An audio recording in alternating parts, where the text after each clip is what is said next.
The Book's Galaxy. North and South. Chapter 1. Haste to the wedding. Wooed and married and Edith, said Margaret, gently. Edith. But as Margaret half suspected, Edith had fallen asleep. She lay curled up on the sofa in the back drawing room in Harley Street, looking very lovely in her white muslin and blue ribbons. If Titania had ever been dressed in white muslin and blue ribbons, and had fallen asleep on a crimson damask sofa in a back drawing room, Edith might have been taken for her. Margaret was struck afresh by her cousin's beauty. They had grown up together from childhood, and all along Edith had been remarked upon by everyone, except Margaret, for her prettiness. But Margaret had never thought about it until the last few days, when the prospect of soon losing her companion seemed to give force to every sweet quality and charm which Edith possessed. They had been talking about wedding dresses and wedding ceremonies, and Captain Lennox and what he had told Edith about her future life at Corfu, where his regiment was stationed, and the difficulty of keeping a piano in good tune, a difficulty which Edith seemed to consider as one of the most formidable that could befall her in her married life, and what gowns she should want in the visits to Scotland, which would immediately succeed her marriage. But the whispered tone had latterly become more drowsy, and Margaret, after a pause of a few minutes, found, as she fancied, that in spite of the buzz in the next room, Edith had rolled herself up into a soft ball of muslin and ribbon and silken curls, and gone off into a peaceful little after-dinner nap. Margaret had been on the point of telling her cousin of some of the plans and visions which she entertained as to her future life in the country parsonage, where her father and mother lived, and where her bright holidays had always been passed, though for the last 10 years her Aunt Shaw's house had been considered as her home. But in default of a listener, she had to brood over the change in her life silently as heretofore. It was a happy brooding, although tinged with regret at being separated for an indefinite time from her gentle aunt and dear cousin. As she thought of the delight of filling the important post of only daughter in Helstone Parsonage, pieces of the conversation out of the next room came upon her ears. Her Aunt Shaw was talking to the 5 or 6 ladies who had been dining there, and whose husbands were still in the dining room. They were the familiar acquaintances of the house, neighbors whom Mrs. Shaw called friends, because she happened to dine with them more frequently than with any other people, and because if she or Edith wanted anything from them, or they from her, they did not scruple to make a call at each other's houses before luncheon. These ladies and their husbands were invited in their capacity of friends to eat a farewell dinner in honor of Edith's approaching marriage. Edith had rather objected to this arrangement, for Captain Lennox was expected to arrive by a late train this very evening, but although she was a spoiled child, she was too careless and idle to have a very strong will of her own, and gave way when she found that her mother had absolutely ordered those extra delicacies of the season which are always supposed to be efficacious against immoderate grief at farewell dinners.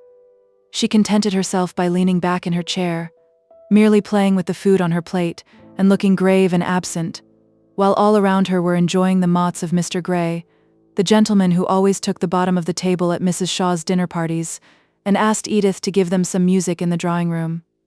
Mr. Gray was particularly agreeable over this farewell dinner, and the gentlemen stayed downstairs longer than usual.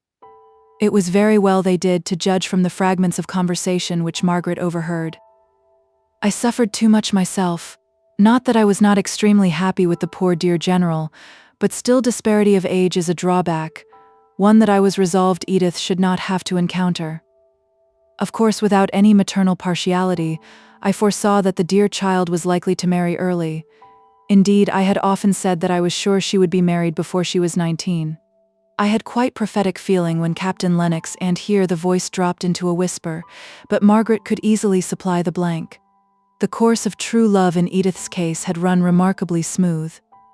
Mrs. Shaw had given way to the presentiment, as she expressed it, and had rather urged on the marriage, although it was below the expectations which many of Edith's acquaintances had formed for her, a young and pretty heiress. But Mrs. Shaw said that her only child should marry for love, and sighed emphatically, as if love had not been her motive for marrying the general.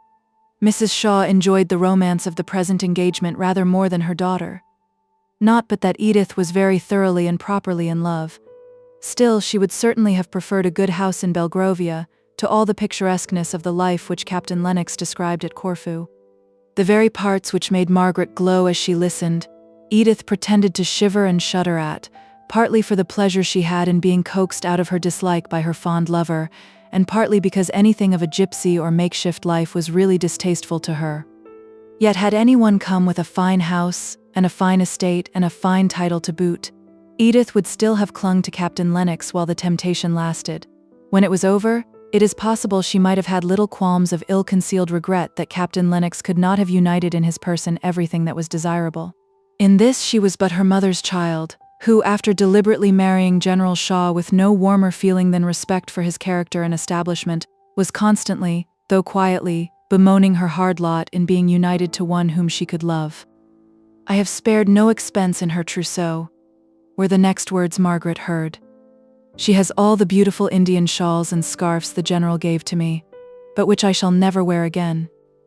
"She is a lucky girl," replied another voice, which Margaret knew to be that of Mrs. Gibson, a lady who was taking a double interest in the conversation, from the fact of one of her daughters having been married within the last few weeks.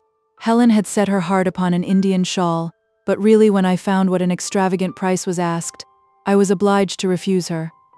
She will be quite envious when she hears of Edith having Indian shawls. What kind are they? Delhi? With the lovely little borders? Margaret heard her aunt's voice again, but this time it was as if she had raised herself up from her half-recumbent position, and were looking into the more dimly lighted back drawing-room. "Edith! Edith!" cried she, and then she sank as if wearied by the exertion. Margaret stepped forward. "Edith is asleep, Aunt Shaw. Is it anything I can do?" All the ladies said "poor child" on receiving this distressing intelligence about Edith, and the minute lapdog in Mrs. Shaw's arms began to bark, as if excited by the burst of pity. "Hush, Tiny, you naughty little girl, you will waken your mistress." It was only to ask Edith if she would tell Newton to bring down her shawls. "Perhaps you would go, Margaret dear?" Margaret went up into the old nursery at the very top of the house, where Newton was busy getting up some laces which were required for the wedding, while Newton went, not without a muttered grumbling, to undo the shawls, which had already been exhibited 4 or 5 times that day. Margaret looked round upon the nursery, the first room in that house with which she had become familiar 9 years ago, when she was brought, all untamed from the forest, to share the home, the play, and the lessons of her cousin Edith. She remembered the dark, dim look of the London nursery, presided over by an austere and ceremonious nurse who was terribly particular about clean hands and torn frocks. She recollected the first tea up there separate from her father and aunt, who were dining somewhere down below, an infinite depth of stairs, for unless she were up in the sky, the child thought, they must be deep down in the bowels of the earth. At home, before she came to live in Harley Street, her mother's dressing room had been her nursery, and as they kept early hours in the country parsonage, Margaret had always had her meals with her father and mother. Oh! Well did the tall, stately girl of 18 remember the tears shed with such wild passion of grief by the little girl of 9 as she hid her face under the bedclothes in that first night, and how she was bidden not to cry by the nurse, because it would disturb Miss Edith, and how she had cried as bitterly but more quietly till her newly seen grand, pretty aunt had come softly upstairs with Mr. Hale to show him his little sleeping daughter. Then the little Margaret had hushed her sobs, and tried to lie quiet as if asleep, for fear of making her father unhappy by her grief, which she dared not express before her aunt, and which she rather thought it was wrong to feel at all after the long hoping, and planning, and contriving they had gone through at home, before her wardrobe could be arranged to suit her grander circumstances, and before Papa could leave his parish to come up to London, even for a few days. Now she had got to love the old nursery, though it was but a dismantled place, and she looked all round with a kind of cat-like regret, at the idea of leaving it forever in 3 days. "Ah, Newton," said she, "I think we shall all be sorry to leave this dear old room." "Indeed, miss, I shan't for one.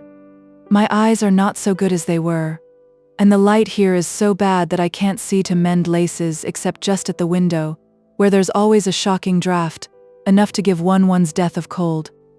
Well, I dare say you will have both good light and plenty of warmth at Naples. You must keep as much of your darning as you can till then. Thank you, Newton. I can take them down, you're busy." So Margaret went down laden with shawls, and snuffing up their spicy eastern smell. Her aunt asked her to stand as a sort of lay figure on which to display them, as Edith was still asleep. No one thought about it, but Margaret's tall, finely made figure, in the black silk dress which she was wearing as mourning for some distant relative of her father's, set off the long, beautiful folds of the gorgeous shawls that would have half-smothered Edith. Margaret stood right under the chandelier, quite silent and passive, while her aunt adjusted the draperies. Occasionally, as she was turned round, she caught a glimpse of herself in the mirror over the chimney-piece, and smiled at her own appearance there, the familiar features in the usual garb of a princess. She touched the shawls gently as they hung around her, and took a pleasure in their soft feel and their brilliant colors, and rather liked to be dressed in such splendor, enjoying it much as a child would do, with a quiet, pleased smile on her lips. Just then the door opened and Mr. Henry Lennox was suddenly announced. Some of the ladies started back, as if half ashamed of their feminine interest in dress. Mrs. Shaw held out her hand to the newcomer. Margaret stood perfectly still, thinking she might be yet wanted as a sort of block for the shawls, but looking at Mr. Lennox with a bright, amused face, as if sure of his sympathy and her sense of the ludicrousness at being thus surprised. Her aunt was so much absorbed in asking Mr. Henry Lennox, who had not been able to come to dinner, all sorts of questions about his brother, the bridegroom, his sister, the bridesmaid, coming with the captain from Scotland for the occasion, and various other members of the Lennox family, that Margaret saw she was no more wanted as shawl-bearer, and devoted herself to the amusement of the other visitors, whom her aunt had for the moment forgotten. Almost immediately, Edith came in from the back drawing-room, winking and blinking her eyes at the stronger light, shaking back her slightly ruffled curls, and altogether looking like the sleeping beauty just startled from her dreams. Even in her slumber she had instinctively felt that a Lennox was worth rousing herself for, and she had a multitude of questions to ask about dear Janet, the future unseen sister-in-law, for whom she professed so much affection that if Margaret had not been very proud she might have almost felt jealous of the mushroom rival. As Margaret sank rather more into the background on her aunt's joining the conversation, she saw Henry Lennox directing his look towards a vacant seat near her, and she knew perfectly well that as soon as Edith released him from her questioning, he would take possession of that chair. She had not been quite sure, from her aunt's rather confused account of his engagements, whether he would come that night. It was almost a surprise to see him, and now she was sure of a pleasant evening. He liked and disliked pretty nearly the same things that she did. Margaret's face was lightened up into an honest, open brightness. By and by he came. She received him with a smile which had not a tinge of shyness or self-consciousness in it. "Well, I suppose you are all in the depth of business, ladies' business, I mean. Very different to my business, which is the real true law business. Playing with shawls is very different work to drawing up settlements.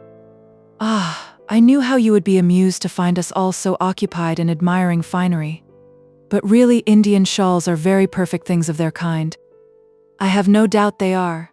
Their prices are very perfect too. Nothing wanting." The gentlemen came dropping in one by one, and the buzz and noise deepened in tone. "This is your last dinner party, is it not? There are no more before Thursday?" "No. I think after this evening we shall feel at rest, which I am sure I have not done for many weeks.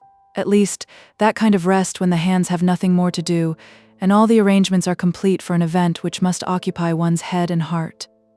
I shall be glad to have time to think, and I am sure Edith will. I am not so sure about her, but I can fancy that you will. Whenever I have seen you lately, you have been carried away by a whirlwind of some other person's making." "Yes," said Margaret, rather sadly, remembering the never-ending commotion about trifles that had been going on for more than a month past. "I wonder if a marriage must always be preceded by what you call a whirlwind, or whether in some cases there might not rather be a calm and peaceful time just before it. Cinderella's godmother ordering the trousseau, the wedding breakfast, writing the notes of invitation, for instance," said Mr. Lennox, laughing. "But are all these quite necessary troubles?" asked Margaret, looking up straight at him for an answer. A sense of indescribable weariness of all the arrangements for a pretty effect, in which Edith had been busied as supreme authority for the last 6 weeks, oppressed her just now, and she really wanted someone to help her to a few pleasant, quiet ideas connected with a marriage. "Oh, of course," he replied with a change to gravity in his tone. "There are forms and ceremonies to be gone through, not so much to satisfy oneself as to stop the world's mouth, without which stoppage there would be very little satisfaction in life. But how would you have a wedding arranged? Oh, I have never thought much about it, only I should like it to be a very fine summer morning, and I should like to walk to church through the shade of trees, and not to have so many bridesmaids, and to have no wedding breakfast. I dare say I am resolving against the very things that have given me the most trouble just now. No, I don't think you are. The idea of stately simplicity accords well with your character. Margaret did not quite like this speech. She winced away from it more, from remembering former occasions on which he had tried to lead her into a discussion, in which he took the complimentary part, about her own character and ways of going on. She cut his speech rather short by saying, "It is natural for me to think of Helstone Church, and the walk to it, rather than of driving up to a London church in the middle of a paved street. Tell me about Helstone. You have never described it to me. I should like to have some idea of the place you will be living in when 96 Harley Street will be looking dingy and dirty and dull and shut up. Is Helstone a village or a town in the first place? Oh, only a hamlet. I don't think I could call it a village at all. There is the church and a few houses near it on the green. Cottages, rather, with roses growing all over them, and flowering all the year round, especially at Christmas. Make your picture complete," said he. "No," replied Margaret, somewhat annoyed. "I am not making a picture. I am trying to describe Helstone as it really is. You should not have said that." "I am penitent," he answered. "Only it really sounded like a village in a tale rather than in real life." "And so it is," replied Margaret eagerly. "All the other places in England that I have seen seem so hard and prosaic-looking after the New Forest. Helstone is like a village in a poem in one of Tennyson's poems, but I won't try and describe it any more. You would only laugh at me if I told you what I think of it, what it really is." "Indeed, I would not. But I see you are going to be very resolved. Well then, tell me that which I should like still better to know, what the parsonage is like." "Oh, I can't describe my home. It is home, and I can't put its charm into words." "I submit. You are rather severe tonight, Margaret." "How?" said she, turning her large soft eyes round full upon him. "I did not know I was." "Why? Because I made an unlucky remark. You will neither tell me what Helstone is like, nor will you say anything about your home, though I have told you how much I want to hear about both, the latter especially. But indeed I cannot tell you about my own home. I don't quite think it is a thing to be talked about, unless you knew it." "Well then," pausing for a moment, "tell me what you do there. Here you read, or have lessons, or otherwise improve your mind, till the middle of the day, take a walk before lunch, go a drive with your aunt after, and have some kind of engagement in the evening there. Now fill up your day at Helstone. Shall you ride, drive, or walk?" "Walk, decidedly. We have no horse, not even for Papa. He walks to the very extremity of his parish. The walks are so beautiful, it would be a shame to drive, almost a shame to ride." "Shall you garden much? That, I believe, is a proper employment for young ladies in the country." "I don't know. I'm afraid I shan't like such hard work." "Archery parties, picnics, race balls, hunt balls?" "Oh no," said she, laughing. "Papa's living is very small, and even if we were near such things, I doubt if I should go to them." "I see. You won't tell me anything. You will only tell me that you are not going to do this and that. Before the vacation ends, I think I shall pay you a call, and see what you really do employ yourself in." "I hope you will. Then you will see for yourself how beautiful Helstone is. Now I must go. Edith is sitting down to play, and I just know enough of music to turn over the leaves for her, and besides, Aunt Shaw won't like us to talk." Edith played brilliantly. In the middle of the piece the door half opened, and Edith saw Captain Lennox hesitating whether to come in. She threw down her music and rushed out of the room, leaving Margaret standing confused and blushing to explain to the astonished guests what vision had shown itself to cause Edith's sudden flight.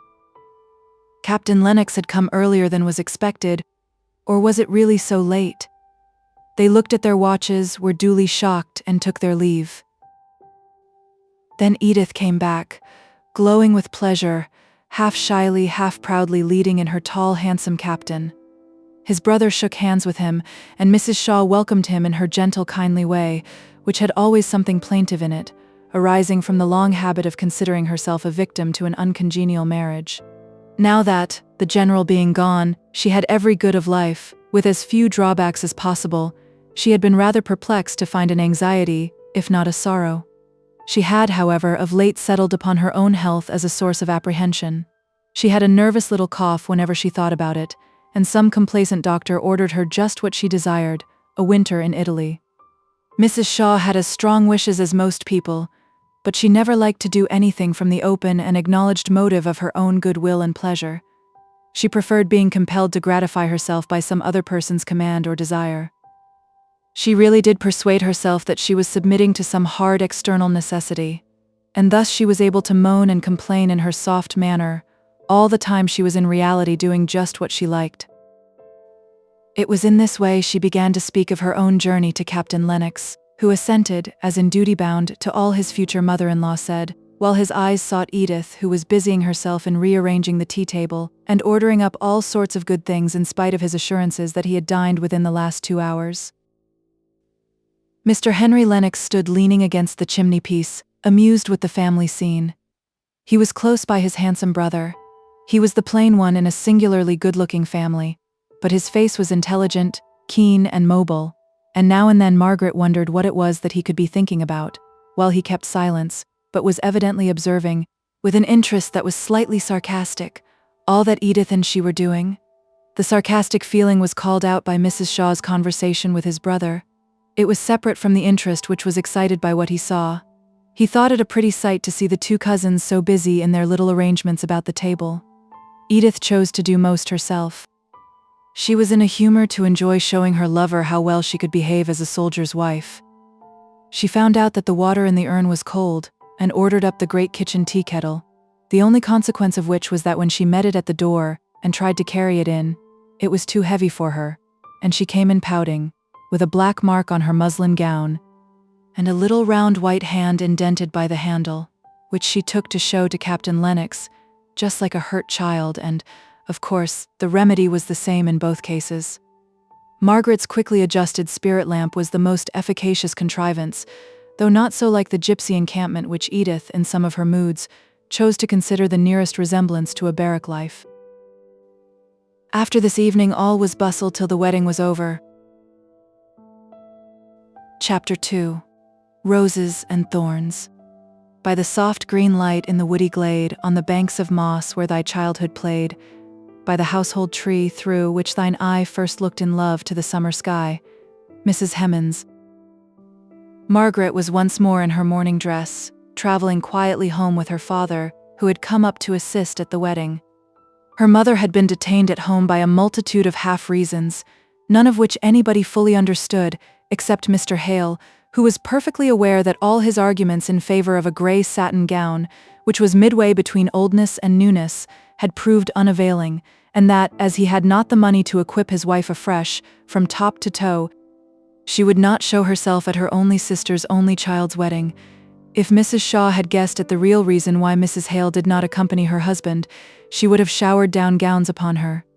But it was nearly 20 years since Mrs. Shaw had been the poor pretty Miss Beresford, and she had really forgotten all grievances except that of the unhappiness arising from disparity of age in married life, on which she could descant by the half-hour.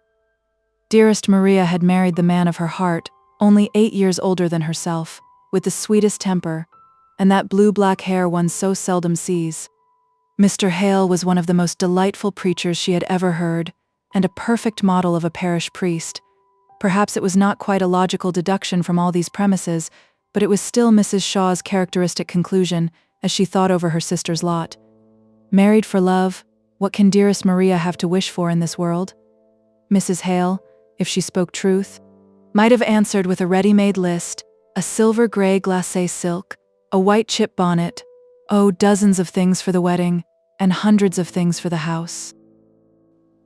Margaret only knew that her mother had not found it convenient to come, and she was not sorry to think that their meeting and greeting would take place at Helstone Parsonage, rather than, during the confusion of the last 2 or 3 days, in the house in Harley Street, where she herself had had to play the part of Figaro and was wanted everywhere at one and the same time. Her mind and body ached now with the recollection of all she had done and said within the last 48 hours. The farewells so hurriedly taken, amongst all the other goodbyes of those she had lived with so long, oppressed her now with a sad regret for the times that were no more. It did not signify what those times had been. They were gone never to return. Margaret's heart felt more heavy than she could ever have thought it possible in going to her own dear home, the place and the life she had longed for years, at that time of all times for yearning and longing, just before the sharp senses lose their outlines in sleep. She took her mind away with a wrench from the recollection of the past to the bright, serene contemplation of the hopeful future. Her eyes began to see not visions of what had been, but the sight actually before her, her dear father leaning back asleep in the railway carriage. His blue-black hair was gray now, and lay thinly over his brows. The bones of his face were plainly to be seen, too plainly for beauty, if his features had been less finely cut. As it was, they had a grace if not a comeliness of their own. The face was in repose, but it was rather rest after weariness than the serene calm of the countenance of one who led a placid, contented life. Margaret was painfully struck by the worn, anxious expression, and she went back over the open and avowed circumstances of her father's life to find the cause for the lines that spoke so plainly of habitual distress and depression. Poor Frederick, thought she, sighing. Oh, if Frederick had but been a clergyman, instead of going into the Navy and being lost to us all. I wish I knew all about it. I never understood it from Aunt Shaw. I only knew he could not come back to England because of that terrible affair. Poor dear papa, how sad he looks. I am so glad I am going home, to be at hand to comfort him and Mamma. She was ready with a bright smile, in which there was not a trace of fatigue, to greet her father when he awakened. He smiled back again, but faintly, as if it were an unusual exertion. His face returned into its lines of habitual anxiety. He had a trick of half opening his mouth as if to speak, which constantly unsettled the form of the lips and gave the face an undecided expression. But he had the same large, soft eyes as his daughter, eyes which moved slowly and almost grandly round in their orbits, and were well veiled by their transparent white eyelids. Margaret was more like him than like her mother. Sometimes people wondered that parents so handsome should have a daughter who was so far regularly beautiful. Not beautiful at all, was occasionally said. Her mouth was wide, no rosebud that could only open just enough to let out a yes and no and "Aunt, please you, sir," but the wide mouth was one soft curve of rich red lips, and the skin, if not white and fair, was of an ivory smoothness and delicacy. If the look on her face was, in general, too dignified and reserved for one so young now, talking to her father, it was bright as the morning, full of dimples and glances that spoke of childish gladness and boundless hope in the future. It was the latter part of July when Margaret returned home. The forest trees were all one dark, full, dusky green. The fern below them caught all the slanting sunbeams. The weather was sultry and broodingly still. Margaret used to tramp along by her father's side, crushing down the fern with a cruel glee as she felt it yield under her light foot, and send up the fragrance peculiar to it, out on the broad commons into the warm-scented light, seeing multitudes of wild, free, living creatures, reveling in the sunshine, and the herbs and flowers it called forth. This life, at least these walks, realized all Margaret's anticipations. She took a pride in her forest. Its people were her people. She made hearty friends with them, learned and delighted in using their peculiar words, took up her freedom amongst them, nursed their babies, talked or read with slow distinctness to their old people, carried dainty messes to their sick, resolved before long to teach at the school where her father went regularly every day as to an appointed task. But she was continually tempted off to go and see some individual friend, man, woman, or child, in some cottage in the green shade of the forest. Her out-of-doors life was perfect. Her indoors life had its drawbacks. With the healthy shame of a child, she blamed herself for her keenness of sight in perceiving that all was not as it should be there. Her mother, always so kind and tender towards her, seemed now and then so much discontented with their situation, thought that the bishop strangely neglected his episcopal duties in not giving Mr. Hale a better living, and almost reproached her husband because he could not bring himself to say that he wished to leave the parish, and undertake the charge of a larger. He would sigh aloud as he answered, that if he could do what he ought in Little Hellstone, he should be thankful. But every day he was more overpowered. The world became more bewildering. At each repeated urgency of his wife that he would put himself in the way of seeking some preferment, Margaret saw that her father shrank more and more, and she strove at such times to reconcile her mother to Hellstone. Mrs. Hale said that the near neighborhood of so many trees affected her health, and Margaret would try to tempt her forth onto the beautiful broad upland sun-streaked, cloud-shadowed common, for she was sure that her mother had accustomed herself too much to an indoors life, seldom extending her walks beyond the church, the school, and the neighboring cottages. This did good for a time, but when the autumn drew on, and the weather became more changeable, her mother's idea of the unhealthiness of the place increased, and she repined even more frequently that her husband, who was more learned than Mr. Hume, a better parish priest than Mr. Holdsworth, should not have met with the preferment that these two former neighbors of theirs had done.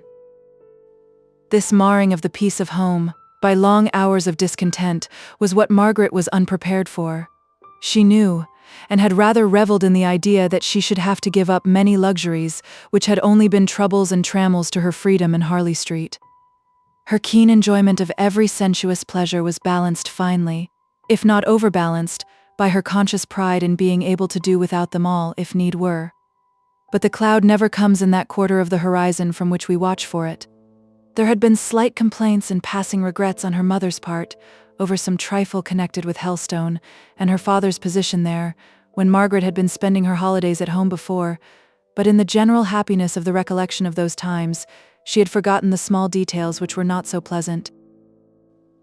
In the latter half of September, the autumnal rains and storms came on, and Margaret was obliged to remain more in the house than she had hitherto done. Hellstone was at some distance from any neighbors of their own standard of cultivation. "It is undoubtedly one of the most out-of-the-way places in England," said Mrs. Hale, in one of her plaintive moods. "I can't help regretting constantly that Papa has really no one to associate with here. He is so thrown away, seeing no one but farmers and laborers from week's end to week's end. If we only lived at the other side of the parish, it would be something. There we should be almost within walking distance of the Stansfields. Certainly the Gormans would be within a walk." "Gormans," said Margaret. "Are those the Gormans who made their fortunes in trade at Southampton? Oh, I'm glad we don't visit them. I don't like shoppy people.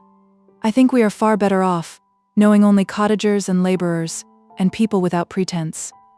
"You must not be so fastidious, Margaret dear," said her mother, secretly thinking of a young and handsome Mr. Gorman whom she had once met at Mr. Hume's.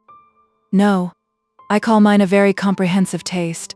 I like all people whose occupations have to do with land.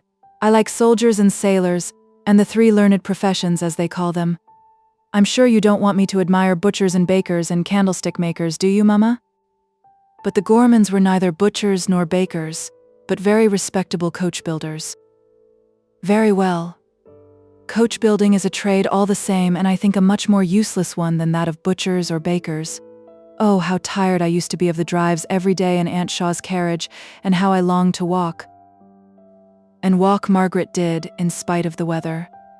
She was so happy out of doors, at her father's side, that she almost danced, and with the soft violence of the west wind behind her, as she crossed some heath, she seemed to be borne onwards, as lightly and easily as the fallen leaf that was wafted along by the autumnal breeze.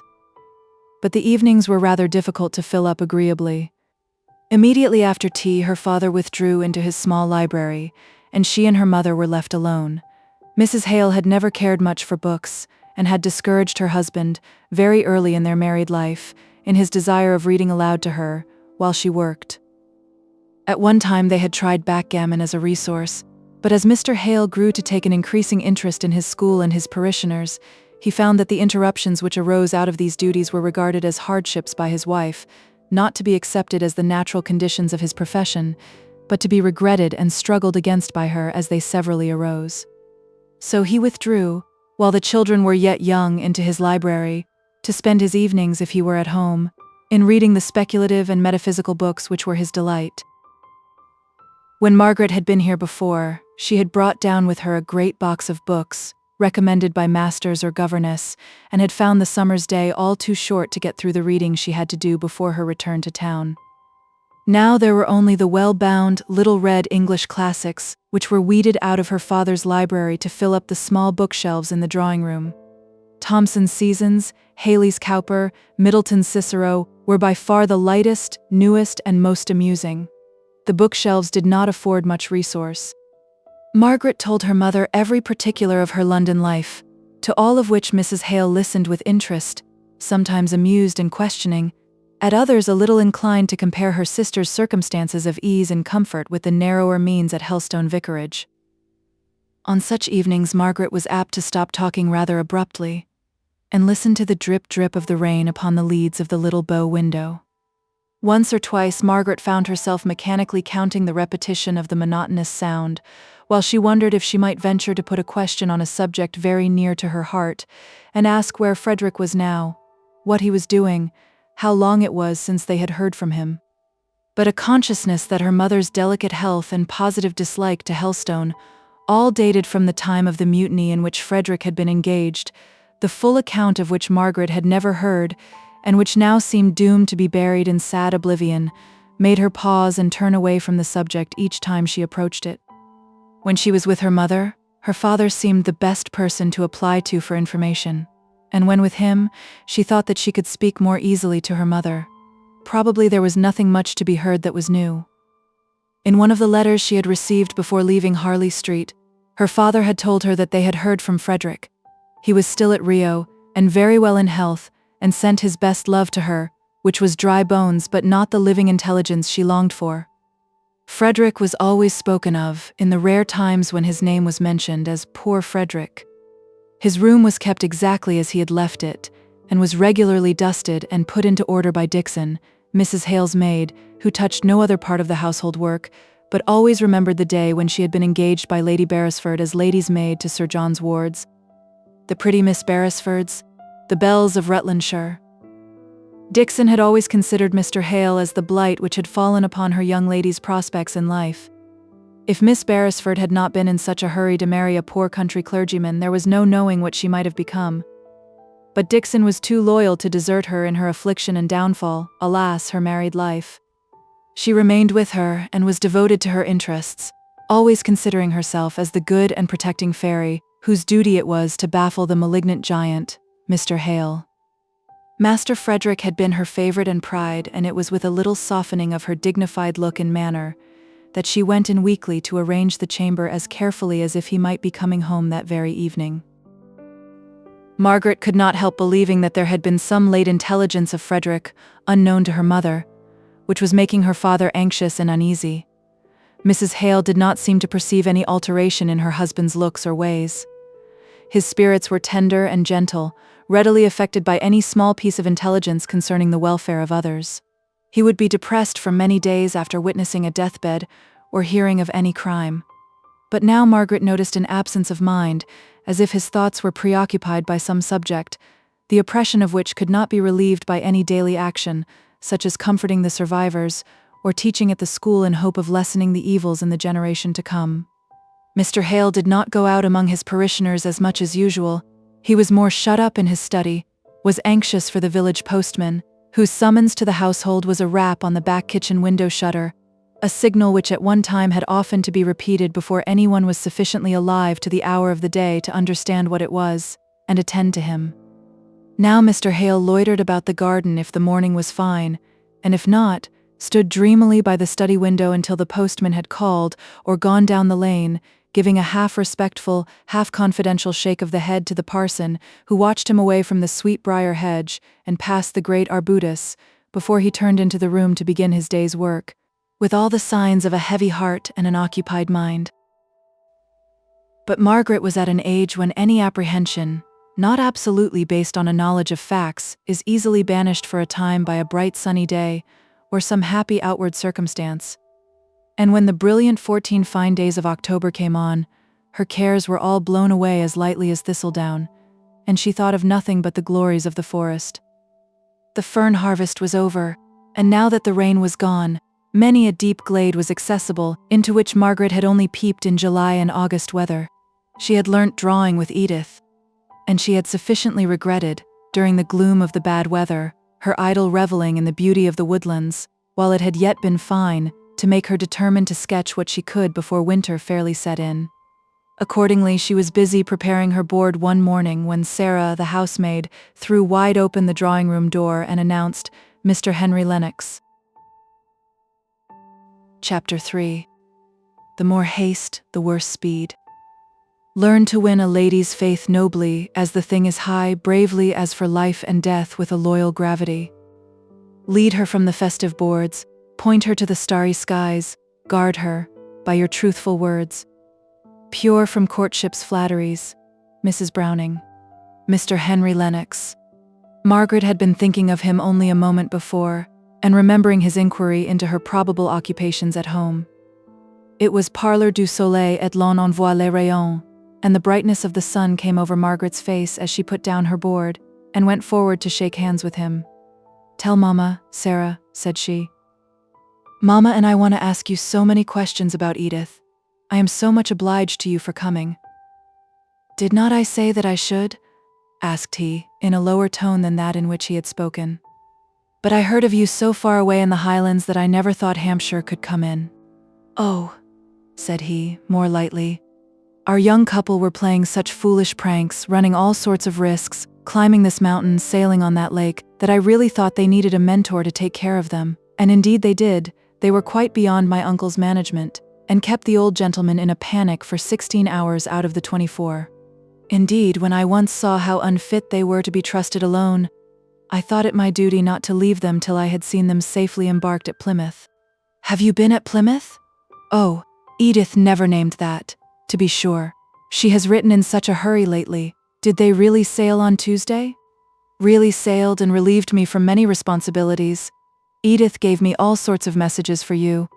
I believe I have a little diminutive note somewhere. Yes, here it is."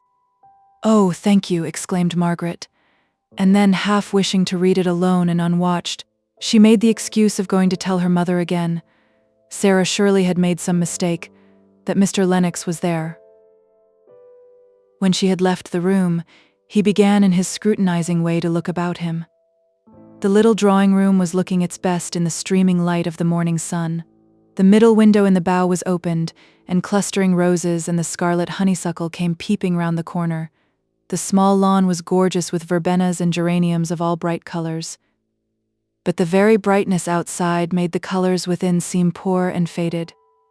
The carpet was far from new. The chintz had been often washed.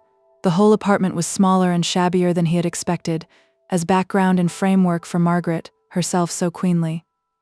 He took up one of the books lying on the table. It was the Paradise of Dante, in the proper old Italian binding of white vellum and gold. By it lay a dictionary, and some words copied out in Margaret's handwriting. They were a dull list of words, but somehow he liked looking at them. He put them down with a sigh. "The living is evidently as small as she said. It seems strange, for the Beresfords belonged to a good family." Margaret, meanwhile, had found her mother. It was one of Mrs. Hale's fitful days when everything was a difficulty and a hardship, and Mr. Lennox's appearance took this shape, although secretly she felt complimented by his thinking it worthwhile to call. "It is most unfortunate.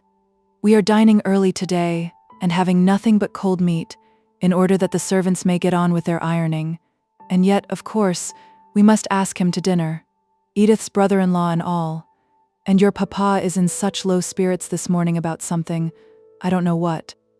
I went into the study just now and he had his face on the table covering it with his hands.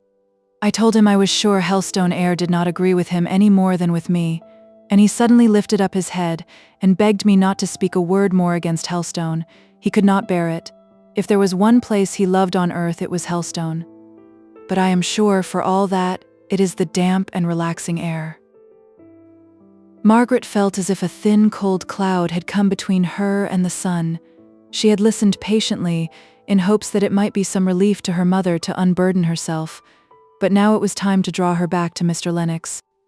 "Papa likes Mr. Lennox. They got on together famously at the wedding breakfast. I dare say his coming will do Papa good, and never mind the dinner, dear Mamma. Cold meat will do capitally for a lunch, which is the light in which Mr. Lennox will most likely look upon a 2 o'clock dinner. But what are we to do with him till then? It is only 10:30 now. I'll ask him to go out sketching with me. I know he draws, and that will take him out of your way, Mama. Only do come in now. He will think it's so strange if you don't." Mrs. Hale took off her black silk apron and smoothed her face. She looked a very pretty ladylike woman, as she greeted Mr. Lennox with the cordiality due to one who is almost a relation. He evidently expected to be asked to spend the day, and accepted the invitation with a glad readiness that made Mrs. Hale wish she could add something to the cold beef. He was pleased with everything, delighted with Margaret's idea of going out sketching together, would not have Mr. Hale disturbed for the world, with the prospect of so soon meeting him at dinner. Margaret brought out her drawing materials for him to choose from, and after the paper and brushes had been duly selected, the two set out in the merriest spirits in the world. "Now, please, just stop here for a minute or two," said Margaret. "These are the cottages that haunted me so during the rainy fortnight, reproaching me for not having sketched them. Before they tumbled down and were no more seen, truly if they are to be sketched and they are very picturesque, we had better not put it off till next year. But where shall we sit? Oh, you might have come straight from chambers in the Temple, instead of having been 2 months in the Highlands. Look at this beautiful trunk of a tree, which the woodcutters have left just in the right place for the light. I will put my plaid over it, and it will be a regular forest throne, with your feet in that puddle for a regal footstool. Stay, I will move, and then you can come nearer this way. Who lives in these cottages? They were built by squatters 50 or 60 years ago. One is uninhabited. The foresters are going to take it down, as soon as the other is dead. Poor old fellow. Look, there he is. I must go and speak to him. He is so deaf you will hear all our secrets." The old man stood bareheaded in the sun, leaning on his stick at the front of his cottage. His stiff features relaxed into a slow smile as Margaret went up and spoke to him. Mr. Lennox hastily introduced the two figures into his sketch and finished up the landscape with a subordinate reference to them as Margaret perceived, when the time came for getting up, putting away water and scraps of paper and exhibiting to each other their sketches. She laughed and blushed. Mr. Lennox watched her countenance. "Now, I call that treacherous," said she. "I little thought that you were making old Isaac and me into subjects when you told me to ask him the history of these cottages. It was irresistible. You can't know how strong a temptation it was. I hardly dare tell you how much I shall like this sketch." He was not quite sure whether she heard this latter sentence before she went to the brook to wash her palette. She came back rather flushed, but looking perfectly innocent and unconscious. He was glad of it, for the speech had slipped from him unawares, a rare thing in the case of a man who premeditated his actions so much as Henry Lennox. The aspect of home was all right and bright when they reached it. The clouds on her mother's brow had cleared off under the propitious influence of a brace of carp, most opportunely presented by a neighbor. Mr. Hale had returned from his morning's round, and was awaiting his visitor just outside the wicket gate that led into the garden. He looked a complete gentleman in his rather threadbare coat and well-worn hat. Margaret was proud of her father. She had always a fresh and tender pride in seeing how favorably he impressed every stranger. Still, her quick eyes sought over his face, and found there traces of some unusual disturbance, which was only put aside, not cleared away. Mr. Hale asked to look at their sketches. "I think you have made the tints on the thatch too dark. Have you not?" as he returned Margaret's to her, and held out his hand for Mr. Lennox's, which was withheld from him one moment, no more. "No, Papa, I don't think I have. The house leek and stonecrop have grown so much darker in the rain. Is it not like, Papa?" said she, peeping over his shoulder, as he looked at the figures in Mr. Lennox's drawing. "Yes, very like. Your figure and way of holding yourself is capital, and it is just poor old Isaac's stiff way of stooping his long rheumatic back. What is this hanging from the branch of the tree? Not a bird's nest, surely?" "Oh no, that is my bonnet. I never can draw with my bonnet on. It makes my head so hot. I wonder if I could manage figures. There are so many people about here whom I should like to sketch. I should say that a likeness you very much wish to take you would always succeed in," said Mr. Lennox. "I have great faith in the power of will. I think myself I have succeeded pretty well in yours." Mr. Hale had preceded them into the house, while Margaret was lingering to pluck some roses, with which to adorn her morning gown for dinner. A regular London girl would understand the implied meaning of that speech, thought Mr. Lennox. She would be up to looking through every speech that a young man made her for the arrière-pensée of a compliment. "But I don't believe, Margaret." "Stay," exclaimed he. "Let me help you." And he gathered for her some velvety cramoisy roses that were above her reach, and then dividing the spoil he placed 2 in his buttonhole, and sent her in, pleased and happy, to arrange her flowers. The conversation at dinner flowed on quietly and agreeably. There were plenty of questions to be asked on both sides, the latest intelligence which each could give of Mrs. Shaw's movements in Italy to be exchanged, and in the interest of what was said, the unpretending simplicity of the parsonage ways, above all in the neighborhood of Margaret. Mr. Lennox forgot the little feeling of disappointment with which he had at first perceived that she had spoken, but the simple truth when she had described her father's living as very small. "Margaret, my child, you might have gathered us some pears for our dessert," said Mr. Hale, as the hospitable luxury of a freshly decanted bottle of wine was placed on the table. Mrs. Hale was hurried. It seemed as if desserts were impromptu and unusual things at the parsonage, whereas, if Mr. Hale would only have looked behind him, he would have seen biscuits and marmalade and what-not, all arranged in formal order on the sideboard. But the idea of pears had taken possession of Mr. Hale's mind, and was not to be got rid of. "There are a few brown berets against the south wall which are worth all foreign fruits and preserves. Run, Margaret, and gather some." "I propose that we adjourn into the garden, and eat them there," said Mr. Lennox. "Nothing is so delicious as to set one's teeth into the crisp, juicy fruit, warm and scented by the sun. The worst is, the wasps are impudent enough to dispute it with one, even at the very crisis and summit of enjoyment." He rose as if to follow Margaret, who had disappeared through the window. He only awaited Mrs. Hale's permission. She would rather have wound up the dinner in the proper way, and with all the ceremonies which had gone on so smoothly hitherto, especially as she and Dixon had got out the finger-glasses from the storeroom on purpose to be as correct as became General Shaw's widow's sister. But as Mr. Hale got up directly, and prepared to accompany his guest, she could only submit. "I shall arm myself with a knife," said Mr. Hale. "The days of eating fruit so primitively as you describe are over with me. I must pare it and quarter it before I can enjoy it." Margaret made a plate for the pears out of a beetroot leaf, which threw up their brown gold color admirably.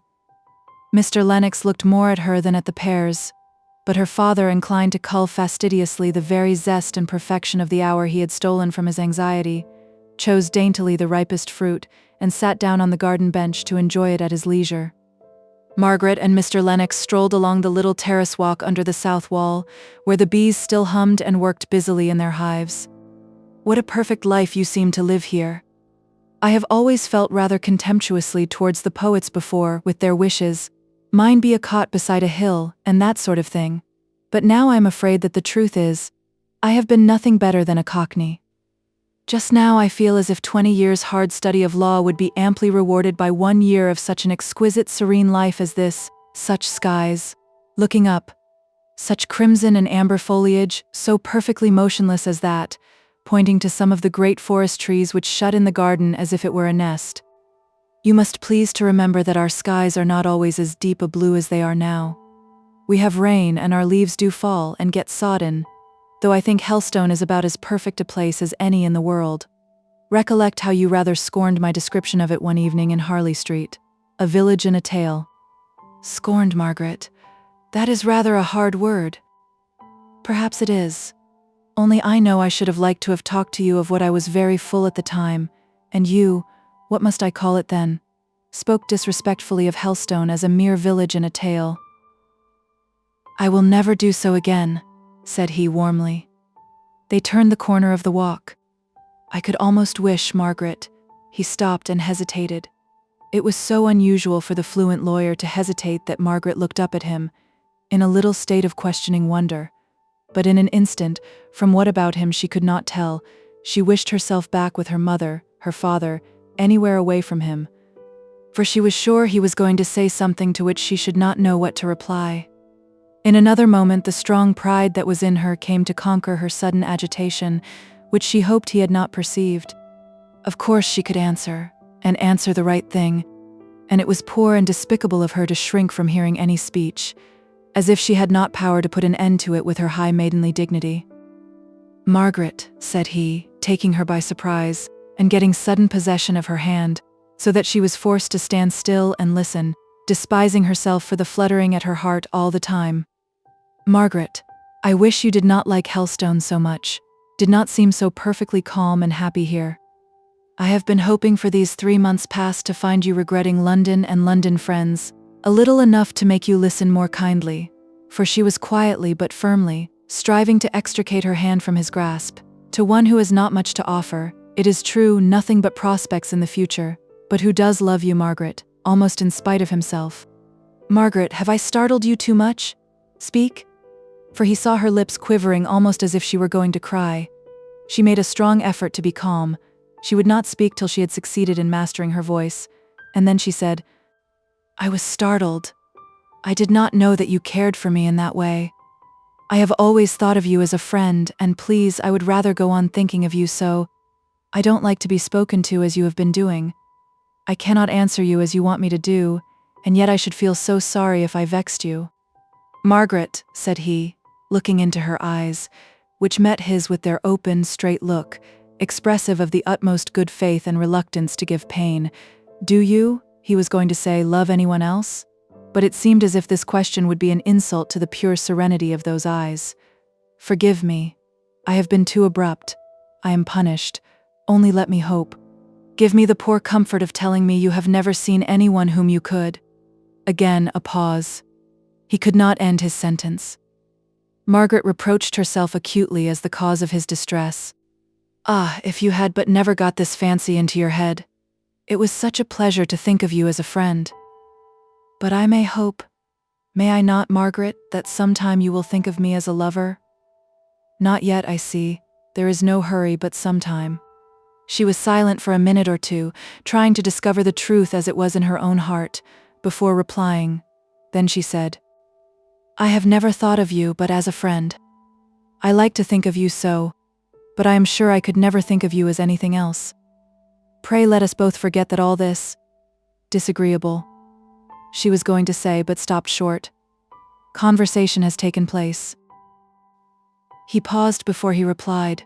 Then, in his habitual coldness of tone, he answered, "Of course, as your feelings are so decided, and as this conversation has been so evidently unpleasant to you, it had better not be remembered. That is all very fine in theory. That plan of forgetting whatever is painful, but it will be somewhat difficult for me at least to carry it into execution." "You are vexed," said she, sadly. "Yet how can I help it?" She looked so truly grieved as she said this, that he struggled for a moment with his real disappointment, and then answered more cheerfully, but still with a little hardness in his tone. "You should make allowances for the mortification, not only of a lover, Margaret, but of a man not given to romance in general, prudent, worldly, as some people call me, who has been carried out of his usual habits by the force of a passion. Well, we will say no more of that, but in the one outlet which he has formed for the deeper and better feelings of his nature, he meets with rejection and repulse. I shall have to console myself with scorning my own folly, a struggling barrister to think of matrimony." Margaret could not answer this. The whole tone of it annoyed her. It seemed to touch on and call out all the points of difference which had often repelled her in him, while yet he was the pleasantest man, the most sympathizing friend, the person of all others who understood her best in Harley Street. She felt a tinge of contempt mingle itself with her pain at having refused him. Her beautiful lip curled in a slight disdain. It was well that, having made the round of the garden, they came suddenly upon Mr. Hale, whose whereabouts had been quite forgotten by them. He had not yet finished the pear, which he had delicately peeled in one long strip of silver paper thinness, and which he was enjoying in a deliberate manner. It was like the story of the Eastern king, who dipped his head into a basin of water, at the magician's command, and ere he instantly took it out, went through the experience of a lifetime. Margaret felt stunned, and unable to recover her self-possession enough to join in the trivial conversation that ensued between her father and Mr. Lennox. She was grave, and little disposed to speak, full of wonder when Mr. Lennox would go, and allow her to relax into thought on the events of the last quarter of an hour. He was almost as anxious to take his departure as she was for him to leave, but a few minutes' light and careless talking, carried on at whatever effort, was a sacrifice which he owed to his mortified vanity or his self-respect. He glanced from time to time at her sad and pensive face. "I am not so indifferent to her as she believes," thought he to himself. "I do not give up hope." Before a quarter of an hour was over, he had fallen into a way of conversing with quiet sarcasm, speaking of life in London and life in the country, as if he were conscious of his second mocking self and afraid of his own satire. Mr. Hale was puzzled.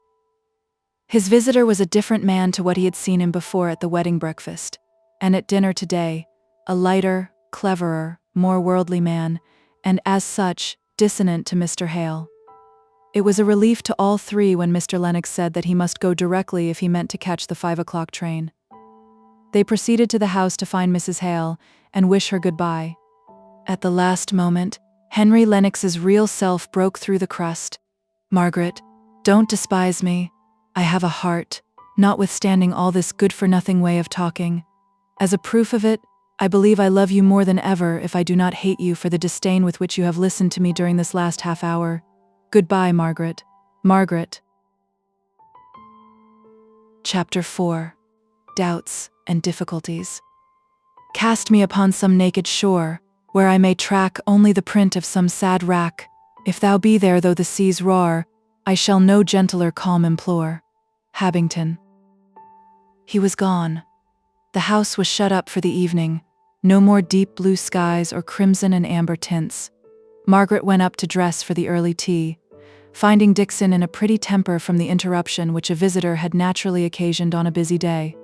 She showed it by brushing away viciously at Margaret's hair, under pretense of being in a great hurry to go to Mrs. Hale. Yet, after all, Margaret had to wait a long time in the drawing-room before her mother came down.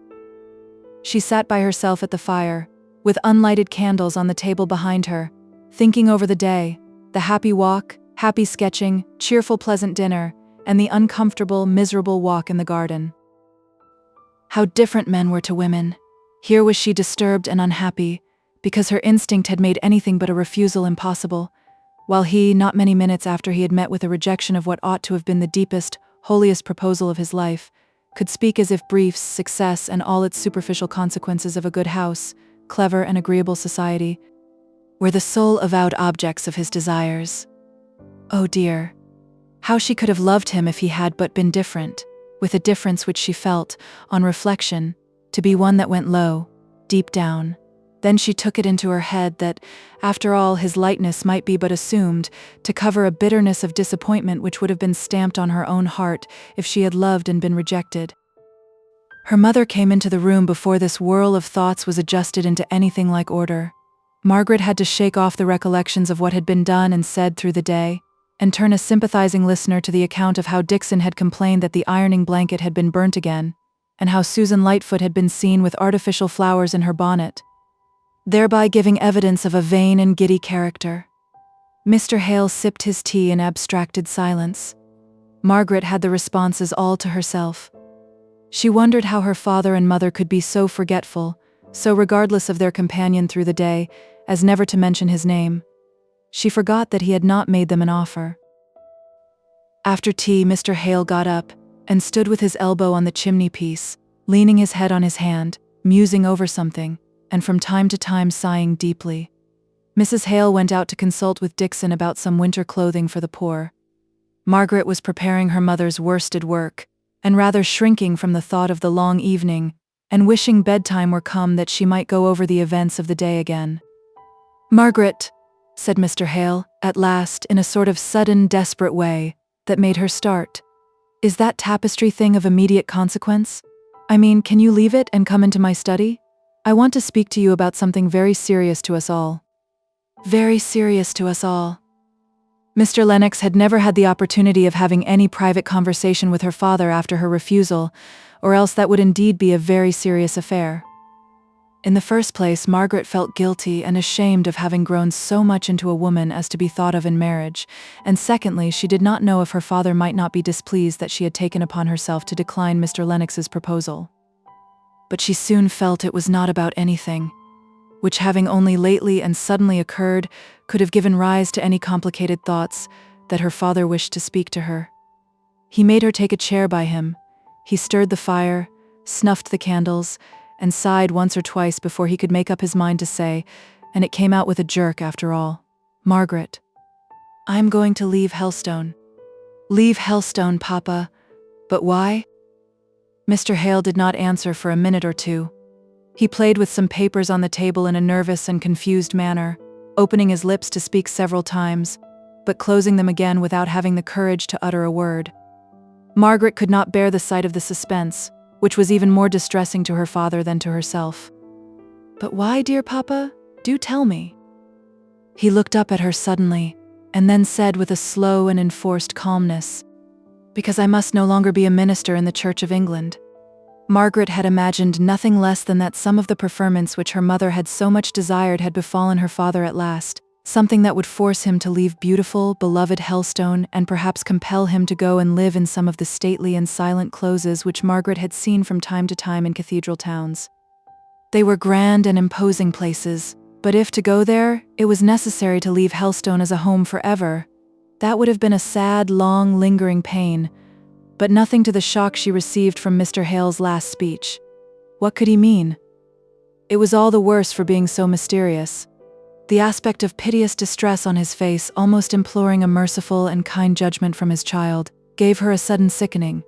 Could he have become implicated in anything Frederick had done? Frederick was an outlaw. Had her father, out of a natural love for his son, connived at any? "Oh, what is it? Do speak, Papa. Tell me all. Why can you no longer be a clergyman? Surely, if the bishop were told all we know about Frederick, and the hard unjust—" "It is nothing about Frederick. The bishop would have nothing to do with that. It is all myself. Margaret, I will tell you about it. I will answer any questions this once, but after tonight let us never speak of it again. I can meet the consequences of my painful, miserable doubts, but it is an effort beyond me to speak of what has caused me so much suffering." "Doubts, Papa? Doubts as to religion?" asked Margaret, more shocked than ever. "No, not doubts as to religion, not the slightest injury to that." He paused. Margaret sighed as if standing on the verge of some new horror. He began again, speaking rapidly, as if to get over a set task. "You could not understand it all if I told you my anxiety for years past to know whether I had any right to hold my living, my efforts to quench my smoldering doubts by the authority of the Church. Oh, Margaret, how I love the Holy Church from which I am to be shut out." He could not go on for a moment or two. Margaret could not tell what to say. It seemed to her as terribly mysterious as if her father were about to turn Mahometan. "I have been reading today of the 2,000 who were ejected from their churches," continued Mr. Hale, smiling faintly, trying to steal some of their bravery, "but it is of no use, no use. I cannot help feeling it acutely." "But Papa, have you well considered?" "Oh, it seems so terrible, so shocking," said Margaret, suddenly bursting into tears. The one staid foundation of her home, of her idea of her beloved father, seemed reeling and rocking. What could she say? What was to be done? The sight of her distress made Mr. Hale nerve himself, in order to try and comfort her. He swallowed down the dry, choking sobs which had been heaving up from his heart hitherto, and going to his bookcase he took down a volume, which he had often been reading lately, and from which he thought he had derived strength to enter upon the course in which he was now embarked. "Listen, dear Margaret," said he, putting one arm round her waist. She took his hand in hers and grasped it tight, but she could not lift up her head, nor indeed could she attend to what he read, so great was her internal agitation. "This is the soliloquy of one who was once a clergyman in a country parish, like me. It was written by Mr. Oldfield, minister of Carsington, in Derbyshire, 160 years ago or more. His trials are over. He fought the good fight." These last two sentences he spoke low, as if to himself. Then he read aloud, "When thou canst no longer continue in thy work without dishonor to God, discredit to religion, foregoing thy integrity, wounding conscience, spoiling thy peace, and hazarding the loss of thy salvation, in a word, when the conditions upon which thou must continue, if thou wilt continue in thy employments are sinful, and unwarranted by the word of God, thou mayest, yea, Thou must believe that God will turn thy very silence, suspension, deprivation, and laying aside to his glory and the advancement of the gospel's interest, when God will not use thee in one kind, yet he will in another. A soul that desires to serve and honor him shall never want opportunity to do it. Nor must thou so limit the Holy One of Israel, as to think he hath but one way in which he can glorify himself by thee. He can do it by thy silence as well as by thy preaching, the laying aside as well as thy continuance in thy work. It is not pretense of doing God the greatest service, or performing the weightiest duty, that will excuse the least sin, though that sin capacitated or gave us the opportunity for doing that duty.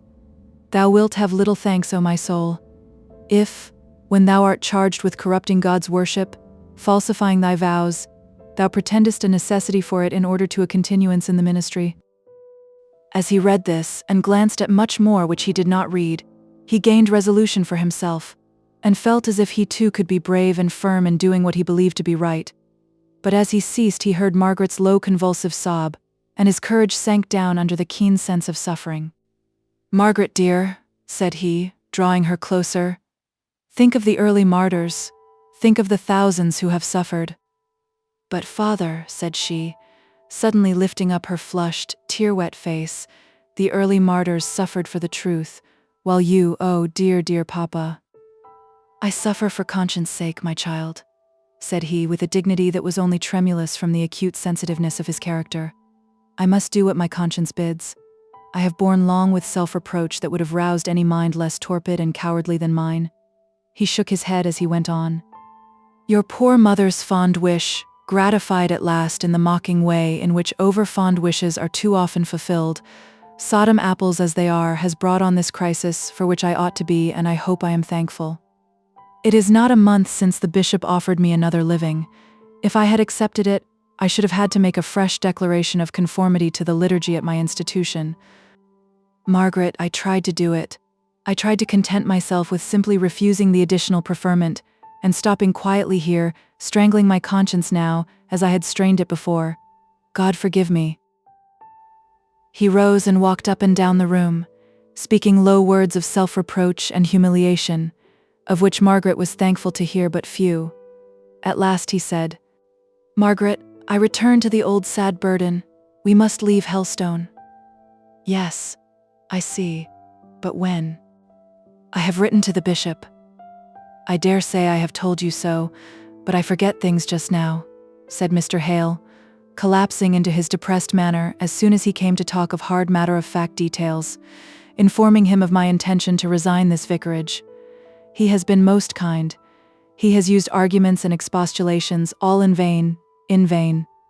They are but what I have tried upon myself, without avail. I shall have to take my deed of resignation, and wait upon the bishop myself, to bid him farewell. That will be a trial. But worse, far worse, will be the parting from my dear people. There is a curate appointed to read prayers, a Mr. Brown. He will come to stay with us tomorrow. Next Sunday I preach my farewell sermon." Was it to be so sudden then? Thought Margaret. And yet perhaps it was as well. Lingering would only add stings to the pain. It was better to be stunned into numbness by hearing of all these arrangements, which seemed to be nearly completed before she had been told. "What does Mamma say?" asked she, with a deep sigh. To her surprise, her father began to walk about again before he answered. At length he stopped and replied, "Margaret, I am a poor coward after all. I cannot bear to give pain. I know so well your mother's married life has not been all she hoped, all she had a right to expect, and this will be such a blow to her, that I have never had the heart, the power to tell her. She must be told though now," said he, looking wistfully at his daughter. Margaret was almost overpowered with the idea that her mother knew nothing of it all, and yet the affair was so far advanced. "Yes, indeed she must," said Margaret. "Perhaps after all she may not. Oh yes, she will. She must be shocked, as the force of the blow returned upon herself in trying to realize how another would take it. Where are we to go to?" said she at last, struck with a fresh wonder as to their future plans, if plans indeed her father had. "To Milton Northern," he answered, with a dull indifference, for he had perceived that, although his daughter's love had made her cling to him, and for a moment strived to soothe him with her love, yet the keenness of the pain was as fresh as ever in her mind. Milton Northern, the manufacturing town in Darkshire? Yes, said he, in the same despondent, indifferent way. Why there, Papa? Asked she. Because there I can earn bread for my family, because I know no one there and no one knows Hellstone or can ever talk to me about it. Bread for your family?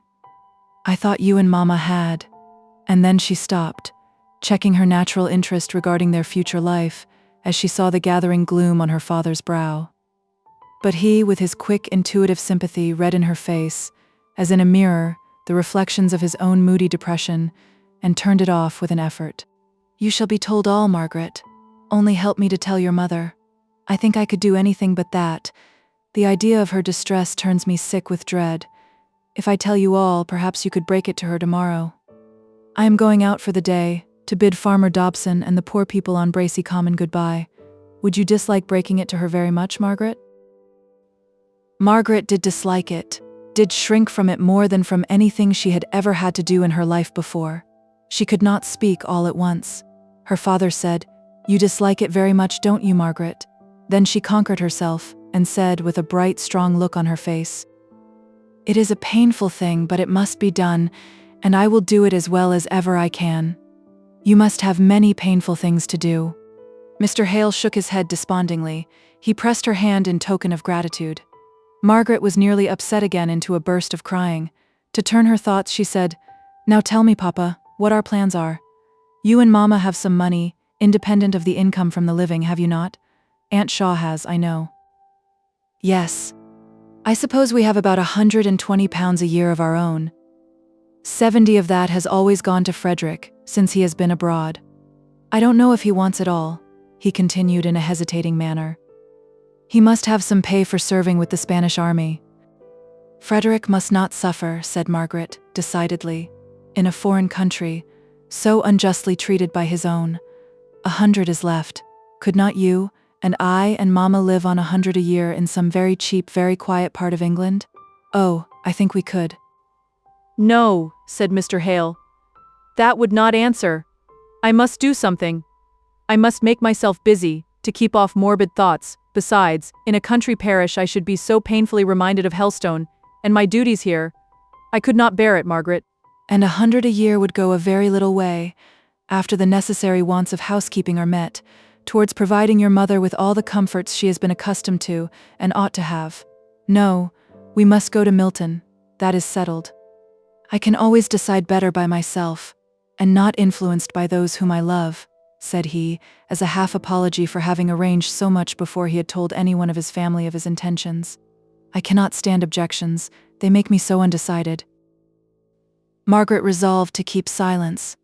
After all, what did it signify where they went, compared to the one terrible change? Mr. Hale continued, A few months ago, when my misery of doubt became more than I could bear without speaking, I wrote to Mr. Bell. You remember Mr. Bell, Margaret? No, I never saw him, I think. But I know who he is. Frederick's godfather, your old tutor at Oxford, don't you mean? Yes. He is a fellow of Plymouth College there. He is a native of Milton Northern, I believe. At any rate, he has property there, which has very much increased in value since Milton has become such a large manufacturing town. Well, I had reason to imagine, I had better say nothing about it, however, but I felt sure of sympathy from Mr. Bell. I don't know that he gave me much strength. He has lived an easy life in his college all his days, but he has been as kind as can be, and it is owing to him we are going to Milton. How? Said Margaret. Why, he has tenants and houses and mills there, so, though he dislikes the place too bustling for one of his habits, he is obliged to keep up some sort of connection, and he tells me that he hears there is a good opening for a private tutor there. A private tutor, said Margaret, looking scornful. What in the world do manufacturers want with the classics, or literature, or the accomplishments of a gentleman? Oh, said her father, some of them really seem to be fine fellows, conscious of their own deficiencies, which is more than many a man at Oxford is. Some want resolutely to learn, though they have come to man's estate. Some want their children to be better instructed than they themselves have been. At any rate, there is an opening, as I have said, for a private tutor. Mr. Bell has recommended me to a Mr. Thornton, a tenant of his, and a very intelligent man, as far as I can judge from his letters. And in Milton, Margaret, I shall find a busy life, if not a happy one, and people and scenes so different that I shall never be reminded of Helstone. There was the secret motive, as Margaret knew from her own feelings. It would be different. Discordant as it was, with almost a detestation for all she had ever heard of the north of England, the manufacturers, the people, the wild and bleak country, there was this one recommendation: it would be different to Helstone, and could never remind them of that beloved place. "When do we go?" asked Margaret after a short silence. "I do not know exactly. I wanted to talk it over with you. You see, your mother knows nothing about it yet, but I think in a fortnight, after my deed of resignation is sent in, I shall have no right to remain." Margaret was almost stunned. In a fortnight? No, not exactly to a day. Nothing is fixed, said her father with anxious hesitation, as he noticed the filmy sorrow that came over her eyes and the sudden change in her complexion. But she recovered herself immediately. "Yes, Papa, it had better be fixed soon and decidedly, as you say. Only Mama to know nothing about it. It is that is the great perplexity." "Poor Maria," replied Mr. Hale tenderly. Poor Maria. Oh, if I were not married, if I were but myself in the world, how easy it would be. As it is Margaret, I dare not tell her." "No," said Margaret sadly, "I will do it. Give me till tomorrow evening to choose my time." "Oh, Papa," cried she with sudden passionate entreaty, tell me it is a nightmare, a horrid dream, not the real waking truth. You cannot mean that you are really going to leave the church to give up Helstone, to be forever separate from me, from Mamma, led away by some delusion, some temptation. You do not really mean it?" Mr. Hale sat in rigid stillness while she spoke. Then he looked her in the face and said in a slow, hoarse, measured way, "I do mean it, Margaret. You must not deceive yourself in doubting the reality of my words, my fixed intention and resolve." He looked at her in the same steady, stony manner. For some moments after he had done speaking, she too gazed back with pleading eyes before she would believe it was irrevocable. Then she arose and went, without another word or look, towards the door. As her fingers were on the handle, he called her back. He was standing by the fireplace, shrunk and stooping, but as she came near, he drew himself up to his full height, and, placing his hands on her head, he said solemnly, "The blessing of God be upon thee, my child." "And may he restore you to his church," responded she, out of the fullness of her heart. The next moment she feared lest this answer to his blessing might be irreverent, wrong might hurt him as coming from his daughter, and she threw her arms round his neck. He held her to him for a minute or two. She heard him murmur to himself, "The martyrs and confessors had even more pain to bear. I will not shrink." They were startled by hearing Mrs. Hale inquiring for her daughter. They started asunder in the full consciousness of all that was before them. Mr. Hale hurriedly said, "Go, Margaret, go. I shall be out all tomorrow. Before night you will have told your mother." "Yes," she replied, and she returned to the drawing room in a stunned and dizzy state. Chapter 5. Decision. "I ask thee for a thoughtful love, through constant watching wise, to meet the glad with joyful smiles, and to wipe the weeping eyes, and a heart at leisure from itself, to soothe and sympathize." Anonymous. Margaret made a good listener to all her mother's little plans for adding some small comforts to the lot of the poorest parishioners. She could not help listening, though each new project was a stab to her heart. By the time the frost had set in, they should be far away from Helstone. Old Simon's rheumatism might be bad and his eyesight worse. There would be no one to go and read to him and comfort him with little porringers of broth and good red flannel, or if there was, it would be a stranger, and the old man would watch in vain for her. Mary Domville's little crippled boy would crawl in vain to the door and look for her coming through the forest. These poor friends would never understand why she had forsaken them, and there were many others besides. Papa has always spent the income he derived from his living in the parish. I am, perhaps, encroaching upon the next dues, but the winter is likely to be severe, and our poor people must be helped. "Oh, Mamma, let us do all we can," said Margaret eagerly, not seeing the prudential side of the question. only grasping at the idea that they were rendering such help for the last time. "We may not be here long." "Do you feel ill, my darling?" asks Mrs. Hale anxiously, misunderstanding Margaret's hint of the uncertainty of their stay at Helstone. "You look pale and tired. It is this soft, damp, unhealthy air." "No, no, Mama, it is not that. It is delicious air. It smells of the freshest, purest fragrance, after the smokiness of Harley Street. But I am tired, it surely must be near bedtime." "Not far off, it is 9:30. You had better go to bed at once, dear. Ask Dixon for some gruel. I will come and see you as soon as you are in bed. I am afraid you have taken cold, or the bad air from some of the stagnant ponds." "Oh, Mama," said Margaret, faintly smiling as she kissed her mother. "I am quite well, don't alarm yourself about me. I am only tired." Margaret went upstairs. To soothe her mother's anxiety, she submitted to a basin of gruel. She was lying languidly in bed when Mrs. Hale came up to make some last inquiries and kiss her before going to her own room for the night.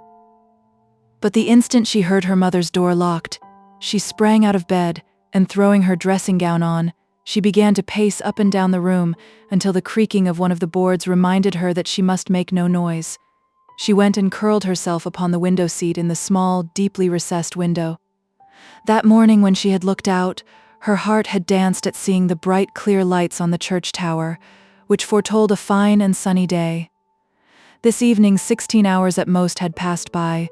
She sat down too full of sorrow to cry, but with a cold, dull pain, which seemed to have pressed the youth and buoyancy out of her heart, never to return.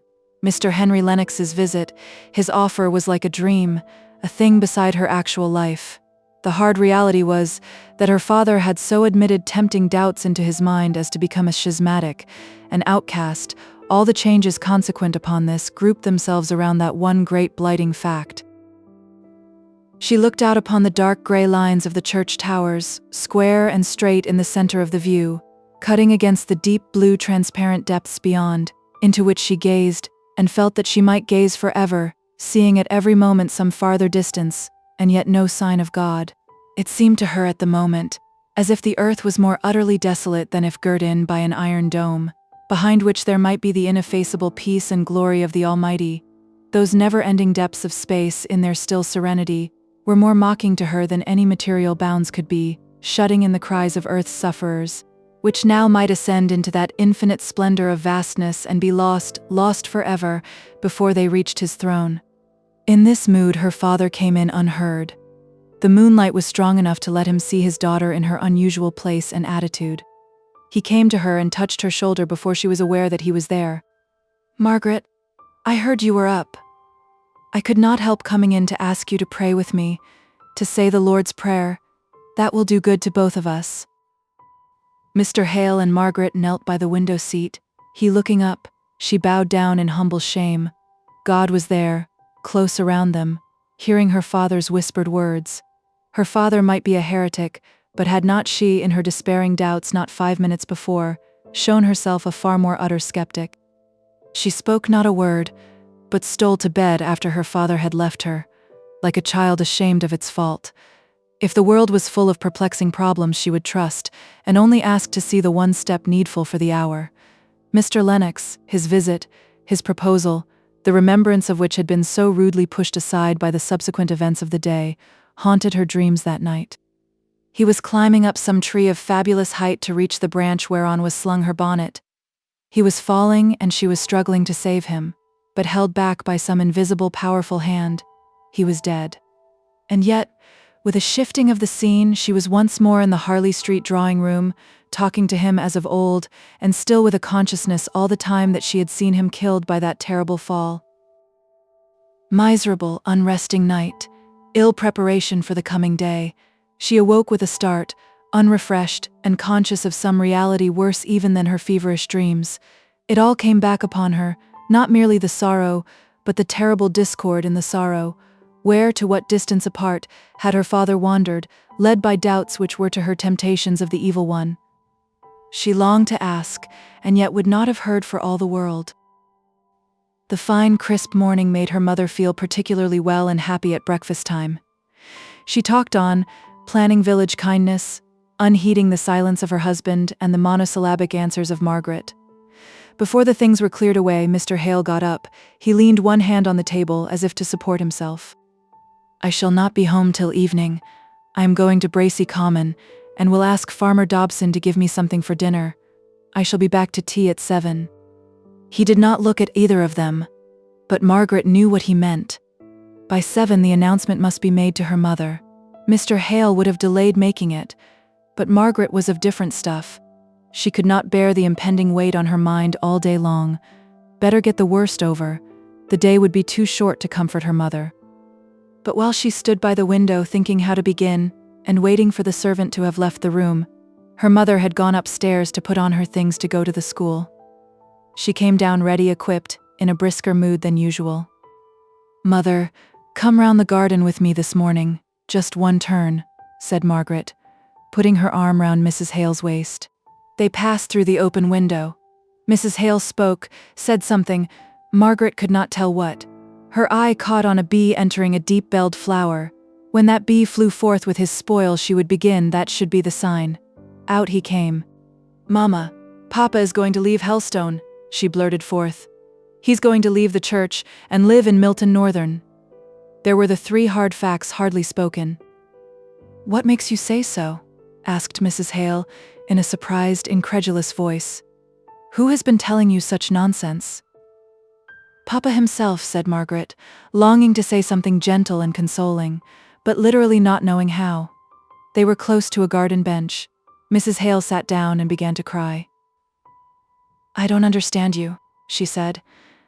"Either you have made some great mistake or I don't quite understand you." "No, Mother, I have made no mistake. Papa has written to the bishop, saying that he has such doubts that he cannot conscientiously remain a priest of the Church of England, and that he must give up Helstone. He has also consulted Mr. Bell, Frederick's godfather, you know, Mamma, and it is arranged that we go to live at Milton Northern." Mrs. Hale looked up in Margaret's face all the time she was speaking these words. The shadow on her countenance told that she, at least, believed in the truth of what she said. "I don't think it can be true," said Mrs. Hale at length. "He would surely have told me before it came to this." It came strongly upon Margaret's mind that her mother ought to have been told that whatever her faults of discontent and repining might have been, it was an error in her father to have left her to learn his change of opinion, and his approaching change of life, from her better-informed child. Margaret sat down by her mother and took her unresisting head on her breast, bending her own soft cheeks down caressingly to touch her face. "Dear, darling Mamma, we were so afraid of giving you pain. Papa felt so acutely you know you are not strong, and there must have been such terrible suspense to go through." "When did he tell you, Margaret?" "Yesterday, only yesterday," replied Margaret, detecting the jealousy which prompted the inquiry. Poor Papa, trying to divert her mother's thoughts into compassionate sympathy for all her father had gone through. Mrs. Hale raised her head. "What does he mean by having doubts?" she asked. "Surely he does not mean that he thinks differently, that he knows better than the church." Margaret shook her head, and the tears came into her eyes, as her mother touched the bare nerve of her own regret. "Can't the bishop set him right?" asked Mrs. Hale half impatiently. "I'm afraid not," said Margaret. "But I did not ask. I could not bear to hear what he might answer. It is all settled at any rate. He is going to leave Helstone in a fortnight. I am not sure if he did not say he had sent in his deed of resignation." "In a fortnight?" exclaimed Mrs. Hale. "I do think this is very strange, not at all right. I call it very unfeeling," said she, beginning to take relief in tears. "He has doubts, you say, and gives up his living, and all without consulting me. I dare say if he had told me his doubts at the first I could have nipped them in the bud." Mistaken as Margaret felt her father's conduct to have been, she could not bear to hear it blamed by her mother. She knew that his very reserve had originated in a tenderness for her, which might be cowardly, but was not unfeeling. "I almost hoped you might be glad to leave Helstone, Mamma," said she after a pause. "You have never been well in this air, you know. You can't think the smoky air of a manufacturing town, all chimneys and dirt like Milton Northern, would be better than this air, which is pure and sweet if it is too soft and relaxing. Fancy living in the middle of factories and factory people, though of course if your father leaves the church, we shall not be admitted into society anywhere. It will be such a disgrace to us. Poor dear Sir John. It is well he is not alive to see what your father has come to. Every day after dinner when I was a girl, living with your Aunt Shaw at Beresford Court, Sir John used to give for the first toast, Church and King, and down with the rump. Margaret was glad that her mother's thoughts were turned away from the fact of her husband's silence to her on the point which must have been so near his heart. Next to the serious vital anxiety as to the nature of her father's doubts, this was the one circumstance of the case that gave Margaret the most pain. You know, we have very little society here, Mama. The Gormans, who are our nearest neighbors to call society and we hardly ever see them, have been in trade just as much as these Milton Northern people. Yes, says Mrs. Hale, almost indignantly, but at any rate, the Gormans made carriages for half the gentlemen of the county, and were brought into some kind of intercourse with them, but these factory people, who on earth wears cotton that can afford linen? Well, Mama, I give up the cotton spinners. I am not standing up for them, any more than for any other tradespeople. Only we shall have little enough to do with them. Why on earth has your father fixed on Milton Northern to live in? Partly, said Margaret, sighing, because it is so very different from Helstone, partly because Mr. Bell says there is an opening there for a private tutor. Private tutor in Milton? Why can't he go to Oxford and be a tutor to gentlemen? You forget, Mama. He is leaving the church on account of his opinions. His doubts would do him no good at Oxford. Mrs. Hale was silent for some time, quietly crying. At last she said, And the furniture? How in the world are we to manage the removal? I never removed in my life, and only a fortnight to think about it. Margaret was inexpressibly relieved to find that her mother's anxiety and distress was lowered to this point, so insignificant to herself, and on which she could do so much to help. She planned and promised, and led her mother on to arrange fully as much as could be fixed before they knew somewhat more definitely what Mr. Hale intended to do. Throughout the day, Margaret never left her mother, bending her whole soul to sympathize in all the various turns her feelings took, towards evening especially, as she became more and more anxious that her father should find a soothing welcome home awaiting him after his return from his day of fatigue and distress. She dwelt upon what he must have borne in secret for long. Her mother only replied coldly that he ought to have told her, and that then at any rate he would have had an adviser to give him counsel, and Margaret turned faint at heart when she heard her father's step in the hall. She dared not go to meet him and tell him what she had done all day, for fear of her mother's jealous annoyance. She heard him linger, as if awaiting her, or some sign of her, and she dared not stir. She saw by her mother's twitching lips and changing color that she too was aware that her husband had returned. Presently he opened the room door, and stood there uncertain whether to come in. His face was gray and pale. He had a timid, fearful look in his eyes, something almost pitiful to see in a man's face, but that look of despondent uncertainty, of mental and bodily languor, touched his wife's heart. She went to him and threw herself on his breast, crying out, "Oh, Richard, Richard, you should have told me sooner." And then in tears Margaret left her, as she rushed upstairs to throw herself on her bed and hide her face in the pillows to stifle the hysteric sobs that would force their way out at last, after the rigid self-control of the whole day. How long she lay thus she could not tell. She heard no noise, though the housemaid came in to arrange the room. The affrighted girl stole out again on tiptoe, and went and told Mrs. Dixon that Miss Hale was crying as if her heart would break. She was sure she would make herself deadly ill if she went on at that rate. In consequence of this, Margaret felt herself touched, and started up into a sitting posture. She saw the accustomed room, the figure of Dixon in shadow, as the latter stood holding a candle a little behind her, for fear of the effect on Miss Hale's startled eyes, swollen and blinded as they were. "Oh, Dixon, I did not hear you come into the room," said Margaret, resuming her trembling self-restraint. "Is it very late?" continued she, lifting herself languidly off the bed, yet letting her feet touch the ground without fairly standing down, as she shaded her wet ruffled hair off her face and tried to look as though nothing were the matter, as if she had been asleep.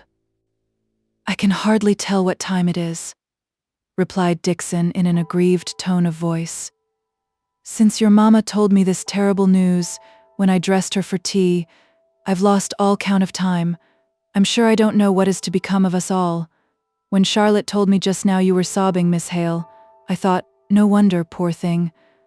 And Master thinking of turning dissenter at his time of life, when, if it is not to be said he's done well in the church, he's not done badly after all.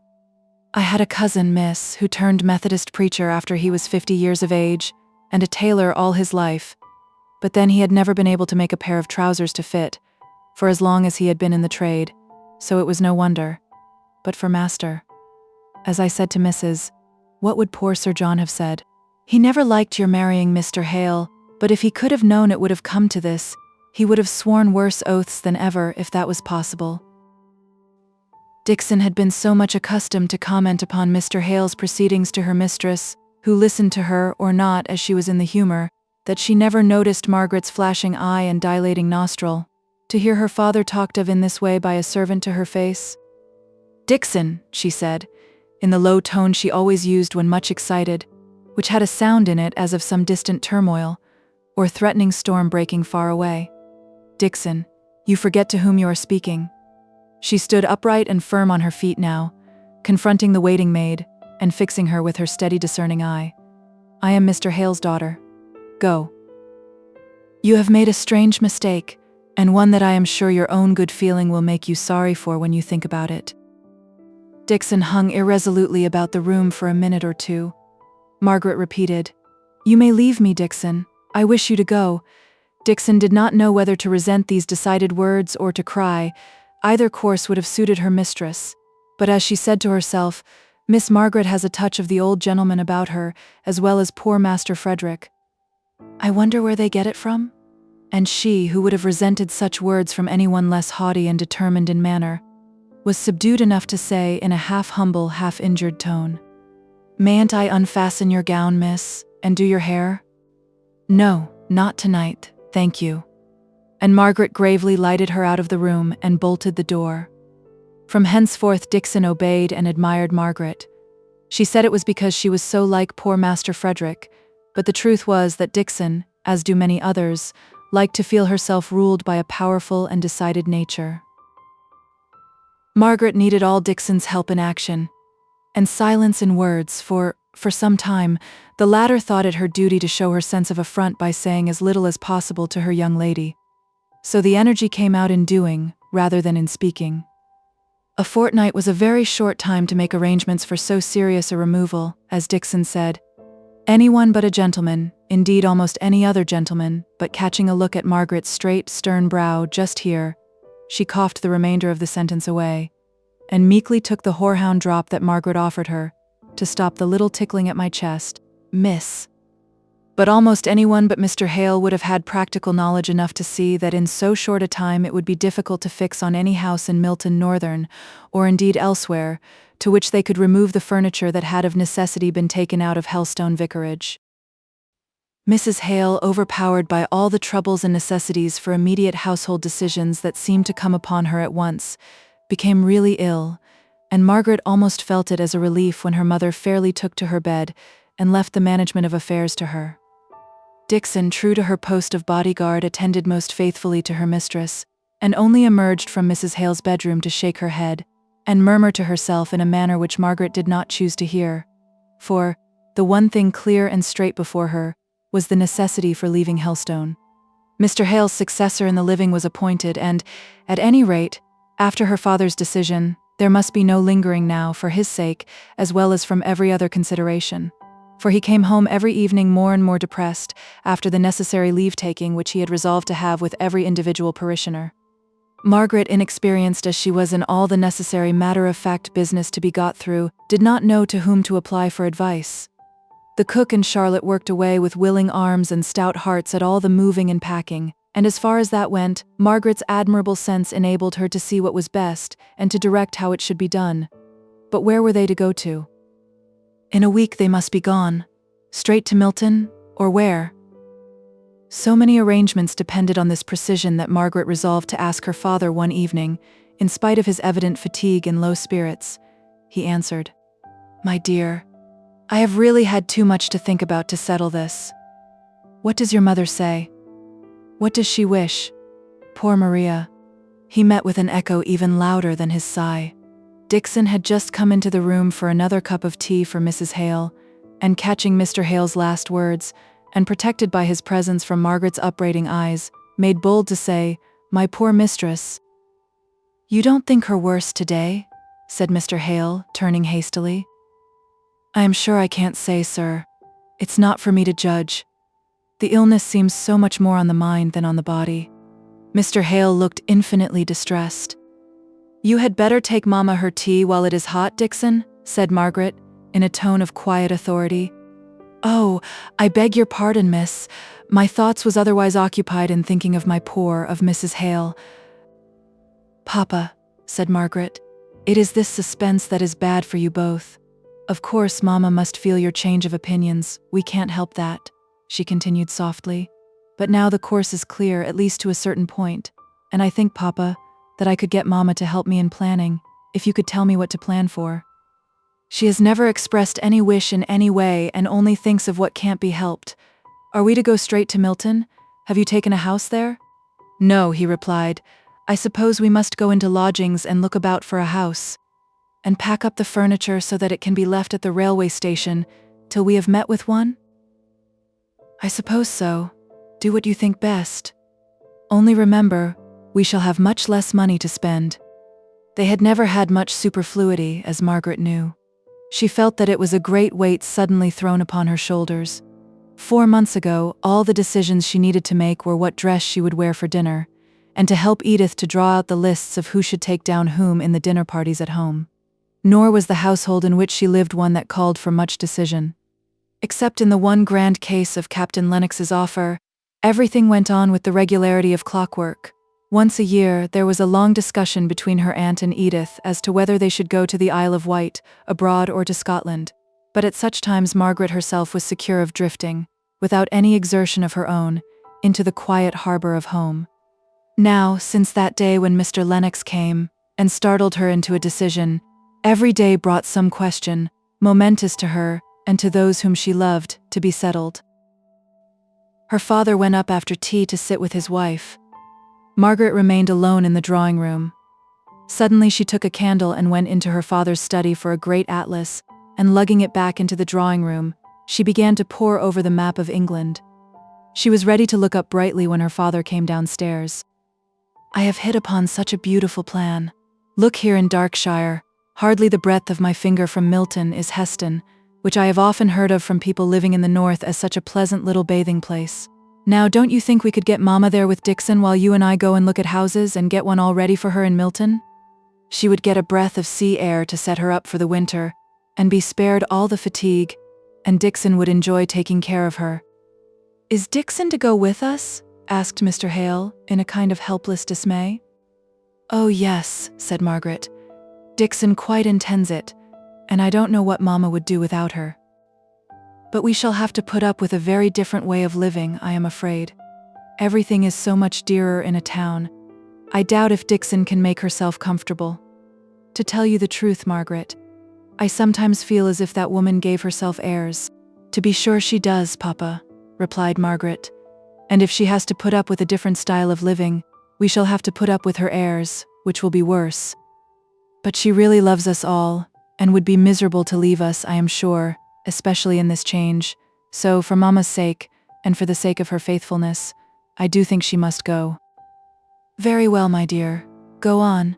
I am resigned. How far is HASTE from Milton? The breadth of one of your fingers does not give me a very clear idea of distance." "Well then, I suppose it is 30 miles, that is not much. Not in distance, but in— Never mind, if you really think it will do your mother good, let it be fixed so." This was a great step. Now Margaret could work and act and plan in good earnest, and now Mrs. Hale could rouse herself from her languor and forget her real suffering in thinking of the pleasure and the delight of going to the seaside. Her only regret was that Mr. Hale could not be with her all the fortnight she was to be there, as he had been for a whole fortnight once, when they were engaged, and she was staying with Sir John and Lady Beresford at Torquay. Chapter 6. Farewell. Unwatched the garden bough shall sway, the tender blossom flutter down, unloved that beech will gather brown, the maple burn itself away. Unloved, the sunflower, shining fair, ray round with flames her disk of seed, and many a rose carnation feed, with summer spice the humming air. Till from the garden and the wild a fresh association blow, and year by year the landscape grow familiar to the stranger's child. As year by year the laborer tills his wonted glebe or lops the glades, and year by year our memory fades, from all the circle of the hills. Tennyson. The last day came. The house was full of packing cases, which were being carted off at the front door to the nearest railway station. Even the pretty lawn at the side of the house was made unsightly and untidy by the straw that had been wafted upon it through the open door and windows. The rooms had a strange echoing sound in them, and the light came harshly and strongly in through the uncurtained windows, seeming already unfamiliar and strange. Mrs. Hale's dressing room was left untouched to the last, and there she and Dixon were packing up clothes and interrupting each other every now and then to exclaim at, and turn over with fond regard, some forgotten treasure, in the shape of some relic of the children while they were yet little. They did not make much progress with their work. Downstairs, Margaret stood calm and collected, ready to counsel or advise the men who had been called in to help the cook and Charlotte. These two last, crying between whiles, wondered how the young lady could keep up so this last day, and settled it between them that she was not likely to care much for Helstone, having been so long in London. There she stood, very pale and quiet, with her large grave eyes observing everything, up to every present circumstance however small. They could not understand how her heart was aching all the time, with a heavy pressure that no sighs could lift off or relieve, and how constant exertion for her perceptive faculties was the only way to keep herself from crying out with pain. Moreover, if she gave way, who was to act? Her father was examining papers, books, registers, what not, in the vestry with the clerk, and when he came in there were his own books to pack up, which no one but himself could do to his satisfaction. Besides, was Margaret one to give way before strange men, or even household friends like the cook and Charlotte? Not she. But at last the four packers went into the kitchen to their tea, and Margaret moved stiffly and slowly away from the place in the hall where she had been standing so long, out through the bare echoing drawing room, into the twilight of an early November evening. There was a filmy veil of soft, dull mist obscuring, but not hiding, all objects, giving them a lilac hue, for the sun had not yet fully set.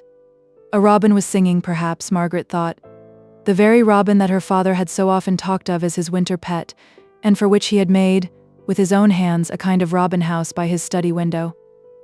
The leaves were more gorgeous than ever. The first touch of frost would lay them all low on the ground.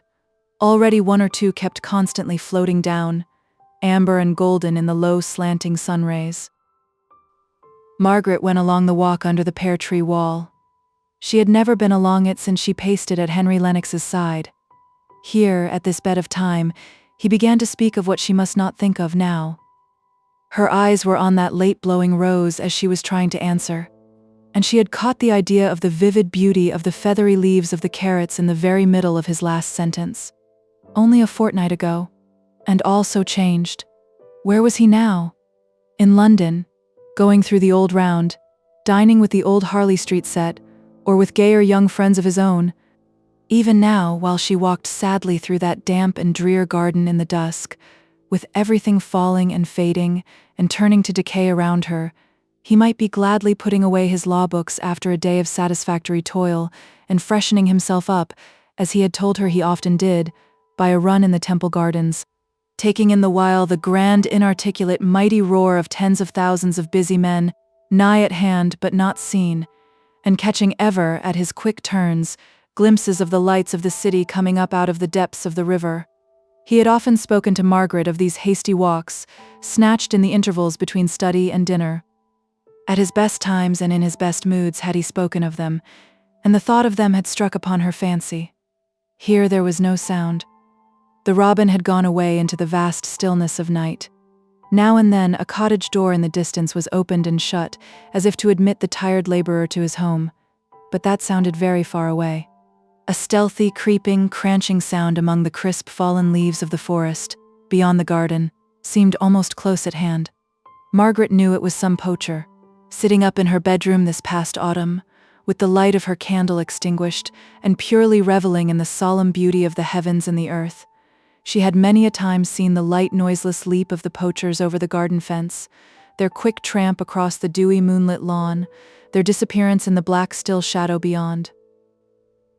The wild, adventurous freedom of their life had taken her fancy. She felt inclined to wish them success. She had no fear of them, but tonight she was afraid. She knew not why. She heard Charlotte shutting the windows and fastening up for the night, unconscious that anyone had gone out into the garden. A small branch, it might be of rotten wood, or it might be broken by force, came heavily down in the nearest part of the forest. Margaret ran, swift as Camilla, down to the window and rapped at it with a hurried tremulousness which startled Charlotte within. "Let me in! Let me in! It is only me, Charlotte!" Her heart did not still its fluttering till she was safe in the drawing room, with the windows fastened and bolted, and the familiar walls hemming her round and shutting her in. She had sate down upon a packing case. Cheerless, chill was the dreary and dismantled room, no fire nor other light, but Charlotte's long unsnuffed candle. Charlotte looked at Margaret with surprise, and Margaret, feeling it rather than seeing it, rose up. "I was afraid you were shutting me out altogether, Charlotte," said she, half smiling. "And then you would never have heard me in the kitchen, and the doors into the lane and churchyard are locked long ago." "Oh, miss, I should have been sure to have missed you soon. The men would have wanted you to tell them how to go on, and I have put tea in master's study as being the most comfortable room, so to speak." "Thank you, Charlotte. You are a kind girl. I shall be sorry to leave you. You must try and write to me if I can ever give you any little help or good advice. I shall always be glad to get a letter from Helstone, you know. I shall be sure and send you my address when I know it." The study was all ready for tea. There was a good blazing fire and unlighted candles on the table. Margaret sat down on the rug, partly to warm herself, for the dampness of the evening hung about her dress, and over-fatigue had made her chilly. She kept herself balanced by clasping her hands together round her knees. Her head dropped a little towards her chest. The attitude was one of despondency, whatever her frame of mind might be. But when she heard her father's step on the gravel outside, she started up, and hastily shaking her heavy black hair back, and wiping a few tears away that had come on her cheeks she knew not how, she went out to open the door for him. He showed far more depression than she did.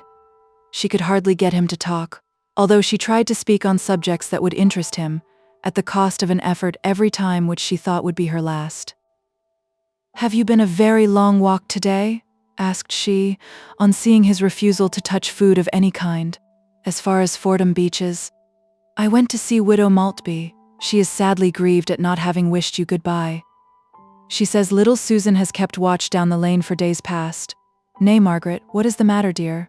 The thought of the little child watching for her, and continually disappointed from no forgetfulness on her part, but from sheer inability to leave home, was the last drop in poor Margaret's cup, and she was sobbing away as if her heart would break. Mr. Hale was distressingly perplexed. He rose and walked nervously up and down the room. Margaret tried to check herself, but would not speak until she could do so with firmness. She heard him talking, as if to himself. "I cannot bear it. I cannot bear to see the sufferings of others. I think I could go through my own with patience. Oh, is there no going back?" "No, father," said Margaret, looking straight at him and speaking low and steadily. "It is bad to believe you in error. It would be infinitely worse to have known you a hypocrite." She dropped her voice at the last few words, as if entertaining the idea of hypocrisy for a moment in connection with her father savored of irreverence. "Besides," she went on, "it is only that I am tired tonight. Don't think that I am suffering from what you have done, dear papa. We can't either of us talk about it tonight, I believe," said she, finding that tears and sobs would come in spite of herself. "I had better go and take Mamma up this cup of tea. She had hers very early when I was too busy to go to her, and I am sure she will be glad of another now." Railroad time inexorably wrenched them away from lovely beloved Helstone the next morning. They were gone. They had seen the last of the long, low parsonage home, half covered with china roses and pyracanthus, more homelike than ever in the morning sun that glittered on its windows, each belonging to some well-loved room. Almost before they had settled themselves into the car, sent from Southampton to fetch them to the station, they were gone away to return no more. A sting at Margaret's heart made her strive to look out to catch the last glimpse of the old church tower at the turn where she knew it might be seen above a wave of the forest trees. But her father remembered this too, and she silently acknowledged his greater right to the one window from which it could be seen. She leant back and shut her eyes, and the tears welled forth, and hung glittering for an instant on the shadowing eyelashes before rolling slowly down her cheeks and dropping, unheeded, on her dress. They were to stop in London all night at some quiet hotel. Poor Mrs. Hale had cried in her way nearly all day long, and Dixon showed her sorrow by extreme crossness and a continual irritable attempt to keep her petticoats from even touching the unconscious Mr. Hale, whom she regarded as the origin of all this suffering. They went through the well-known streets, past houses which they had often visited, past shops in which she had lounged, impatient, by her aunt's side, while that lady was making some important and interminable decision, nay, absolutely past acquaintances in the streets, for though the morning had been of an incalculable length to them, and they felt as if it ought long ago to have closed in for the repose of darkness, it was the very busiest time of a London afternoon in November when they arrived there. It was long since Mrs. Hale had been in London, and she roused up, almost like a child, to look about her at the different streets, and to gaze after and exclaim at the shops and carriages. "Oh, there's Harrison's, where I bought so many of my wedding things. Dear, how altered. They've got immense plate-glass windows, larger than Crawford's in Southampton. Oh, and there, I declare, no, it is not. Yes, it is, Margaret. We have just passed Mr. Henry Lennox. Where can he be going? Among all these shops?" Margaret started forwards, and as quickly fell back, half smiling at herself for the sudden motion. They were 100 yards away by this time, but he seemed like a relic of Hellstone. He was associated with a bright morning, an eventful day, and she should have liked to have seen him, without his seeing her, without the chance of their speaking. The evening, without employment, passed in a room high up in an hotel, was long and heavy. Mr. Hale went out to his bookseller's, and to call on a friend or two. Everyone they saw, either in the house or out in the streets, appeared hurrying to some appointment, expected by or expecting somebody. They alone seemed strange and friendless and desolate. Yet within a mile, Margaret knew of house after house, where she for her own sake and her mother for her Aunt Shaw's would be welcomed if they came in gladness or even in peace of mind. If they came sorrowing and wanting sympathy in a complicated trouble like the present, then they would be felt as a shadow in all these houses of intimate acquaintances, not friends. London life is too whirling and full to admit of even an hour of that deep silence of feeling which the friends of Job showed, when they sat with him on the ground 7 days and 7 nights, and none spake a word unto him, for they saw that his grief was very great. Chapter 7. New scenes and faces. Mist clogs the sunshine, smoky dwarf houses hem me round everywhere. Matthew Arnold. The next afternoon, about 20 miles from Milton Northern, they entered on the little branch railway that led to Heston. Heston itself was one long straggling street, running parallel to the seashore. It had a character of its own, as different from the little bathing places in the south of England as they again from those of the continent. To use a Scotch word, everything looked more purpose-like. The country carts had more iron, and less wood and leather about the horse gear. The people in the streets, although on pleasure bent, had yet a busy mind. The colors looked grayer, more enduring, not so gay and pretty. There were no smock frocks, even among the country folk. They retarded motion, and were apt to catch on machinery, and so the habit of wearing them had died out. In such towns in the south of England, Margaret had seen the shopmen, when not employed in their business, lounging a little at their doors, enjoying the fresh air, and the look up and down the street. Here, if they had any leisure from customers, they made themselves business in the shop even, Margaret fancied, to the unnecessary unrolling and re-rolling of ribbons. All these differences struck upon her mind, as she and her mother went out next morning to look for lodgings. Their 2 nights at hotels had cost more than Mr. Hale had anticipated, and they were glad to take the first clean, cheerful rooms they met with that were at liberty to receive them. There, for the first time for many days, did Margaret feel at rest. There was a dreaminess in the rest, too, which made it still more perfect and luxurious to repose in. The distant sea lapped the sandy shore with measured sound, the nearer cries of the donkey boys, the unusual scenes moving before her like pictures, which she cared not in her laziness to have fully explained before they passed away. The stroll down to the beach to breathe the sea air, soft and warm on that sandy shore even to the end of November. The great long misty sea line touching the tender-colored sky, the white sail of a distant boat turning silver in some pale sunbeam. It seemed as if she could dream her life away in such luxury of pensiveness, in which she made her present all in all, from not daring to think of the past, or wishing to contemplate the future. But the future must be met, however stern and iron it be. One evening it was arranged that Margaret and her father should go the next day to Milton Northern and look out for a house. Mr. Hale had received several letters from Mr. Bell, and one or two from Mr. Thornton, and he was anxious to ascertain at once a good many particulars respecting his position and chances of success there, which he could only do by an interview with the latter gentleman. Margaret knew that they ought to be removing, but she had a repugnance to the idea of a manufacturing town, and believed that her mother was receiving benefit from HASTE air, so she would willingly have deferred the expedition to Milton. For several miles before they reached Milton, they saw a deep lead-colored cloud hanging over the horizon in the direction in which it lay. It was all the darker from contrast with the pale gray blue of the wintry sky, for in HASTE there had been the earliest signs of frost. Nearer to the town, the air had a faint taste and smell of smoke, perhaps, after all, more a loss of the fragrance of grass and herbage than any positive taste or smell. Quick they were whirled over long, straight, hopeless streets of regularly built houses, all small and of brick.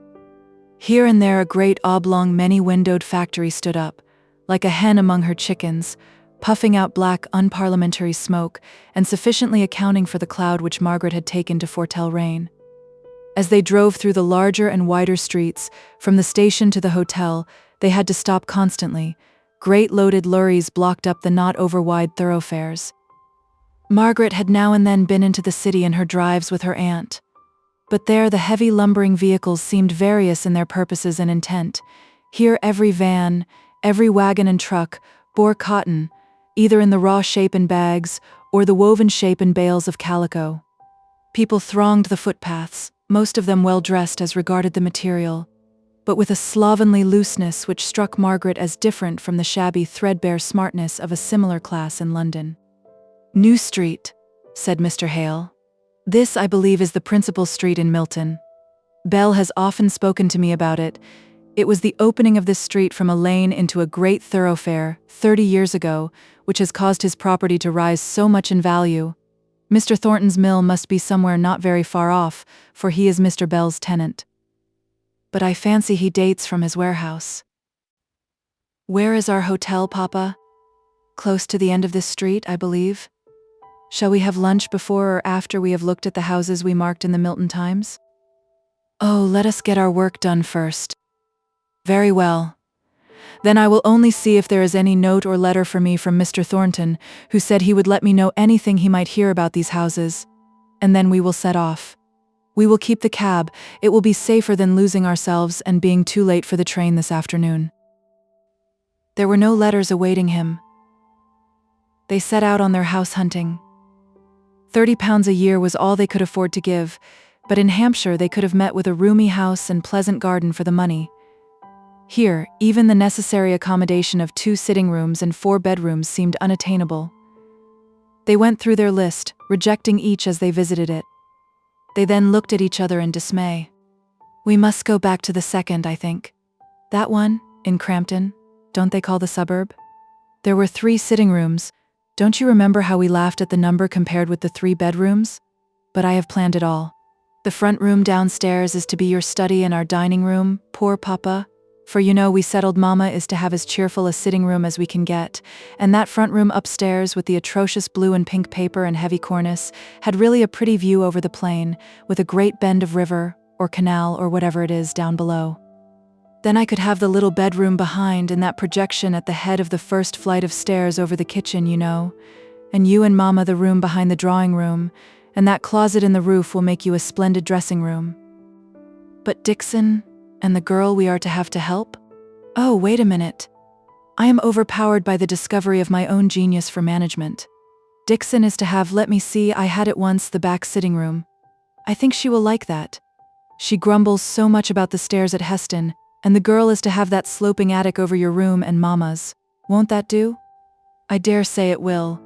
But the papers. What taste. And the overloading such a house with color and such heavy cornices.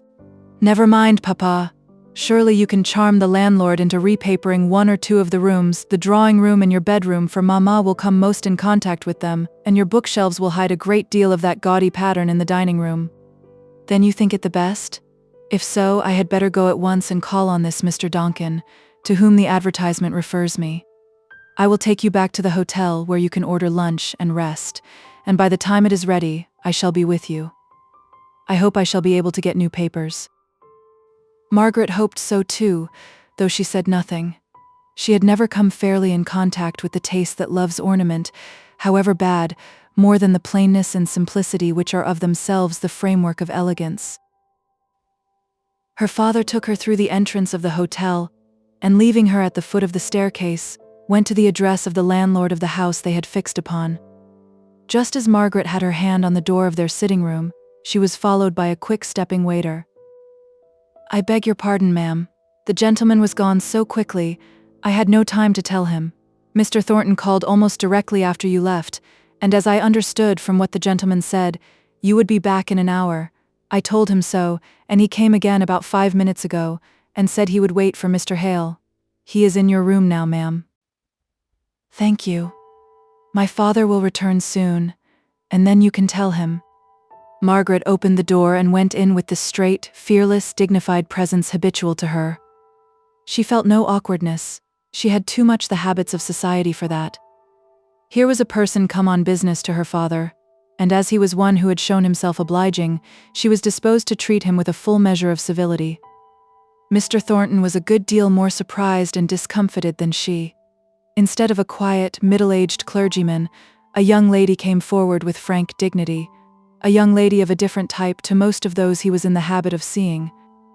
Her dress was very plain, a close straw bonnet of the best material and shape, trimmed with white ribbon, a large Indian shawl which hung about her in long heavy folds, and which she wore as an empress wears her drapery. He did not understand who she was as he caught the simple, straight, unabashed look, which showed that his being there was of no concern to the beautiful countenance, and called up no flush of surprise to the pale ivory of the complexion. He had heard that Mr. Hale had a daughter, but he had imagined that she was a little girl. Mr. Thornton, I believe, said Margaret after a half-instant's pause, during which his unready words would not come. Will you sit down? My father brought me to the door not a minute ago, but unfortunately he was not told that you were here, and he has gone away on some business. But he will come back almost directly. I am sorry you have had the trouble of calling twice. Mr. Thornton was in habits of authority himself, but she seemed to assume some kind of rule over him at once. He had been getting impatient at the loss of his time on a market day, the moment before she appeared, yet now he calmly took a seat at her bidding. Do you know where it is that Mr. Hale has gone to? Perhaps I might be able to find him. He has gone to a Mr. Donkin in Canute Street. He is the landlord of the house my father wishes to take in Crampton. Mr. Thornton knew the house. He had seen the advertisement and been to look at it, in compliance with a request of Mr. Bell's that he would assist Mr. Hale to the best of his power, and also instigated by his own interest in the case of a clergyman who had given up his living under circumstances such as those of Mr. Hale. Mr. Thornton had thought that the house in Crampton was really just the thing, but now that he saw Margaret, with her superb ways of moving and looking, he began to feel ashamed of having imagined that it would do very well for the Hales, in spite of a certain vulgarity in it which had struck him at the time of his looking it over. Margaret could not help her looks, but the short, curled upper lip, the round, massive upturned chin, the manner of carrying her head, her movements full of a soft feminine defiance, always gave strangers the impression of haughtiness.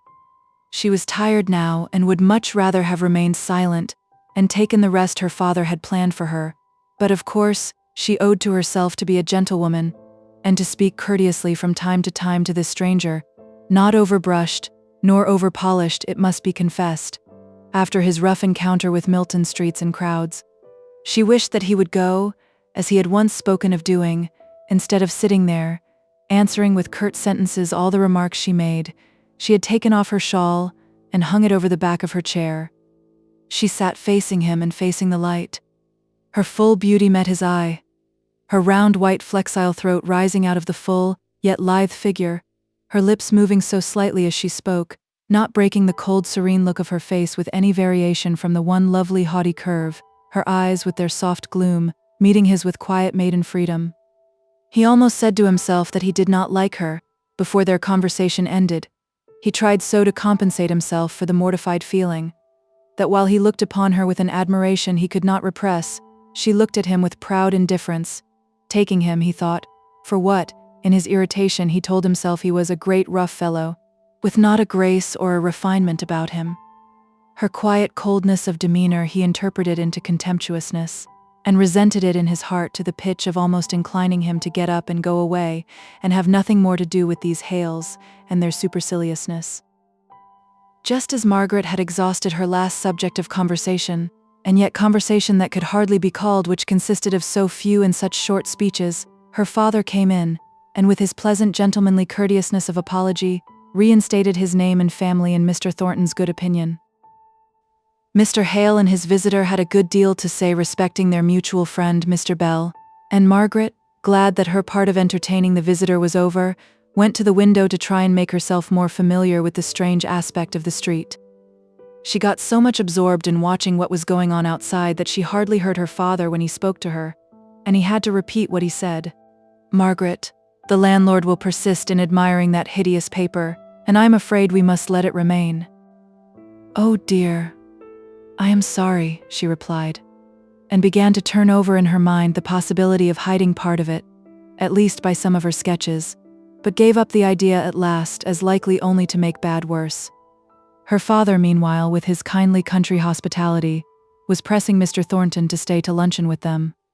It would have been very inconvenient to him to do so, yet he felt that he should have yielded, if Margaret by word or look had seconded her father's invitation. He was glad she did not, and yet he was irritated at her for not doing so. She gave him a low, grave bow when he left, and he felt more awkward and self-conscious in every limb than he had ever done in his life before. "Well, Margaret, now to luncheon as fast as we can. Have you ordered it?" "No, Papa. That man was here when I came home, and I have never had an opportunity." "Then we must take anything we can get. He must have been waiting a long time, I'm afraid. It seemed exceedingly long to me. I was just at the last gasp when you came in." He never went on with any subject, but gave little short, abrupt answers. "Very much to the point, though, I should think. He is a clear-headed fellow," he said. "Did you hear that Crampton is on gravelly soil, and by far the most healthy suburb in the neighborhood of Milton?" When they returned to Heston, there was the day's account to be given to Mrs. Hale, who was full of questions, which they answered in the intervals of tea-drinking. "And what is your correspondent, Mr. Thornton, like?" "Ask Margaret," said her husband. She and he had a long attempt at conversation, while I was away speaking to the landlord. "Oh, I hardly know what he is like," said Margaret, lazily, too tired to tax her powers of description much.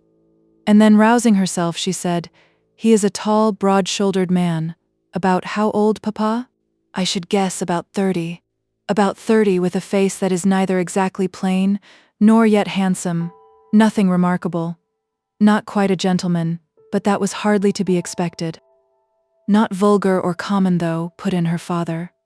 "Rather jealous of any disparagement of the sole friend he had in Milton." "Oh no," said Margaret. With such an expression of resolution and power, no face, however plain in feature, could be either vulgar or common. "I should not like to have to bargain with him. He looks very inflexible. Altogether a man who seems made for his niche, mamma, sagacious and strong, as becomes a great tradesman." "Don't call the Milton manufacturers tradesmen, Margaret," said her father. "They are very different." "Are they?" "I apply the word to all who have something tangible to sell. But if you think the term is not correct, Papa, I won't use it. But, oh Mamma, speaking of vulgarity and commonness, you must prepare yourself for our drawing-room paper. Pink and blue roses, with yellow leaves, and such a heavy cornice round the room." But when they removed to their new house in Milton, the obnoxious papers were gone. The landlord received their thanks very composedly, and let them think, if they liked, that he had relented from his expressed determination not to repaper. There was no particular need to tell them that what he did not care to do for a Reverend Mr. Hale, unknown in Milton, he was only too glad to do at the one short, sharp remonstrance of Mr. Thornton, the wealthy manufacturer. Chapter 8. Homesickness. And it's hame fain wad I be. It needed the pretty light papering of the rooms to reconcile them to Milton. It needed more that could not be had. The thick yellow November fogs had come on, and the view of the plain in the valley, made by the sweeping bend of the river, was all shut out when Mrs. Hale arrived at her new home. Margaret and Dixon had been at work 2 days, unpacking and arranging, but everything inside the house still looked in disorder, and outside a thick fog crept up to the very windows and was driven into every open door in choking white wreaths of unwholesome mist. "Oh, Margaret, are we to live here?" asked Mrs. Hale in blank dismay. Margaret's heart echoed the dreariness of the tone in which this question was put. She could scarcely command herself enough to say, "Oh, the fogs in London are sometimes far worse." But then you knew that London itself, and friends, lay behind it. Here, well, we are desolate. Oh, Dixon, what a place this is. Indeed, ma'am, I'm sure it will be your death before long, and then I know who'll stay. Miss Hale, that's far too heavy for you to lift." "Not at all, thank you, Dixon," replied Margaret coldly. "The best thing we can do for Mamma is to get her room quite ready for her to go to bed, while I go and bring her a cup of coffee." Mr. Hale was equally out of spirits, and equally came upon Margaret for sympathy. "Margaret, I do believe this is an unhealthy place. Only suppose that your mother's health or yours should suffer. I wish I had gone into some country place in Wales. This is really terrible," said he, going up to the window. There was no comfort to be given. They were settled in Milton, and must endure smoke and fogs for a season. Indeed, all other life seemed shut out from them by as thick a fog of circumstance. Only the day before, Mr. Hale had been reckoning up with dismay how much their removal and fortnight at HASTE had cost, and he found it had absorbed nearly all his little stock of ready money. No. Here they were, and here they must remain. At night, when Margaret realized this, she felt inclined to sit down in a stupor of despair. The heavy, smoky air hung about her bedroom, which occupied the long, narrow projection at the back of the house. The window, placed at the side of the oblong, looked at the blank wall of a similar projection, not above 10 feet distant. It loomed through the fog like a great barrier to hope. Inside the room, everything was in confusion. All their efforts had been directed to make her mother's room comfortable. Margaret sat down on a box, the direction card upon which struck her as having been written at Helstone. Beautiful, beloved Helstone. She lost herself in dismal thought, but at last she determined to take her mind away from the present, and suddenly remembered that she had a letter from Edith which she had only half read in the bustle of the morning. It was to tell of their arrival at Corfu, their voyage along the Mediterranean, their music, and dancing on board ship, the gay new life opening upon her, her house with its trellised balcony, and its views over white cliffs and deep blue sea. Edith wrote fluently and well, if not graphically. She could not only seize the salient and characteristic points of a scene, but she could enumerate enough of indiscriminate particular for Margaret to make it out for herself. Captain Lennox and another lately married officer shared a villa, high up on the beautiful precipitous rocks overhanging the sea. Their days, late as it was in the year, seemed spent in boating or land picnics, all out of doors, pleasure-seeking and glad. Edith's life seemed like the deep vault of blue sky above her, free, utterly free from fleck or cloud. Her husband had to attend drill, and she, the most musical officer's wife there, had to copy the new and popular tunes out of the most recent English music for the benefit of the bandmaster. Those seemed their most severe and arduous duties. She expressed an affectionate hope that, if the regiment stopped another year at Corfu, Margaret might come out and pay her a long visit. She asked Margaret if she remembered the day 12th on which she, Edith, wrote, how it rained all day long in Harley Street, and how she would not put on her new gown to go to a stupid dinner, and get it all wet and splashed in going to the carriage, and how at that very dinner they had first met Captain Lennox. Yes, Margaret remembered it well. Edith and Mrs. Shaw had gone to dinner. Margaret had joined the party in the evening. The recollection of the plentiful luxury of all arrangements, the stately handsomeness of the furniture, the size of the house, the peaceful, untroubled ease of the visitors all came vividly before her, in strange contrast to the present time. The smooth sea of that old life closed up, without a mark left to tell where they had all been. The habitual dinners, the calls, the dancing evenings were all going on forever, though her Aunt Shaw and Edith were no longer there, and she, of course, was even less missed. She doubted if any one of that old set ever thought of her, except Henry Lennox. He too, she knew, would strive to forget her, because of the pain she had caused him. She had heard him often boast of his power of putting any disagreeable thought far away from him. Then she penetrated farther into what might have been.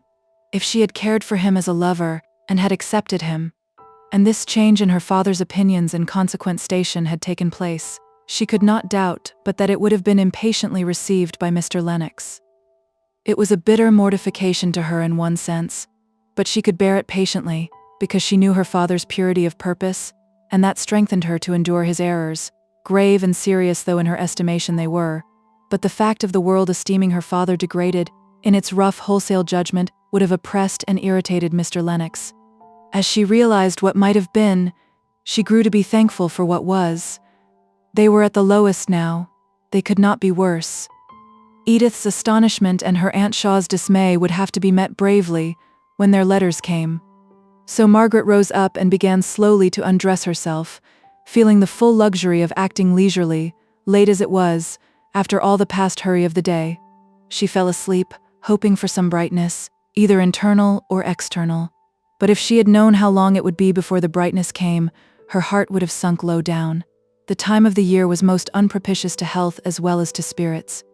Her mother caught a severe cold, and Dixon herself was evidently not well, although Margaret could not insult her more than by trying to save her, or by taking any care of her.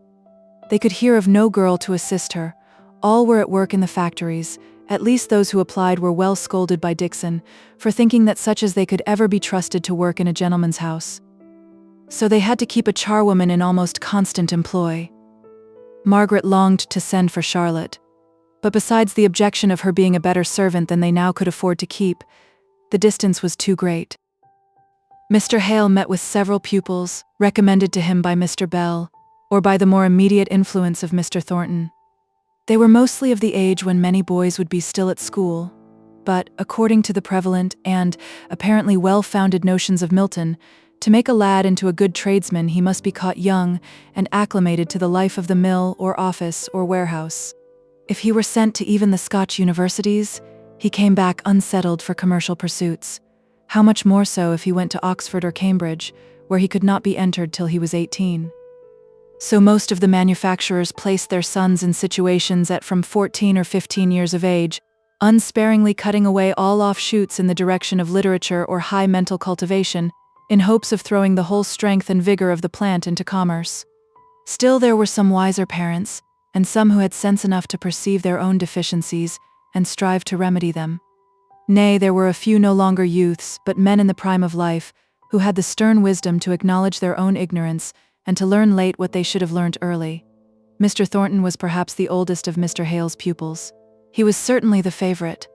Mr. Hale got into the habit of quoting his opinions so frequently, and with such regard that it became a little domestic joke to wonder what time, during the hour appointed for instruction, could be given to absolute learning, so much of it appeared to have been spent in conversation. Margaret rather encouraged this light, merry way of viewing her father's acquaintance with Mr. Thornton, because she felt that her mother was inclined to look upon this new friendship of her husband's with jealous eyes. As long as his time had been solely occupied with his books and his parishioners as at Helstone, she had appeared to care little whether she saw much of him or not, but now that he looked eagerly forward to each renewal of his intercourse with Mr. Thornton, she seemed hurt and annoyed, as if he were slighting her companionship for the first time. Mr. Hale's overpraise had the usual effect of overpraise upon his auditors. They were a little inclined to rebel against Aristides being always called the just. After a quiet life in a country parsonage for more than 20 years, there was something dazzling to Mr. Hale in the energy which conquered immense difficulties with ease. The power of the machinery of Milton, the power of the men of Milton, impressed him with a sense of grandeur, which he yielded to without caring to inquire into the details of its exercise. But Margaret went less abroad, among machinery and men, saw less of power in its public effect, and as it happened, she was thrown with one or two of those who, in all measures affecting masses of people, must be acute sufferers for the good of many. The question always is, has everything been done to make the sufferings of these exceptions as small as possible? Or, in the triumph of the crowded procession, have the helpless been trampled on, instead of being gently lifted aside out of the roadway of the conqueror, whom they have no power to accompany on his march? It fell to Margaret's share to have to look out for a servant to assist Dixon, who had at first undertaken to find just the person she wanted to do all the rough work of the house. But Dixon's ideas of helpful girls were founded on the recollection of tidy elder scholars at Helstone School, who were only too proud to be allowed to come to the parsonage on a busy day, and treated Mrs. Dixon with all the respect, and a good deal more of fright, which they paid to Mr. and Mrs. Hale. Dixon was not unconscious of this odd reverence which was given to her, nor did she dislike it. It flattered her much as Louis XIV was flattered by his courtiers, shading their eyes from the dazzling light of his presence. But nothing short of her faithful love for Mrs. Hale could have made her endure the rough, independent way in which all the Milton girls, who made application for the servant's place, replied to her inquiries respecting their qualifications. They even went the length of questioning her back again, having doubts and fears of their own, as to the solvency of a family who lived in a house of £30 a year, and yet gave themselves heirs, and kept 2 servants, one of them so very high and mighty.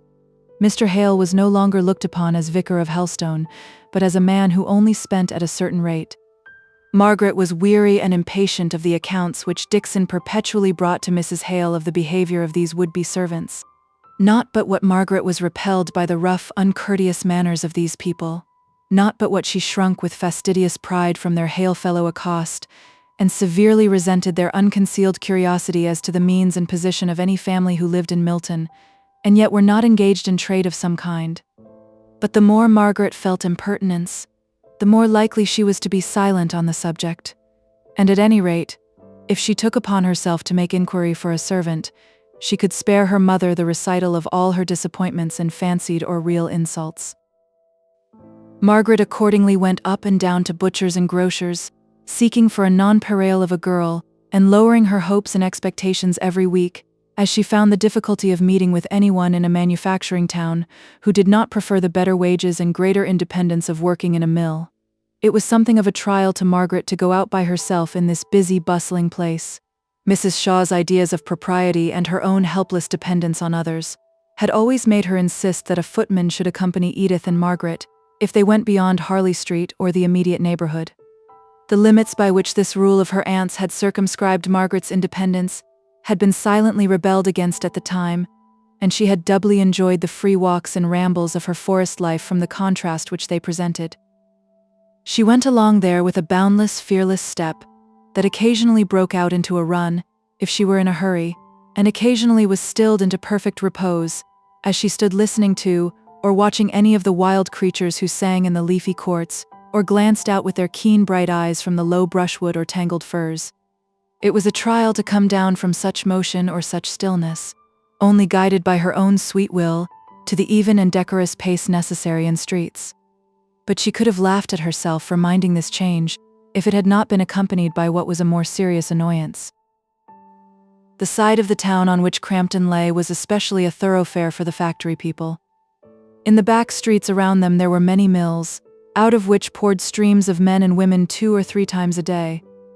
Until Margaret had learnt the times of their ingress and egress, she was very unfortunate in constantly falling in with them. They came rushing along with bold, fearless faces and loud laughs and jests, particularly aimed at all those who appeared to be above them in rank or station. The tones of their unrestrained voices, and their carelessness of all common rules of street politeness, frightened Margaret a little at first. The girls, with their rough, but not unfriendly freedom, would comment on her dress, even touch her shawl or gown to ascertain the exact material. Nay, once or twice she was asked questions relative to some article which they particularly admired. There was such a simple reliance on her womanly sympathy with their love of dress, and on her kindliness that she gladly replied to these inquiries as soon as she understood them, and half smiled back at their remarks.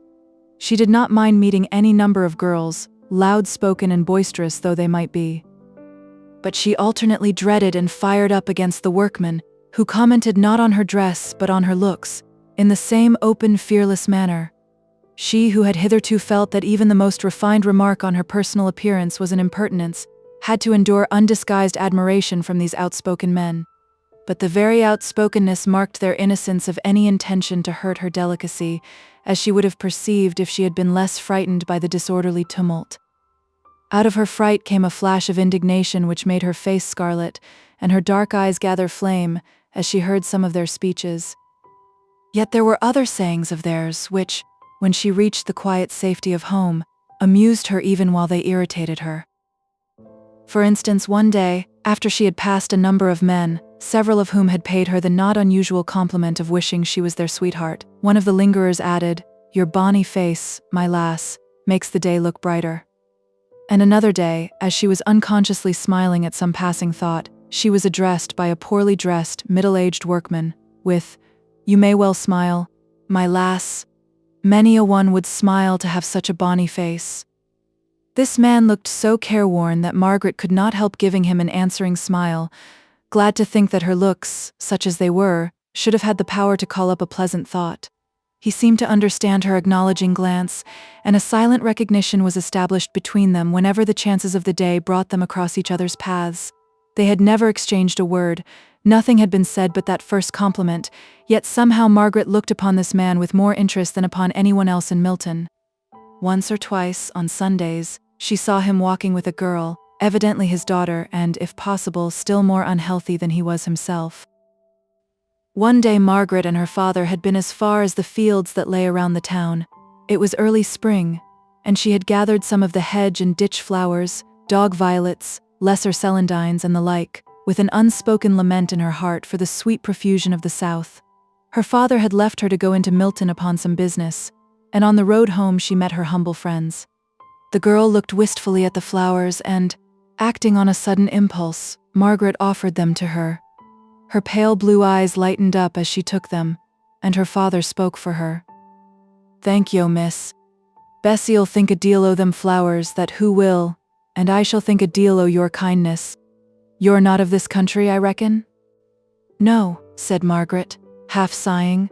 "I come from the south, from Hampshire," she continued, a little afraid of wounding his consciousness of ignorance, if she used a name which he did not understand. "That's beyond London, I reckon. And I come fro Burnley ways, and 40 miles to their north. And yet, yo see, north and south has both met and made kind of friends in this big smoky place." Margaret had slackened her pace to a walk alongside of the man and his daughter, whose steps were regulated by the feebleness of the latter. She now spoke to the girl, and there was a sound of tender pity in the tone of her voice as she did so that went right to the heart of the father. "I'm afraid you are not very strong." "No," said the girl, "nor never will be." "Spring is coming," said Margaret, as if to suggest pleasant, hopeful thoughts. "Spring nor summer will do me good," said the girl quietly. Margaret looked up at the man, almost expecting some contradiction from him, or at least some remark that would modify his daughter's utter hopelessness, but instead he added, "I'm afeard who speaks the truth. I'm afeard who's too far gone in a waste. I shall have a spring where I am bound to, and flowers and amaranths, and shining robes besides." Poor lass," said her father in a low tone.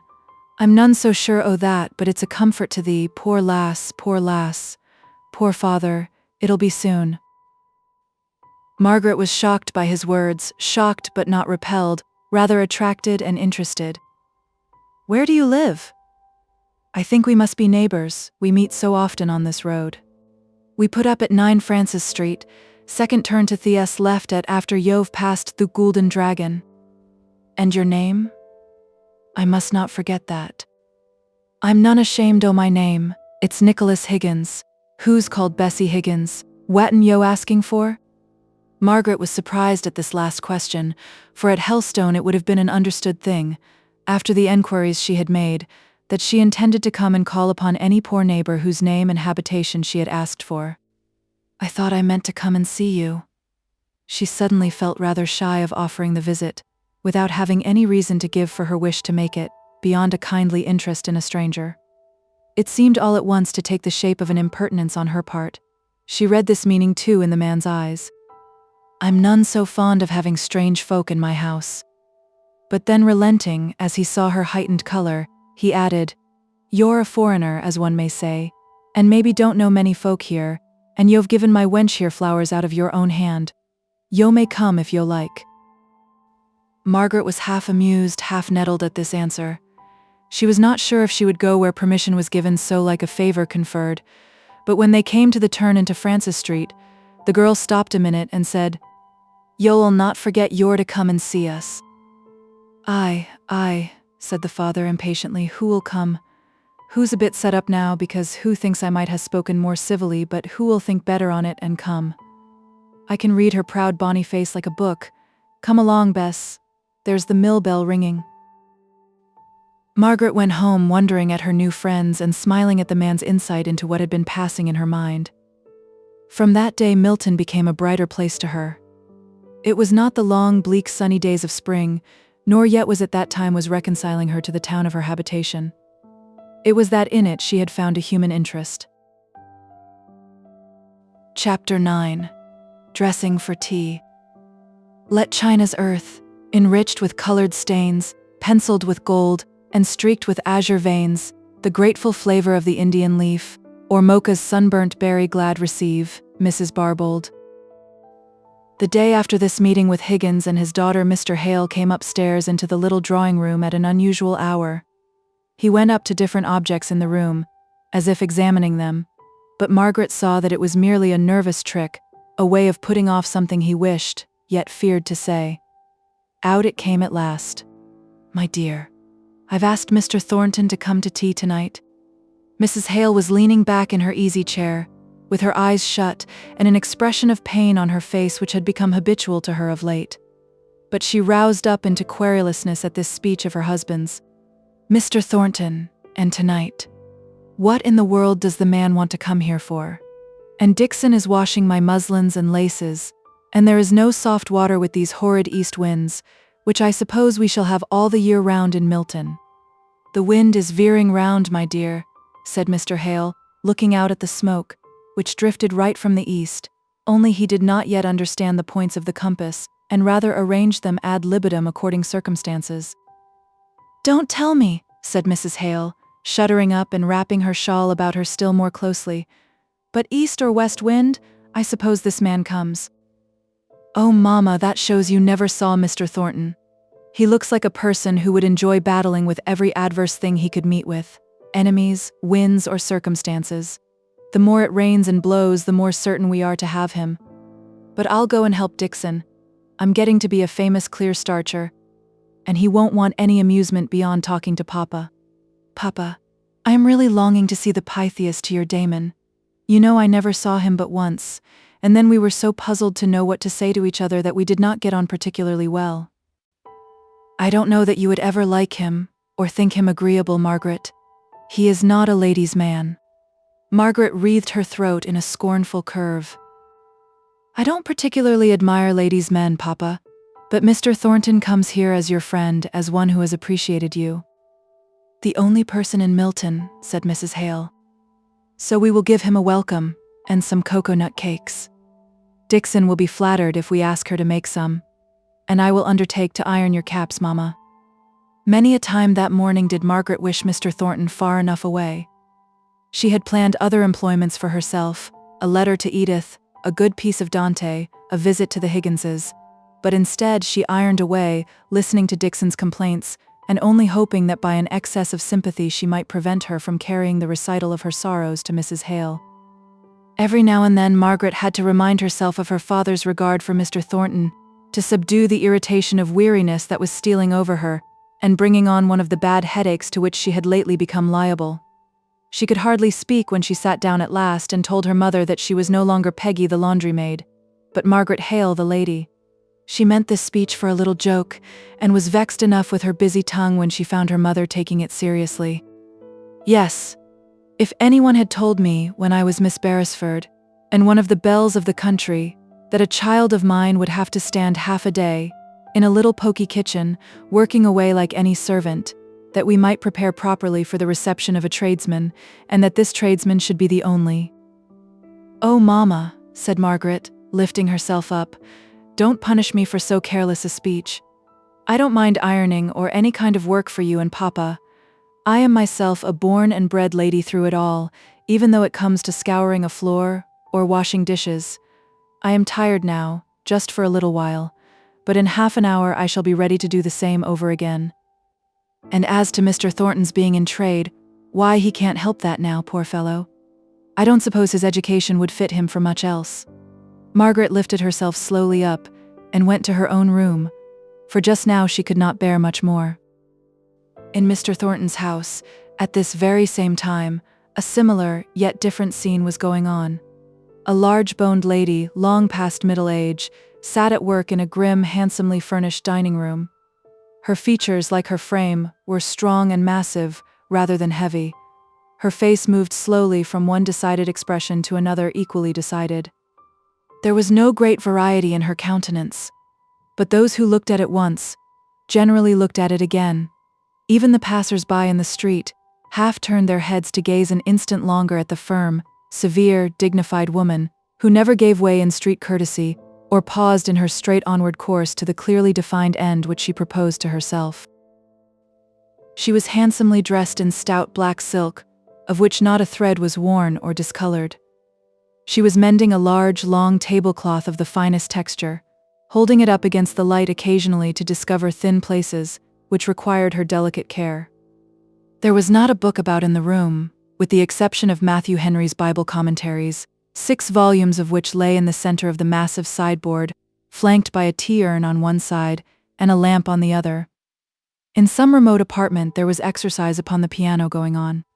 Someone was practicing up a morceau de salon, playing it very rapidly, every third note, on an average being either indistinct or wholly missed out, and the loud chords at the end being half of them false, but not the less satisfactory to the performer.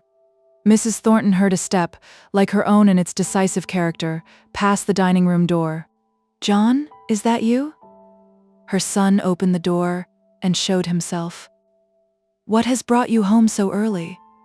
I thought you were going to tea with that friend of Mr. Bell's, that Mr. Hale?" "So I am, Mother. I am come home to dress." "Dress, humph. When I was a girl, young men were satisfied with dressing once in a day. Why should you dress to go and take a cup of tea with an old parson? Mr. Hale is a gentleman, and his wife and daughter are ladies." "Wife and daughter? Do they teach too? What do they do? You have never mentioned them." "No, Mother, because I have never seen Mrs. Hale. I have only seen Miss Hale for half an hour." "Take care you don't get caught by a penniless girl, John." "I am not easily caught, Mother, as I think you know.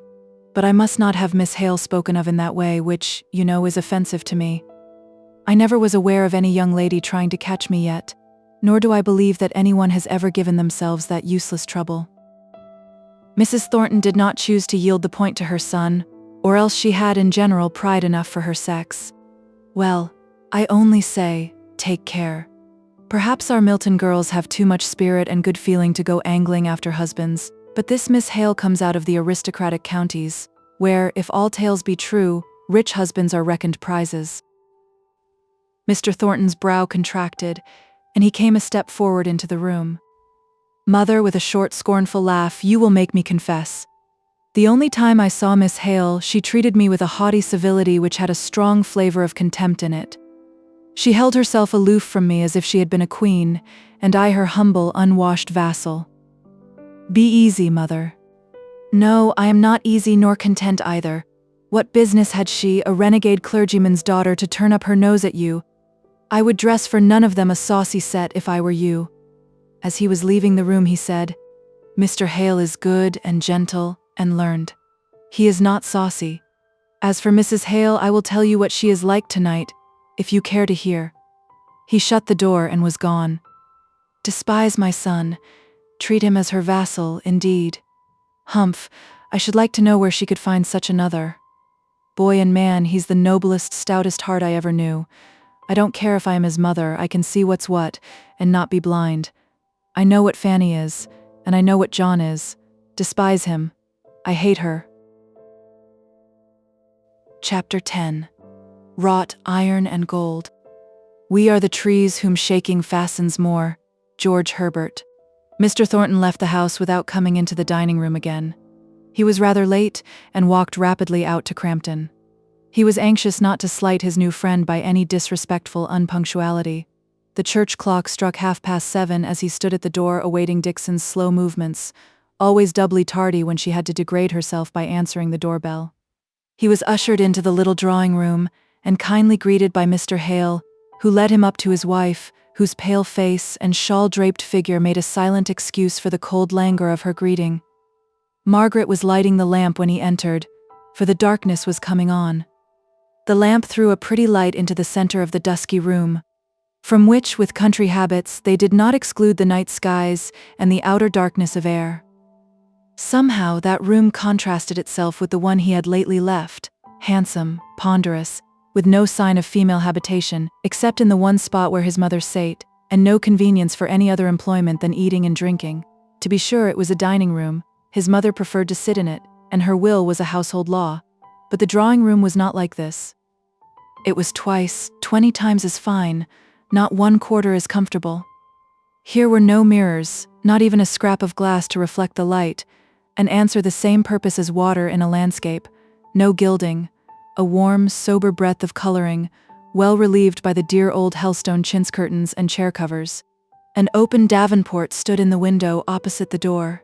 In the other there was a stand, with a tall white china vase, from which drooped wreaths of English ivy, pale green birch, and copper-colored beech leaves. Pretty baskets of work stood about in different places, and books, not cared for on account of their binding solely, lay on one table, as if recently put down. Behind the door was another table decked out for tea, with a white tablecloth on which flourished the cocoa-nut cakes, and a basket piled with oranges and ruddy American apples heaped on leaves. It appeared to Mr. Thornton that all these graceful cares were habitual to the family, and especially of a piece with Margaret. She stood by the tea table in a light-colored muslin gown, which had a good deal of pink about it. She looked as if she was not attending to the conversation, but solely busy with the teacups, among which her round ivory hands moved with pretty, noiseless daintiness. She had a bracelet on one taper arm, which would fall down over her round wrist. Mr. Thornton watched the replacing of this troublesome ornament with far more attention than he listened to her father. It seemed as if it fascinated him to see her push it up impatiently until it tightened her soft flesh, and then to mark the loosening, the fall. He could almost have exclaimed, "There it goes again." There was so little left to be done after he arrived at the preparation for tea, that he was almost sorry the obligation of eating and drinking came so soon to prevent him watching Margaret. She handed him his cup of tea with the proud air of an unwilling slave, but her eye caught the moment when he was ready for another cup, and he almost longed to ask her to do for him what he saw her compelled to do for her father, who took her little finger and thumb in his masculine hand and made them serve as sugar tongues. Mr. Thornton saw her beautiful eyes lifted to her father, full of light, half laughter and half love, as this bit of pantomime went on between the two, unobserved as they fancied, by any. Margaret's head still ached, as the paleness of her complexion and her silence might have testified, but she was resolved to throw herself into the breach, if there was any long untoward pause, rather than that her father's friend, pupil, and guest should have cause to think himself in any way neglected. But the conversation went on, and Margaret drew into a corner, near her mother, with her work, after the tea things were taken away, and felt that she might let her thoughts roam, without fear of being suddenly wanted to fill up a gap. Mr. Thornton and Mr. Hale were both absorbed in the continuation of some object which had been started at their last meeting. Margaret was recalled to a sense of the present by some trivial, low-spoken remark of her mother's, and on suddenly looking up from her work, her eye was caught by the difference of outward appearance between her father and Mr. Thornton, as betokening such distinctly opposite natures. Her father was of slight figure, which made him appear taller than he really was, when not contrasted, as at this time, with the tall, massive frame of another. The lines in her father's face were soft and waving, with a frequent undulating kind of trembling movement passing over them, showing every fluctuating emotion.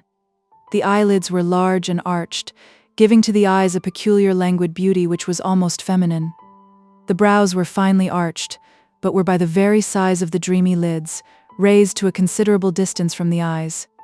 Now, in Mr. Thornton's face, the straight brows fell low over the clear, deep-set, earnest eyes, which, without being unpleasantly sharp, seemed intent enough to penetrate into the very heart and core of what he was looking at.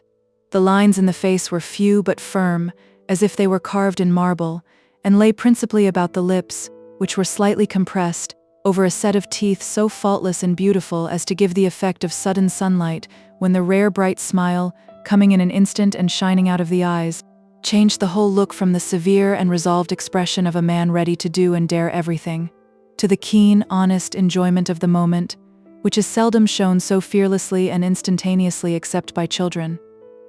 Margaret liked this smile. It was the first thing she had admired in this new friend of her father's, and the opposition of character shown in all these details of appearance she had just been noticing seemed to explain the attraction they evidently felt towards each other. She rearranged her mother's worsted work and fell back into her own thoughts, as completely forgotten by Mr. Thornton as if she had not been in the room.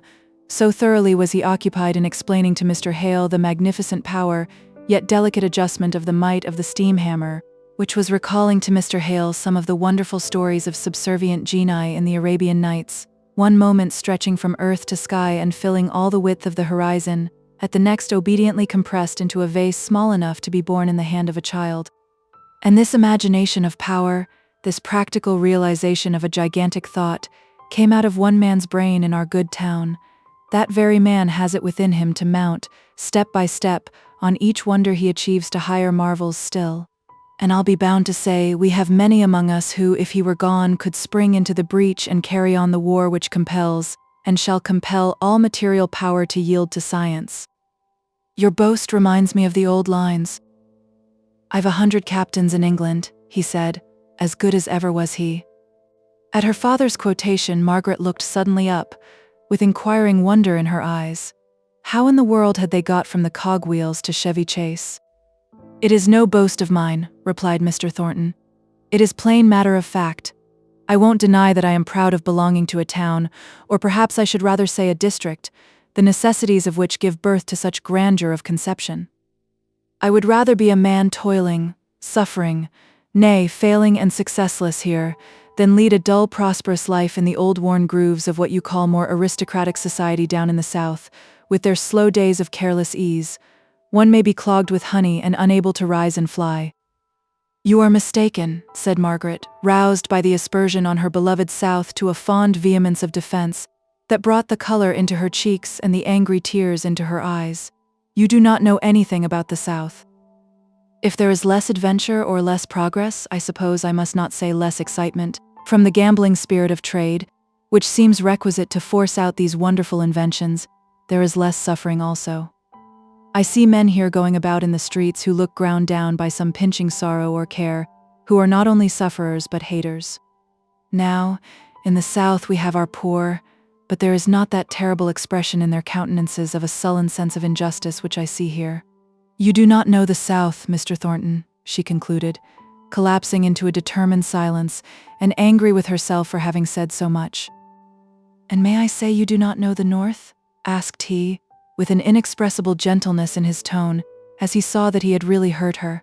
She continued resolutely silent, yearning after the lovely haunts she had left far away in Hampshire, with a passionate longing that made her feel her voice would be unsteady and trembling if she spoke. At any rate, Mr. Thornton, said Mrs. Hale, you will allow that Milton is a much more smoky, dirty town than you will ever meet with in the South. I'm afraid I must give up its cleanliness, said Mr. Thornton, with the quick, gleaming smile. But we are bidden by Parliament to burn our own smoke, so I suppose, like good little children, we shall do as we are bid some time.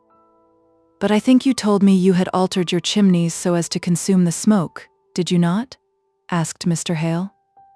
Mine were altered by my own will, before Parliament meddled with the affair. It was an immediate outlay, but it repays me in the saving of coal. I'm not sure whether I should have done it, if I had waited until the act was passed. At any rate, I should have waited to be informed against and fined, and given all the trouble in yielding that I legally could. But all laws which depend for their enforcement upon informers and fines become inert from the odiousness of the machinery. I doubt if there has been a chimney in Milton informed against for 5 years past, although some are constantly sending out 1/3 of their coal in what is called here unparliamentary smoke. I only know it is impossible to keep the muslin blinds clean here above a week together, and at Helstone we have had them up for a month or more, and they have not looked dirty at the end of that time. And as for hands, Margaret, how many times did you say you had washed your hands this morning before 12 o'clock? 3 times, was it not? Yes, Mamma. You seem to have a strong objection to Acts of Parliament and all legislation affecting your mode of management down here at Milton, said Mr. Hale. Yes, I have. And many others have as well. And with justice, I think. The whole machinery, I don't mean the wood and iron machinery now, of the cotton trade is so new that it is no wonder if it does not work well in every part all at once. 70 years ago, what was it? And now what it is not. Raw, crude materials came together. Men of the same level as regarded education and station took suddenly the different position of masters and men, owing to the mother-wit, as regarded opportunities and probabilities which distinguished some, and made them far-seeing as to what great future lay concealed in that rude model of Sir Richard Arkwright's. The rapid development of what might be called a new trade gave those early masters enormous power of wealth and command.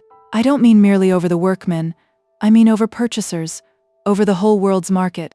Why, I may give you as an instance an advertisement inserted not 50 years ago in a Milton paper that so-and-so, one of the half-dozen calico printers of the time, would close his warehouse at noon each day, therefore that all purchasers must come before that hour.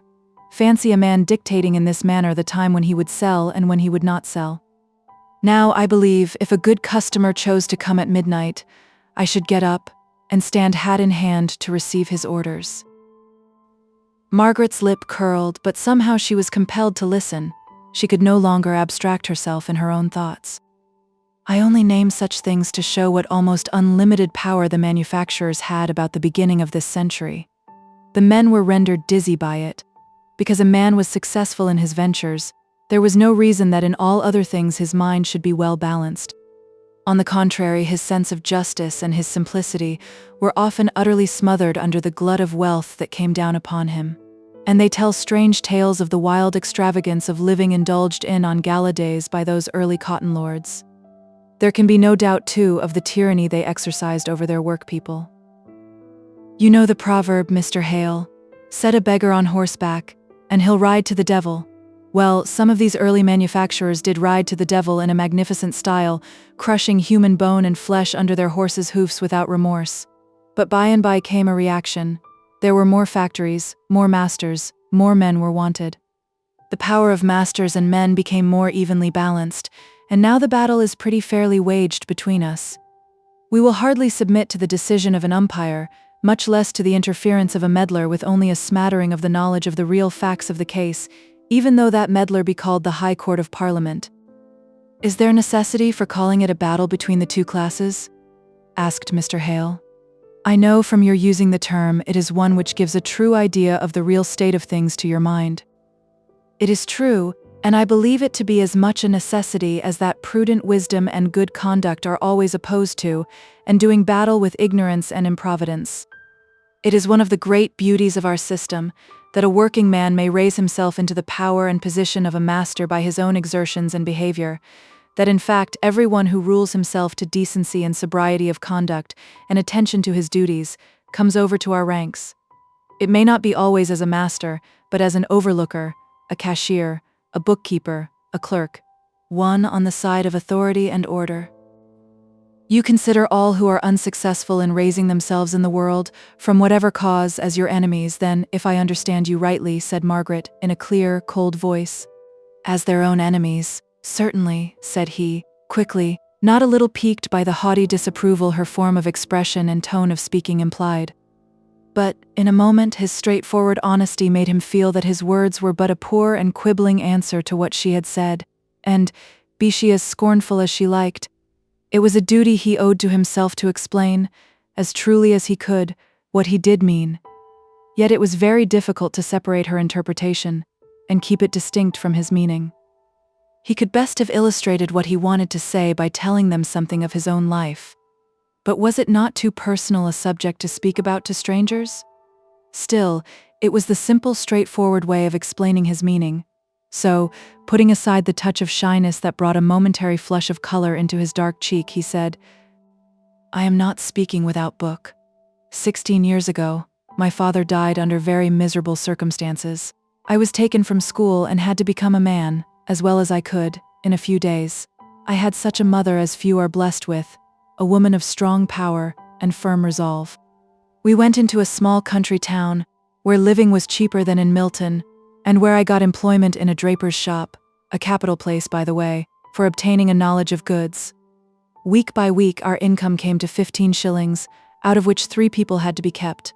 My mother managed so that I put by 3 out of these 15 shillings regularly. This made the beginning. This taught me self-denial. Now that I am able to afford my mother such comforts as her age, rather than her own wish, requires, I thank her silently on each occasion for the early training she gave me. Now, when I feel that in my own case it is no good luck, nor merit, nor talent, but simply the habits of life which taught me to despise indulgences not thoroughly earned, indeed, never to think twice about them, I believe that this suffering which Miss Hale says is impressed on the countenances of the people of Milton is but the natural punishment of dishonestly enjoyed pleasure at some former period of their lives. I do not look on self-indulgent, sensual people as worthy of my hatred. I simply look upon them with contempt for their poorness of character." "But you have the rudiments of a good education," remarked Mr. Hale. "The quick zest with which you are now reading Homer shows me that you do not come to it as an unknown book. You have read it before, and are only recalling your old knowledge." "That is true. I had blundered along it at school, I dare say. I was even considered a pretty fair classic in those days, though my Latin and Greek have slipped away from me since. But I ask you, what preparation were they for such a life as I had to lead? None at all. Utterly, none at all. On the point of education, any man who can read and write starts fair with me in the amount of really useful knowledge that I had at that time." "Well, I don't agree with you, but there I am perhaps somewhat of a pedant. Did not the recollection of the heroic simplicity of the Homeric life nerve you up?" "Not one bit," exclaimed Mr. Thornton, laughing. "I was too busy to think about any dead people, with the living pressing alongside of me, neck to neck, in the struggle for bread. Now that I have my mother safe in the quiet peace that becomes her age, and duly rewards her former exertions, I can turn to all that old narration, and thoroughly enjoy it." "I dare say my remark came from the professional feeling of there being nothing like leather," replied Mr. Hale. When Mr. Thornton rose up to go away after shaking hands with Mr. and Mrs. Hale, he made an advance to Margaret to wish her goodbye in a similar manner. It was the frank, familiar custom of the place, but Margaret was not prepared for it. She simply bowed her farewell, although the instant she saw the hand, half put out, quickly drawn back, she was sorry she had not been aware of the intention. Mr. Thornton, however, knew nothing of her sorrow, and drawing himself up to his full height, walked off, muttering as he left the house, "A more proud, disagreeable girl I never saw. Even her great beauty is blotted out of one's memory by her scornful ways." Chapter 11. First Impressions. "There's iron, they say, in all our blood, and a grain or two perhaps is good, but his, he makes me harshly feel, has got a little too much of steel." Anon. "Margaret," said Mr. Hale as he returned from showing his guest downstairs, "I could not help watching your face with some anxiety when Mr. Thornton made his confession of having been a shop boy. I knew it all along from Mr. Bell, so I was aware of what was coming, but I half expected to see you get up and leave the room." "Oh, Papa, you don't mean that you thought me so silly?" "I really liked that account of himself better than anything else he said. Everything else revolted me, from its hardness, but he spoke about himself so simply, with so little of the pretense that makes the vulgarity of shop people, and with such tender respect for his mother, that I was less likely to leave the room then than when he was boasting about Milton, as if there was not such another place in the world, or quietly professing to despise people for careless, wasteful improvidence, without ever seeming to think it his duty to try to make them different, to give them anything of the training which his mother gave him, and to which he evidently owes his position, whatever that may be. No, His statement of having been a shop boy was the thing I liked best of all. "I am surprised at you, Margaret," said her mother. "You who were always accusing people of being shoppy at Helstone. I don't think, Mr. Hale. You have done quite right in introducing such a person to us without telling us what he had been. I really was very much afraid of showing him how much shocked I was at some parts of what he said. His father dying in miserable circumstances. Why, it might have been in the workhouse." "I am not sure it was not worse than being in the workhouse," replied her husband. "I heard a good deal of his previous life from Mr. Bell before we came here, and as he has told you a part, I will fill up what he left out. His father speculated wildly, failed, and then killed himself because he could not bear the disgrace. All his former friends shrunk from the disclosures that had to be made of his dishonest gambling, wild, hopeless struggles made with other people's money to regain his own moderate portion of wealth. No one came forward to help the mother and this boy. There was another child, I believe, a girl, too young to earn money, but of course she had to be kept. At least, no friend came forward immediately. And Mrs. Thornton is not one, I fancy, to wait till tardy kindness comes to find her out. So they left Milton. I knew he had gone into a shop, and that his earnings, with some fragment of property secured to his mother, had been made to keep them for a long time. Mr. Bell said they absolutely lived upon water porridge for years, how, he did not know. But long after the creditors had given up hope of any payment of old Mr. Thornton's debts, if, indeed, they ever had hoped at all about it, after his suicide, this young man returned to Milton, and went quietly round to each creditor, paying him the first installment of the money owing to him. No noise, no gathering together of creditors. It was done very silently and quietly, but all was paid at last, helped on materially by the circumstance of one of the creditors, a crabbed old fellow, Mr. Bell says, taking in Mr. Thornton as a kind of partner. "That really is fine," said Margaret. "What a pity such a nature should be tainted by his position as a Milton manufacturer." "How tainted?" asked her father. "Oh, Papa, by that testing everything by the standard of wealth." When he spoke of the mechanical powers, he evidently looked upon them only as new ways of extending trade and making money, and the poor men around him, they were poor because they were vicious, out of the pale of his sympathies because they had not his iron nature and the capabilities that it gives him for being rich. Not vicious, he never said that. Improvident and self-indulgent were his words. Margaret was collecting her mother's working materials and preparing to go to bed. Just as she was leaving the room, she hesitated. She was inclined to make an acknowledgement which she thought would please her father, but which, to be full and true, must include a little annoyance. However, out it came. "Papa, I do think Mr. Thornton a very remarkable man, but personally I don't like him at all." "And I do," said her father, laughing. "Personally, as you call it, and all. I don't set him up for a hero, or anything of that kind. But good night, child. Your mother looks sadly tired tonight, Margaret." Margaret had noticed her mother's jaded appearance with anxiety for some time past, and this remark of her father's sent her up to bed with a dim fear lying like a weight on her heart. The life in Milton was so different from what Mrs. Hale had been accustomed to live in Helstone, in and out perpetually into the fresh and open air. The air itself was so different, deprived of all revivifying principle as it seemed to be here. The domestic worries pressed so very closely, and in so new and sordid a form, upon all the women in the family, that there was good reason to fear that her mother's health might be becoming seriously affected. There were several other signs of something wrong about Mrs. Hale. She and Dixon held mysterious consultations in her bedroom, from which Dixon would come out crying and cross, as was her custom when any distress of her mistress called upon her sympathy. Once Margaret had gone into the chamber soon after Dixon left it, and found her mother on her knees, and as Margaret stole out she caught a few words which were evidently a prayer for strength and patience to endure severe bodily suffering. Margaret yearned to reunite the bond of intimate confidence which had been broken by her long residence at her Aunt Shaw's, and strove by gentle caresses and softened words to creep into the warmest place in her mother's heart. But though she received caresses and fond words back again, in such profusion as would have gladdened her formerly, yet she felt that there was a secret withheld from her, and she believed it bore serious reference to her mother's health. She lay awake very long this night, planning how to lessen the evil influence of their Milton life on her mother. A servant to give Dixon permanent assistance should be got, if she gave up her whole time to the search, and then, at any rate, her mother might have all the personal attention she required and had been accustomed to her whole life. Visiting register offices, seeing all manner of unlikely people, and very few in the least likely, absorbed Margaret's time and thoughts for several days. One afternoon she met Bessie Higgins in the street, and stopped to speak to her. "Well, Bessie, how are you?" "Better, I hope. Now the wind has changed."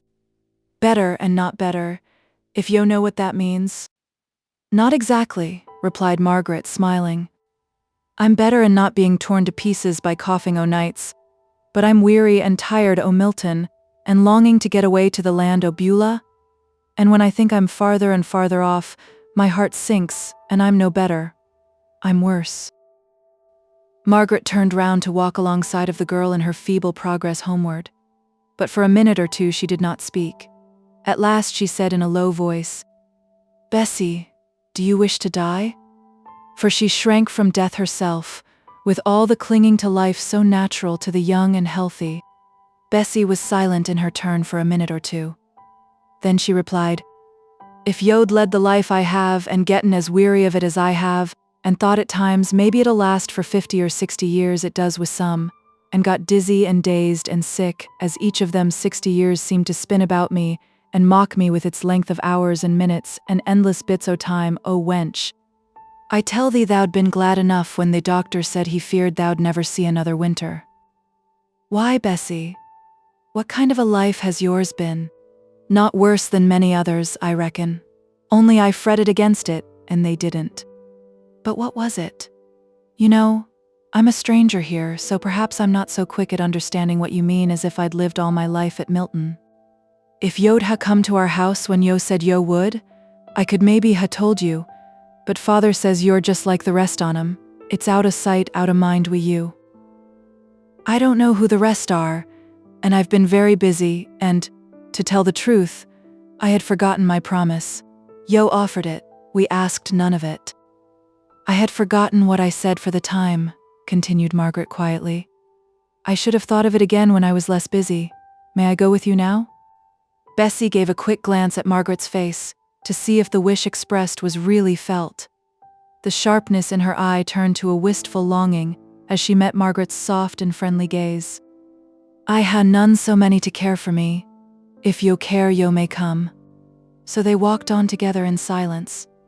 As they turned up into a small court, out of a squalid street, Bessie said, "Yo'll not be daunted if father's at home and speaks a bit gruffish at first.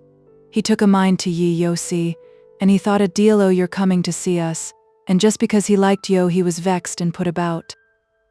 "Don't fear, Bessie." But Nicholas was not at home when they entered.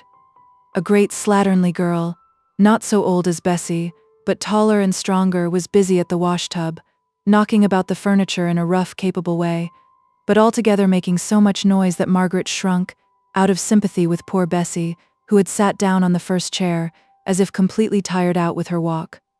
Margaret asked the sister for a cup of water, and while she ran to fetch it, knocking down the fire irons and tumbling over a chair in her way, she unloosed Bessie's bonnet strings, to relieve her catching breath. "Do you think such life as this is worth caring for?" gasped Bessie at last. Margaret did not speak, but held the water to her lips. Bessie took a long and feverish draught, and then fell back and shut her eyes. Margaret heard her murmur to herself, "They shall hunger no more, neither thirst any more, neither shall the sun light on them, nor any heat." Margaret bent over and said, "Bessie, don't be impatient with your life, whatever it is or may have been. Remember who gave it you and made it what it is." She was startled by hearing Nicholas speak behind her. He had come in without her noticing him. "Now, I'll not have my wench preached to. She's bad enough, as it is, with her dreams and her methody fancies, and her visions of cities with golden gates and precious stones. But if it amuses her, I let it abe. But I'm none going to have more stuff poured into her." "But surely," said Margaret, facing round, "you believe in what I said, that God gave her life and ordered what kind of life it was to be?" "I believe what I see, and no more. That's what I believe, young woman. I don't believe all I hear. No, not by a big deal. I did hear a young lass make an ado about knowing where we lived, and coming to see us. And my wench here thought a deal about it, and flushed up many a time, when who little knew as I was looking at her, at the sound of a strange step. But who's come at last, and who's welcome, as long as who will keep from preaching on what who knows not about. Bessie had been watching Margaret's face. She half sate up to speak now, laying her hand on Margaret's arm with a gesture of entreaty.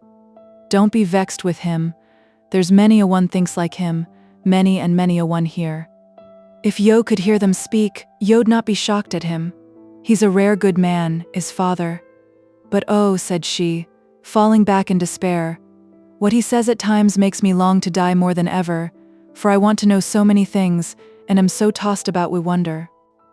Poor wench, poor old wench, I'm loath to vex thee, I am. But a man mun speak out for the truth, and when I see the world going all wrong at this time o' day, bothering itself with things it knows not about, and leaving undone all the things that lie in disorder close at its hand, why, I say, leave a this talk about religion alone, and set to work on what yo see and know. That's my creed. It's simple, and not far to fetch, nor hard to work. But the girl only pleaded the more with Margaret. Don't think hardly on him, he's a good man he is. I sometimes think I shall be moped with sorrow even in the city of God if father is not there. The feverish color came into her cheek, and the feverish flame into her eye. But you will be there, father, you shall, oh my heart. She put her hand to it, and became ghastly pale. Margaret held her in her arms and put the weary head to rest upon her bosom. She lifted the thin soft hair from off the temples and bathed them with water. Nicholas understood all her signs for different articles with the quickness of love, and even the round-eyed sister moved with laborious gentleness at Margaret's hush. Presently the spasm that foreshadowed death had passed away, and Bessie roused herself and said, I'll go to bed, it's best place, but, catching at Margaret's gown, yo will come again. I know yo will, but just say it. I will come again tomorrow, said Margaret.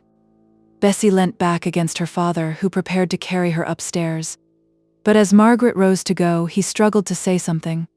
I could wish there were a God, if it were only to ask him to bless thee. Margaret went away very sad and thoughtful. She was late for tea at home. At Helstone, unpunctuality at mealtimes was a great fault in her mother's eyes, but now this, as well as many other little irregularities, seemed to have lost their power of irritation, and Margaret almost longed for the old complainings. Have you met with a servant, dear? No, Mamma, that Anne Buckley would never have done. Suppose I try, said Mr. Hale. Everybody else has had their turn at this great difficulty. Now let me try. I may be the Cinderella to put on the slipper after all. Margaret could hardly smile at this little joke, so oppressed was she by her visit to the Higginses. What would you do, Papa? How would you set about it? Why, I should apply to some good house mother to recommend me one known to herself or her servants. Very good, but we must first catch our house mother. You have caught her! Or rather, she is coming into the snare, and you will catch her tomorrow, if you're skillful. What do you mean, Mr. Hale? Asked his wife, her curiosity aroused. Why, my paragon pupil, as Margaret calls him, has told me that his mother intends to call on Mrs. and Miss Hale tomorrow. Mrs. Thornton, exclaimed Mrs. Hale. The mother of whom he spoke to us? Said Margaret. Mrs. Thornton, the only mother he has, I believe, said Mr. Hale, quietly. I shall like to see her. She must be an uncommon person, her mother added. Perhaps she may have a relation who might suit us and be glad of our place. She sounded to be such a careful, economical person that I should like anyone out of the same family. My dear, said Mr. Hale, alarmed. Pray don't go off on that idea. I fancy Mrs. Thornton is as haughty and proud in her way as our little Margaret here is in hers, and that she completely ignores that old time of trial and poverty and economy, of which he speaks so openly, I am sure. At any rate, she would not like strangers to know anything about it. Take notice that is not my kind of haughtiness, Papa, if I have any at all, which I don't agree to, though you're always accusing me of it. I don't know positively that it is hers either, But from little things I have gathered from him, I fancy so. They cared too little to ask in what manner her son had spoken about her. Margaret only wanted to know if she must stay in to receive this call, as it would prevent her going to see how Bessie was until late in the day, since the early morning was always occupied in household affairs, and then she recollected that her mother must not be left to have the whole weight of entertaining her visitor. Chapter 12. Morning calls. Well, I suppose we must. Friends in council. Mr. Thornton had had some difficulty in working up his mother to the desired point of civility. She did not often make calls, and when she did, it was in heavy state that she went through her duties. Her son had given her a carriage, but she refused to let him keep horses for it. They were hired for the solemn occasions, when she paid morning or evening visits. She had had horses for 3 days, not a fortnight before, and had comfortably killed off all her acquaintances, who might now put themselves to trouble and expense in their turn. Yet Crampton was too far off for her to walk, and she had repeatedly questioned her son as to whether his wish that she should call on the Hales was strong enough to bear the expense of cab hire. She would have been thankful if it had not, for as she said, she saw no use in making up friendships and intimacies with all the teachers and masters in Milton. Why, he would be wanting her to call on Fanny's dancing master's wife the next thing. And so I would. Mother, if Mr. Mason and his wife were friendless in a strange place like the Hales. Oh, you need not speak so hastily. I am going tomorrow. I only wanted you exactly to understand about it. If you are going tomorrow, I shall order horses. Nonsense, John. One would think you were made of money. Not quite yet, but about the horses I'm determined. The last time you were out in a cab, you came home with a headache from the jolting. I never complained of it, I'm sure. No, my mother is not given to complaints, said he, a little proudly. But so much the more I have to watch over you. Now, as for Fanny there, a little hardship would do her good. She is not made of the same stuff as you are, John. She could not bear it. Mrs. Thornton was silent after this, for her last words bore relation to a subject which mortified her. She had an unconscious contempt for a weak character, and Fanny was weak in the very points in which her mother and brother were strong. Mrs. Thornton was not a woman much given to reasoning. Her quick judgment and firm resolution served her in good stead of any long arguments and discussions with herself. She felt instinctively that nothing could strengthen Fanny to endure hardships patiently, or face difficulties bravely, and though she winced as she made this acknowledgment to herself about her daughter, it only gave her a kind of pitying tenderness of manner towards her. Much of the same description of demeanor with which mothers are wont to treat their weak and sickly children. A stranger, a careless observer might have considered that Mrs. Thornton's manner to her children betokened far more love to Fanny than to John. But such a one would have been deeply mistaken. The very daringness with which mother and son spoke out unpalatable truths, the one to the other, showed a reliance on the firm center of each other's souls, which the uneasy tenderness of Mrs. Thornton's manner to her daughter, the shame with which she thought to hide the poverty of her child and all the grand qualities which she herself possessed unconsciously, and which she set so high a value upon in others, this shame, I say, betrayed the want of a secure resting place for her affection. She never called her son by any name but John. Love and dear and such like terms were reserved for Fanny, but her heart gave thanks for him day and night, and she walked proudly among women for his sake. Fanny dear, I shall have horses to the carriage today. To go and call on these Hales, should not you go and see nurse? It's in the same direction, and she's always so glad to see you. You could go on there while I am at Mrs. Hale's. Oh, Mama, it's such a long way, and I am so tired. With what? Asked Mrs. Thornton, her brow slightly contracting. I don't know, the weather, I think. It is so relaxing. Couldn't you bring nurse here, Mama? The carriage could fetch her, and she could spend the rest of the day here, which I know she would like. Mrs. Thornton did not speak, but she laid her work on the table and seemed to think. It will be a long way for her to walk back at night, she remarked at last. Oh, but I will send her home in a cab. I never thought of her walking. At this point, Mr. Thornton came in, just before going to the mill. Mother, I need hardly say that if there is any little thing that could serve Mrs. Hale as an invalid, you will offer it, I'm sure. If I can find it out, I will. But I have never been ill myself. so I am not much up to invalids' fancies. Well, here is Fanny then, who is seldom without an ailment. She will be able to suggest something, perhaps, won't you, Fan? I have not always an ailment, said Fanny pettishly, and I am not going with Mamma. I have a headache today, and I shan't go out. Mr. Thornton looked annoyed. His mother's eyes were bent on her work, at which she was now stitching away busily. Fanny, I wish you to go, said he authoritatively. It will do you good, instead of harm. You will oblige me by going without my saying anything more about it. He went abruptly out of the room after saying this. If he had stayed a minute longer, Fanny would have cried at his tone of command, even when he used the words, "You will oblige me." As it was, she grumbled. John always speaks as if I fancied I was ill, and I am sure I never do fancy any such thing. Who are these Hales that he makes such a fuss about? Fanny, don't speak so of your brother. He has good reasons of some kind or other, or he would not wish us to go. Make haste and put your things on. But the little altercation between her son and her daughter did not incline Mrs. Thornton more favorably towards these Hales. Her jealous heart repeated her daughter's question, "Who are they, that he is so anxious we should pay them all this attention?" It came up like a burden to a song. Long after Fanny had forgotten all about it in the pleasant excitement of seeing the effect of a new bonnet in the looking-glass. Mrs. Thornton was shy. It was only of late years that she had had leisure enough in her life to go into society, and as society she did not enjoy it. As dinner-giving, and as criticizing other people's dinners, she took satisfaction in it. But this going to make acquaintance with strangers was a very different thing.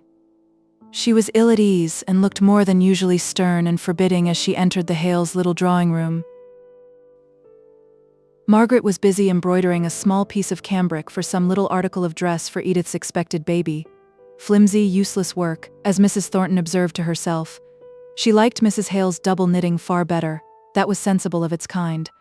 The room altogether was full of knickknacks, which must take a long time to dust, and time to people of limited income was money.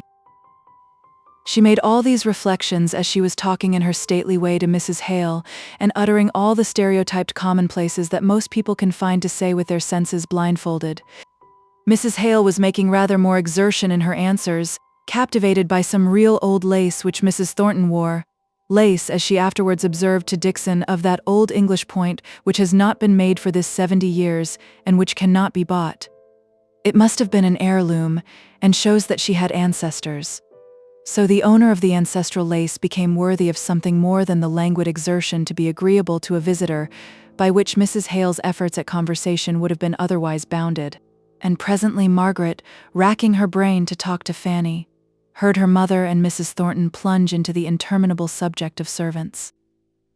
"I suppose you are not musical," said Fanny, "as I see no piano?" "I am fond of hearing good music. I cannot play well myself, and Papa and Mama don't care much about it, so we sold our old piano when we came here. I wonder how you can exist without one. It almost seems to me a necessary of life. 15 shillings a week, and 3 saved out of them," thought Margaret to herself. But she must have been very young. She probably has forgotten her own personal experience. But she must know of those days. Margaret's manner had an extra tinge of coldness in it when she next spoke. "You have good concerts here, I believe?" "Oh, yes, delicious. Too crowded, that is the worst. The directors admit so indiscriminately. But one is sure to hear the newest music there. I always have a large order to give to Johnson's, the day after a concert." "Do you like new music simply for its newness, then?" "Oh, one knows it is the fashion in London, or else the singers would not bring it down here." "You have been in London, of course." "Yes," said Margaret. "I have lived there for several years. Oh, London and the Alhambra are the 2 places I long to see." "London and the Alhambra?" "Yes, ever since I read the tales of the Alhambra. Don't you know them?" "I don't think I do, but surely it is a very easy journey to London." "Yes, but somehow," said Fanny, lowering her voice, "Mama has never been to London herself and can't understand my longing. She is very proud of Milton, dirty, smoky place as I feel it to be. I believe she admires it the more for those very qualities."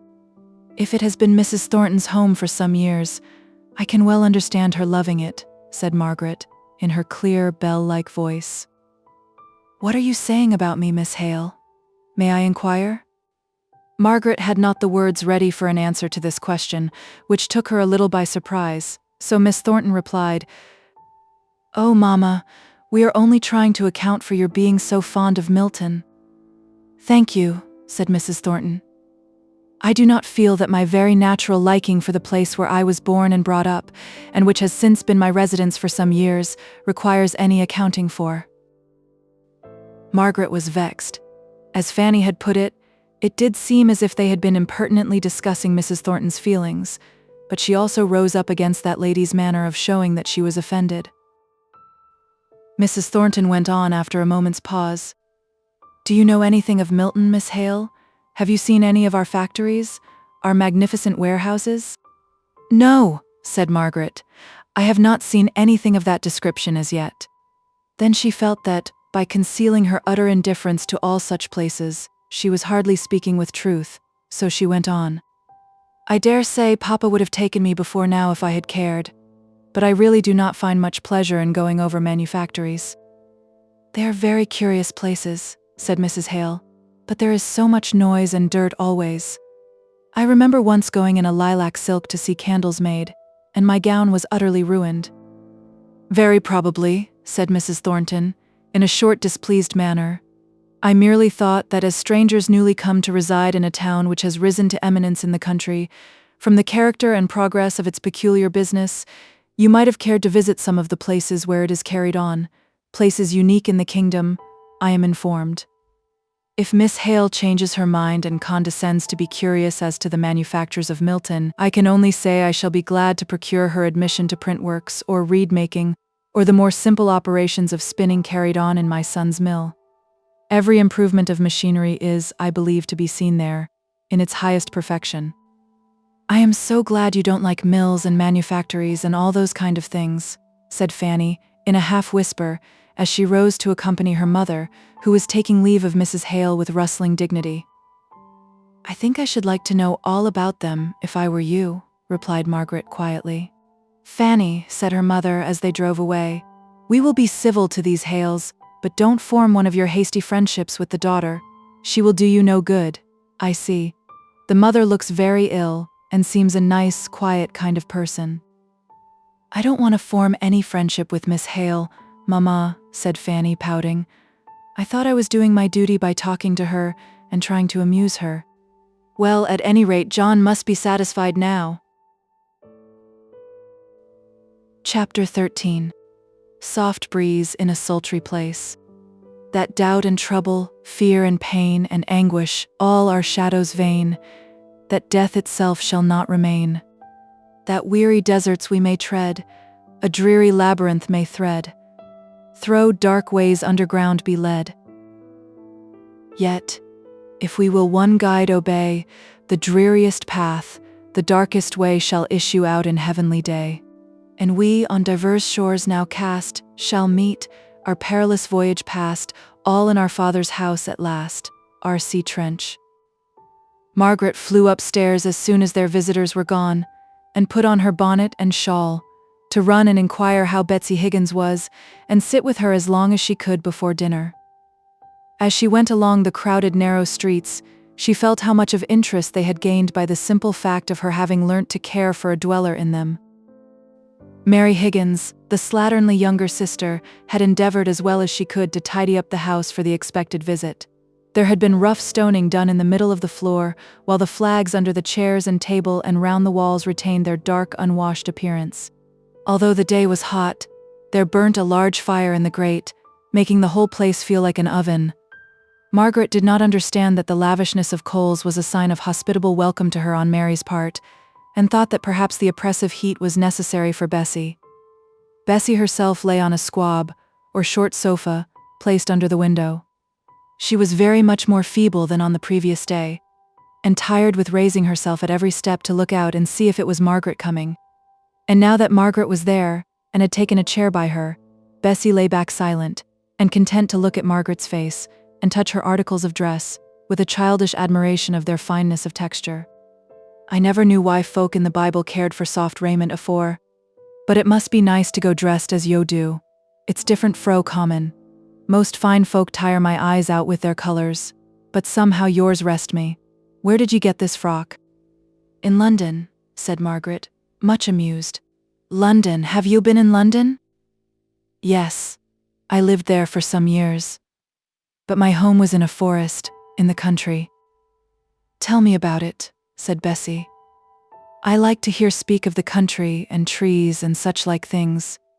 She leant back and shut her eyes and crossed her hands over her breast, lying at perfect rest, as if to receive all the ideas Margaret could suggest. Margaret had never spoken of Helstone since she left it, except just naming the place incidentally. She saw it in dreams more vivid than life, and as she fell away to slumber at nights her memory wandered in all its pleasant places. But her heart was open to this girl. "Oh, Bessie, I love the home we have left so dearly. I wish you could see it. I cannot tell you half its beauty. There are great trees standing all about it, with their branches stretching long and level, and making a deep shade of rest even at noonday.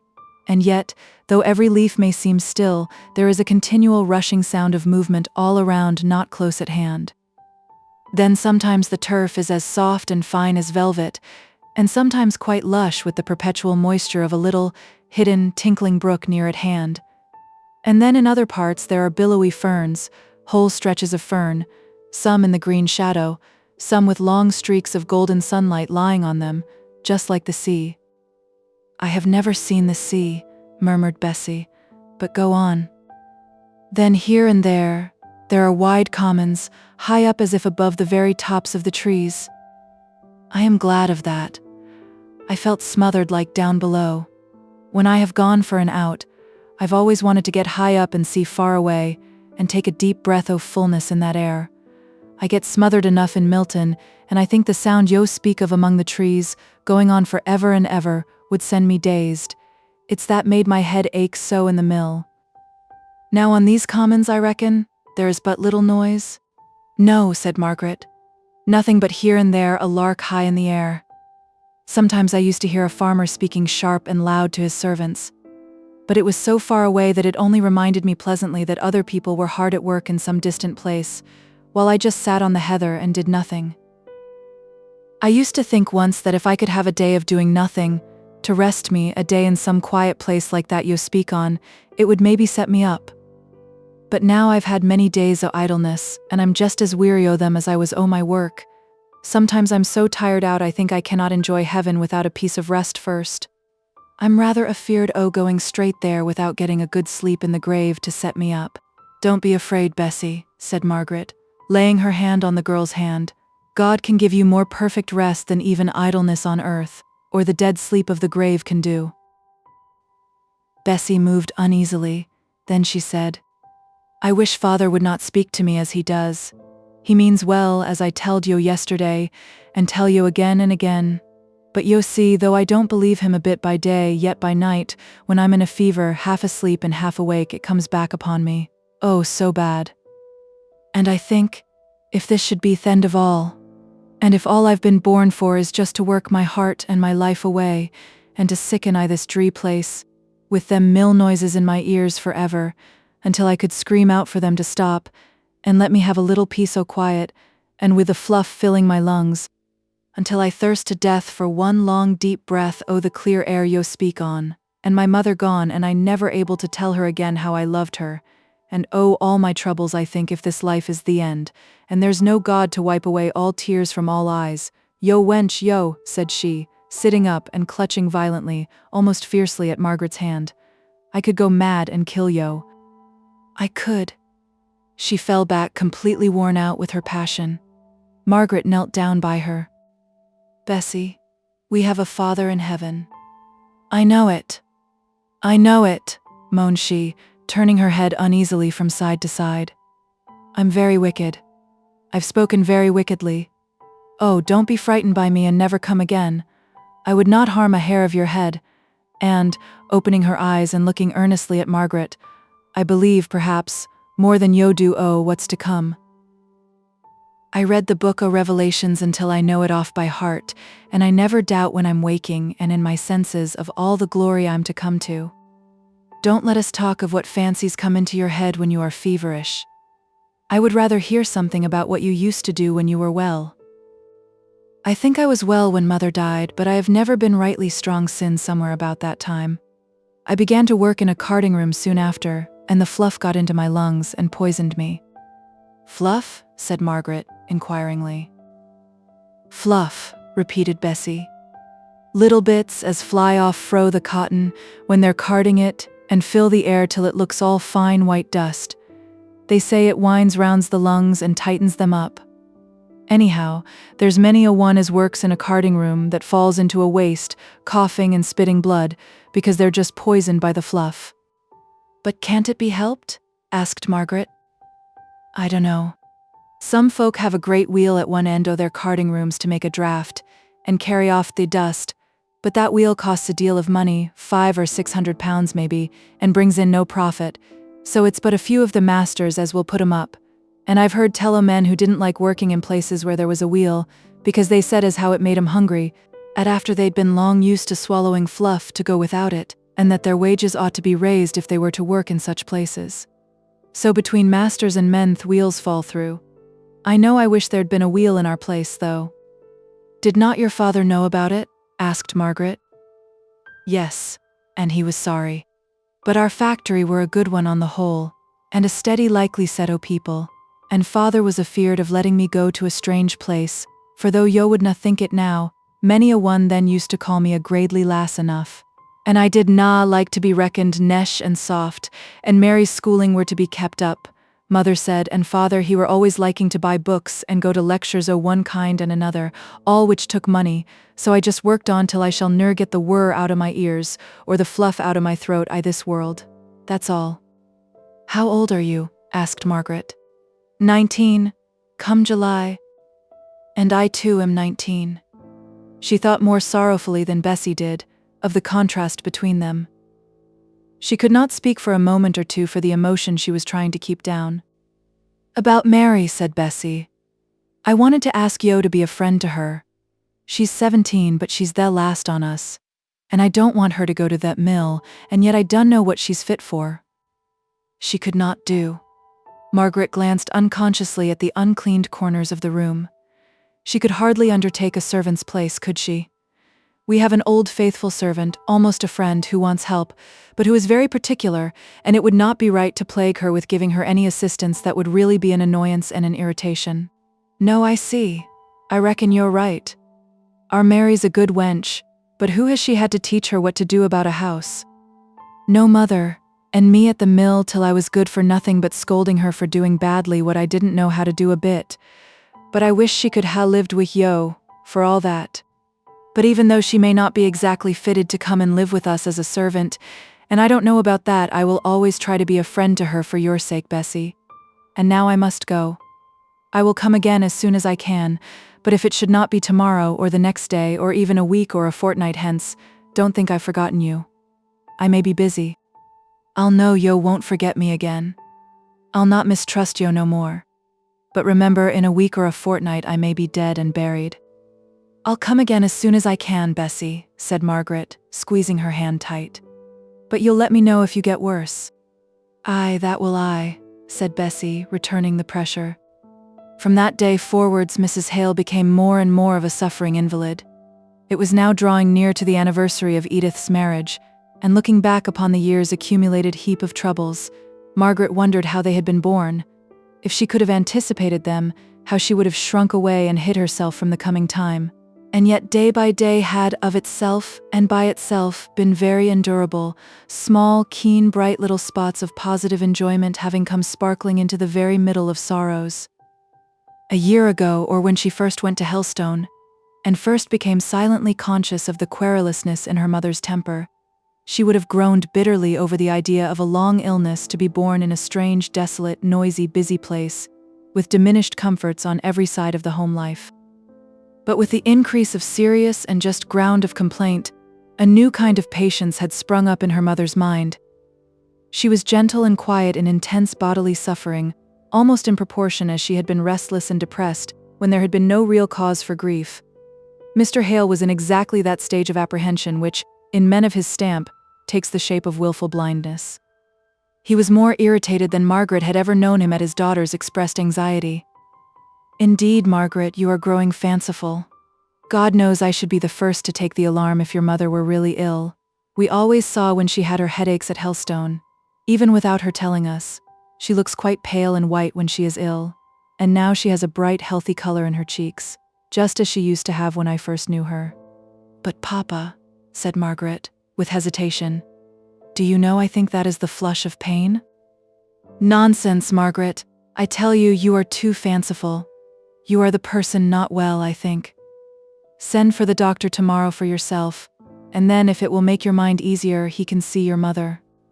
"Thank you, dear Papa. It will make me happier indeed." And she went up to him to kiss him. But he pushed her away gently enough, but still as if she had suggested unpleasant ideas, which he should be glad to get rid of as readily as he could of her presence. He walked uneasily up and down the room. "Poor Maria," said he, half soliloquizing. "I wish one could do right without sacrificing others. I shall hate this town, and myself too, if she— Pray, Margaret, does your mother often talk to you of the old places of Helstone, I mean?" "No, Papa," said Margaret sadly. "Then, you see, she can't be fretting after them, eh? It has always been a comfort to me to think that your mother was so simple and open that I knew every little grievance she had. She never would conceal anything seriously affecting her health from me. Would she, eh, Margaret? I am quite sure she would not. So don't let me hear of these foolish, morbid ideas. Come, give me a kiss, and run off to bed." But she heard him pacing about raccooning, as she and Edith used to call it, long after her slow and languid undressing was finished, long after as she began to listen as she lay in bed. Chapter 14. The Meeting. I was used to sleep at nights as sweetly as a child. Now if the wind blew rough, it made me start, and think of my poor boy tossing about upon the roaring seas, and then I seemed to feel that it was hard to take him from me for such a little fault. Southey. It was a comfort to Margaret about this time to find that her mother drew more tenderly and intimately towards her than she had ever done since the days of her childhood. She took her to her heart as a confidential friend, the post Margaret had always longed to fill, and had envied Dixon for being preferred to. Margaret took pains to respond to every call made upon her for sympathy, and they were many, even when they bore relation to trifles which she would no more have noticed or regarded herself than the elephant would perceive the little pin at his feet, which yet he lifts carefully up at the bidding of his keeper. All unconsciously, Margaret drew near to a reward. One evening, Mr. Hale being absent, her mother began to talk to her about her brother Frederick, the very subject on which Margaret had longed to ask questions, and almost the only one on which her timidity overcame her natural openness. The more she wanted to hear about him, the less likely she was to speak. "Oh, Margaret, it was so windy last night. It came howling down the chimney in our room. I could not sleep. I never can when there is such a terrible wind. I got into a wakeful habit when poor Frederick was at sea, and now, even if I don't waken all at once, I dream of him in some stormy sea with great clear glass-green walls of waves on either side his ship, but far higher than her very masts, curling over her with that cruel, terrible white foam like some gigantic crested serpent. It is an old dream, but it always comes back on windy nights, till I am thankful to waken, sitting straight and stiff up in bed with my terror. Poor Frederick. He is on land now, so wind can do him no harm, though I did think it might shake down some of those tall chimneys. Where is Frederick now, Mamma? Our letters are directed to the care of Messieurs Barbour at Cadiz. I know, but where is he himself? I can't remember the name of the place, but he is not called Hale. You must remember that, Margaret. Notice the FD in every corner of the letters. He has taken the name of Dickinson. I wanted him to have been called Beresford, to which he had a kind of right, but your father thought he had better not. He might be recognized, you know, if he were called by my name. Mamma, said Margaret, I was at Aunt Shaw's when it all happened, and I suppose I was not old enough to be told plainly about it, but I should like to know now, if I may, if it does not give you too much pain to speak about it. Pain? No, replied Mrs. Hale, her cheek flushing. Yet it is pain to think that perhaps I may never see my darling boy again, or else he did right, Margaret. They may say what they like, but I have his own letters to show, and I'll believe him, though he is my son, sooner than any court-martial on earth. Go to my little Japan cabinet, dear, and in the second left-hand drawer you will find a packet of letters. Margaret went. There were the yellow, sea-stained letters with the peculiar fragrance which ocean letters have. Margaret carried them back to her mother, who untied the silken string with trembling fingers, and examining their dates, she gave them to Margaret to read, making her hurried, anxious remarks on their contents, almost before her daughter could have understood what they were. You see, Margaret, how from the very first he disliked Captain Reed.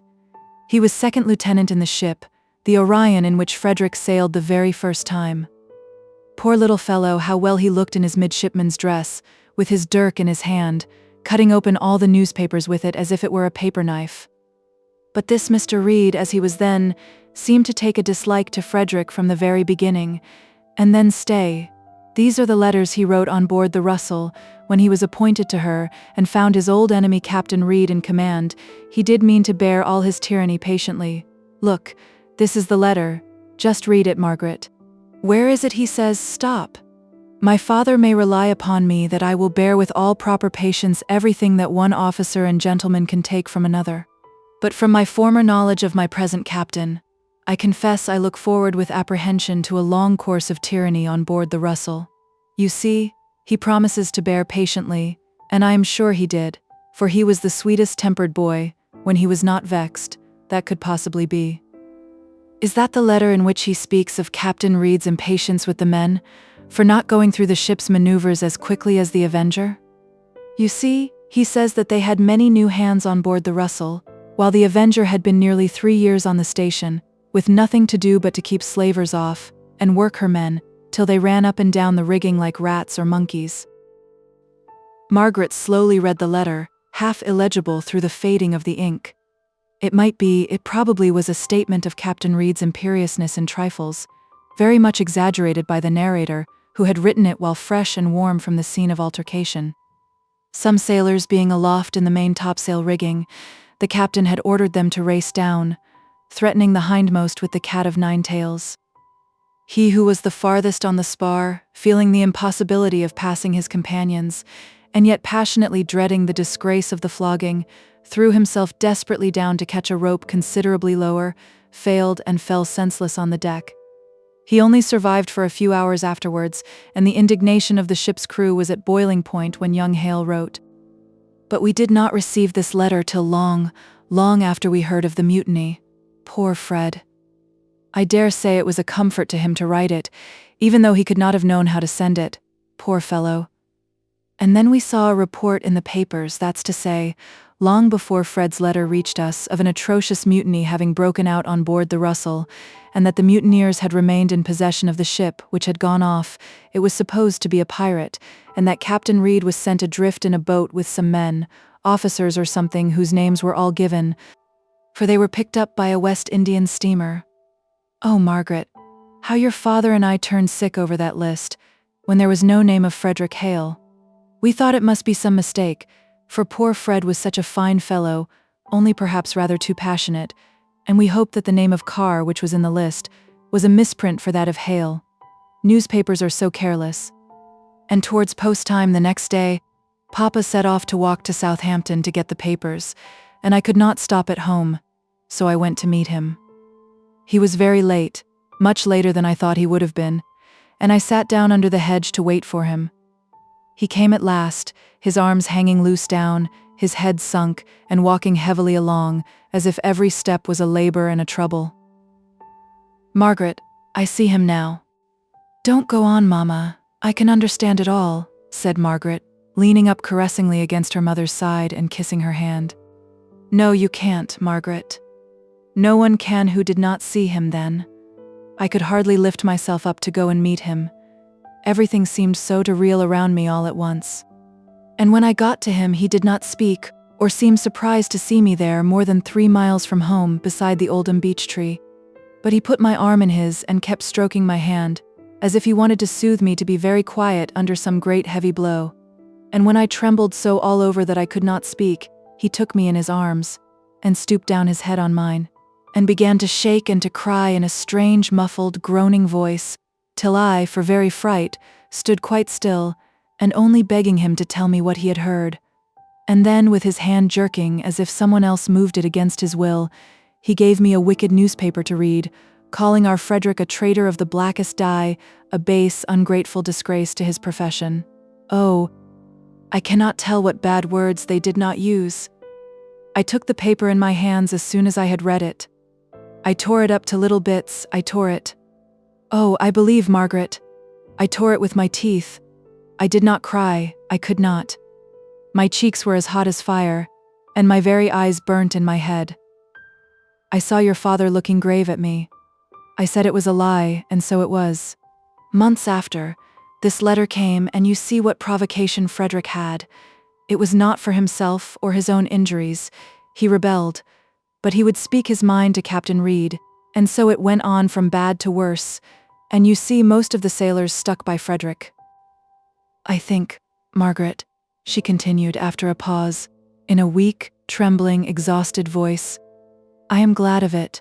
I am prouder of Frederick standing up against injustice than if he had been simply a good officer. I am sure I am, said Margaret, in a firm, decided tone. Loyalty and obedience to wisdom and justice are fine, but it is still finer to defy arbitrary power, unjustly and cruelly used, not on behalf of ourselves, but on behalf of others more helpless.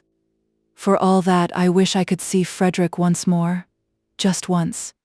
He was my first baby, Margaret. Mrs. Hale spoke wistfully, and almost as if apologizing for the yearning, craving wish, as though it were a depreciation of her remaining child, but such an idea never crossed Margaret's mind. She was thinking how her mother's desire could be fulfilled. It is 6 or 7 years ago. Would they still prosecute him, Mother? If he came and stood his trial, what would be the punishment? Surely he might bring evidence of his great provocation. It would do no good, replied Mrs. Hale. Some of the sailors who accompanied Frederick were taken, and there was a court-martial held on them on board the Amicia. I believed all they said in their defense, poor fellows, because it just agreed with Frederick's story, but it was of no use. And for the first time during the conversation, Mrs. Hale began to cry.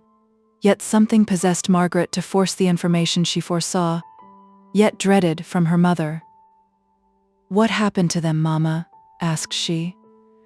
They were hung at the yardarm, said Mrs. Hale solemnly. And the worst was that the court, in condemning them to death, said they had suffered themselves to be led astray from their duty by their superior officers. They were silent for a long time. And Frederick was in South America for several years, was he not? Yes. And now he is in Spain, at Cadiz, or somewhere near it. If he comes to England, he will be hung. I shall never see his face again, for if he comes to England, he will be hung. There was no comfort to be given. Mrs. Hale turned her face to the wall, and lay perfectly still in her mother's despair. Nothing could be said to console her. She took her hand out of Margaret's with a little impatient movement, as if she would fain be left alone with the recollection of her son. When Mr. Hale came in, Margaret went out, oppressed with gloom and seeing no promise of brightness on any side of the horizon. Chapter 15. Masters and Men. Thought fights with thought, out springs a spark of truth, from the collision of the sword and shield. W.S. Landor. Margaret, said her father the next day, we must return Mrs. Thornton's call. Your mother is not very well, and thinks she cannot walk so far, but you and I will go this afternoon. As they went, Mr. Hale began about his wife's health, with a kind of veiled anxiety which Margaret was glad to see awakened at last. Did you consult the doctor, Margaret? Did you send for him? No, Papa. You spoke of his coming to see me. Now I was well, but if I only knew of some good doctor, I would go this afternoon, and ask him to come, for I am sure Mamma is seriously indisposed. She put the truth thus plainly and strongly because her father had so completely shut his mind against the idea when she had last named her fears. But now the case was changed. He answered in a despondent tone. Do you think she has any hidden complaint? Do you think she is really very ill? Has Dixon said anything? Oh, Margaret, I am haunted by the fear that our coming to Milton has killed her. My poor Maria." "Oh, Papa, don't imagine such things," said Margaret, shocked. "She is not well, that is all. Many a one is not well for a time, and with good advice gets better and stronger than ever." "But has Dixon said anything about her?" "No. You know Dixon enjoys making a mystery out of trifles, and she has been a little mysterious about Mama's health, which has alarmed me rather. That is all. Without any reason, I dare say. You know, Papa, you said the other day I was getting fanciful." "I hope and trust you are. But don't think of what I said then. I like you to be fanciful about your mother's health. Don't be afraid of telling me your fancies. I like to hear them, though I dare say I spoke as if I was annoyed. But we will ask Mrs. Thornton if she can tell us of a good doctor. We won't throw away our money on any but someone first rate. Stay. We turn up this street." The street did not look as if it could contain any house large enough for Mrs. Thornton's habitation. Her son's presence never gave any impression as to the kind of house he lived in, but unconsciously Margaret had imagined that tall, massive, handsomely dressed Mrs. Thornton must live in a house of the same character as herself. Now Marlborough Street consisted of long rows of small houses, with a blank wall here and there. At least that was all they could see from the point at which they entered it. "He told me he lived in Marlborough Street, I'm sure," said Mr. Hale, with a much perplexed air. "Perhaps it is one of the economies he still practices, to live in a very small house, but here are plenty of people about, let me ask." She accordingly inquired of a passer-by, and was informed that Mr. Thornton lived close to the mill, and had the factory lodge door pointed out to her, at the end of the long dead wall they had noticed. The lodge door was like a common garden door. On one side of it were great closed gates for the ingress and egress of lorries and wagons. The lodge-keeper admitted them into a great oblong yard, on one side of which were offices for the transaction of business, on the opposite, an immense many-windowed mill, whence proceeded the continual clank of machinery and the long groaning roar of the steam engine, enough to deafen those who lived within the enclosure. Opposite to the wall, along which the street ran, on one of the narrow sides of the oblong, was a handsome stone-coped house, blackened to be sure by the smoke, but with paint, windows and steps kept scrupulously clean. It was evidently a house which had been built some 50 or 60 years. The stone facings, the long narrow windows, and the number of them, the flights of steps up to the front door, ascending from either side, and guarded by railing, all witness to its age. Margaret only wondered why people who could afford to live in so good a house, and keep it in such perfect order, did not prefer a much smaller dwelling in the country, or even some suburb, not in the continual whirl and din of the factory. Her unaccustomed ears could hardly catch her father's voice, as they stood on the steps awaiting the opening of the door. The yard, too, with the great doors and the dead wall as a boundary, was but a dismal lookout for the sitting rooms of the house, as Margaret found when they had mounted the old-fashioned stairs, and been ushered into the drawing-room, the 3 windows of which went over the front door and the room on the right-hand side of the entrance. There was no one in the drawing-room. It seemed as though no one had been in it since the day when the furniture was bagged up with as much care as if the house was to be overwhelmed with lava, and discovered 1,000 years hence. The walls were pink and gold, the pattern on the carpet represented bunches of flowers on a light ground, but it was carefully covered up in the center by a linen drugget, glazed and colorless. The window curtains were lace. Each chair and sofa had its own particular veil of netting or knitting. Great alabaster groups occupied every flat surface, safe from dust under their glass shades. In the middle of the room, right under the bagged-up chandelier, was a large circular table, with smartly bound books arranged at regular intervals round the circumference of its polished surface, like gaily colored spokes of a wheel. Everything reflected light, nothing absorbed it.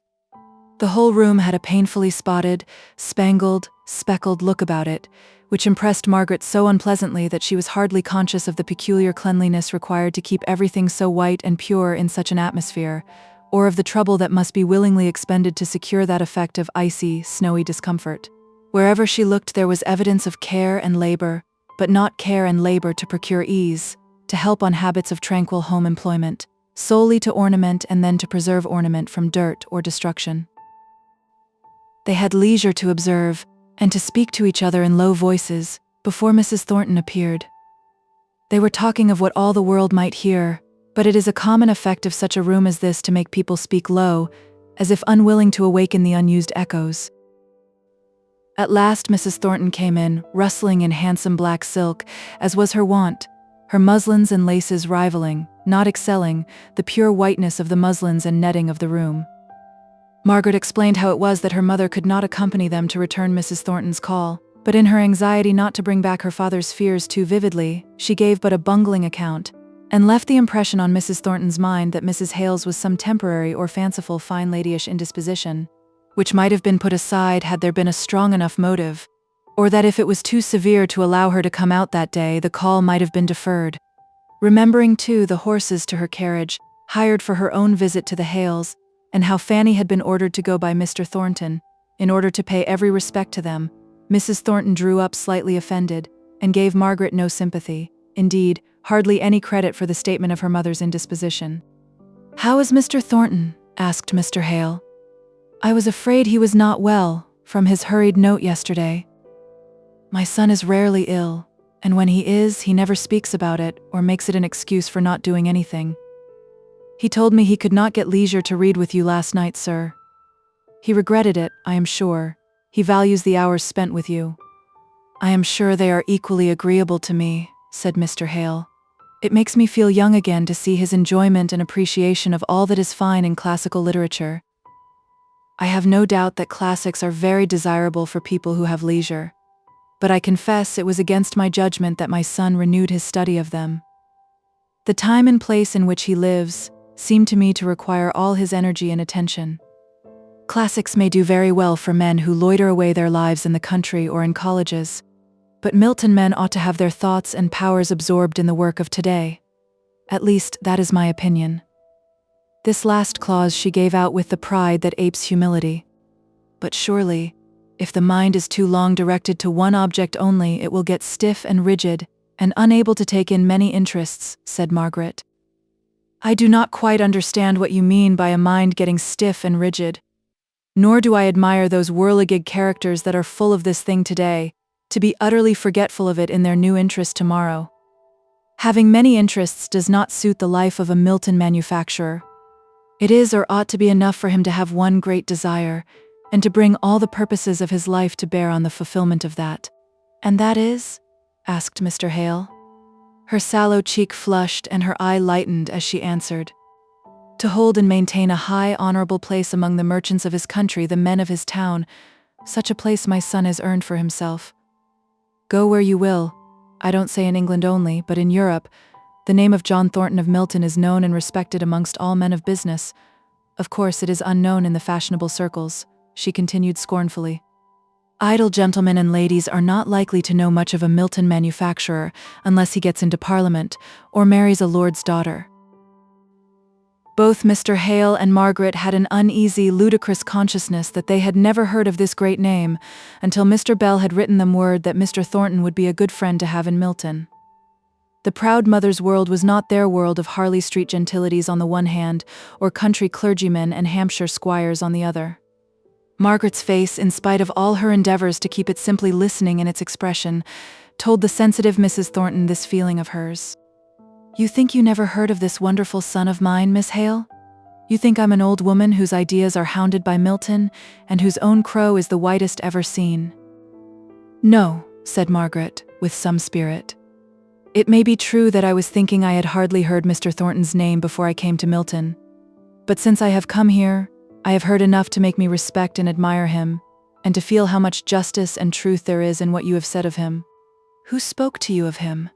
asked Mrs. Thornton, a little mollified yet jealous lest anyone else's words should not have done him full justice. Margaret hesitated before she replied. She did not like this authoritative questioning. Mr. Hale came in, as he thought, to the rescue. "It was what Mr. Thornton said himself that made us know the kind of man he was it not, Margaret?" Mrs. Thornton drew herself up and said, "My son is not the one to tell of his own doings. May I again ask you, Miss Hale, from whose account you formed your favorable opinion of him? A mother is curious and greedy of commendation of her children, you know." Margaret replied, It was as much from what Mr. Thornton withheld of that which we had been told of his previous life by Mr. Bell.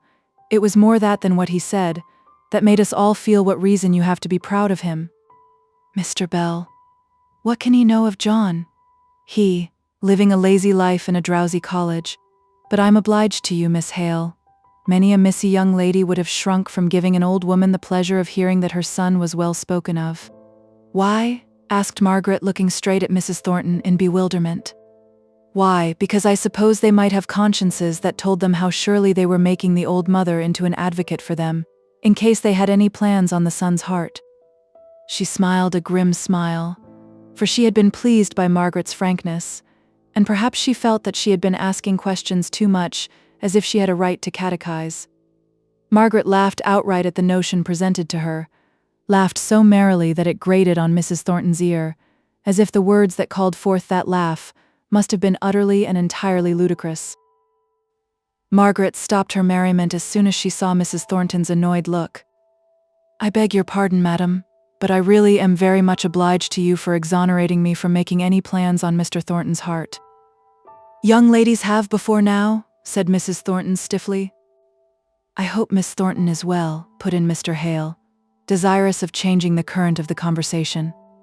She is as well as she ever is. She is not strong, replied Mrs. Thornton shortly. And Mr. Thornton? I suppose I may hope to see him on Thursday? I cannot answer for my son's engagements. There is some uncomfortable work going on in the town, a threatening of a strike. If so, his experience and judgment will make him much consulted by his friends. But I should think he could come on Thursday. At any rate, I am sure he will let you know if he cannot. A strike? Asked Margaret. What for? What are they going to strike for? For the mastership and ownership of other people's property, said Mrs. Thornton, with a fierce snort. That is what they always strike for. If my son's work people strike, I will only say they are a pack of ungrateful hounds. But I have no doubt they will. They are wanting higher wages, I suppose? Asked Mr. Hale. That is the face of the thing. But the truth is, they want to be masters, and make the masters into slaves on their own ground. They are always trying at it. They always have it in their minds, and every 5 or 6 years there comes a struggle between masters and men. They'll find themselves mistaken this time, I fancy, a little out of their reckoning. If they turn out, they mayn't find it so easy to go in again. I believe the masters have a thing or two in their heads which will teach the men not to strike again in a hurry if they try it this time. Does it make the town very rough? Asked Margaret. Of course it does, but surely you are not a coward, are you? Milton is not the place for cowards. I have known the time when I have had to thread my way through a crowd of white, angry men, all swearing they would have Makinson's blood as soon as he ventured to show his nose out of his factory, and he, knowing nothing of it, someone had to go and tell him, or he was a dead man. And it needed to be a woman, so I went. And when I got in, I could not get out. It was as much as my life was worth. So I went up to the roof, where there were stones piled ready to drop on the heads of the crowd, if they tried to force the factory doors. And I would have lifted those heavy stones, and dropped them with as good an aim as the best man there, but that I fainted with the heat I had gone through. If you live in Milton, you must learn to have a brave heart, Miss Hale. I would do my best, said Margaret, rather pale. I do not know whether I am brave or not till I am tried, but I am afraid I should be a coward. South country people are often frightened by what our Darkshire men and women only call living and struggling. But when you've been 10 years among a people who are always owing their betters a grudge and only waiting for an opportunity to pay it off, you'll know whether you are a coward or not. Take my word for it. Mr. Thornton came that evening to Mr. Hale's. He was shown up into the drawing room, where Mr. Hale was reading aloud to his wife and daughter. I am come partly to bring you a note from my mother, and partly to apologize for not keeping to my time yesterday. The note contains the address you asked for, Dr. Donaldson. Thank you, said Margaret, hastily, holding out her hand to take the note, for she did not wish her mother to hear that they had been making any inquiry about a doctor. She was pleased that Mr. Thornton seemed immediately to understand her feeling. He gave her the note without another word of explanation. Mr. Hale began to talk about the strike. Mr. Thornton's face assumed a likeness to his mother's worst expression, which immediately repelled the watching Margaret. "Yes, the fools will have a strike. Let them, it suits us well enough. But we gave them a chance. They think trade is flourishing as it was last year. We see the storm on the horizon and draw in our sails. But because we don't explain our reasons, they won't believe we're acting reasonably. We must give them line and letter for the way we choose to spend or save our money." Henderson tried a dodge with his men out at Ashley and failed. He rather wanted a strike. It would have suited his book well enough. So, when the men came to ask for the 5% they are claiming, he told them he'd think about it and give them his answer on the payday, knowing all the while what his answer would be, of course, but thinking he'd strengthen their conceit of their own way. However, they were too deep for him and heard something about the bad prospects of trade. So in they came on the Friday and drew back their claim, and now he's obliged to go on working. But we Milton masters have today sent in our decision. We won't advance a penny. We tell them we may have to lower wages but can't afford to raise. So here we stand, waiting for their next attack. "And what will that be?" asked Mr. Hale. "I conjecture a simultaneous strike. You will see Milton without smoke in a few days, I imagine, Miss Hale." "But why?" asked she. "Could you not explain what good reason you had for expecting a bad trade? I don't know whether I use the right words, but you will understand what I mean. Do you give your servants reasons for your expenditure, or your economy in the use of your own money? We, the owners of capital, have a right to choose what we will do with it." "A human right," said Margaret, very low. "I beg your pardon, I did not hear what you said." "I would rather not repeat it," said she. "It related to a feeling which I do not think you would share." "Won't you try me?" pleaded he, his thoughts suddenly bent upon learning what she had said. She was displeased with his pertinacity, but did not choose to affix too much importance to her words. "I said you had a human right.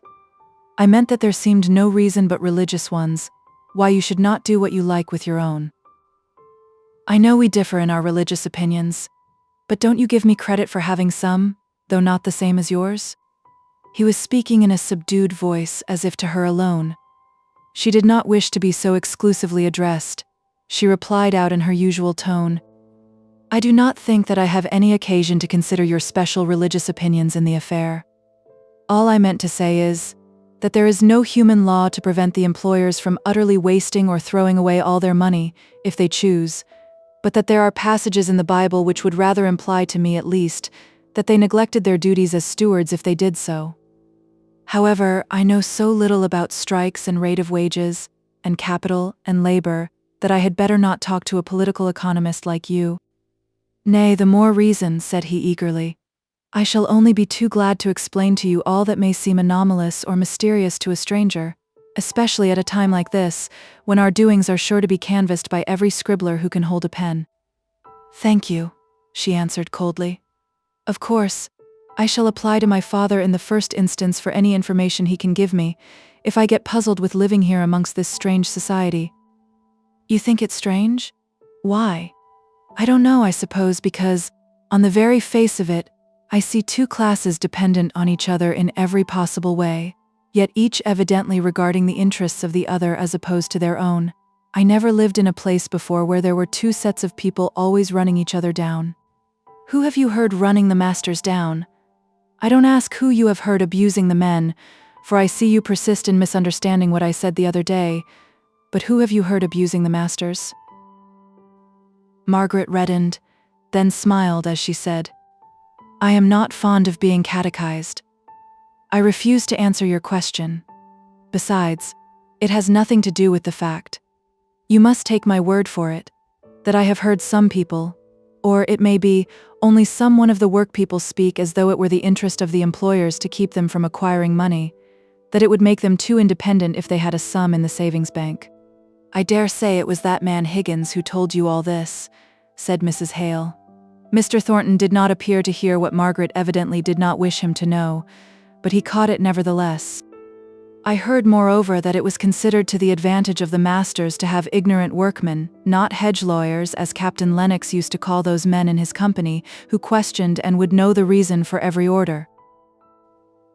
This latter part of her sentence she addressed rather to her father than to Mr. Thornton. "Who is Captain Lennox?"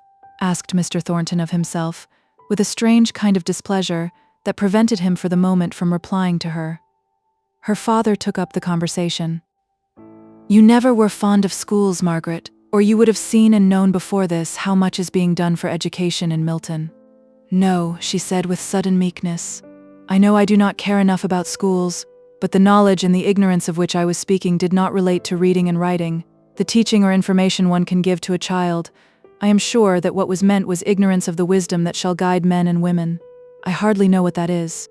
But he, that is my informant, spoke as if the masters would like their hands to be merely tall, large children, living in the present moment, with a blind, unreasoning kind of obedience. In short, Miss Hale, it is very evident that your informant found a pretty ready listener to all the slander he chose to utter against the masters," said Mr. Thornton, in an offended tone. Margaret did not reply. She was displeased at the personal character Mr. Thornton affixed to what she had said. Mr. Hale spoke next. "I must confess that, although I have not become so intimately acquainted with any workmen as Margaret has, I am very much struck by the antagonism between the employer and the employed, on the very surface of things. I even gather this impression from what you yourself have from time to time said." Mr. Thornton paused a while before he spoke. Margaret had just left the room, and he was vexed at the state of feeling between himself and her. However, the little annoyance, by making him cooler and more thoughtful, gave a greater dignity to what he said. "My theory is that my interests are identical with those of my workpeople, and vice versa.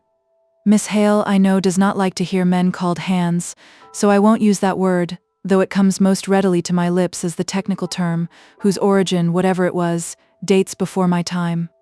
On some future day, in some millennium, in Utopia, this unity may be brought into practice, just as I can fancy a republic the most perfect form of government. We will read Plato's Republic as soon as we have finished Homer. Well, in the Platonic year, it may fall out that we are all, men, women, and children, fit for a republic, but give me a constitutional monarchy in our present state of morals and intelligence. In our infancy, we require a wise despotism to govern us. Indeed, long past infancy, children and young people are the happiest under the unfailing laws of a discreet, firm authority. I agree with Miss Hale so far as to consider our people in the condition of children, while I deny that we, the masters, have anything to do with the making or keeping them so. I maintain that despotism is the best kind of government for them, so that in the hours in which I come in contact with them, I must necessarily be an autocrat.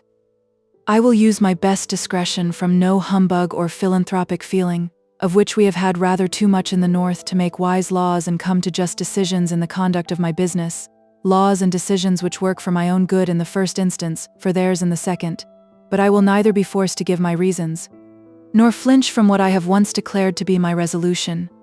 Let them turn out. I shall suffer as well as they, but in the end they will find I have not bated nor altered one jot." Margaret had re-entered the room and was sitting at her work, but she did not speak. Mr. Hale answered, "I dare say I am talking in great ignorance, but from the little I know, I should say that the masses were already passing rapidly into the troublesome stage which intervenes between childhood and manhood, in the life of the multitude as well as that of the individual. Now, the error which many parents commit in the treatment of the individual at this time is insisting on the same unreasoning obedience as when all he had to do in the way of duty was to obey the simple laws of come when you're called and do as you're bid. But a wise parent humors the desire for independent action, so as to become the friend and advisor when his absolute rule shall cease. If I get wrong in my reasoning, recollect, it is you who adopted the analogy." "Very lately," said Margaret. "I heard a story of what happened in Nuremberg only 3 or 4 years ago. A rich man there lived alone in one of the immense mansions which were formerly both dwellings and warehouses. It was reported that he had a child, but no one knew of it for certain. For 40 years this rumor kept rising and falling, never utterly dying away. After his death it was found to be true. He had a son, an overgrown man, with the unexercised intellect of a child, whom he had kept up in that strange way, in order to save him from temptation and error. But, of course, when this great old child was turned loose in the world, every bad counselor had power over him. He did not know good from evil. His father had made the blunder of bringing him up in ignorance and taking it for innocence, and after 14 months of riotous living, the city authorities had to take charge of him in order to save him from starvation. He could not even use words effectively enough to be a successful beggar. I used the comparison suggested by Miss Hale of the position of the master to that of a parent, so I ought not to complain of your turning the simile into a weapon against me. But, Mr. Hale, when you were setting up a wise parent as a model for us, you said he humored his children in their desire for independent action. Now certainly the time is not come for the hands to have any independent action during business hours. I hardly know what you would mean by it then. And I say that the masters would be trenching on the independence of their hands in a way that I, for one, should not feel justified in doing, if we interfered too much with the life they lead out of the mills. Because they labor 10 hours a day for us, I do not see that we have any right to impose leading strings upon them for the rest of their time. I value my own independence so highly that I can fancy no degradation greater than that of having another man perpetually directing and advising and lecturing me, or even planning too closely in any way about my actions. He might be the wisest of men or the most powerful. I should equally rebel and resent his interference. I imagine this is a stronger feeling in the north of England than in the south. I beg your pardon, but is not that because there has been none of the equality of friendship between the advisor and advised classes? Because every man has had to stand in an unchristian and isolated position, apart from and jealous of his brother man, constantly afraid of his rights being trenched upon? I only state the fact. I am sorry to say, I have an appointment at 8 o'clock, and I must just take facts as I find them tonight, without trying to account for them, which indeed would make no difference in determining how to act as things stand. The facts must be granted. But, said Margaret in a low voice, it seems to me that it makes all the difference in the world. Her father made a sign to her to be silent, and allow Mr. Thornton to finish what he had to say. He was already standing up and preparing to go. You must grant me this one point. Given a strong feeling of independence in every Darkshire man, have I any right to obtrude my views of the manner in which he shall act upon another, hating it as I should do most vehemently myself, merely because he has labor to sell and I capital to buy? Not in the least, said Margaret, determined to say just this one thing. Not in the least because of your labor and capital positions, whatever they are, but because you are a man, dealing with a set of men over whom you have, whether you reject the use of it or not, immense power, just because your lives and your welfare are so constantly and intimately interwoven. God has made us so that we must be mutually dependent. We may ignore our own dependence, or refuse to acknowledge that others depend upon us in more respects than the payment of weekly wages, but the thing must be, nevertheless. Neither you nor any other master can help yourselves. The most proudly independent man depends on those around him for their insensible influence on his character, his life. And the most isolated of all your Darkshire egos has dependents clinging to him on all sides. He cannot shake them off, any more than the great rock he resembles can shake off. Pray don't go into similes, Margaret.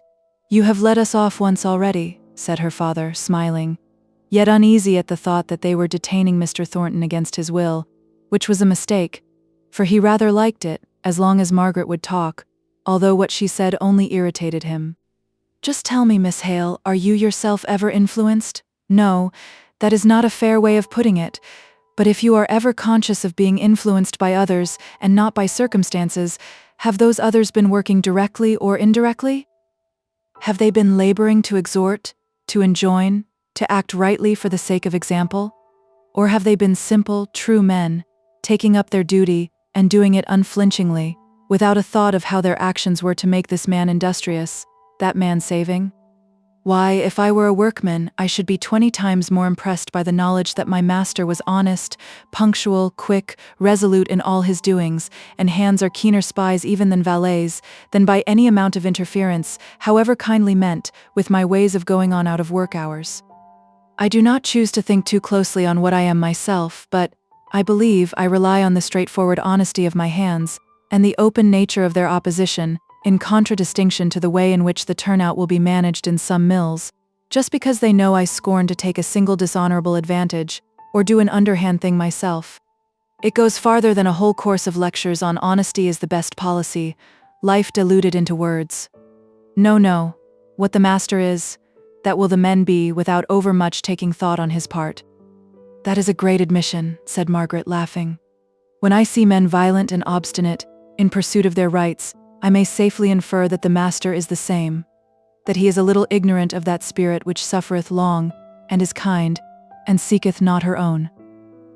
You are just like all strangers who don't understand the working of our system, Miss Hale, said he hastily. You suppose that our men are puppets of dough, ready to be molded into any amiable form we please. You forget we have only to do with them for less than a third of their lives, and you seem not to perceive that the duties of a manufacturer are far larger and wider than those merely of an employer of labor. We have a wide commercial character to maintain, which makes us into the great pioneers of civilization. It strikes me, said Mr. Hale, smiling, that you might pioneer a little at home. They are a rough, heathenish set of fellows, these Milton men of yours. They are that, replied Mr. Thornton. Rosewater surgery won't do for them. Cromwell would have made a capital mill owner, Miss Hale. I wish we had him to put down this strike for us. Cromwell is no hero of mine, she said coldly. But I am trying to reconcile your admiration of despotism with your respect for other men's independence of character. He reddened at her tone. I choose to be the unquestioned and irresponsible master of my hands, during the hours they labor for me. But those hours past, our relation ceases, and then comes in the same respect for their independence that I myself exact. He did not speak again for a minute. He was too much vexed. But he shook it off, and bade Mr. and Mrs. Hale good night. Then, drawing near to Margaret, he said in a lower voice, I spoke hastily to you once this evening, and I am afraid, rather rudely, but you know I am but an uncouth Milton manufacturer. Will you forgive me? Certainly, said she, smiling up in his face, the expression of which was somewhat anxious and oppressed, and hardly cleared away as he met her sweet, sunny countenance, out of which all the north wind effect of their discussion had entirely vanished. But she did not put out her hand to him, and again he felt the omission, and set it down to pride. Chapter 16. The Shadow of Death. Trust in that veiled hand which leads none by the path that he would go, and always be for change prepared, for the world's law is ebb and flow. From the Arabic.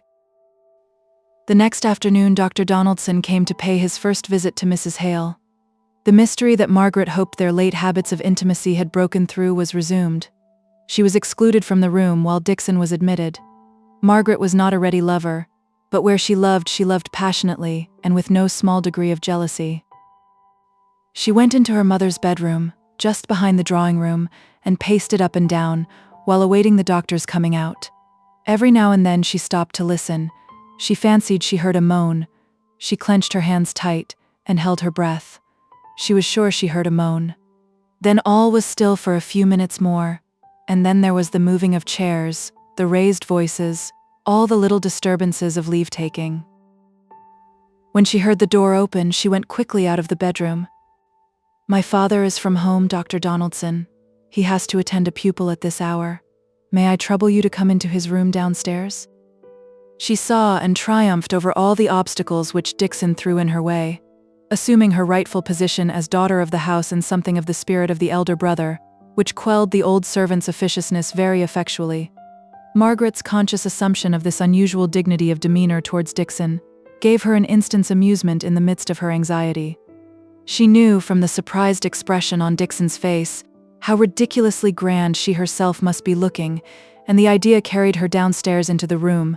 It gave her that length of oblivion from the keen sharpness of the recollection of the actual business in hand. Now, that came back, and seemed to take away her breath. It was a moment or two before she could utter a word. But she spoke with an air of command as she asked, What is the matter with Mamma? You will oblige me by telling the simple truth.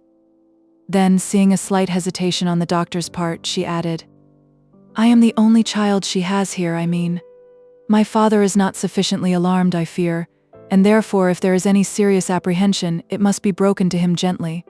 I can do this. I can nurse my mother.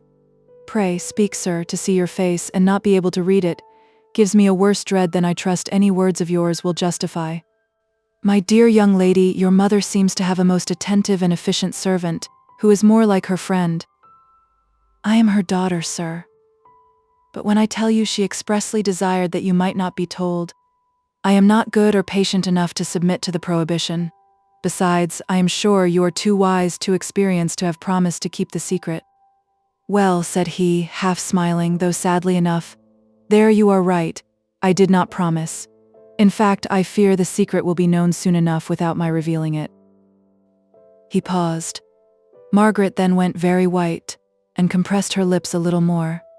Otherwise, not a feature moved. With the quick insight into character, without which no medical man can rise to the eminence of Dr. Donaldson, he saw that she would exact the full truth, that she would know if one iota was withheld, and that the withholding would be torture more acute than the knowledge of it. He spoke 2 short sentences in a low voice, watching her all the time, for the pupils of her eyes dilated into a black horror, and the whiteness of her complexion became livid. He ceased speaking. He waited for that look to go off, for her gasping breath to come. Then she said, "I thank you most truly, sir, for your confidence. That dread has haunted me for many weeks. It is a true, real agony, my poor, poor mother." Her lips now began to quiver, and he let her have the relief of tears, sure of her power of self-control to check them. A few tears, those were all she shed, before she recollected the many questions she longed to ask. "Will there be much suffering?" He shook his head. "That we cannot tell. It depends on constitution, on 1,000 things, but the late discoveries of medical science have given us large power of alleviation." "My father," said Margaret, trembling all over. "I do not know, Mr. Hale. I mean, it is difficult to give advice, but I should say, bear on with the knowledge you have forced me to give you so abruptly, till the fact which I could not withhold has become in some degree familiar to you, so that you may, without too great an effort, be able to give what comfort you can to your father. Before then, my visits, which of course I shall repeat from time to time, although I fear I can do nothing but alleviate, 1,000 little circumstances will have occurred to awaken his alarm, to deepen it, so that he will be all the better prepared. Nay, my dear young lady, nay, my dear, I saw Mr. Thornton, and I honor your father for the sacrifice he has made. However mistaken I may believe him to be, well, this once, if it will please you, my dear, only remember when I come again, I come as a friend, and you must learn to look upon me as such, because seeing each other, getting to know each other at such times as these, is worth years of morning calls." Margaret could not speak for crying, but she wrung his hand at parting. "That's what I call a fine girl," thought Dr. Donaldson, when he was seated in his carriage, and had time to examine his ringed hand, which had slightly suffered from her pressure. Who would have thought that little hand could have given such a squeeze? But the bones were well put together, and that gives immense power. What a queen she is! With her head thrown back at first, to force me into speaking the truth, and then bent so eagerly forward to listen. Poor thing! I must see she does not overstrain herself, though it's astonishing how much these thoroughbred creatures can do and suffer. That girl's game to the backbone. Another, who had gone that deadly color, could never have come round without either fainting or hysterics. But she wouldn't do either, not she, and the very force of her will brought her round. Such a girl as that would win my heart, if I were 30 years younger. It's too late now. Ah, here we are at the Archers. So out he jumped, with thought, wisdom, experience, sympathy, and ready to attend to any of the calls made upon them by this family, just as if there were none other in the world. Meanwhile, Margaret had returned into her father's study for a moment, to recover strength before going upstairs into her mother's presence. "Oh my God, but this is terrible. How shall I bear it? Such a deadly disease. No hope. Oh, Mama, I wish I had never gone to Aunt Shaw's, and been all those precious years away from you. Poor Mama, how much she must have borne. Oh, pray thee, my God, that her sufferings may not be too acute, too dreadful. How shall I bear to see them? How can I bear Papa's agony? He must not be told yet, not all at once. It would kill him. But I won't lose another moment of my own dear, precious mother." She ran upstairs. Dixon was not in the room. Mrs. Hale lay back in an easy chair with a soft white shawl wrapped around her and a becoming cap put on in expectation of the doctor's visit. Her face had a little faint color in it, and the very exhaustion after the examination gave it a peaceful look. Margaret was surprised to see her look so calm. "Why, Margaret? How strange you look. What is the matter?" And then, as the idea stole into her mind of what was indeed the real state of the case, she added, as if a little displeased, "You have not been seeing Dr. Donaldson and asking him any questions, have you, child?" Margaret did not reply, only looked wistfully towards her. Mrs. Hale became more displeased. "He would not surely break his word to me, and—" "Oh yes, Mama, he did. I made him. It was I, blame me." She knelt down by her mother's side and caught her hand. She would not let it go, though Mrs. Hale tried to pull it away. She kept kissing it, and the hot tears she shed bathed it. "Margaret, it was very wrong of you.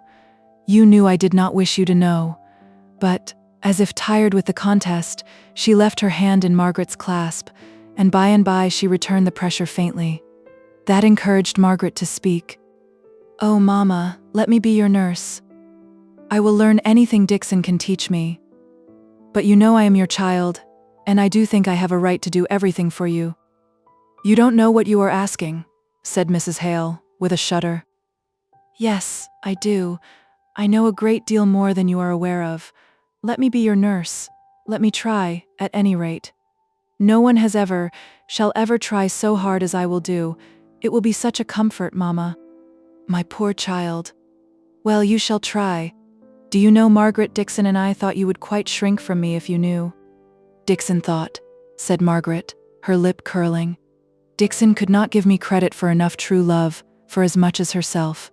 She thought, I suppose, that I was one of those poor sickly women who like to lie on rose leaves and be fanned all day. Don't let Dixon's fancies come any more between you and me, Mama. Don't, please," implored she. "Don't be angry with Dixon," said Mrs. Hale anxiously. Margaret recovered herself. "No, I won't. I will try and be humble and learn her ways, if you will only let me do all I can for you. Let me be in the first place, Mother. I am greedy of that. I used to fancy you would forget me while I was away at Aunt Shaw's, and cry myself to sleep at nights with that notion in my head. And I used to think, how will Margaret bear our makeshift poverty after the thorough comfort and luxury in Harley Street, till I have many a time been more ashamed of your seeing our contrivances at Helstone than of any stranger finding them out. Oh, Mama, and I did so enjoy them. They were so much more amusing than all the jog-trot Harley Street ways. The wardrobe shelf with handles that served as a supper tray on grand occasions, and the old tea chests stuffed and covered for ottomans. I think what you call the makeshift contrivances at dear Helstone were a charming part of the life there." "I shall never see Helstone again, Margaret," said Mrs. Hale, the tears welling up into her eyes. Margaret could not reply. Mrs. Hale went on. "While I was there, I was forever wanting to leave it. Every place seemed pleasanter, and now I shall die far away from it. I am rightly punished." "You must not talk so," said Margaret impatiently. "He said you might live for years. Oh, Mother, we will have you back at Helstone yet." "No, never. That I must take as a just penance. But, Margaret, Frederick." At the mention of that one word, she suddenly cried out loud as in some sharp agony. It seemed as if the thought of him upset all her composure, destroyed the calm, overcame the exhaustion. Wild, passionate cry succeeded to cry. "Frederick, Frederick, come to me! I am dying! Little firstborn child, come to me once again!" She was in violent hysterics. Margaret went and called Dixon in terror. Dixon came in a huff, and accused Margaret of having overexcited her mother. Margaret bore all meekly, only trusting that her father might not return. In spite of her alarm, which was even greater than the occasion warranted, she obeyed all Dixon's directions promptly and well without a word of self-justification. By so doing, she mollified her accuser. They put her mother to bed, and Margaret sate by her till she fell asleep, and afterwards till Dixon beckoned her out of the room, and with a sour face, as if doing something against the grain, she bade her drink a cup of coffee which she had prepared for her in the drawing-room, and stood over her in a commanding attitude as she did so. "You shouldn't have been so curious, miss, and then you wouldn't have needed to fret before your time.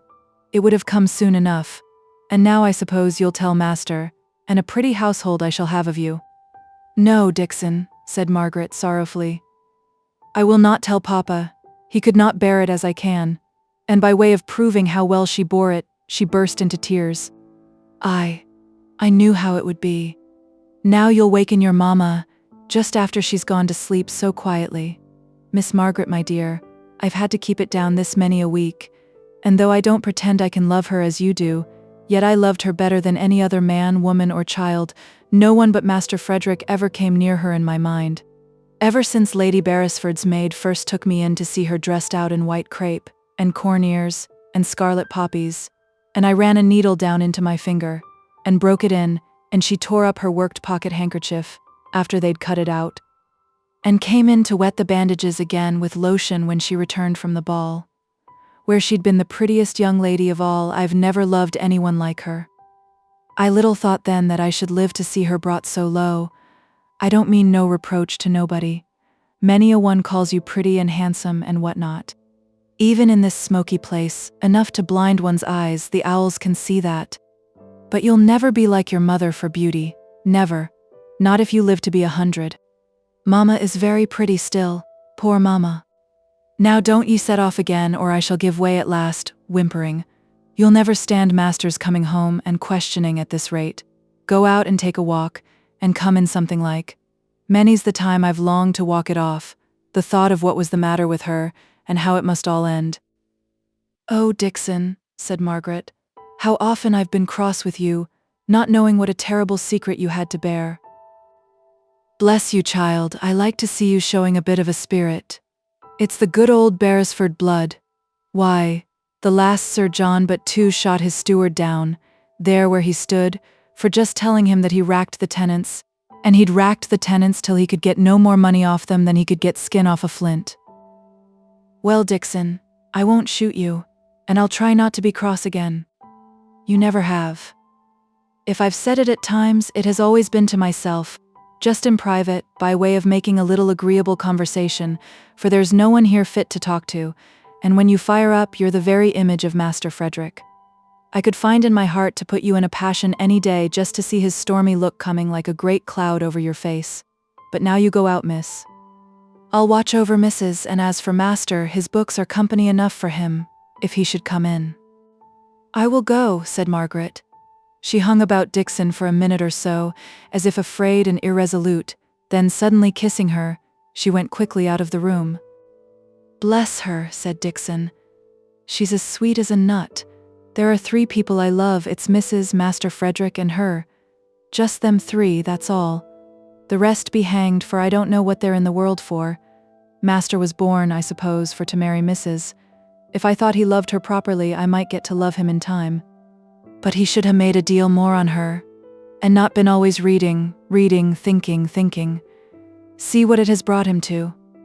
Many a one who never reads or thinks either gets to be rector and dean and whatnot, and I dare say Master might if he just minded Mrs. and let the weary reading and thinking alone. There she goes, looking out of the window as she heard the front door shut. Poor young lady. Her clothes look shabby to what they did when she came to Helstone a year ago. Then she hadn't so much as a darned stocking or a cleaned pair of gloves in all her wardrobe. And now... Chapter 17. What is a strike? There are briars besetting every path, which call for patient care. There is a cross in every lot, and an earnest need for prayer. Anon. Margaret went out heavily and unwillingly enough, but the length of a street, yes, the air of a Milton Street cheered her young blood before she reached her first turning. Her step grew lighter, her lip redder. She began to take notice, instead of having her thoughts turned so exclusively inward. She saw unusual loiterers in the streets, men with their hands in their pockets sauntering along, loud laughing and loud-spoken girls clustered together, apparently excited to high spirits and a boisterous independence of temper and behavior. The more ill-looking of the men, the discreditable minority, hung about on the steps of the beer houses and gin shops, smoking and commenting pretty freely on every passer-by. Margaret disliked the prospect of the long walk through these streets, before she came to the fields which she had planned to reach. Instead, she would go and see Bessie Higgins. It would not be so refreshing as a quiet country walk, but still it would perhaps be doing the kinder thing. Nicholas Higgins was sitting by the fire smoking as she went in. Bessie was rocking herself on the other side. Nicholas took the pipe out of his mouth, and standing up, pushed his chair towards Margaret. He leant against the chimney-piece in a lounging attitude, while she asked Bessie how she was. "Who's rather down i'th mouth in regard to spirits, but who's better in health? Who doesn't like this strike? Who's a deal too much set on peace and quietness at any price?" "This is the third strike I've seen," said she, sighing, as if that was answer and explanation enough. "Well, third time pays for all. See if we don't dang the masters this time.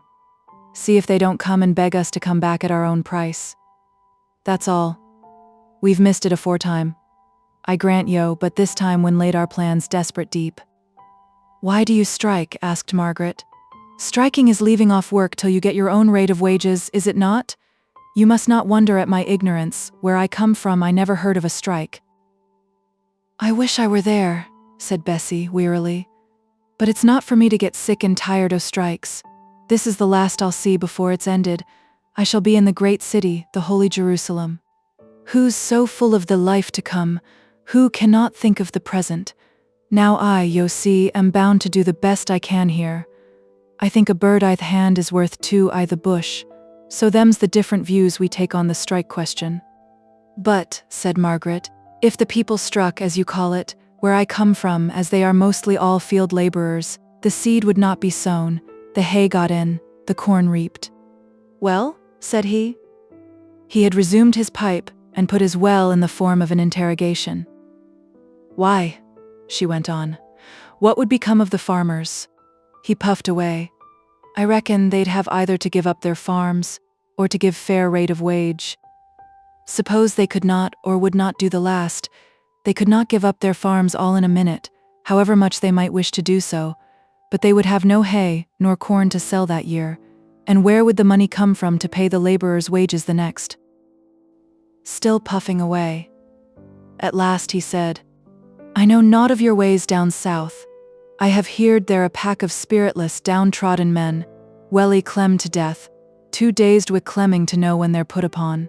Now, it's not so here. We known when we're put upon, and we and too much blood in us to stand it.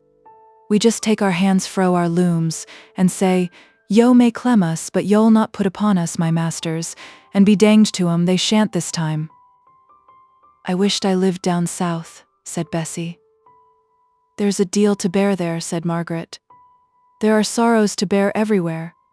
There is very hard bodily labor to be gone through, with very little food to give strength. But it's out of doors," said Bessie, "and away from the endless, endless noise and sickening heat.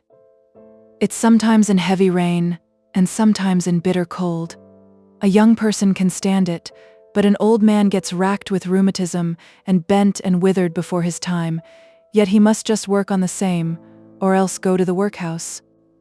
I thought yo were so taken with the ways of the South Country." "So I am," said Margaret, smiling a little as she found herself thus caught. "I only mean, Bessie, there's good and bad in everything in this world, and as you felt the bad up here, I thought it was but fair you should know the bad down there." "And yo say they never strike down there?" asked Nicholas abruptly. "No," said Margaret. "I think they have too much sense." "And I think," replied he, dashing the ashes out of his pipe with so much vehemence that it broke, "it's not that they've too much sense, but that they've too little spirit." "Oh, father," said Bessie, "what have ye gained by striking? Just think of that first strike when mother died, how we all had to clem, you the worst of all, and yet many a one went in every week at the same wage, till all were gone and that there was work for, and some went beggars all their lives at after." "Aye," said he, "that their strike was badly managed. Folk got into the management of it, as were either fools or not true men. Yo'll see, it'll be different this time." "But all this time you've not told me what you're striking for," said Margaret again. "Why, yo see, there's 5 or 6 masters who have set themselves again paying the wages they've been paying these 2 years past, and flourishing upon, and getting richer upon. And now they come to us, and say we're to take less, and we won't. We'll just clem them to death first, and see who'll work for 'em then. They'll have killed the goose that laid 'em the golden eggs, I reckon. And so you plan dying, in order to be revenged upon them?" "No," said he, I do not. I just look forward to the chance of dying at my post sooner than yield. That's what folk call fine and honorable in a soldier, and why not in a poor weaver chap? But, said Margaret, a soldier dies in the cause of the nation, in the cause of others. He laughed grimly. My lass, said he, you're but a young wench, but don't yo think I can keep 3 people? That's Bessie and Mary and me on 16 shillings a week? Dun yo think it's for mysel I'm striking work at this time? It is just as much in the cause of others as yon soldier, only mappin'. The cause he dies for is just that of somebody he never clapped eyes on, nor heard on all his born days, while I take up John Boucher's cause, as lives next door but one, we a sickly wife and 8 childer, none on 'em factory age, and I don't take up his cause only, though he's a poor good for naught, as can only manage 2 looms at a time, but I take up the cause o' justice. Why are we to have less wage now, I ask, than 2 year ago? Don't ask me, said Margaret. I am very ignorant. Ask some of your masters. Surely they will give you a reason for it. It is not merely an arbitrary decision of theirs, come to without reason. You're just a foreigner and nothing more, said he contemptuously. Much you know about it. Ask the masters. They'd tell us to mind our own business, and they'd mind theirs. Our business being, you understand, to take the baited wage and be thankful, and their business to bait us down to Clemming Point, to swell their profits. That's what it is. But, said Margaret, determined not to give way, although she saw she was irritating him, the state of trade may be such as not to enable them to give you the same remuneration. State o' trade? That's just a piece o' master's humbug. It's rate o' wages I was talking of. That masters keep the state o' trade in their own hands, and just walk it forward like a black bugaboo to frighten naughty children with into being good. I'll tell you it's their part, their cue as some folks call it, to beat us down, to swell their fortunes, and it's ours to stand up and fight hard, not for ourselves alone, but for them round about us for justice and fair play. We help to make their profits, and we ought to help spend 'em. It's not that we want their brass so much this time, as we've done many a time afore. When gettin' money laid by, and we're resolved to stand and fall together, not a man on us will go in for less wage than the union says is our due. So I say hooray for the strike, and let Thornton and Slickson and Hamper and their set look to it. Thornton, said Margaret. Mr. Thornton of Marlborough Street? Aye, Thornton o' Marlborough Mill, as we call him. He is one of the masters you are striving with, is he not? What sort of a master is he? Did yo ever see a bulldog? Set a bulldog on hind legs, and dress him up in coat and breeches, and yon just gettin' John Thornton. Nay, said Margaret, laughing. I deny that. Mr. Thornton is plain enough, but he's not like a bulldog with its short broad nose and snarling upper lip. No, not in look, I grant yo. But let John Thornton get hold on a notion, and he'll stick to it like a bulldog. Yo might pull him away with a pitchfork ere he'd leave go. He's worth fighting is John Thornton. As for Slickson, I take it, some o' these days he'll wheedle his men back with fair promises, that they'll just get cheated out of as soon as they're in his power again. He'll work his fines well out on 'em, I'll warrant. He's as slippery as an eel, he is. He's like a cat, as sleek and cunning and fierce. It'll never be an honest up-and-down fight wi' him, as it will be with Thornton. Thornton's as dour as a doornail, an obstinate chap, every inch on him, ood bulldog. Poor Bessie, said Margaret, turning round to her. You sigh over it all. You don't like struggling and fighting as your father does, do you? No, said she, heavily. I'm sick on it. I could have wished to have had other talk about me in my latter days, than just the clashing and clanging and clattering that has ever wearied of my life long, about work and wages and masters and hands and knobsticks. Poor wench. Latter days be farred. Thou'rt looking a sight better already for a little stir and change. Beside, I shall be a deal here to make it more lively for thee. Tobacco smoke chokes me, said she, querulously. Then I'll never smoke no more I the house, he replied tenderly. But why didst thou not tell me afore, thou foolish wench? She did not speak for a while, and then so low that only Margaret heard her. I reckon he'll want o' the comfort he can get out o' either pipe or drink afore he's done. Her father went out of doors, evidently to finish his pipe. Bessie said passionately, "Now am not I a fool? Am I not, miss? There I knew I ought for to keep father at home, and away fro the folk that are always ready for to tempt a man, in time o' strike, to go drink, and there my tongue must needs quarrel with this pipe o' his'n, and he'll go off, I know he will, as often as he wants to smoke, and nobody knows where it'll end. I wish I'd letten myself be choked first." "But does your father drink?" said Margaret. "No, not to say drink," replied she, still in the same wild, excited tone. "But what win ye have? There are days wi' you as wiv other folk, I suppose, when yo get up and go through the hours, just longing for a bit of a change, a bit of a fillip, as it were. I know I ha' gone and bought a 4-pounder out o' another baker's shop to common on such days, just because I sickened at the thought of going on forever with the same sight in my eyes, and the same sound in my ears, and the same taste in my mouth, and the same thought, or no thought for that matter, in my head, day after day, forever. I've longed for to be a man to go spreeing, even if it were only a tramp to some new place in search o' work. And father, all men have it stronger in 'em than me to get tired o' sameness and work forever. And what is 'em to do?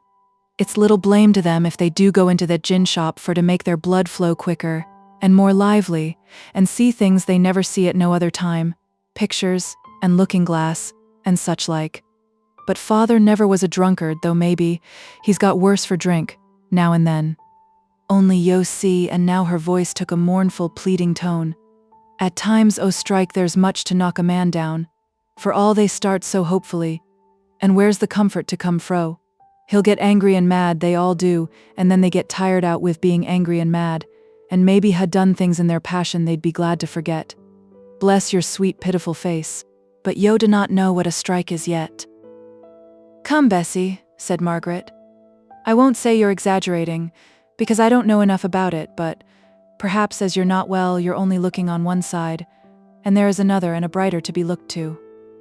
It's all well enough for yo to say so, who have lived in pleasant green places all your life long, and never known want or care or wickedness either, for that matter." "Take care," said Margaret, her cheek flushing and her eye lightening. "How you judge, Bessie. I shall go home to my mother, who is so ill, Bessie, that there is no outlet but death for her out of prison of her great suffering, and yet I must speak cheerfully to my father, who has no notion of her real state, and to whom the knowledge must come gradually. The only one who could sympathize with me and help me, whose presence could comfort my mother more than any other earthly thing, is falsely accused, would run the risk of death if he came to see his dying mother. This I tell you, only you, Bessie. You must not mention it. No other person in Milton, hardly any other person in England knows. Have I not care? Do I not know anxiety, though I go about well dressed and have food enough?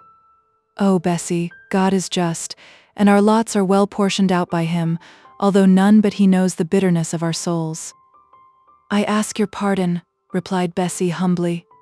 "Sometimes when I've thought o' my life and the little pleasure I've had in it, I've believed that, maybe, I was one of those doomed to die by the falling of a star from heaven, and the name of the star is called wormwood, and the third part of the waters became wormwood, and men died of the waters, because they were made bitter. One can bear pain and sorrow better if one thinks it has been prophesied long before for one. Somehow, then it seems as if my pain was needed for the fulfillment. Otherways it seems all sent for nothing." "Nay, Bessie, think," said Margaret. "God does not willingly inflict. Don't dwell so much on the prophecies, but read the clearer parts of the Bible." "I dare say it would be wiser, but where would I hear such grand words of promise, hear tell o' anything so far different fro this dreary world, and this town above as in Revelations? Many's the time I've repeated the verses in the 7th chapter to myself, just for the sound. It's as good as an organ, and as different from every day too.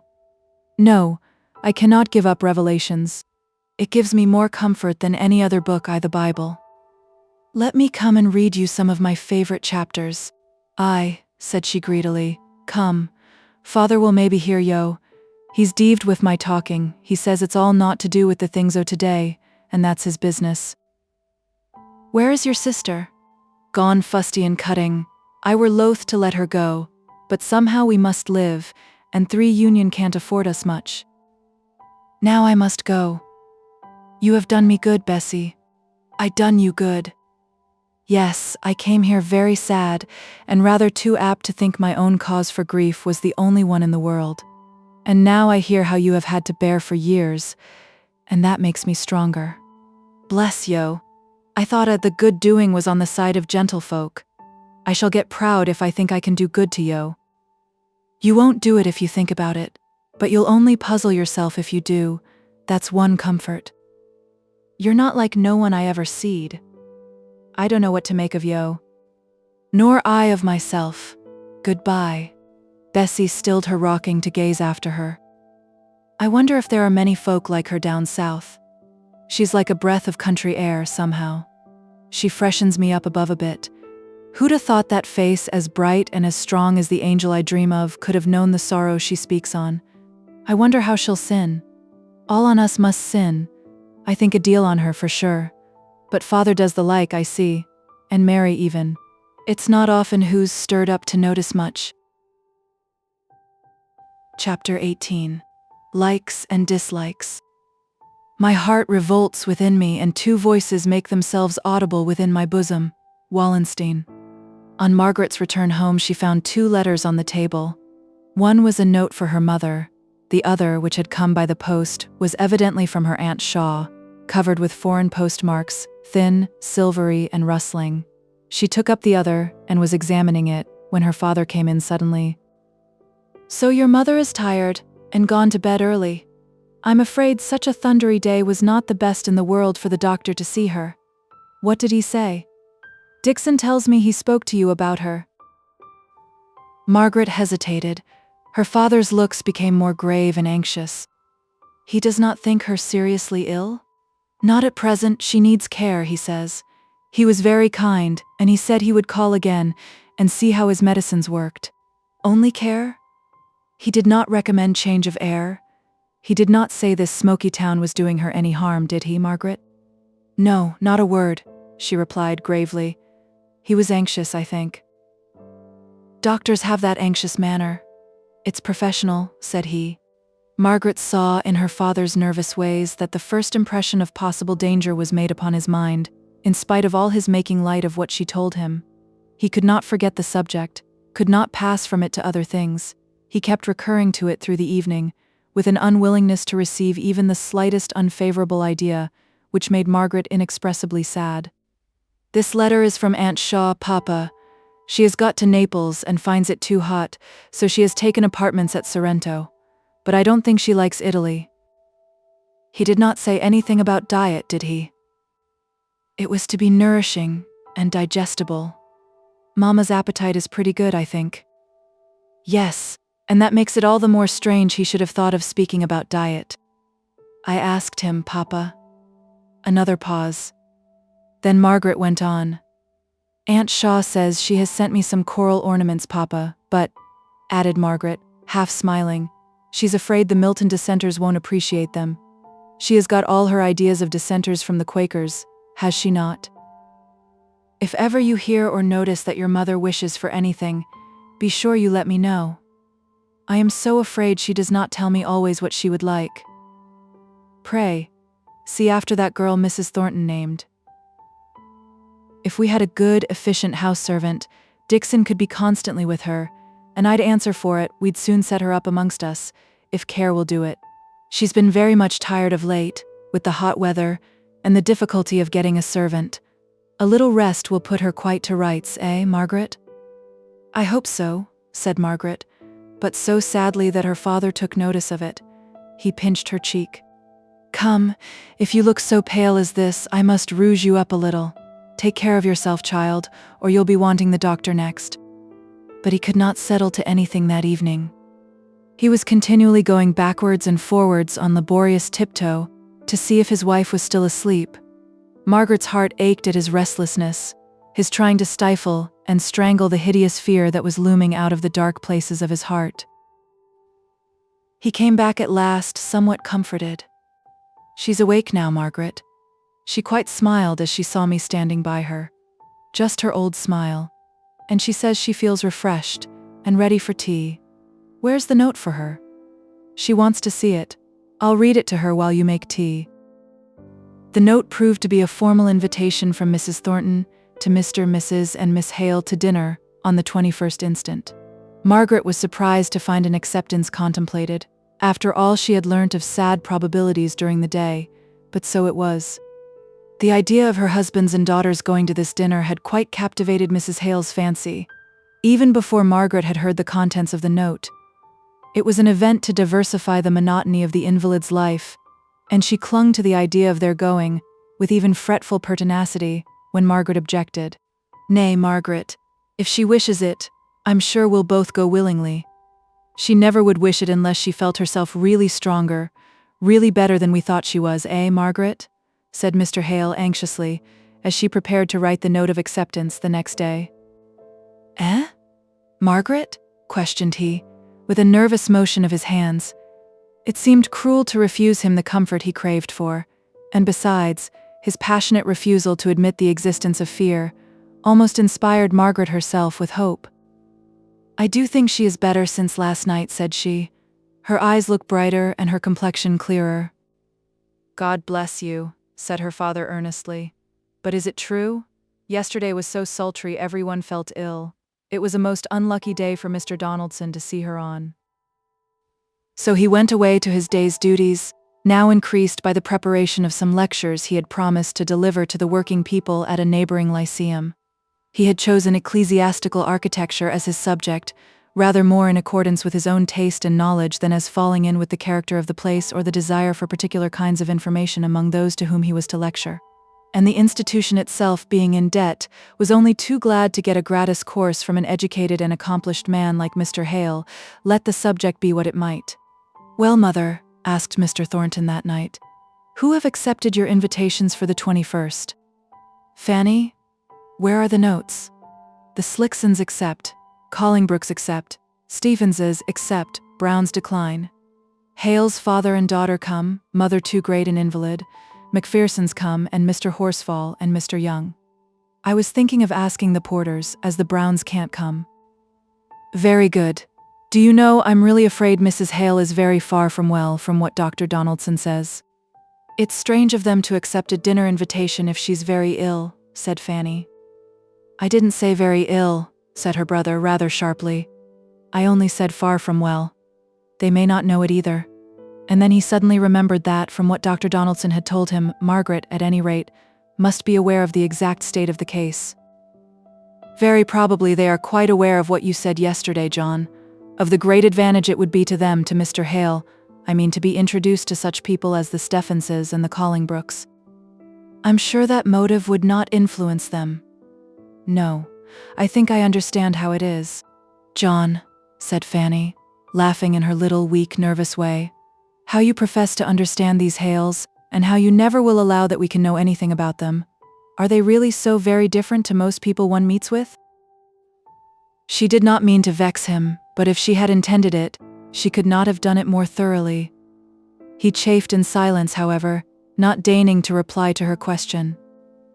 "They do not seem to me out of the common way," said Mrs. Thornton. "He appears a worthy kind of man enough, rather too simple for trade, so it's perhaps as well he should have been a clergyman first, and now a teacher. She's a bit of a fine lady, with her invalidism, and as for the girl, she's the only one who puzzles me when I think about her, which I don't often do. She seems to have a great notion of giving herself airs, and I can't make out why. I could almost fancy she thinks herself too good for her company at times. And yet they're not rich. From all I can hear, they never have been. And she's not accomplished, Mama. She can't play." "Go on, Fanny. What else does she want to bring her up to your standard?" "Nay, John," said his mother. "That speech of Fanny's did no harm. I myself heard Miss Hale say she could not play. If you would let us alone, we could perhaps like her and see her merits." "I'm sure I never could," murmured Fanny, protected by her mother. Mr. Thornton heard but did not care to reply. He was walking up and down the dining room, wishing that his mother would order candles and allow him to set to work at either reading or writing, and so put a stop to the conversation. But he never thought of interfering in any of the small domestic regulations that Mrs. Thornton observed, in habitual remembrance of her old economies. "Mother," said he, stopping, and bravely speaking out the truth, "I wish you would like Miss Hale." Why? Asked she, startled by his earnest yet tender manner. You're never thinking of marrying her? A girl without a penny. She would never have me, said he, with a short laugh. No, I don't think she would, answered his mother. She laughed in my face when I praised her for speaking out something Mr. Bell had said in your favor. I liked the girl for doing so frankly, for it made me sure she had no thought of you, and the next minute she vexed me so by seeming to think, well, never mind.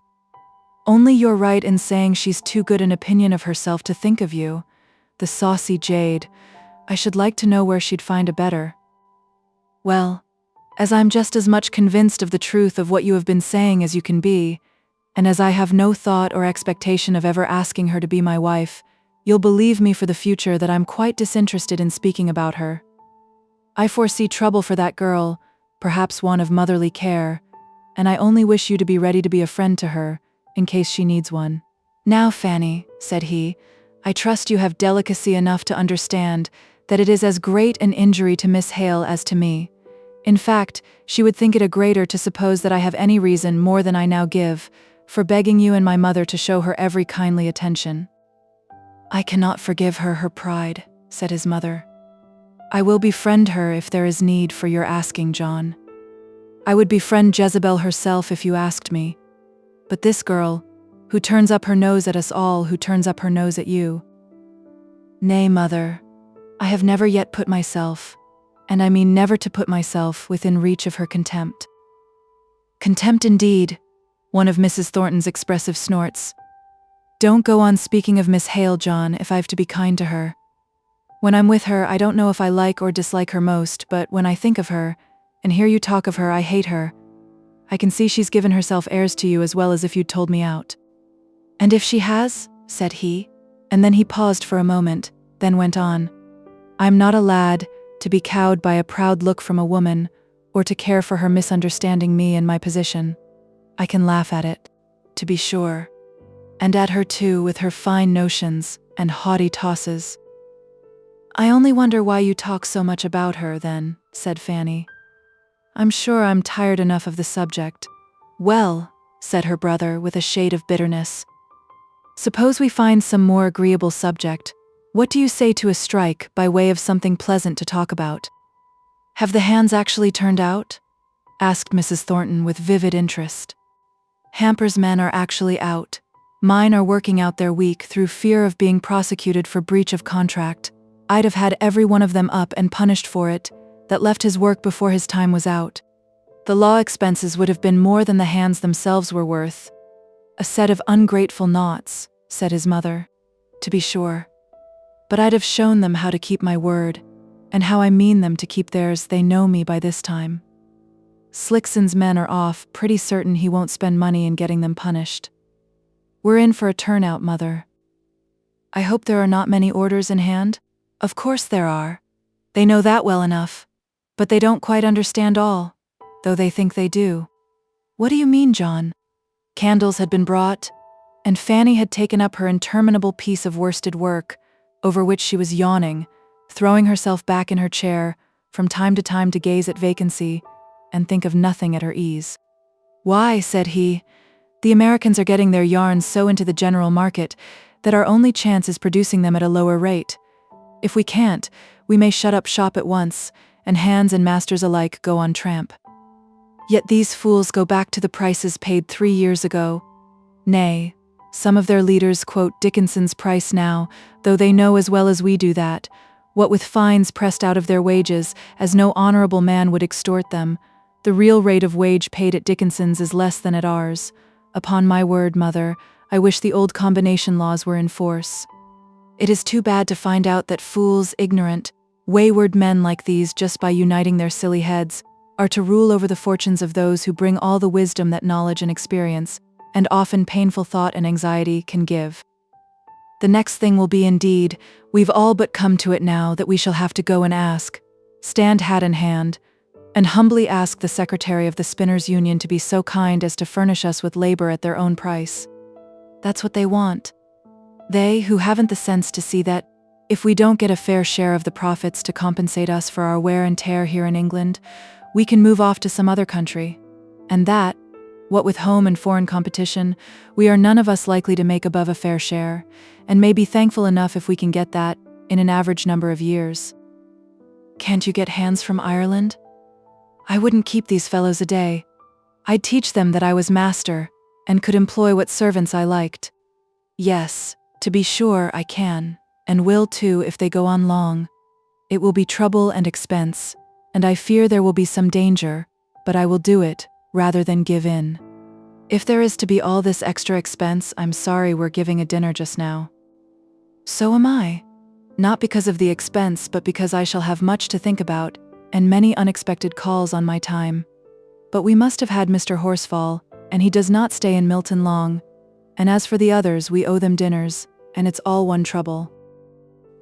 He kept on with his restless walk, not speaking any more, but drawing a deep breath from time to time, as if endeavoring to throw off some annoying thought.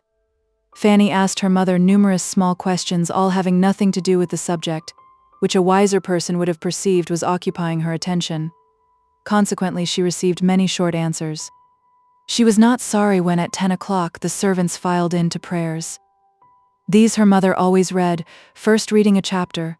They were now working steadily through the Old Testament.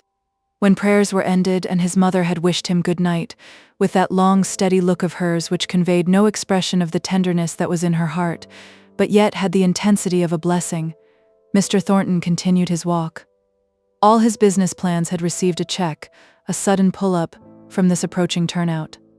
The forethought of many anxious hours was thrown away, utterly wasted by their insane folly, which would injure themselves even more than him, though no one could set any limit to the mischief they were doing. And these were the men who thought themselves fitted to direct the masters in the disposal of their capital.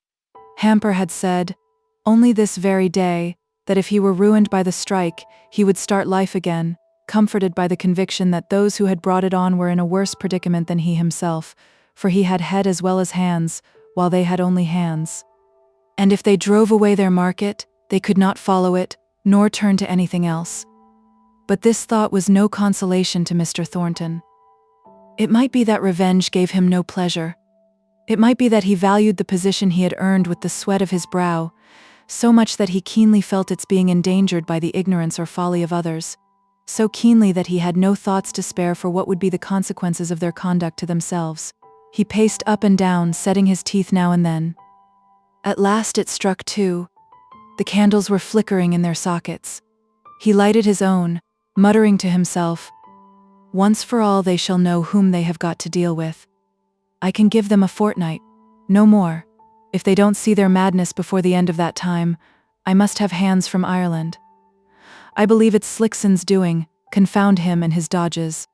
He thought he was overstocked, so he seemed to yield at first when the deputation came to him.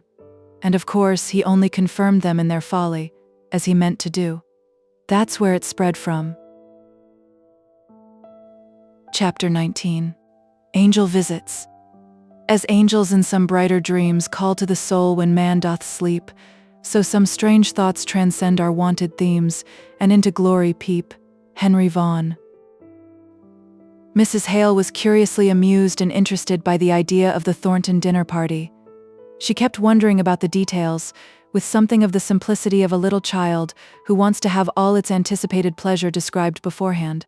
But the monotonous life led by invalids often makes them like children, inasmuch as they have neither of them any sense of proportion in events, and seem each to believe that the walls and curtains which shut in their world and shut out everything else must of necessity be larger than anything hidden beyond. Besides, Mrs. Hale had had her vanities as a girl, had perhaps unduly felt their mortification when she became a poor clergyman's wife.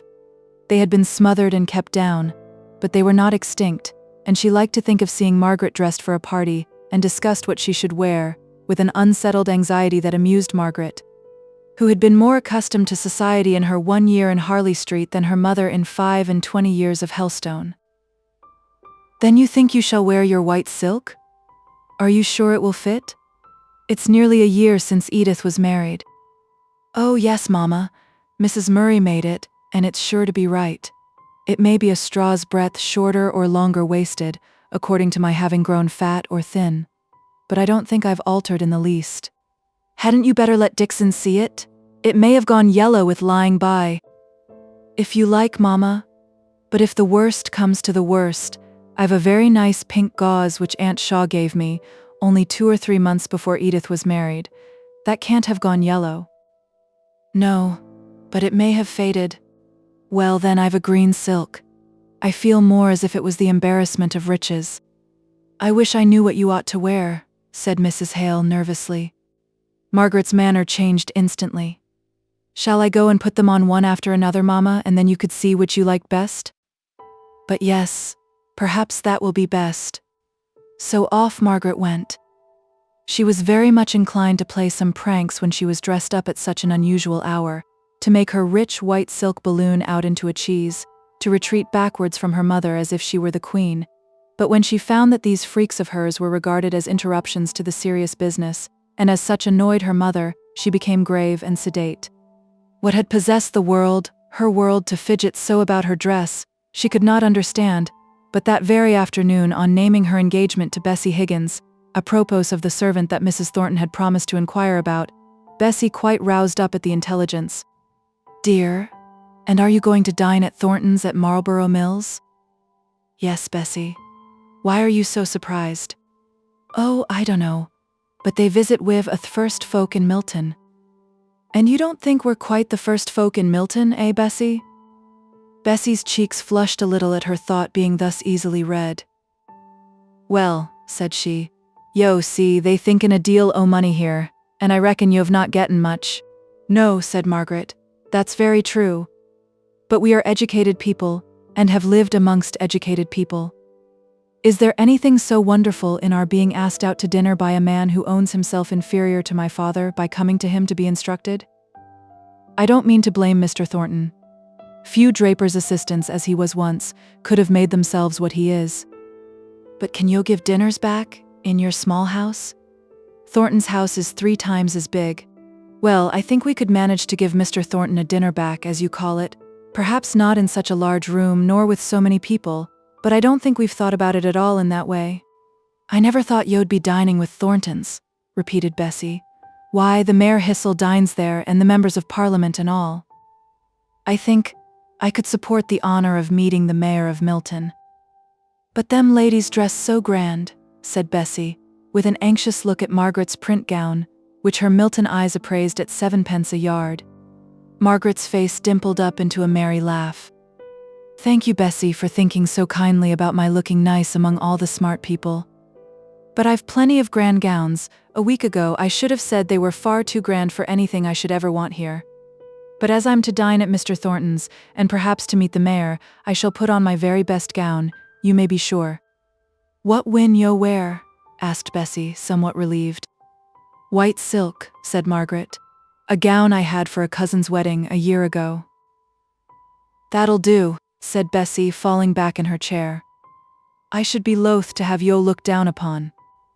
Oh, I'll be fine enough, if that will save me from being looked down upon in Milton. I wish I could see you dressed up, said Bessie. I reckon you're not what folk would ca pretty, you've not red and white enough for that.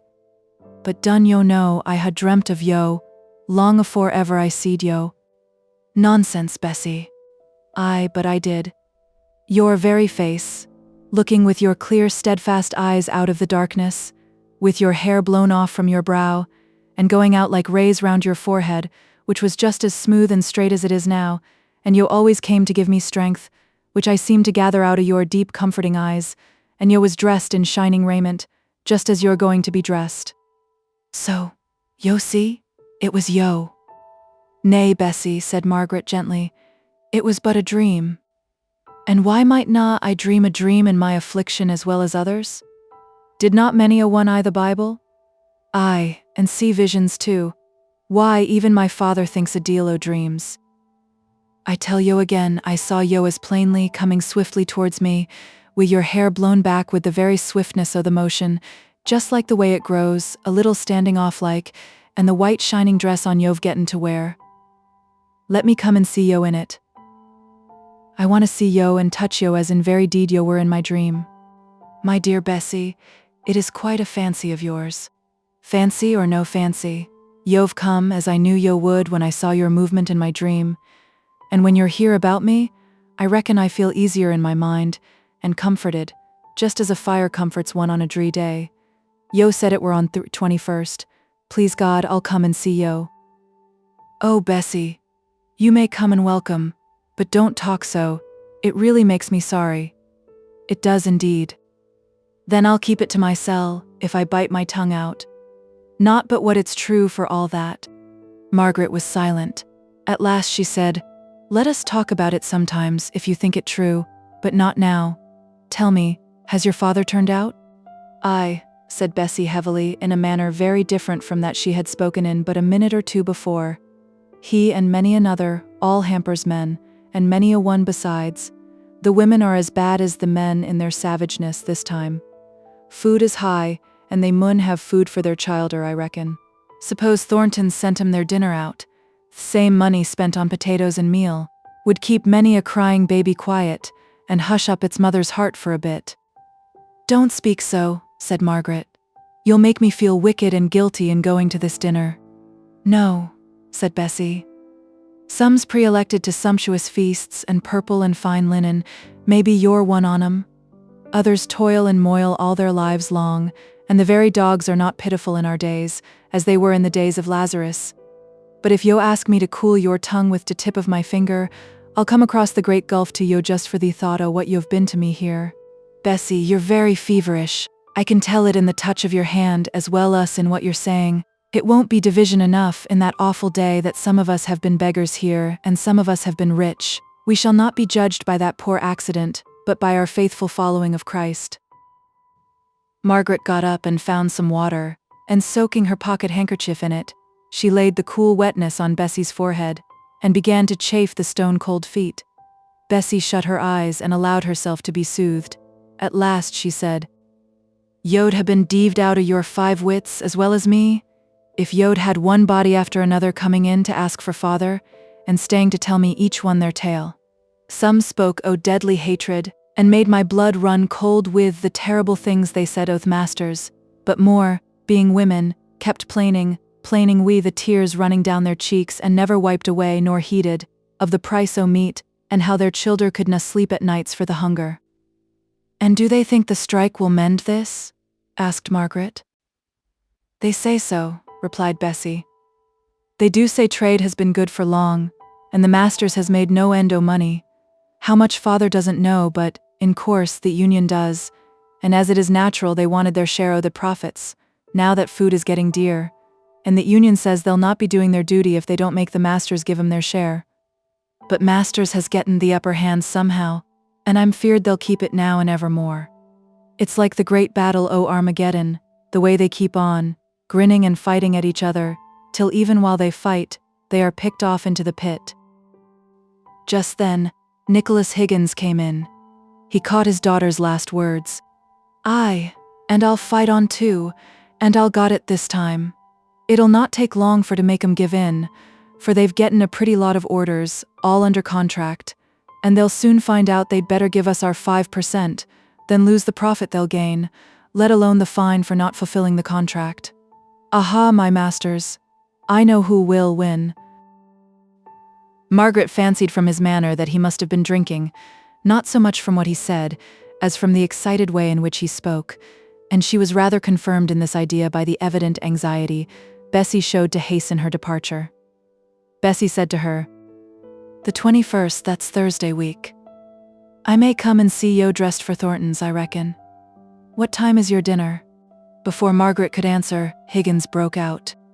Thornton's, RT going to dine at Thornton's? Ask him to give you a bumper to the success of his orders. By the 21st, I reckon, he'll be pottered in his brains how to get 'em done in time. Tell him, there's 700'll come marching into Marlborough Mills, the morning after he gives the 5%, and will help him through his contract in no time. You'll have 'em all there. My master, Hamper. He's one o' th' ood-fashioned sort. Ne'er meets a man bout an oath or a curse. I should think he were going to die if he spoke me civil. But arter all, his bark's war than his bite, and yo may tell him one o' his turnouts said so, if yo like. But yo'll have a lot of prize mill owners at Thornton's. I should like to get speech o' them. when they're a bit inclined to sit still after dinner, and could na run for the life on 'em. I'd tell 'em my mind. I'd speak up again the hard way they're driving on us." "Goodbye," said Margaret hastily. "Goodbye, Bessie. I shall look to see you on the 21st, if you're well enough." The medicines and treatment which Dr. Donaldson had ordered for Mrs. Hale did her so much good at first that not only she herself, but Margaret, began to hope that he might have been mistaken, and that she could recover permanently. As for Mr. Hale, although he had never had an idea of the serious nature of their apprehensions, he triumphed over their fears with an evident relief, which proved how much his glimpse into the nature of them had affected him. Only Dixon croaked forever into Margaret's ear. However, Margaret defied the raven, and would hope. They needed this gleam of brightness indoors, for out of doors, even to their uninstructed eyes, there was a gloomy, brooding appearance of discontent. Mr. Hale had his own acquaintances among the working men, and was depressed with their earnestly told tales of suffering and long endurance. They would have scorned to speak of what they had to bear to anyone who might, from his position, have understood it without their words. But here was this man, from a distant county, who was perplexed by the workings of a system into the midst of which he was thrown, and each was eager to make him a judge, and to bring witness of his own causes for irritation. Then Mr. Hale brought all his budget of grievances, and laid it before Mr. Thornton for him, with his experience as a master, to arrange them, and explain their origin, which he always did, on sound economical principles, showing that, as trade was conducted, there must always be a waxing and waning of commercial prosperity, and that in the waning a certain number of masters, as well as of men, must go down into ruin, and be no more seen among the ranks of the happy and prosperous. He spoke as if this consequence were so entirely logical that neither employers nor employed had any right to complain if it became their fate, the employer to turn aside from the race he could no longer run, with a bitter sense of incompetency and failure, wounded in the struggle, trampled down by his fellows in their haste to get rich, slighted where he was once honored, humbly asking for, instead of bestowing, employment with a lordly hand. Of course, speaking so of the fate that, as a master, might be his own in the fluctuations of commerce, he was not likely to have more sympathy with that of the workmen, who were passed by in this swift, merciless improvement or alteration, who would fain lie down and quietly die out of the world that needed them not, but felt as they could never rest in their graves for the clinging cries of the beloved and helpless they would leave behind, who envied the power of the wild bird that can feed her young with her very heart's blood. Margaret's whole soul rose up against him while he reasoned in this way, as if commerce were everything and humanity nothing. She could hardly thank him for the individual kindness which brought him that very evening to offer her, for the delicacy which made him understand that he must offer her privately every convenience for illness that his own wealth or his mother's foresight had caused them to accumulate in their household, and which, as he learnt from Dr. Donaldson, Mrs. Hale might possibly require. His presence after the way he had spoken, his bringing before her the doom, which she was vainly trying to persuade herself might yet be averted from her mother, all conspired to set Margaret's teeth on edge, as she looked at him and listened to him. What business had he to be the only person, except Dr. Donaldson and Dixon, admitted to the awful secret, which she held shut up in the most dark and sacred recess of her heart, not daring to look at it, unless she invoked heavenly strength to bear the sight that, some day soon, she should cry aloud for her mother, and no answer would come out of the blank, dumb darkness. Yet he knew all. She saw it in his pitying eyes. She heard it in his grave and tremulous voice. How reconcile those eyes, that voice, with the hard, reasoning, dry, merciless way in which he laid down axioms of trade, and serenely followed them out to their full consequences? The discord jarred upon her inexpressibly, the more because of the gathering woe of which she heard from Bessie. To be sure, Nicholas Higgins, the father, spoke differently. He had been appointed a committee man and said that he knew secrets of which the exoteric knew nothing. He said this more expressly and particularly on the very day before Mrs. Thornton's dinner party. When Margaret, going in to speak to Bessie, found him arguing the point with Boucher, the neighbor of whom she had frequently heard mention, as by turns exciting Higgins's compassion, as an unskillful workman with a large family depending upon him for support, and at other times enraging his more energetic and sanguine neighbor by his want of what the latter called spirit. It was very evident that Higgins was in a passion when Margaret entered. Boucher stood, with both hands on the rather high mantelpiece, swaying himself a little on the support which his arms, thus placed, gave him, and looking wildly into the fire, with a kind of despair that irritated Higgins, even while it went to his heart. Bessie was rocking herself violently backwards and forwards. As was her wont, Margaret knew by this time, when she was agitated. Her sister Mary was tying on her bonnet, in great clumsy bows, as suited her great clumsy fingers, to go to her fustian cutting, blubbering out loud the while, and evidently longing to be away from a scene that distressed her. Margaret came in upon this scene. She stood for a moment at the door, then, her finger on her lips, she stole to a seat on the squab near Bessie. Nicholas saw her come in, and greeted her with a gruff, but not unfriendly nod. Mary hurried out of the house, catching gladly at the open door, and crying aloud when she got away from her father's presence. It was only John Boucher that took no notice whatever who came in and who went out. "It's no use, Higgins. Who cannot live long o' this'n, who's just sinking away not for want o' meat hersel, but because who cannot stand the sight o' the little ones clemming. Aye, clemming. 5 shilling a week may do well enough for thee, with but 2 mouths to fill and one on 'em a wench who can well earn her own meat. But it's clemming to us. And I tell thee plain, if who dies, as I'm feared who will afore we've getten 5%, I'll fling the money back i' the master's face, and say, be dommed to yo, be dommed to the whole cruel world o' yo, that could na leave me the best wife that ever bore childer to a man.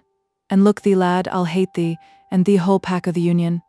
Aye, and chase yo through heaven wi' my hatred. I will, lad, I will, if you're leading me astray i' this matter.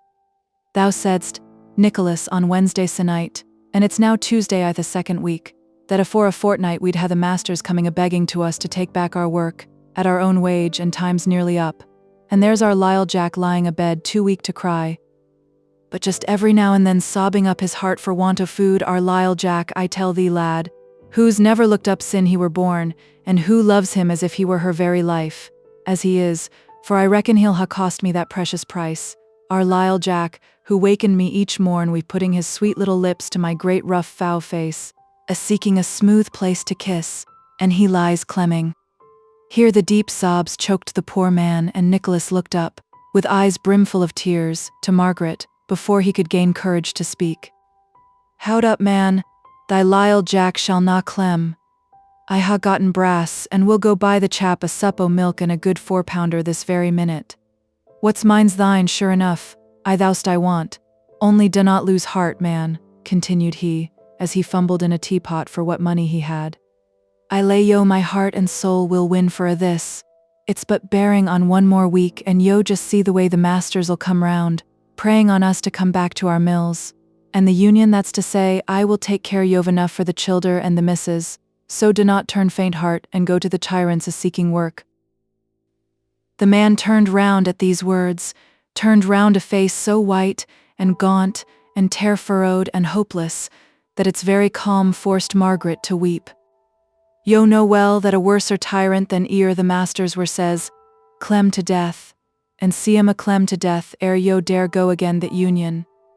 Yo know it well, Nicholas, for a you're one on em. Yo may be kind hearts, each separate, but once banded together, yo've no more pity for a man than a wild hunger-maddened wolf. Nicholas had his hand on the lock of the door. He stopped and turned round on Boucher, close following. So help me God, man alive, if I think not I'm doing best for thee, and for all on us. If I'm going wrong when I think I'm going right, it's their sin, who ha' left me where I am in my ignorance. I ha' thought till my brains ached, believe me, John, I have, and I say again, there's no help for us but having faith i' the Union. They'll win the day, see if they do not. Not one word had Margaret or Bessie spoken. They had hardly uttered the sighing, that the eyes of each called to the other to bring up from the depths of her heart. At last Bessie said, I never thought to hear father call on God again, but yo heard him say, so help me God. Yes, said Margaret, let me bring you what money I can spare. Let me bring you a little food for that poor man's children.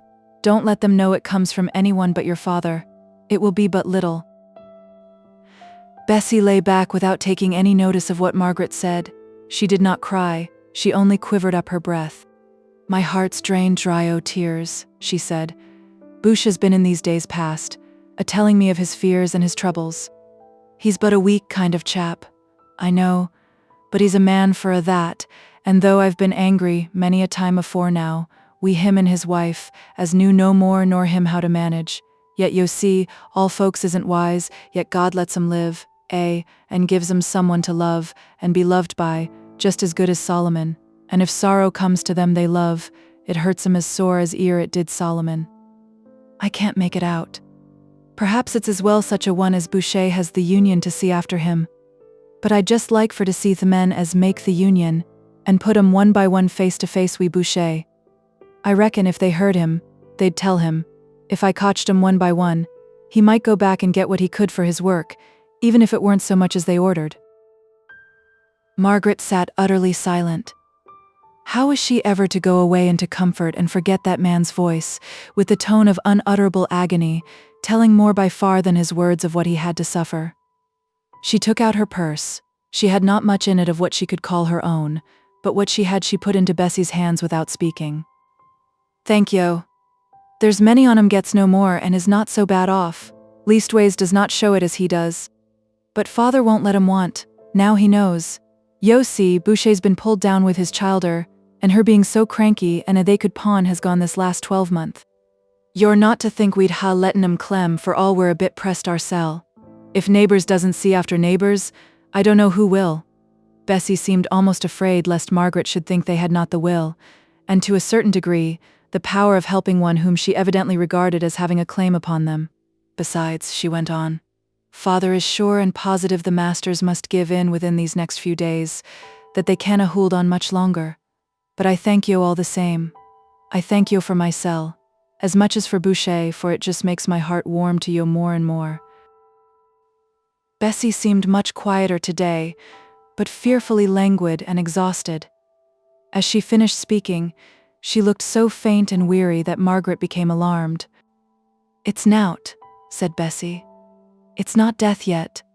I had a fearfu' night wi' dreams, or somewhat like dreams, for I were wide awake, and I'm all in a swounding daze today, only yon poor chap made me alive again. No, it's not death yet, but death is not far off. Aye, cover me up and I'll maybe sleep, if the cough will let me. Good night, good afternoon, Mappin, I should say, but the light is dim and misty today." Chapter 20. Men and Gentlemen. "Old and young boy, let 'em all eat. I have it.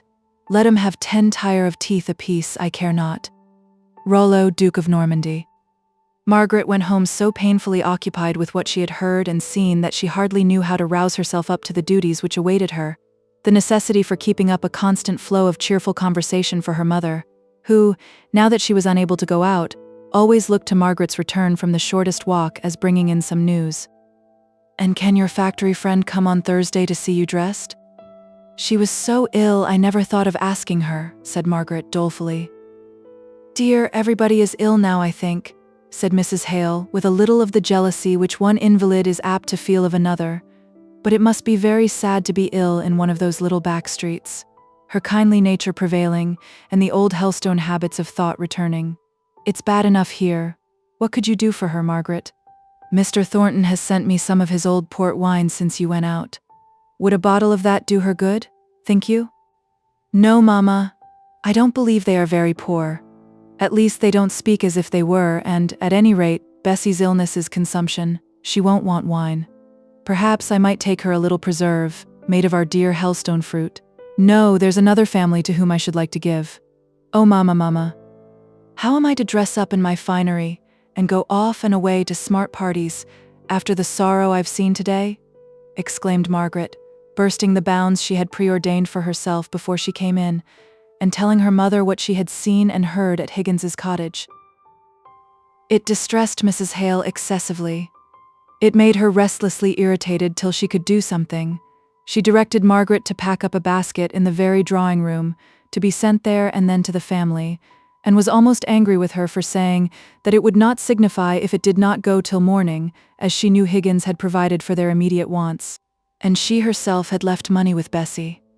Mrs. Hale called her unfeeling for saying this, and never gave herself breathing time till the basket was sent out of the house. Then she said, After all, we may have been doing wrong. It was only the last time Mr. Thornton was here that he said, those were no true friends who helped to prolong the struggle by assisting the turnouts. And this Boucher man was a turnout, was he not? The question was referred to Mr. Hale by his wife, when he came upstairs fresh from giving a lesson to Mr. Thornton, which had ended in conversation, as was their wont. Margaret did not care if their gifts had prolonged the strife. She did not think far enough for that, in her present excited state. Mr. Hale listened and tried to be as calm as a judge. He recalled all that had seemed so clear not half an hour before, as it came out of Mr. Thornton's lips, and then he made an unsatisfactory compromise. His wife and daughter had not only done quite right in this instance, but he did not see for a moment how they could have done otherwise. Nevertheless, as a general rule, it was very true what Mr. Thornton said, that as the strike, if prolonged, must end in the masters bringing hands from a distance, if indeed the final result were not, as it had often been before, the invention of some machine which would diminish the need of hands at all, why, it was clear enough that the kindest thing was to refuse all help which might bolster them up in their folly. But as to this Boucher, he would go and see him the first thing in the morning, and try and find out what could be done for him. Mr. Hale went the next morning as he proposed.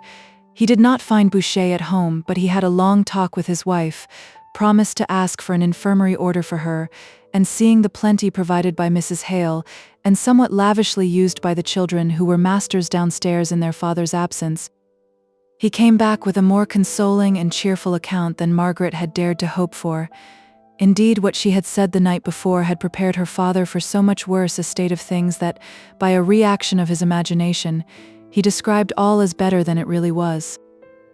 "But I will go again and see the man himself," said Mr. Hale. "I hardly know as yet how to compare one of these houses with our Helstone cottages. I see furniture here which our laborers would never have thought of buying, and food commonly used which they would consider luxuries. Yet for these very families there seems no other resource now that their weekly wages are stopped, but the pawn shop. One had need to learn a different standard up here in Milton." Bessie, too, was rather better this day. Still, she was so weak that she seemed to have entirely forgotten her wish to see Margaret dressed, if indeed that had not been the feverish desire of a half-delirious state. Margaret could not help comparing this strange dressing of hers, to go where she did not care to be, her heart heavy with various anxieties, with the old, merry, girlish toilettes that she and Edith had performed scarcely more than a year ago. Her only pleasure now in decking herself out was in thinking that her mother would take delight in seeing her dressed. She blushed when Dixon, throwing the drawing-room door open, made an appeal for admiration. "Miss Hale looks well, ma'am, doesn't she? Mrs. Shaw's coral couldn't have come in better. It just gives the right touch of color, ma'am. Otherwise, Miss Margaret, you would have been too pale." Margaret's black hair was too thick to be plaited. It needed rather to be twisted round, and have its fine silkiness compressed into massive coils that encircled her head like a crown, and then were gathered into a large spiral knot behind. She kept its weight together by two large coral pins, like small arrows for length. Her white silk sleeves were looped up with strings of the same material, and on her neck, just below the base of her curved and milk-white throat, there lay heavy coral beads. "Oh, Margaret, how I should like to be going with you to one of the old Barrington assemblies, taking you as Lady Beresford used to take me." Margaret kissed her mother for this little burst of maternal vanity, but she could hardly smile at it. She felt so much out of spirits. "I would rather stay at home with you. Much rather, Mamma." "Nonsense, darling. Be sure you notice the dinner well. I shall like to hear how they manage these things in Milton, particularly the second course, dear. Look what they have instead of game." Mrs. Hale would have been more than interested. She would have been astonished if she had seen the sumptuousness of the dinner table and its appointments. Margaret, with her London-cultivated taste, felt the number of delicacies to be oppressive. 1/2 of the quantity would have been enough, and the effect tighter and more elegant. But it was one of Mrs. Thornton's rigorous laws of hospitality that of each separate dainty enough should be provided for all the guests to partake, if they felt inclined. Careless to abstemiousness in her daily habits, it was part of her pride to set a feast before such of her guests as cared for it. Her son shared this feeling. He had never known, though he might have imagined and had the capability to relish, any kind of society but that which depended on an exchange of superb meals, and even now, though he was denying himself the personal expenditure of an unnecessary sixpence, and had more than once regretted that the invitations for this dinner had been sent out, still, as it was to be, he was glad to see the old magnificence of preparation. Margaret and her father were the first to arrive. Mr. Hale was anxiously punctual to the time specified. There was no one upstairs in the drawing room but Mrs. Thornton and Fanny. Every cover was taken off, and the apartment blazed forth in yellow silk damask and a brilliantly flowered carpet. Every corner seemed filled up with ornament, until it became a weariness to the eye, and presented a strange contrast to the bald ugliness of the lookout into the great mill yard, where wide folding gates were thrown open for the admission of carriages. The mill loomed high on the left-hand side of the windows, casting a shadow down from its many stories, which darkened the summer evening before its time. My son was engaged up to the last moment on business. He will be here directly, Mr. Hale. May I beg you to take a seat? Mr. Hale was standing at one of the windows as Mrs. Thornton spoke. He turned away, saying, "Don't you find such close neighborhood to the mill rather unpleasant at times?" She drew herself up. "Never. I am not become so fine as to desire to forget the source of my son's wealth and power. Besides, there is not such another factory in Milton. One room alone is 220 square yards. I meant that the smoke and the noise, the constant going out and coming in of the work people, might be annoying." "I agree with you, Mr. Hale," said Fanny. "There is a continual smell of steam and oily machinery, and the noise is perfectly deafening. I have heard noise that was called music far more deafening. The engine room is at the street end of the factory. We hardly hear it, except in summer weather, when all the windows are open. And as for the continual murmur of the workpeople, it disturbs me no more than the humming of a hive of bees. If I think of it at all, I connect it with my son, and feel how all belongs to him, and that his is the head that directs it. Just now, there are no sounds to come from the mill.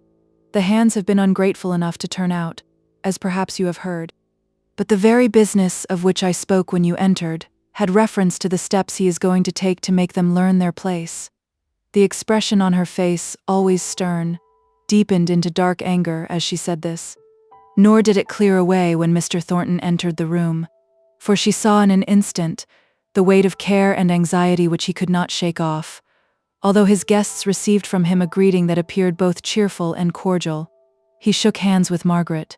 He knew it was the first time their hands had met, though she was perfectly unconscious of the fact.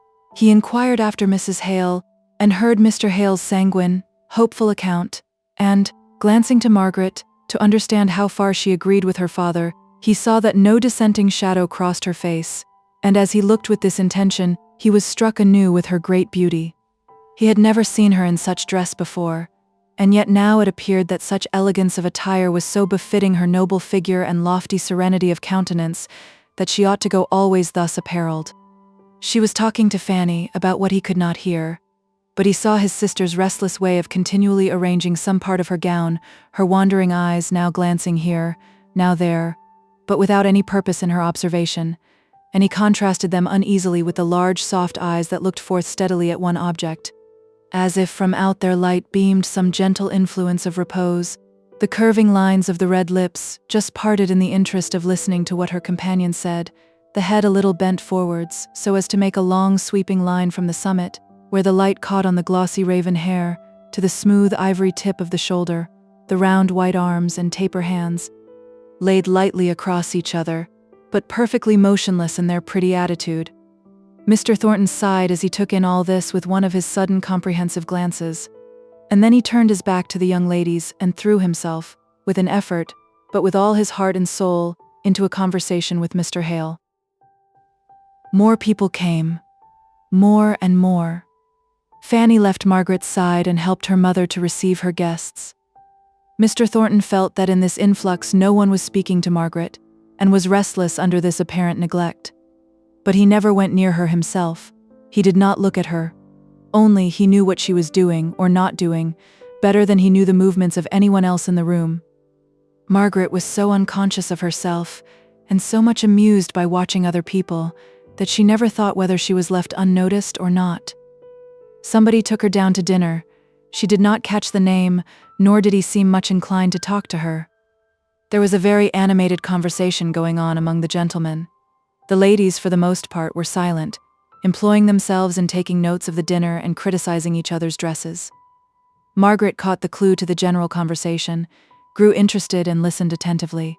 Mr. Horsfall, the stranger, whose visit to the town was the original germ of the party, was asking questions relative to the trade and manufactures of the place, and the rest of the gentlemen, all Milton men, were giving him answers and explanations. Some dispute arose which was warmly contested. It was referred to Mr. Thornton, who had hardly spoken before, but who now gave an opinion, the grounds of which were so clearly stated that even the opponents yielded. Margaret's attention was thus called to her host. His whole manner, as master of the house and entertainer of his friends, was so straightforward, yet simple and modest, as to be thoroughly dignified. Margaret thought she had never seen him to so much advantage. When he had come to their house, there had been always something, either of over-eagerness or of that kind of vexed annoyance, which seemed ready to presuppose that he was unjustly judged, and yet felt too proud to try and make himself better understood. But now, among his fellows, there was no uncertainty as to his position. He was regarded by them as a man of great force of character, of power in many ways. There was no need to struggle for their respect. He had it, and he knew it, and the security of this gave a fine, grand quietness to his voice and ways, which Margaret had missed before. He was not in the habit of talking to ladies, and what he did say was a little formal. To Margaret herself he hardly spoke at all. She was surprised to think how much she enjoyed this dinner. She knew enough now to understand many local interests, nay, even some of the technical words employed by the eager mill owners. She silently took a very decided part in the question they were discussing. At any rate, they talked in desperate earnest, not in the used-up style that wearied her so in the old London parties. She wondered that, with all this dwelling on the manufacturers and trade of the place, no allusion was made to the strike then pending. She did not yet know how coolly such things were taken by the masters, as having only one possible end. To be sure, the men were cutting their own throats as they had done many a time before. But if they would be fools and put themselves into the hands of a rascally set of paid delegates, they must take the consequence. One or two thought Thornton looked out of spirits, and of course he must lose by this turnout.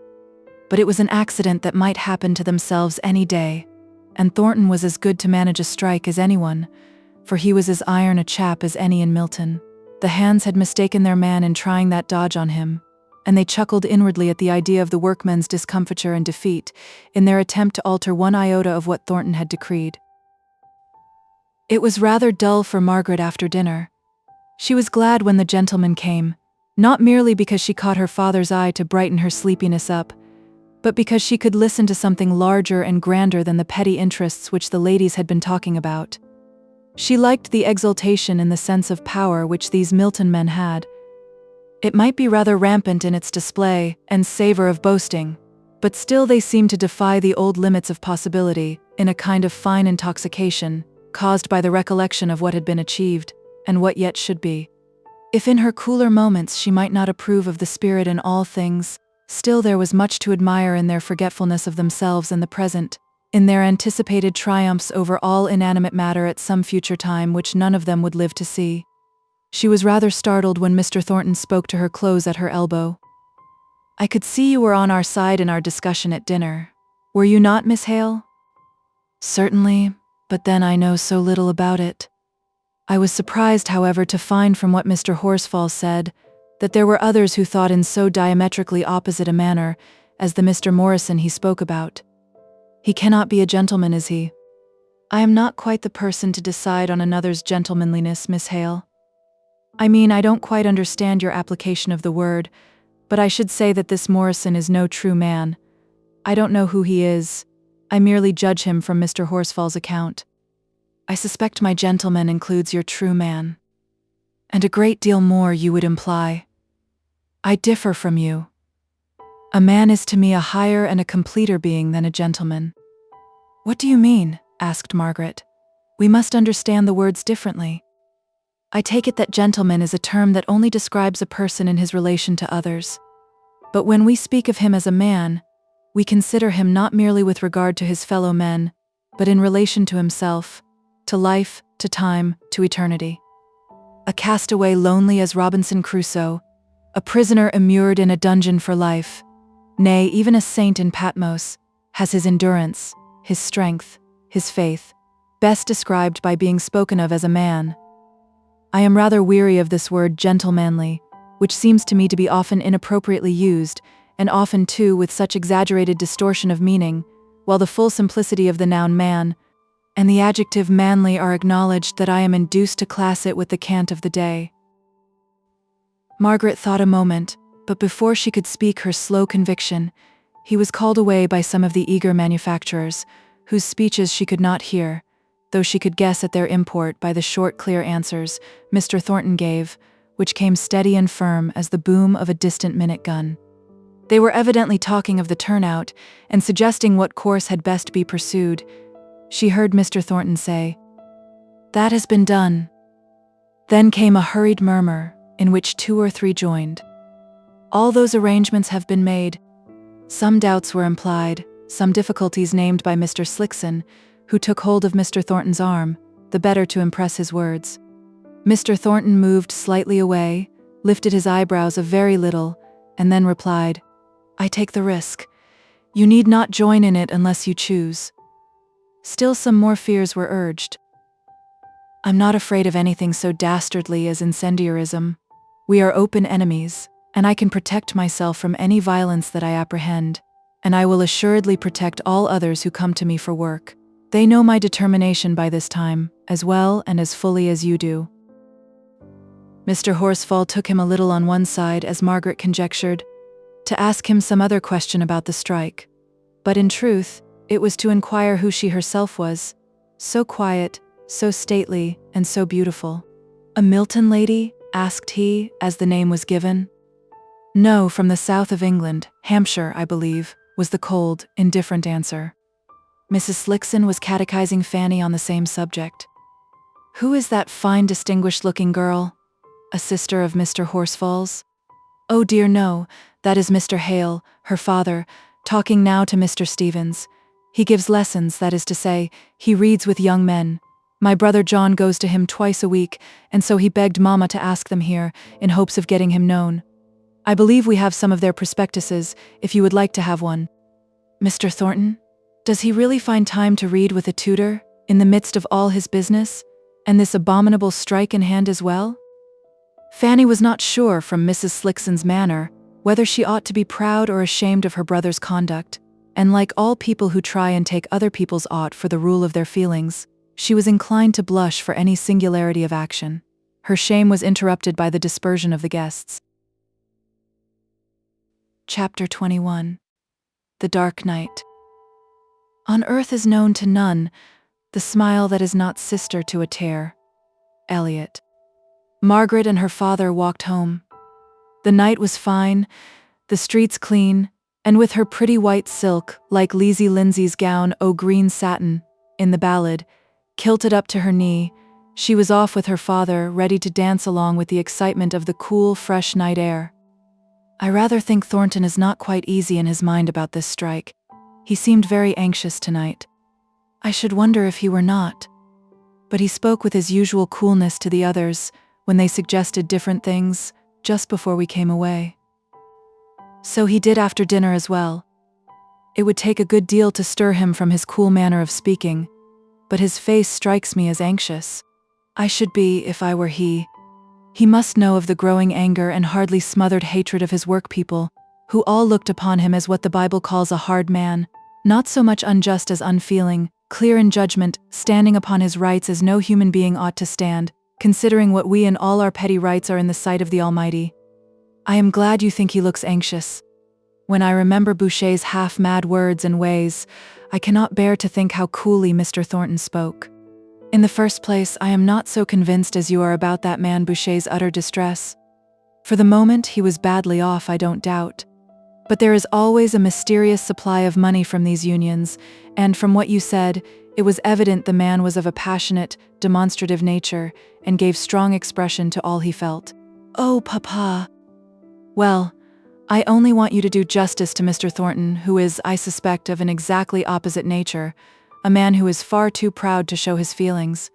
Just the character I should have thought beforehand. You would have admired, Margaret. So I do, so I should, but I don't feel quite so sure as you do of the existence of those feelings. He is a man of great strength of character, of unusual intellect, considering the few advantages he has had. Not so few.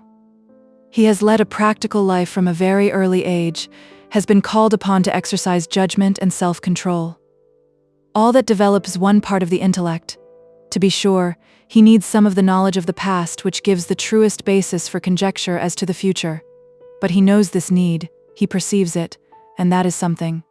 You are quite prejudiced against Mr. Thornton, Margaret.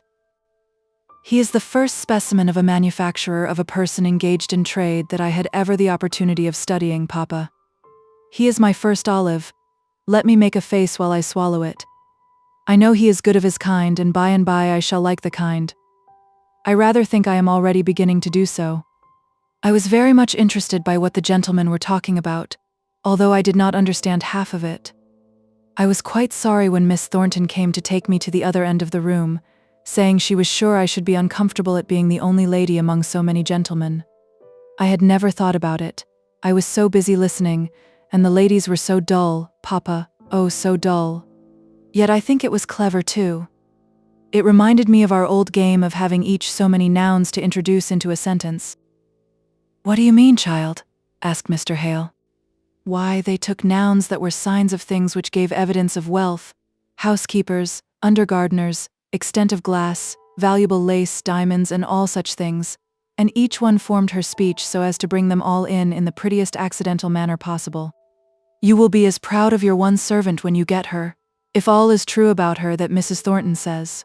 To be sure I shall. I felt like a great hypocrite tonight, sitting there in my white silk gown with my idle hands before me, when I remembered all the good, thorough housework they had done today. They took me for a fine lady, I'm sure. Even I was mistaken enough to think you looked like a lady, my dear, said Mr. Hale, quietly smiling.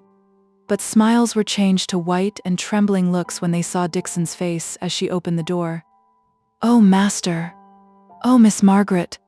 Thank God you are come. Dr. Donaldson is here. The servant next door went for him, for the charwoman is gone home. She's better now, but... Oh, sir, I thought she'd have died an hour ago. Mr. Hale caught Margaret's arm to steady himself from falling. He looked at her face and saw an expression upon it of surprise and extremest sorrow, but not the agony of terror that contracted his own unprepared heart.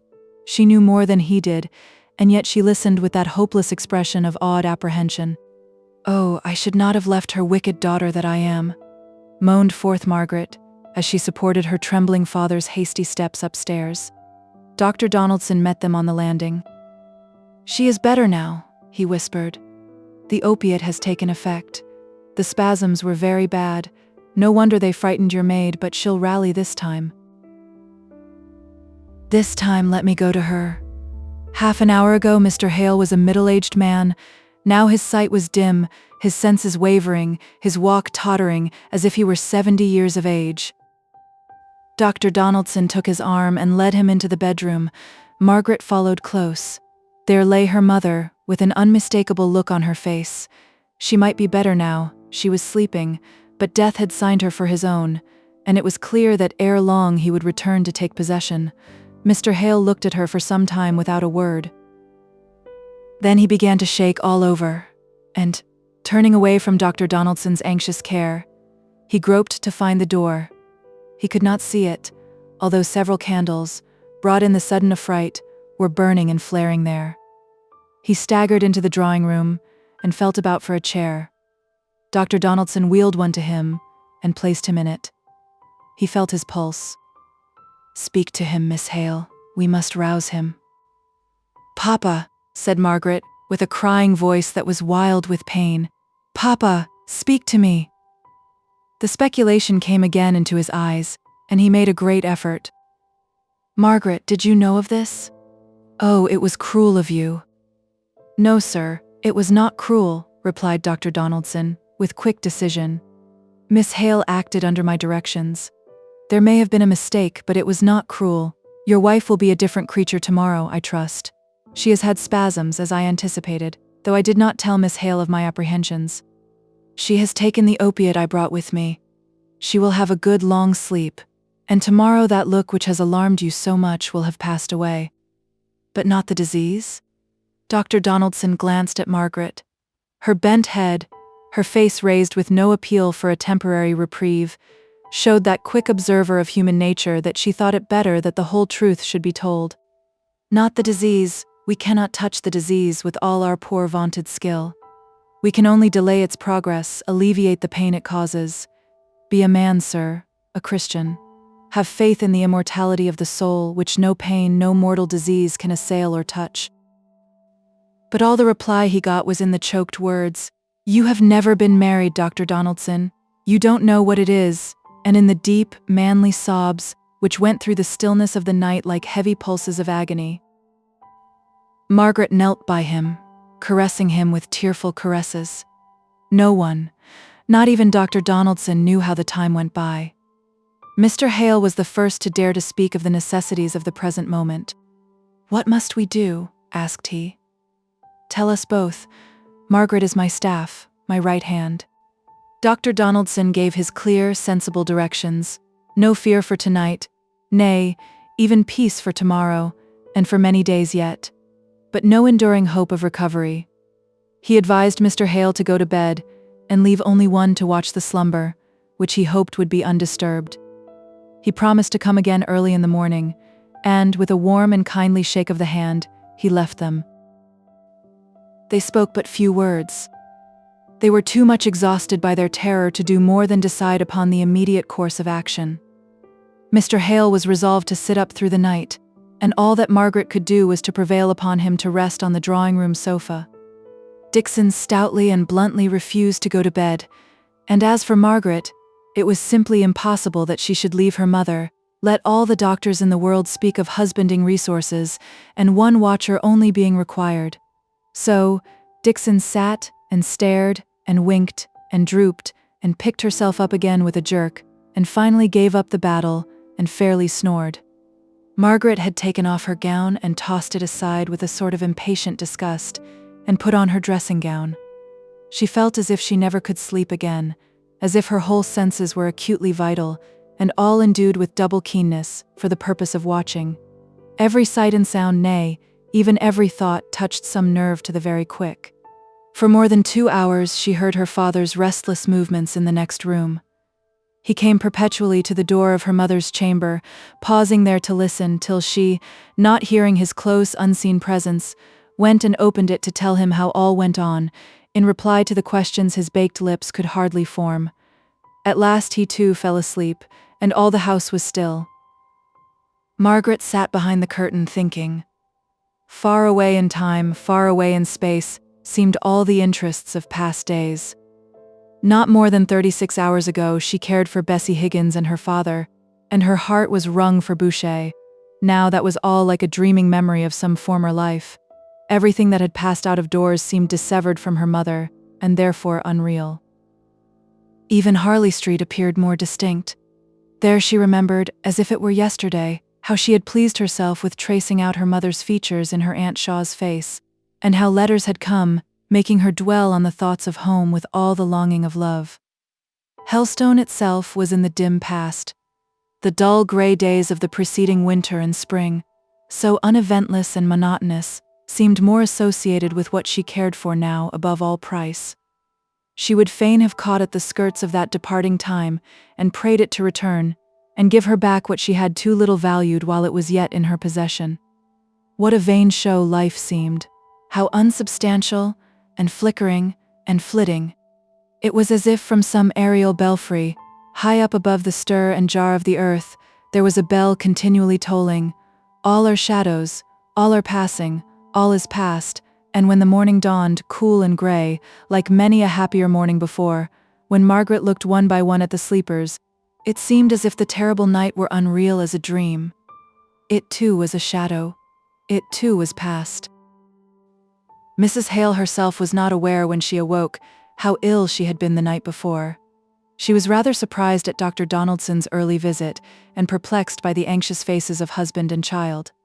She consented to remain in bed that day, saying she certainly was tired, but the next, she insisted on getting up, and Dr. Donaldson gave his consent to her returning into the drawing room. She was restless and uncomfortable in every position, and before night she became very feverish. Mr. Hale was utterly listless and incapable of deciding on anything. "What can we do to spare Mama such another night?" asked Margaret on the third day. "It is to a certain degree the reaction after the powerful opiates I have been obliged to use. It is more painful for you to see than for her to bear, I believe. But, I think, if we could get a waterbed it might be a good thing. Not but what she will be better tomorrow, pretty much like herself as she was before this attack. Still, I should like her to have a waterbed. Mrs. Thornton has one, I know. I'll try and call there this afternoon." "Stay," said he, his eye catching on Margaret's face blanched with watching in a sick room. "I'm not sure whether I can go.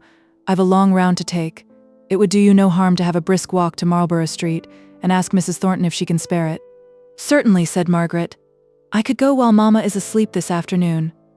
I'm sure Mrs. Thornton would lend it to us." Dr. Donaldson's experience told him rightly. Mrs. Hale seemed to shake off the consequences of her attack and looked brighter and better this afternoon than Margaret had ever hoped to see her again. Her daughter left her after dinner, sitting in her easy chair, with her hand lying in her husband's, who looked more worn and suffering than she by far.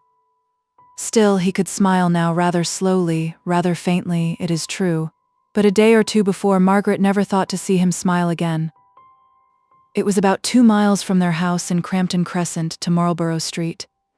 It was too hot to walk very quickly, and August's sun beat straight down into the street at 3 o'clock in the afternoon. Margaret went along without noticing anything very different from usual in the first mile and a half of her journey.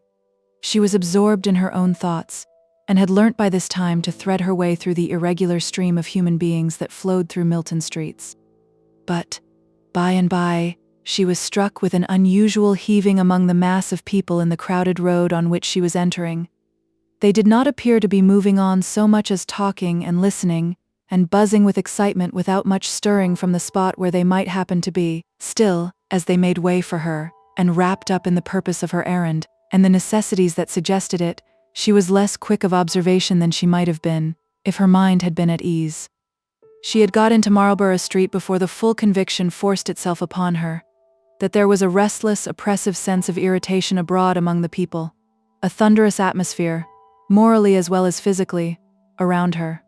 From every narrow lane opening out on Marlborough Street came up a low distant roar, as of myriads of fierce indignant voices. The inhabitants of each poor squalid dwelling were gathered round the doors and windows, if indeed they were not actually standing in the middle of the narrow ways, all with looks intent towards one point. Marlborough Street itself was the focus of all those human eyes that betrayed intensest interest of various kinds, some fierce with anger, some lowering with relentless threats, some dilated with fear or imploring entreaty. And as Margaret reached the small side entrance by the folding doors, in the great dead wall of Marlborough Mill Yard, and waited the porter's answer to the bell, she looked round and heard the first long far-off roll of the tempest, saw the first slow surging wave of the dark crowd come, with its threatening crest, tumble over and retreat. At the far end of the street, which a moment ago seemed so full of repressed noise, but which now was ominously still, all these circumstances forced themselves on Margaret's notice, but did not sink down into her preoccupied heart. She did not know what they meant, what was their deep significance, while she did know, did feel the keen, sharp pressure of the knife that was soon to stab her through and through by leaving her motherless. She was trying to realize that in order that, when it came, she might be ready to comfort her father. The porter opened the door cautiously, not nearly wide enough to admit her. "It's you, is it, ma'am?" said he, drawing a long breath and widening the entrance, but still not opening it fully. Margaret went in. He hastily bolted it behind her. Folk are all coming up here, I reckon," asked he. "I don't know. Something unusual seemed going on, but this street is quite empty, I think." She went across the yard and put up the steps to the house door. There was no near sound, no steam engine at work with beat and pant, no click of machinery, no mingling and clashing of many sharp voices, but far away the ominous gathering roar, deep clamoring. Chapter 22. a blow and its consequences. But work grew scarce while bread grew dear and wages lessened too. For Irish hordes were bidders here, our half-paid work to do. Corn Law rhymes. Margaret was shown into the drawing room. It had returned into its normal state of bag and covering. The windows were half open because of the heat, and the Venetian blinds covered the glass, so that a gray, grim light reflected from the pavement below threw all the shadows wrong, and combined with the green-tinged upper light to make even Margaret's own face, as she caught it in the mirrors, look ghastly and wan. She sat and waited. No one came. Every now and then, the wind seemed to bear the distant multitudinous sound nearer, and yet there was no wind. It died away into profound stillness between whiles. Fanny came in at last. "Mamma will come directly, Miss Hale. She desired me to apologize to you as it is. Perhaps you know my brother has imported hands from Ireland, and it has irritated the Milton people excessively, as if he hadn't a right to get labor where he could, and the stupid wretches here wouldn't work for him. And now they've frightened these poor Irish starvelings so with their threats, that we daren't let them out. You may see them huddled in that top room in the mill, and they're to sleep there, to keep them safe from those brutes, who will neither work or let them work. And Mama is seeing about their food, and John is speaking to them, for some of the women are crying to go back. Ah, here's Mama." Mrs. Thornton came in with a look of black sternness on her face, which made Margaret feel she had arrived at a bad time to trouble her with her request. However, it was only in compliance with Mrs. Thornton's expressed desire that she would ask for whatever they might want in the progress of her mother's illness. Mrs. Thornton's brow contracted, and her mouth grew set, while Margaret spoke with gentle modesty of her mother's restlessness and Dr. Donaldson's wish that she should have the relief of a waterbed. She ceased. Mrs. Thornton did not reply immediately.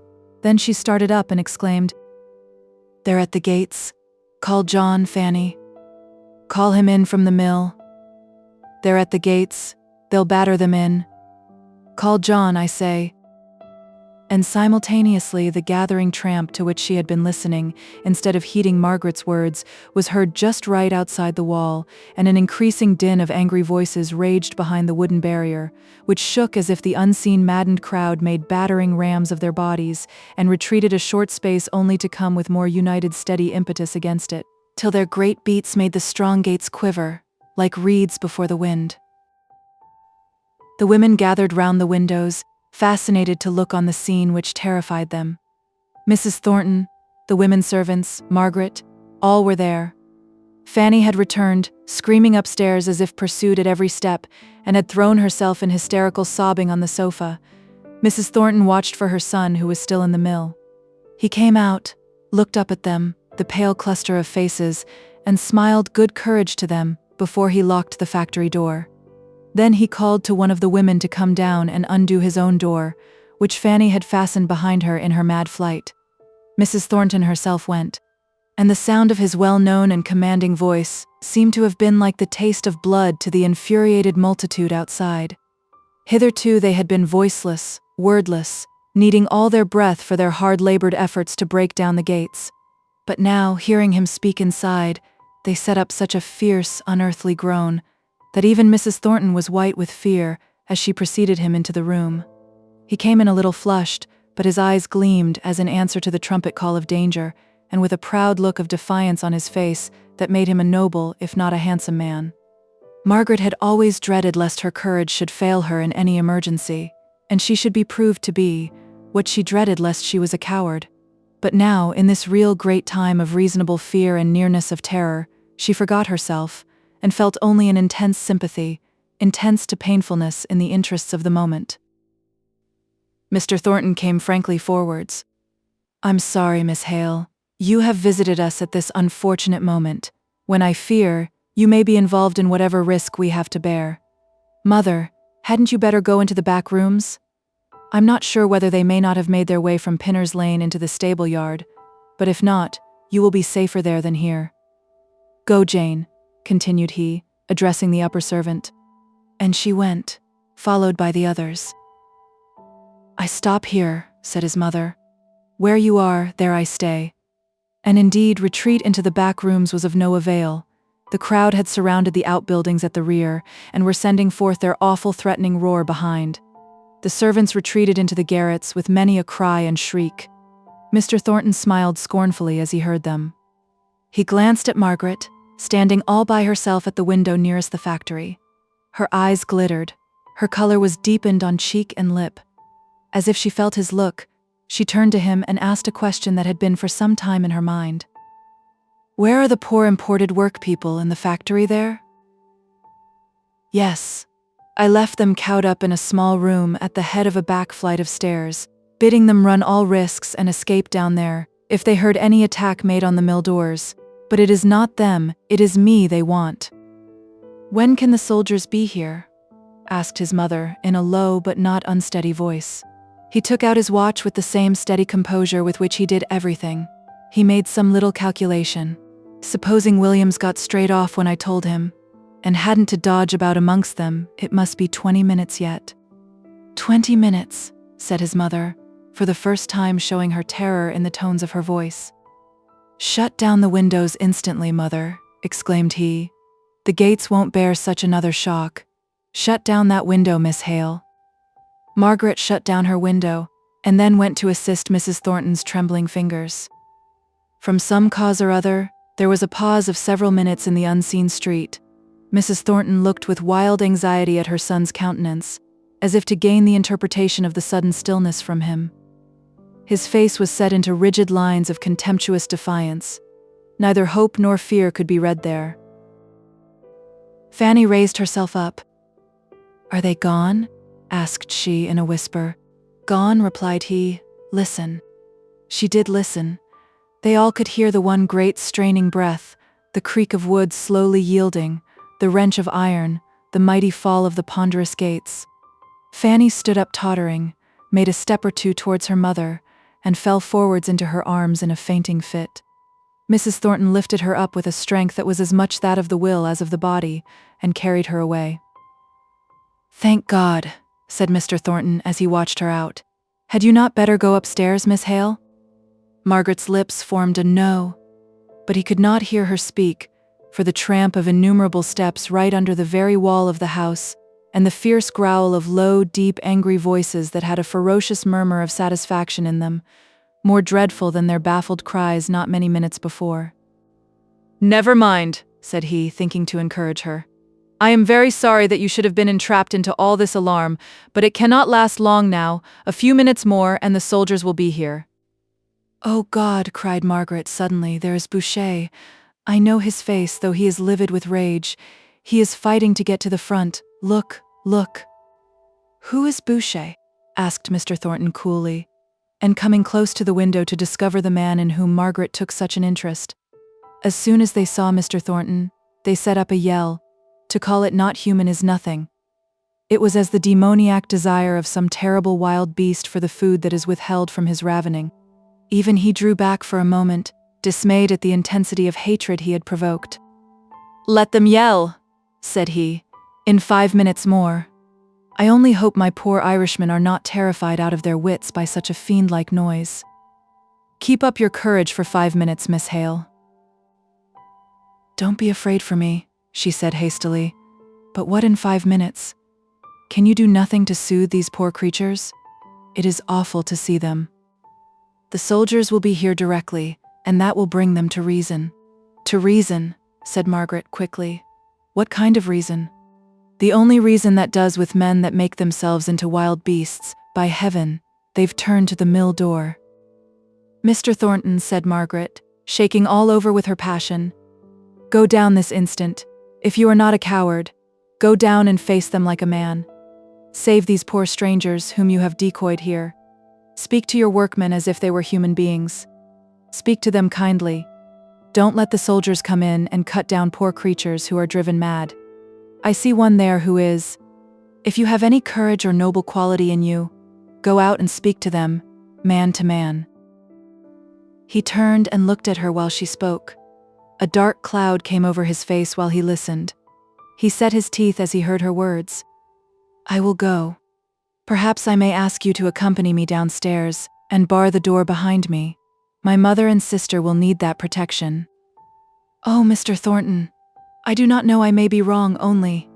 But he was gone. He was downstairs in the hall. He had unbarred the front door. All she could do was to follow him quickly, and fasten it behind him, and clamber up the stairs again with a sick heart and a dizzy head. Again she took her place by the farthest window. He was on the steps below. She saw that by the direction of 1,000 angry eyes, but she could neither see nor hear anything save the savage satisfaction of the rolling angry murmur. See through the window wide open. Many in the crowd were mere boys, cruel and thoughtless. Cruel because they were thoughtless. Some were men, gaunt as wolves and mad for prey. She knew how it was. They were like Boucher, with starving children at home, relying on ultimate success in their efforts to get higher wages, and enraged beyond measure at discovering that Irishmen were to be brought in to rob their little ones of bread. Margaret knew it all. She read it in Boucher's face, forlornly desperate and livid with rage. If Mr. Thornton would but say something to them, let them hear his voice only, it seemed as if it would be better than this wild beating and raging against the stony silence that vouchsafed them no word, even of anger or reproach. But perhaps he was speaking now. There was a momentary hush of their noise, inarticulate as that of a troop of animals. She tore her bonnet off and bent forward to hear. She could only see, for if Mr. Thornton had indeed made the attempt to speak, the momentary instinct to listen to him was past and gone, and the people were raging worse than ever. He stood with his arms folded, still as a statue, his face pale with repressed excitement. They were trying to intimidate him, to make him flinch. Each was urging the other on to some immediate act of personal violence. Margaret felt intuitively that in an instant all would be uproar. The first touch would cause an explosion in which, among such hundreds of infuriated men and reckless boys, even Mr. Thornton's life would be unsafe, that in another instant the stormy passions would have passed their bounds and swept away all barriers of reason or apprehension of consequence. Even while she looked, she saw lads in the background stooping to take off their heavy wooden clogs, the readiest missile they could find. She saw it was the spark to the gunpowder, and, with a cry which no one heard, she rushed out of the room, downstairs. She had lifted the great iron bar of the door with an imperious force, had thrown the door open wide, and was there. In face of that angry sea of men, her eyes smiting them with flaming arrows of reproach. The clogs were arrested in the hands that held them. The countenances, so fell not a moment before, now looked irresolute, and as if asking what this meant, for she stood between them and their enemy. She could not speak, but held out her arms towards them till she could recover breath. "Oh, do not use violence. He is one man and you are many." But her words died away, for there was no tone in her voice. It was but a hoarse whisper. Mr. Thornton stood a little on one side. He had moved away from behind her, as if jealous of anything that should come between him and danger. "Go," said she, once more. And now her voice was like a cry. "The soldiers are sent for, are coming. Go peaceably, go away. You shall have relief from your complaints, whatever they are." "Shall them Irish blackguards be packed back again?" asked one from out the crowd, with fierce threatening in his voice. "Never, for your bidding," exclaimed Mr. Thornton. And instantly the storm broke. The hootings rose and filled the air, but Margaret did not hear them. Her eye was on the group of lads who had armed themselves with their clogs some time before. She saw their gesture. She knew its meaning. She read their aim. Another moment, and Mr. Thornton might be smitten down, he whom she had urged and goaded to come to this perilous place. She only thought how she could save him. She threw her arms around him. She made her body into a shield from the fierce people beyond. Still, with his arms folded, he shook her off. "Go away," said he, in his deep voice. "This is no place for you." "It is," said she. "You did not see what I saw."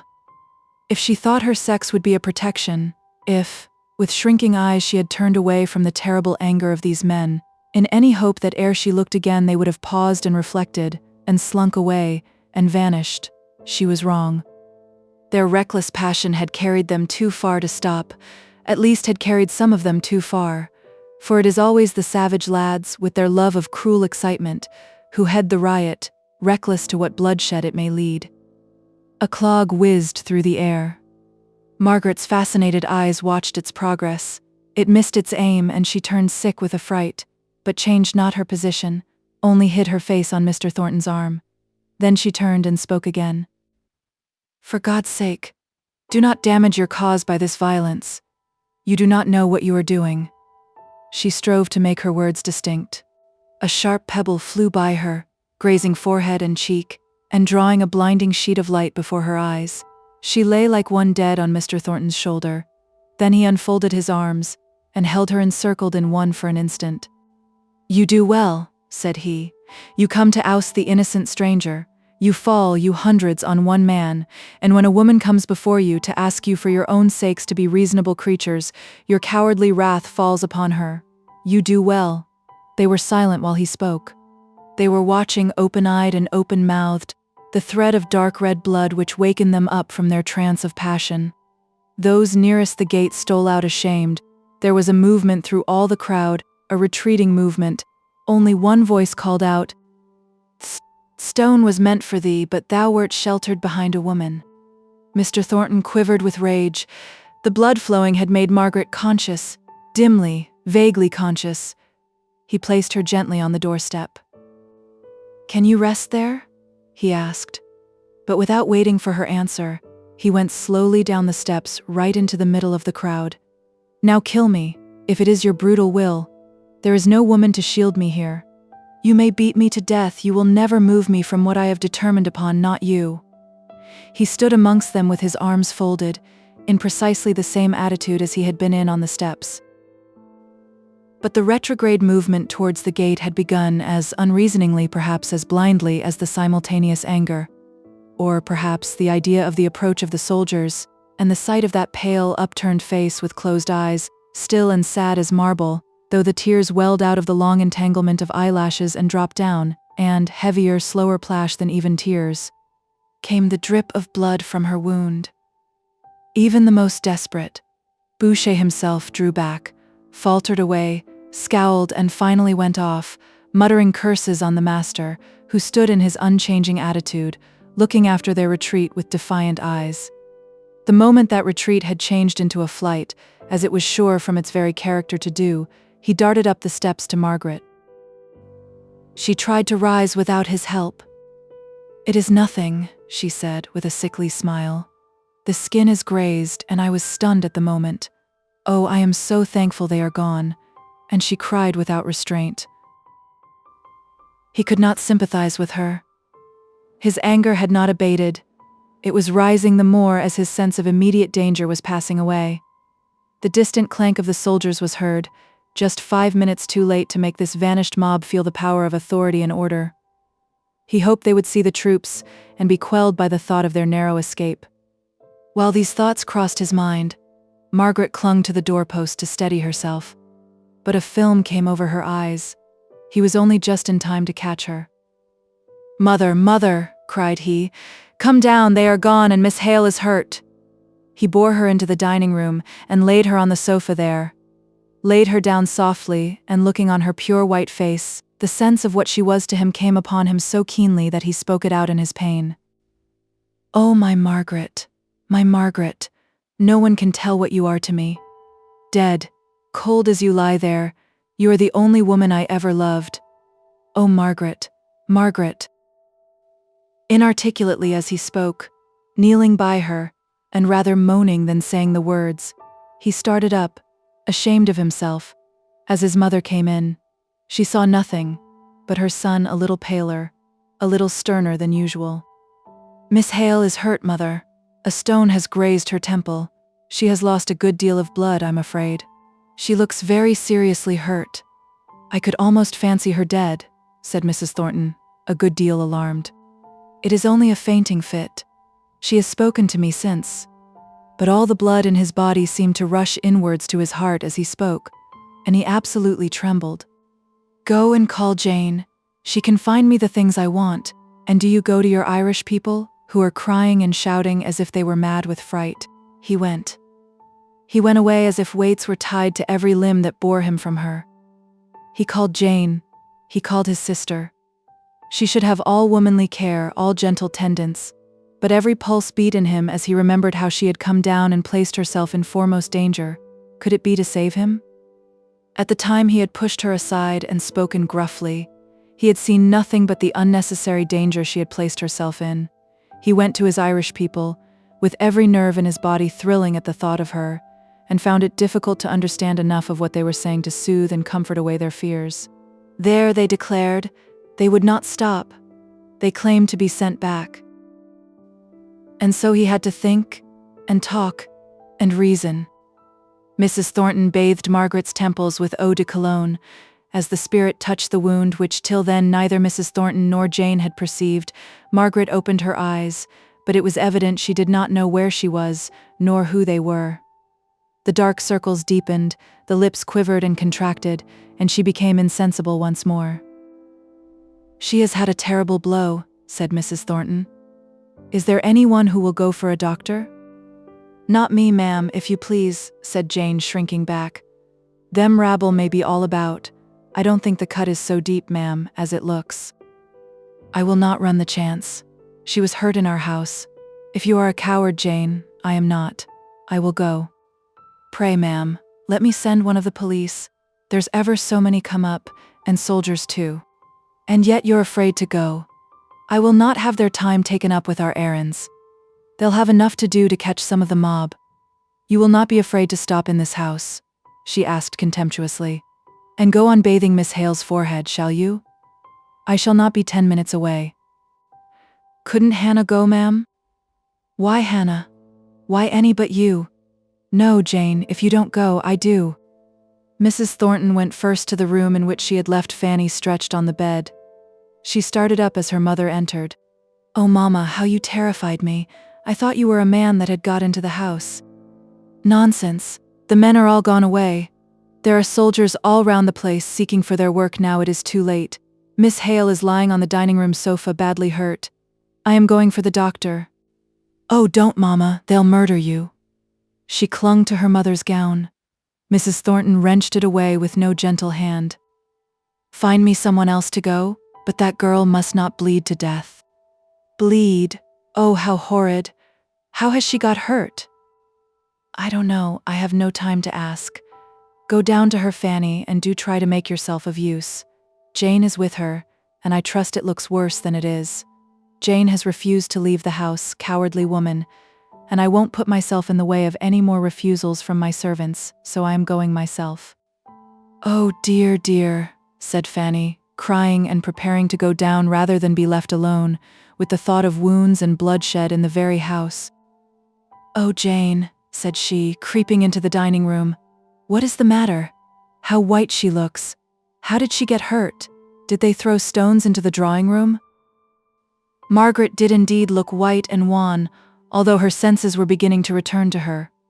But the sickly daze of the swoon made her still miserably faint. She was conscious of movement around her, and of refreshment from the eau de cologne, and a craving for the bathing to go on without intermission.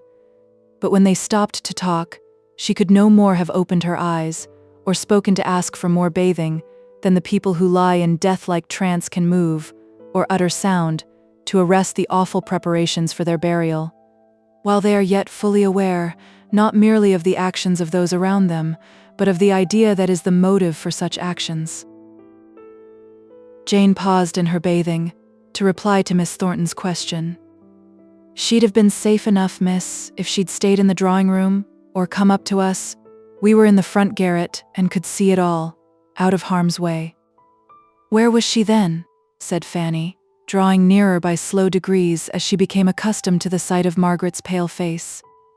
"Just before the front door with master," said Jane, significantly. "With John, with my brother. How did she get there?"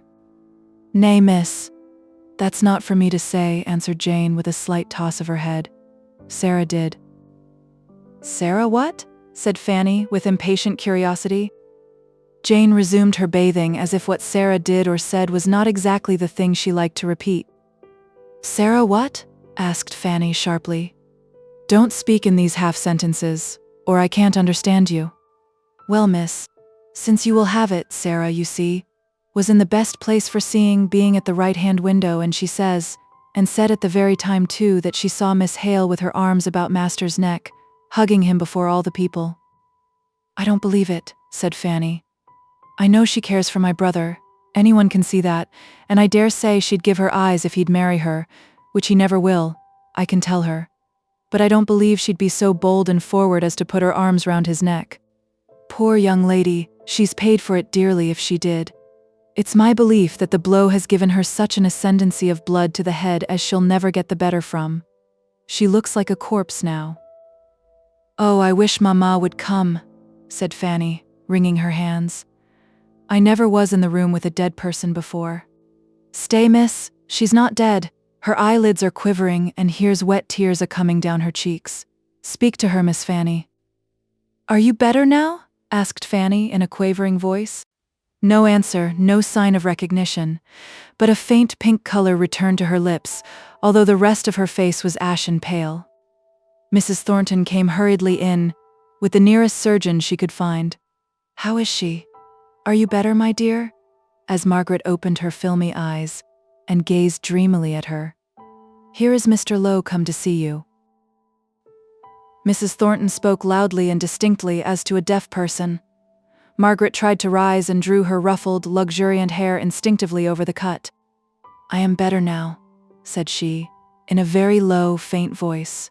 I was a little sick. She let him take her hand and feel her pulse. The bright color came for a moment into her face when he asked to examine the wound in her forehead, and she glanced up at Jane, as if shrinking from her inspection more than from the doctor's.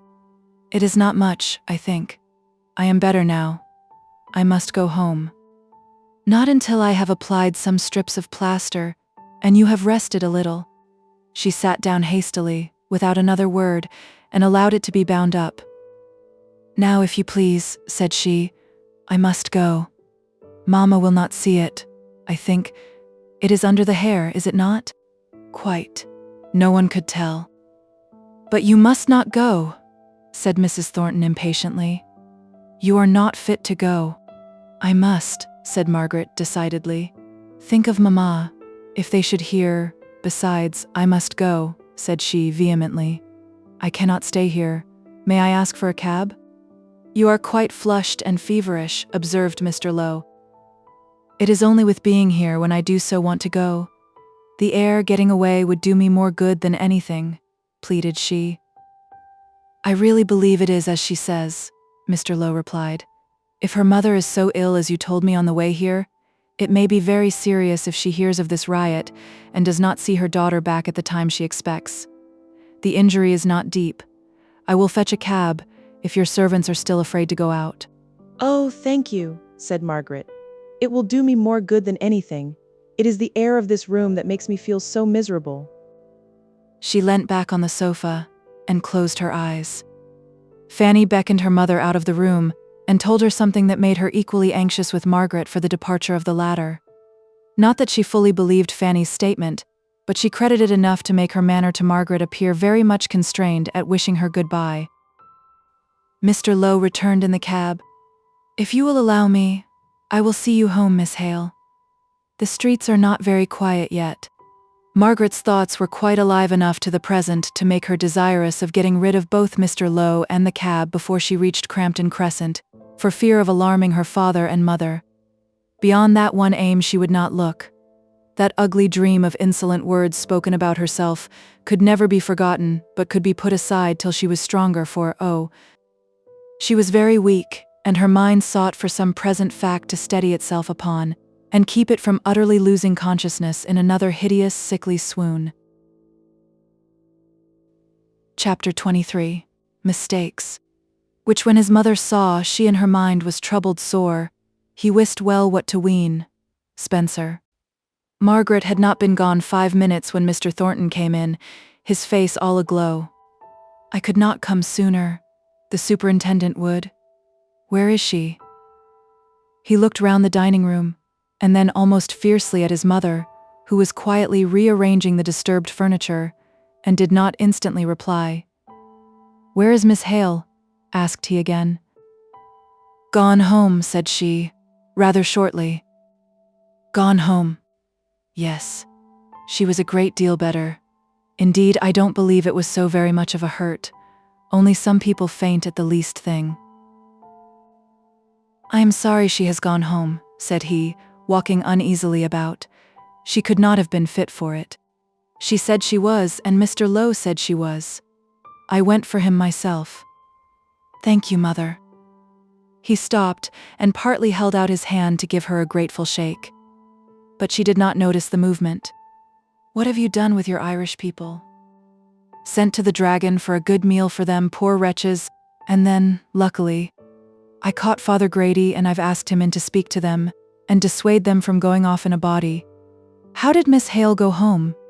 I'm sure she could not walk. She had a cab. Everything was done properly, even to the paying. Let us talk of something else. She has caused disturbance enough. I don't know where I should have been but for her. Are you become so helpless as to have to be defended by a girl? Asked Mrs. Thornton scornfully. He reddened. Not many girls would have taken the blows on herself which were meant for me, meant with right down goodwill too. A girl in love will do a good deal, replied Mrs. Thornton shortly. Mother. He made a step forwards, stood still, heaved with passion. She was a little startled at the evident force he used to keep himself calm. She was not sure of the nature of the emotions she had provoked. It was only their violence that was clear. Was it anger? His eyes glowed, his figure was dilated, his breath came thick and fast. It was a mixture of joy, of anger, of pride, of glad surprise, of panting doubt, but she could not read it. Still it made her uneasy, as the presence of all strong feeling, of which the cause is not fully understood or sympathized in, always has this effect. She went to the sideboard, opened a drawer and took out a duster, which she kept there for any occasional purpose. She had seen a drop of eau de cologne on the polished arm of the sofa and instinctively sought to wipe it off.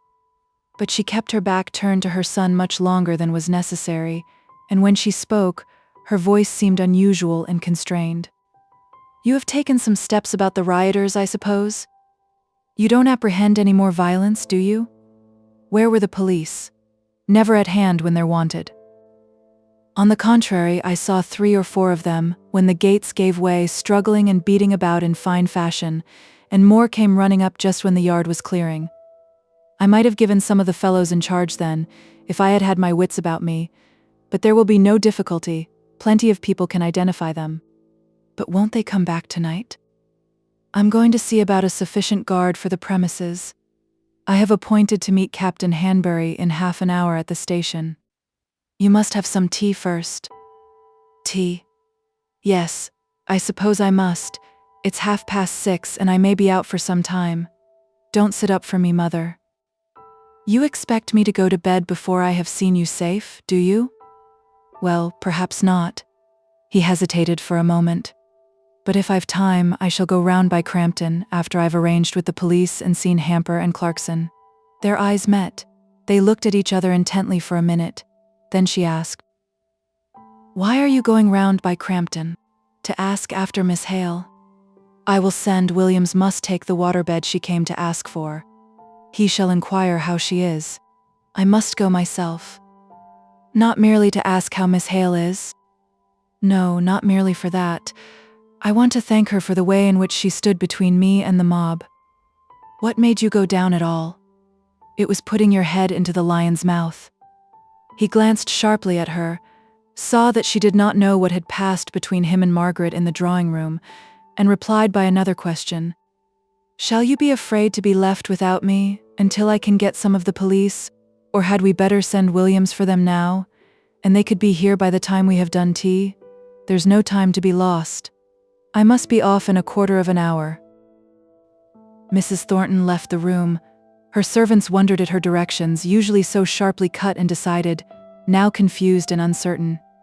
Mr. Thornton remained in the dining room, trying to think of the business he had to do at the police office, and in reality thinking of Margaret. Everything seemed dim and vague behind besides the touch of her arms round his neck, the soft clinging which made the dark color come and go in his cheek as he thought of it. The tea would have been very silent, but for Fanny's perpetual description of her own feelings, how she had been alarmed and then thought they were gone, and then felt sick and faint and trembling in every limb. There, that's enough, said her brother, rising from the table. The reality was enough for me. He was going to leave the room when his mother stopped him with her hand upon his arm. "You will come back here before you go to the Hales," said she, in a low, anxious voice. "I know what I know," said Fanny to herself. "Why? Will it be too late to disturb them? John, come back to me for this one evening. It will be late for Mrs. Hale, but that is not it. Tomorrow you will come back tonight, John." She had seldom pleaded with her son at all. She was too proud for that, but she had never pleaded in vain. "I will return straight here after I have done my business. You will be sure to inquire after them? After her?" Mrs. Thornton was by no means a talkative companion to Fanny, nor yet a good listener while her son was absent. But on his return, her eyes and ears were keen to see and to listen to all the details which he could give, as to the steps he had taken to secure himself, and those whom he chose to employ, from any repetition of the day's outrages. He clearly saw his object. Punishment and suffering were the natural consequences to those who had taken part in the riot. All that was necessary in order that property should be protected, and that the will of the proprietor might cut to his end, clean and sharp as a sword. "Mother, you know what I have got to say to Miss Hale, tomorrow?" The question came upon her suddenly, during a pause in which she, at least, had forgotten Margaret. She looked up at him. "Yes, I do. You can hardly do otherwise." "Do otherwise? I don't understand you."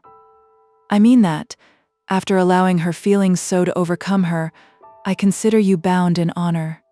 "Bound in honor," said he scornfully. "I'm afraid honor has nothing to do with it. Her feelings overcome her."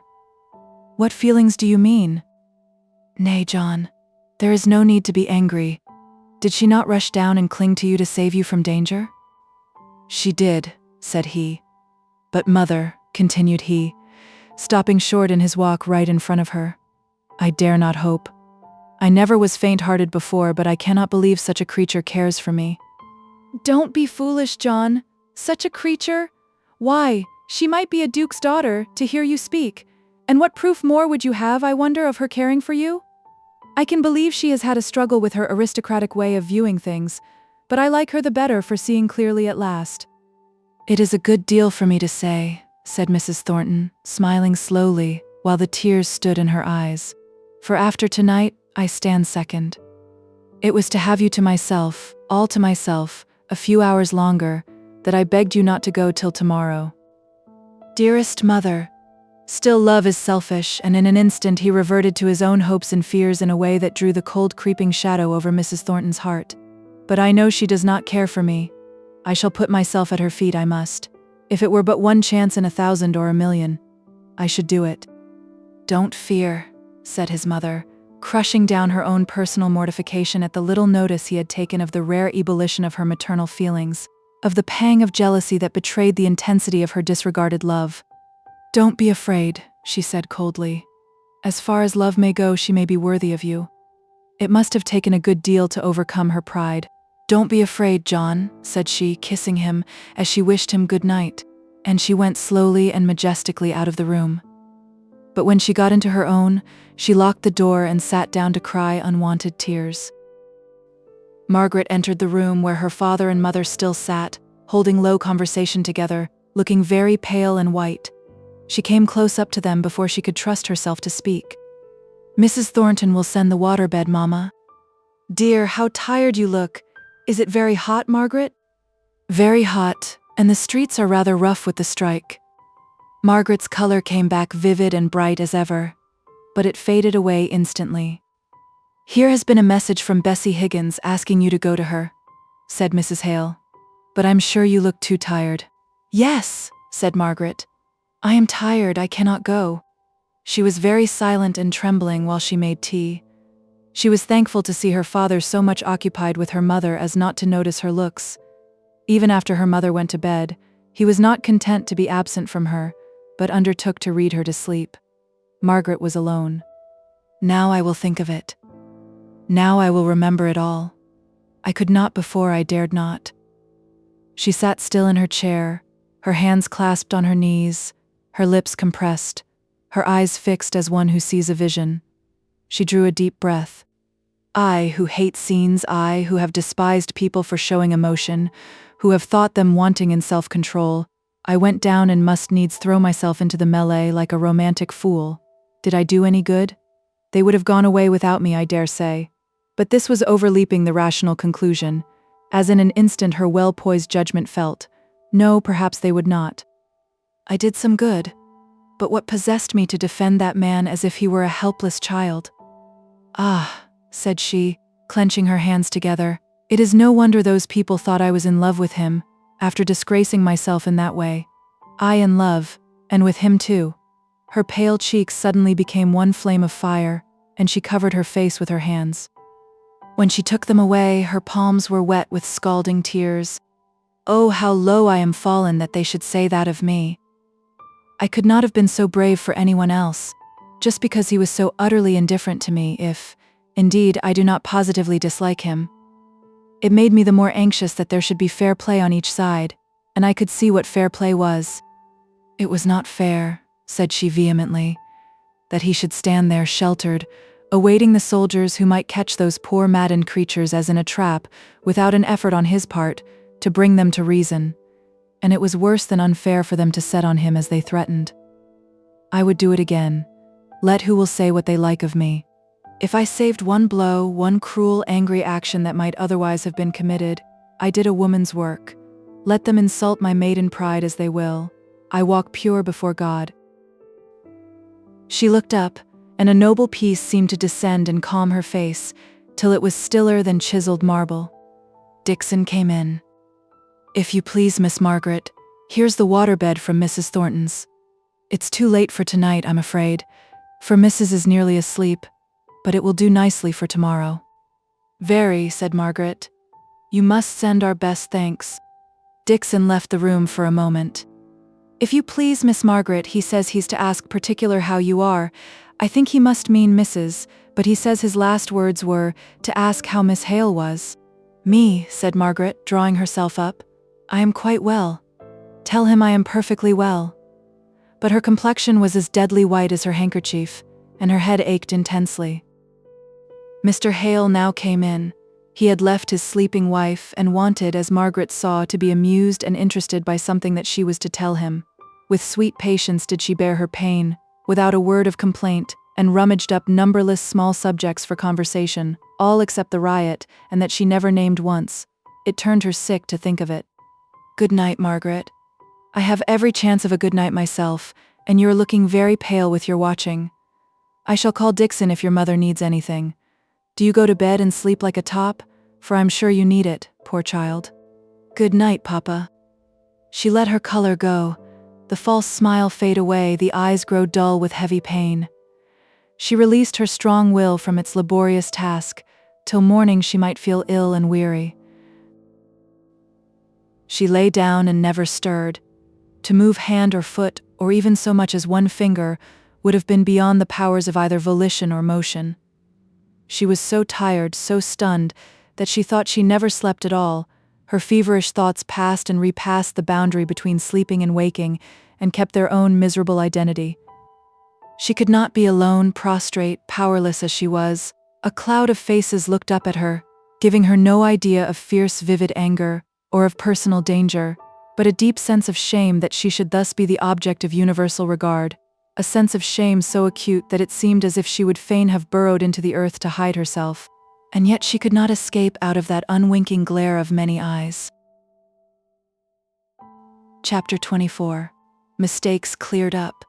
Your beauty was the first that won the place, and scoured the walls of my undaunted heart, which captive now pines in a cative case, unkindly met with rigor for desert, yet not the less your servant shall abide, in spite of rude repulse or silent pride. William Fowler. The next morning Margaret dragged herself up, thankful that the night was over, unrefreshed, yet rested. All had gone well through the house. Her mother had only wakened once. A little breeze was stirring in the hot air, and though there were no trees to show the playful tossing movement caused by the wind among the leaves, Margaret knew how, somewhere or another by wayside in copses or in thick green woods, there was a pleasant murmuring dancing sound, a rushing and falling noise, the very thought of which was an echo of distinct gladness in her heart. She sat at her work in Mrs. Hale's room. As soon that forenoon's slumber was over, She would help her mother to dress. After dinner, she would go and see Bessie Higgins. She would banish all recollection of the Thornton family. No need to think of them till they absolutely stood before her in flesh and blood. But of course, the effort not to think of them brought them only the more strongly before her. And from time to time, the hot flush came over her pale face, sweeping it into color, as a sunbeam from between watery clouds comes swiftly moving over the sea. Dixon opened the door very softly and stole on tiptoe up to Margaret, sitting by the shaded window. "Mr. Thornton, Miss Margaret? He is in the drawing room." Margaret dropped her sewing. "Did he ask for me? Isn't Papa come in?" "He asked for you, miss, and Master is out." "Very well, I will come," said Margaret, quietly, but she lingered strangely. Mr. Thornton stood by one of the windows, with his back to the door, apparently absorbed in watching something in the street. But, in truth, he was afraid of himself. His heart beat thick at the thought of her coming. He could not forget the touch of her arms around his neck, impatiently felt as it had been at the time, but now the recollection of her clinging defense of him seemed to thrill him through and through, to melt away every resolution, all power of self-control, as if it were wax before a fire. He dreaded lest he should go forwards to meet her, with his arms held out in mute entreaty that she would come and nestle there, as she had done, all unheeded the day before, but never unheeded again. His heart throbbed loud and quick. Strong man as he was, he trembled at the anticipation of what he had to say, and how it might be received. She might droop, and flush, and flutter to his arms, as to her natural home and resting place. One moment he glowed with impatience at the thought that she might do this, the next he feared a passionate rejection, the idea of which withered up his future with so deadly a blight that he refused to think of it. He was startled by the sense of the presence of someone else in the room. He turned round. She had come in so gently that he had never heard her. The street noises had been more distinct to his inattentive ear than her slow movements, in her soft muslin gown. She stood by the table, not offering to sit down. Her eyelids were dropped half over her eyes, her teeth were shut, not compressed, her lips were just parted over them, allowing the white line to be seen between their curve. Her slow, deep breathings dilated her chin and beautiful nostrils. It was the only motion visible on her countenance. The fine-grained skin, the oval cheek, the rich outline of her mouth, its corners deep set in dimples, were all wan and pale today, the loss of their usual natural healthy color being made more evident by the heavy shadow of the dark hair, brought down upon her temples, to hide all sign of the blow she had received. Her head, for all its drooping eyes, was thrown a little back, in the old proud attitude. Her long arms hung motionless by her sides. Altogether she looked like some prisoner, falsely accused of a crime that she loathed and despised, and from which she was too indignant to justify herself. Mr. Thornton made a hasty step or two forwards, recovered himself, and went with quiet firmness to the door, which she had left open, and shut it. Then he came back, and stood opposite to her for a moment, receiving the general impression of her beautiful presence, before he dared to disturb it, perhaps to repel it, by what he had to say. "Miss Hale, I was very ungrateful yesterday." "You had nothing to be grateful for," said she, raising her eyes, and looking full and straight at him. "You mean, I suppose, that you believe you ought to thank me for what I did?" In spite of herself, in defiance of her anger, the thick blushes came all over her face, and burnt into her very eyes, which fell not nevertheless from their grave and steady look. "It was only a natural instinct. Any woman would have done just the same. We all feel the sanctity of our sex as a high privilege when we see danger."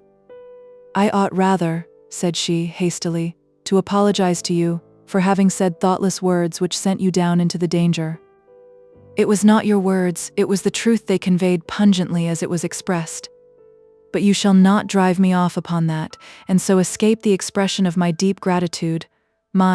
He was on the verge now, he would not speak in the haste of his hot passion, he would weigh each word, he would, and his will was triumphant. He stopped in mid-career. "I do not try to escape from anything," said she. "I simply say that you owe me no gratitude, and I may add that any expression of it will be painful to me, because I do not feel that I deserve it. Still, If it will relieve you from even a fancied obligation, speak on." "I do not want to be relieved from any obligation," said he, goaded by her calm manner. "Fancied or not fancied, I question not myself to know which I choose to believe that I owe my very life to you. Smile and think it an exaggeration if you will. I believe it, because it adds a value to that life to think. Oh, Miss Hale," continued he, lowering his voice to such a tender intensity of passion that she shivered and trembled before him, "to think circumstances so wrought, that whenever I exult in existence henceforward, I may say to myself, all this gladness in life, all honest pride in doing my work in the world, all this keen sense of being, I owe to her. And it doubles the gladness, it makes the pride glow, it sharpens the sense of existence till I hardly know if it is pain or pleasure to think that I owe it to one. Nay, you shall hear," said he, stepping forward with stern determination, "to one whom I love, as I do not believe man ever loved woman before." He held her hand tight in his. He panted as he listened for what should come. He threw the hand away with indignation as he heard her icy tone. For icy it was, though the words came faltering out, as if she knew not where to find them.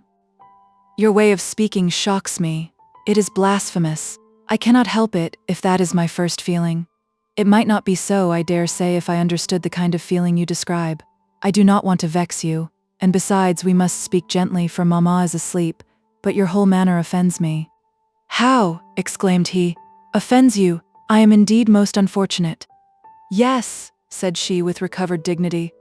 "I do feel offended, and I think, justly. You seem to fancy that my conduct of yesterday," again the deep carnation blush, but this time with eyes kindling with indignation rather than shame, "was a personal act between you and me, and that you may come and thank me for it, instead of perceiving, as a gentleman would." "Yes, a gentleman," she repeated in allusion to their former conversation about that word, that any woman, worthy of the name of woman, would come forward to shield, with her reverenced helplessness, a man in danger from the violence of numbers. "And the gentleman thus rescued is forbidden the relief of thanks?" He broke in contemptuously. "I am a man. I claim the right of expressing my feelings. And I yielded to the right, simply saying that you gave me pain by insisting upon it," she replied proudly. "But you seem to have imagined that I was not merely guided by womanly instinct, but," and here the passionate tears, kept down for long, struggled with vehemently, came up into her eyes and choked her voice, "but that I was prompted by some particular feeling for you? Why, there was not a man, not a poor desperate man in all that crowd, for whom I had not more sympathy, for whom I should not have done what little I could more heartily." "You may speak on, Miss Hale. I am aware of these misplaced sympathies of yours. I now believe that it was only your innate sense of oppression. Yes, I, though a master, may be oppressed, that made you act so nobly as you did. I know you despise me. Allow me to say it is because you do not understand me."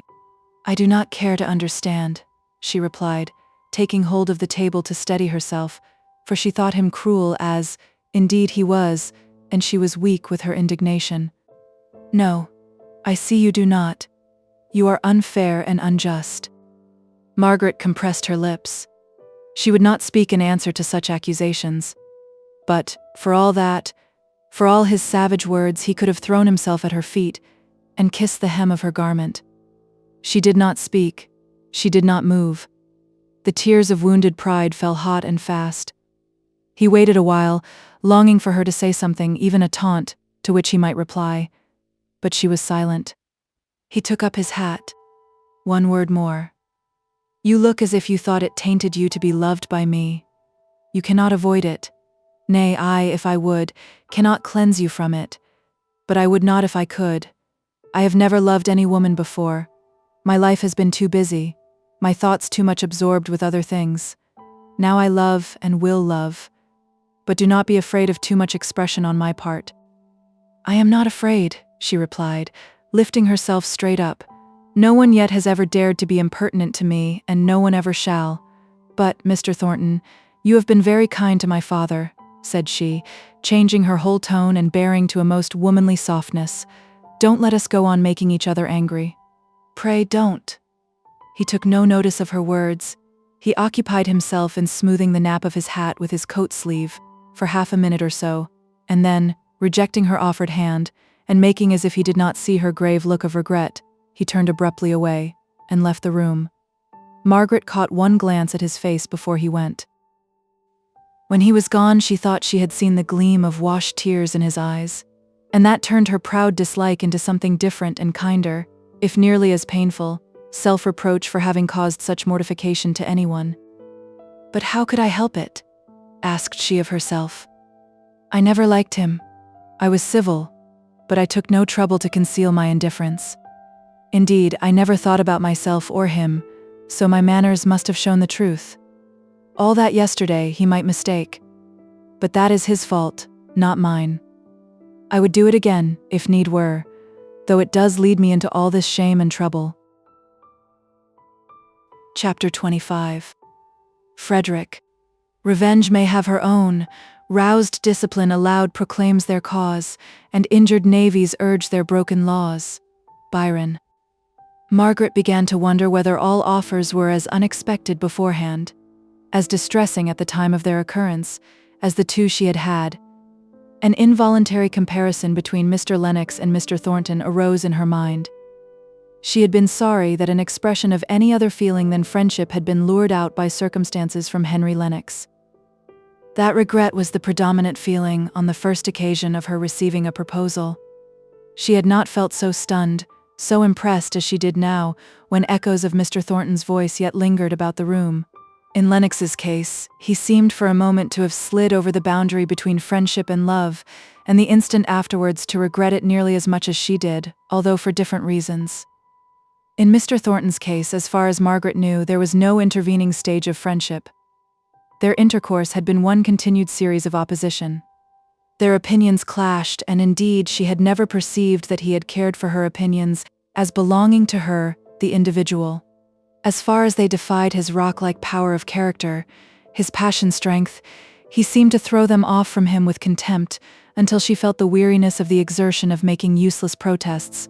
And now, he had come in this strange, wild, passionate way to make known his love. For, although at first it had struck her that his offer was forced and goaded out of him by sharp compassion for the exposure she had made of herself, which he, like others, might misunderstand, yet, even before he left the room, and certainly not 5 minutes after, the clear conviction dawned upon her, shined bright upon her, that he did love her, that he had loved her, that he had loved her. And she shrank and shuddered as under the fascination of some great power, repugnant to her whole previous life. She crept away, and hid from his idea. But it was of no use, to parody a line out of Fairfax's Tasso. His strong idea wandered through her thought. She disliked him the more for having mastered her inner will. How dared he say that he would love her still, even though she shook him off with contempt? She wished she had spoken more, stronger. Sharp, decisive speeches came thronging into her mind, now that it was too late to utter them. The deep impression made by the interview was like that of a horror in a dream, that will not leave the room although we waken up, and rub our eyes and force a stiff, rigid smile upon our lips. It is there, cowering and gibbering, with fixed, ghastly eyes in some corner of the chamber, listening to hear whether we dare to breathe of its presence to anyone. And we dare not, poor cowards that we are. And so she shuddered away from the threat of his enduring love. What did he mean? Had she not the power to daunt him? She would see. It was more daring than became a man to threaten her so. Did he ground it upon the miserable yesterday?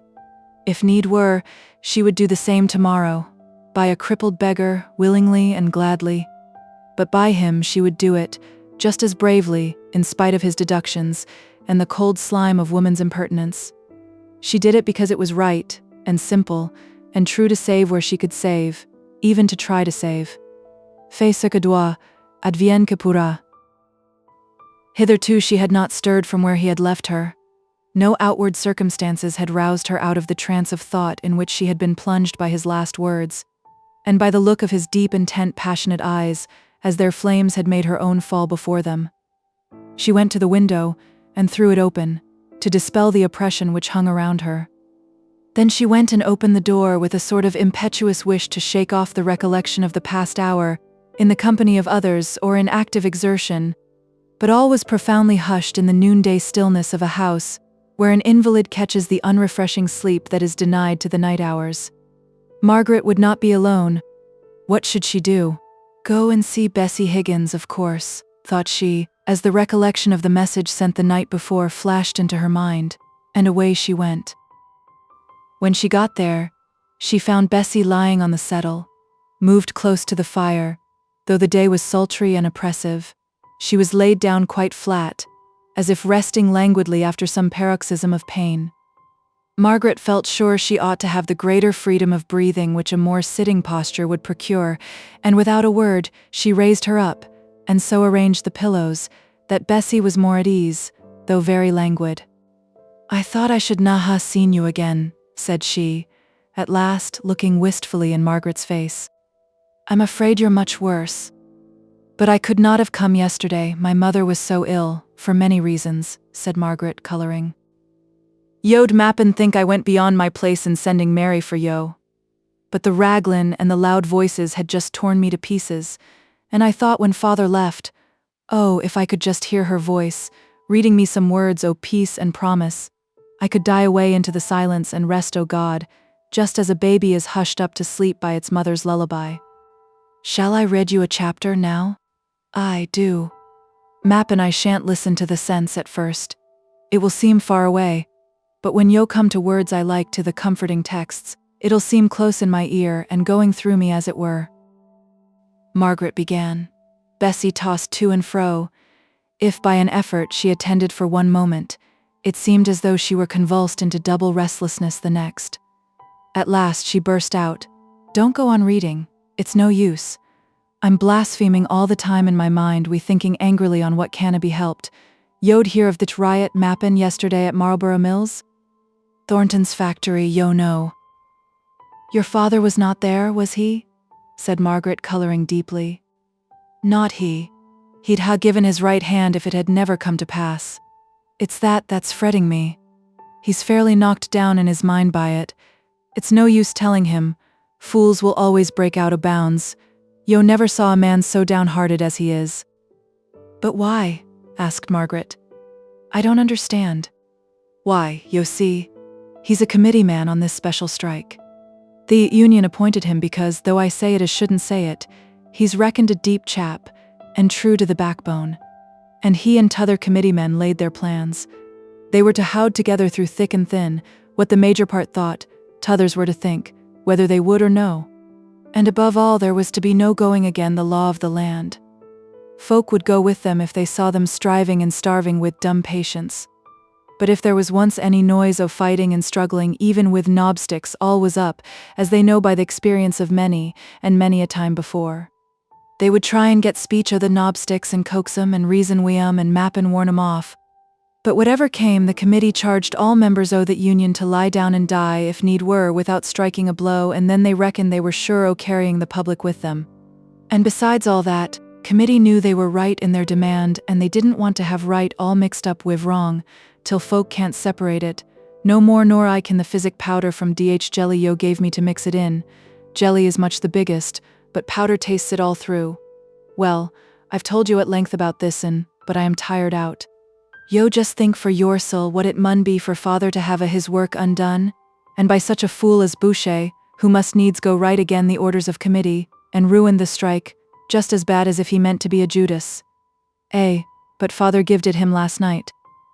He went so far as to say, he'd go and tell police where they might find th' ringleader o' th' riot. He'd give him up to the mill owners to do what they would wi' him. He'd show the world that the real leaders o' the strike were not such as Boucher, but steady, thoughtful men, good hands and good citizens who were friendly to law and judgment, and would uphold order, who only wanted their right wage and wouldn't work even though they starved till they got 'em, but who would ne'er injure property or life. For, dropping her voice, they do say that Boucher threw a stone at Thornton's sister, that Welly killed her. That's not true, said Margaret. It was not Boucher that threw the stone.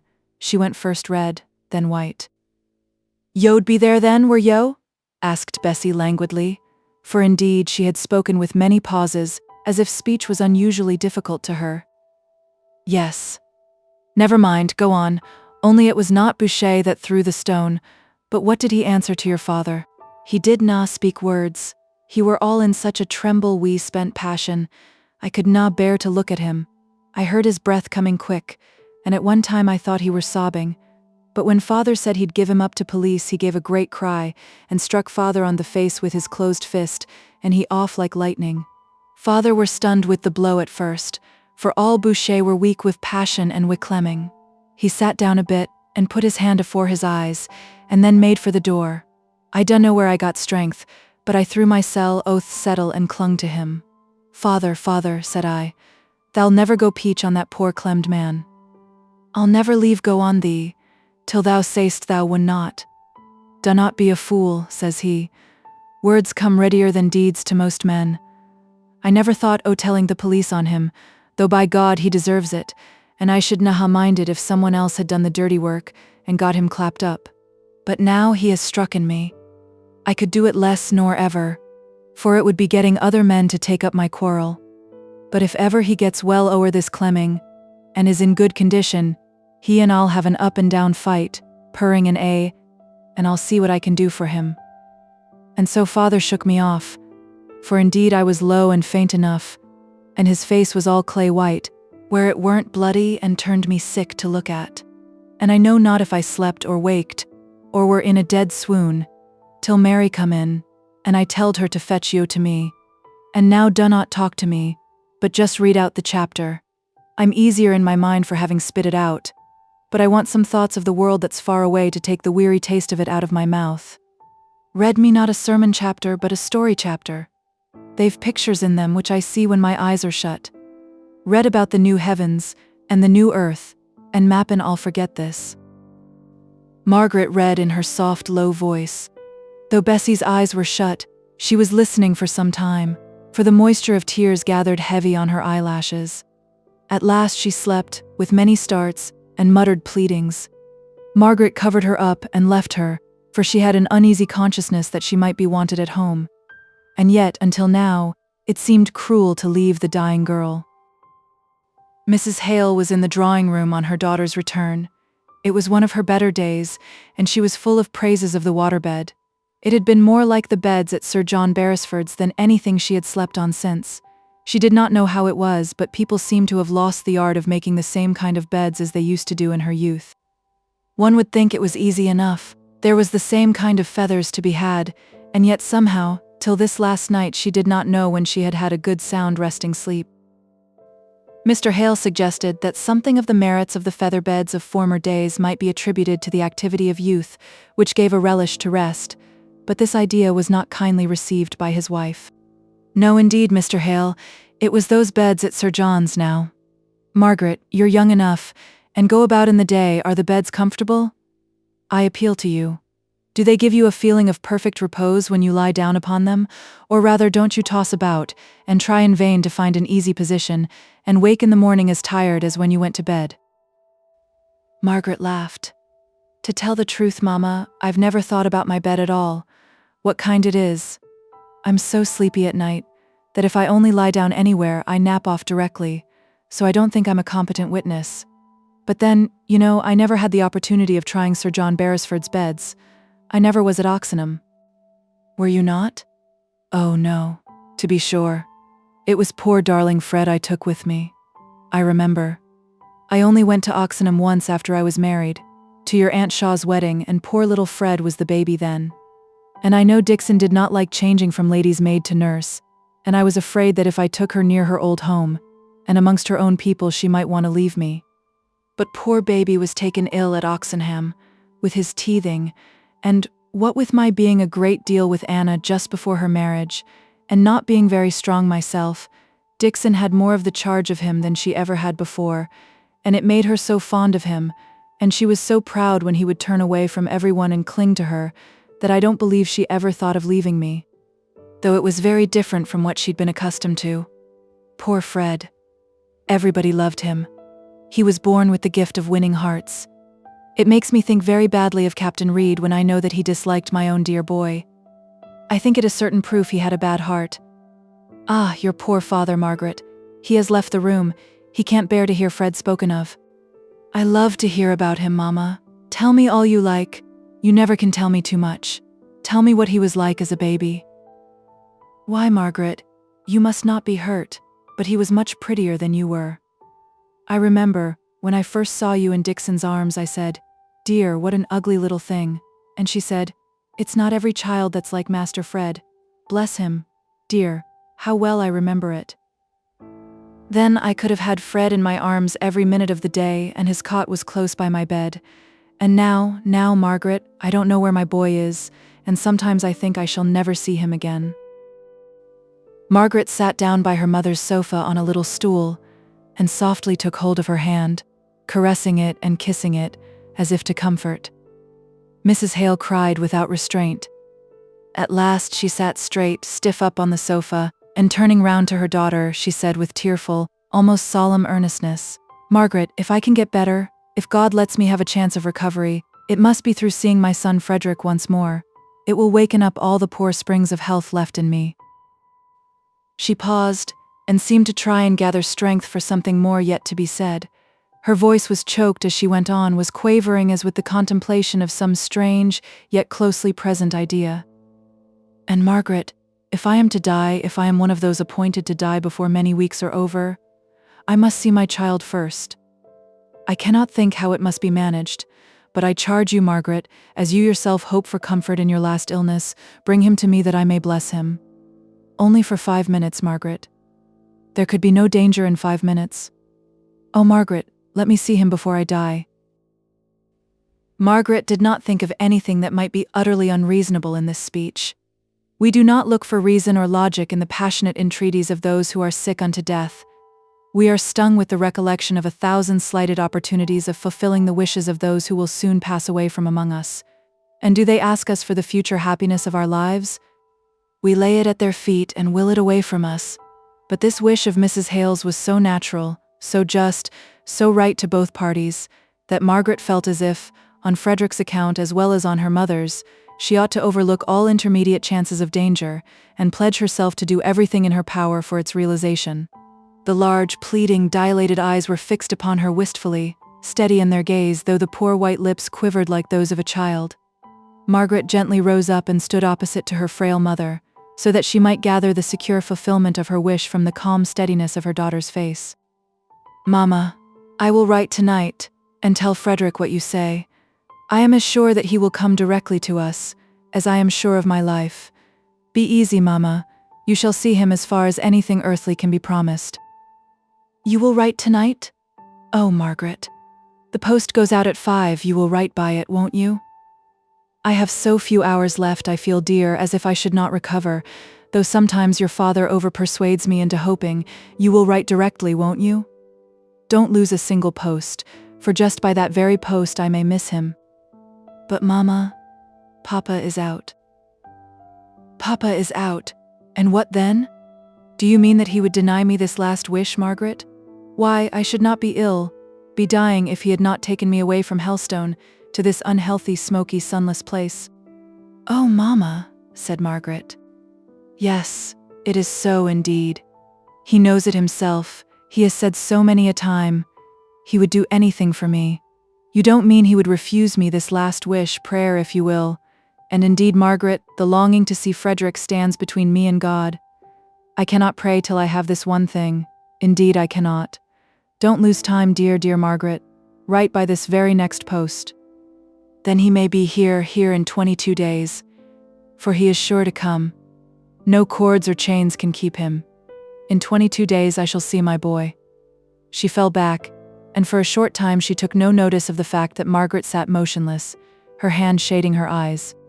"You are not writing," said her mother at last. "Bring me some pens and paper. I will try and write myself." She sat up, trembling all over with feverish eagerness. Margaret took her hand down and looked at her mother sadly. "Only wait till Papa comes in. Let us ask him how best to do it. You promised, Margaret, not a quarter of an hour ago. You said he should come. And so he shall. Mamma, don't cry, my own dear mother. I'll write here, now you shall see me write, and it shall go by this very post, and if Papa thinks fit he can write again when he comes in. It is only a day's delay. Oh, Mamma, don't cry so pitifully, it cuts me to the heart." Mrs. Hale could not stop her tears. They came hysterically, and in truth she made no effort to control them, but rather called up all the pictures of the happy past and the probable future, painting the scene when she should lie a corpse, with the son she had longed to see in life weeping over her, and she unconscious of his presence, till she was melted by self-pity into a state of sobbing and exhaustion that made Margaret's heart ache.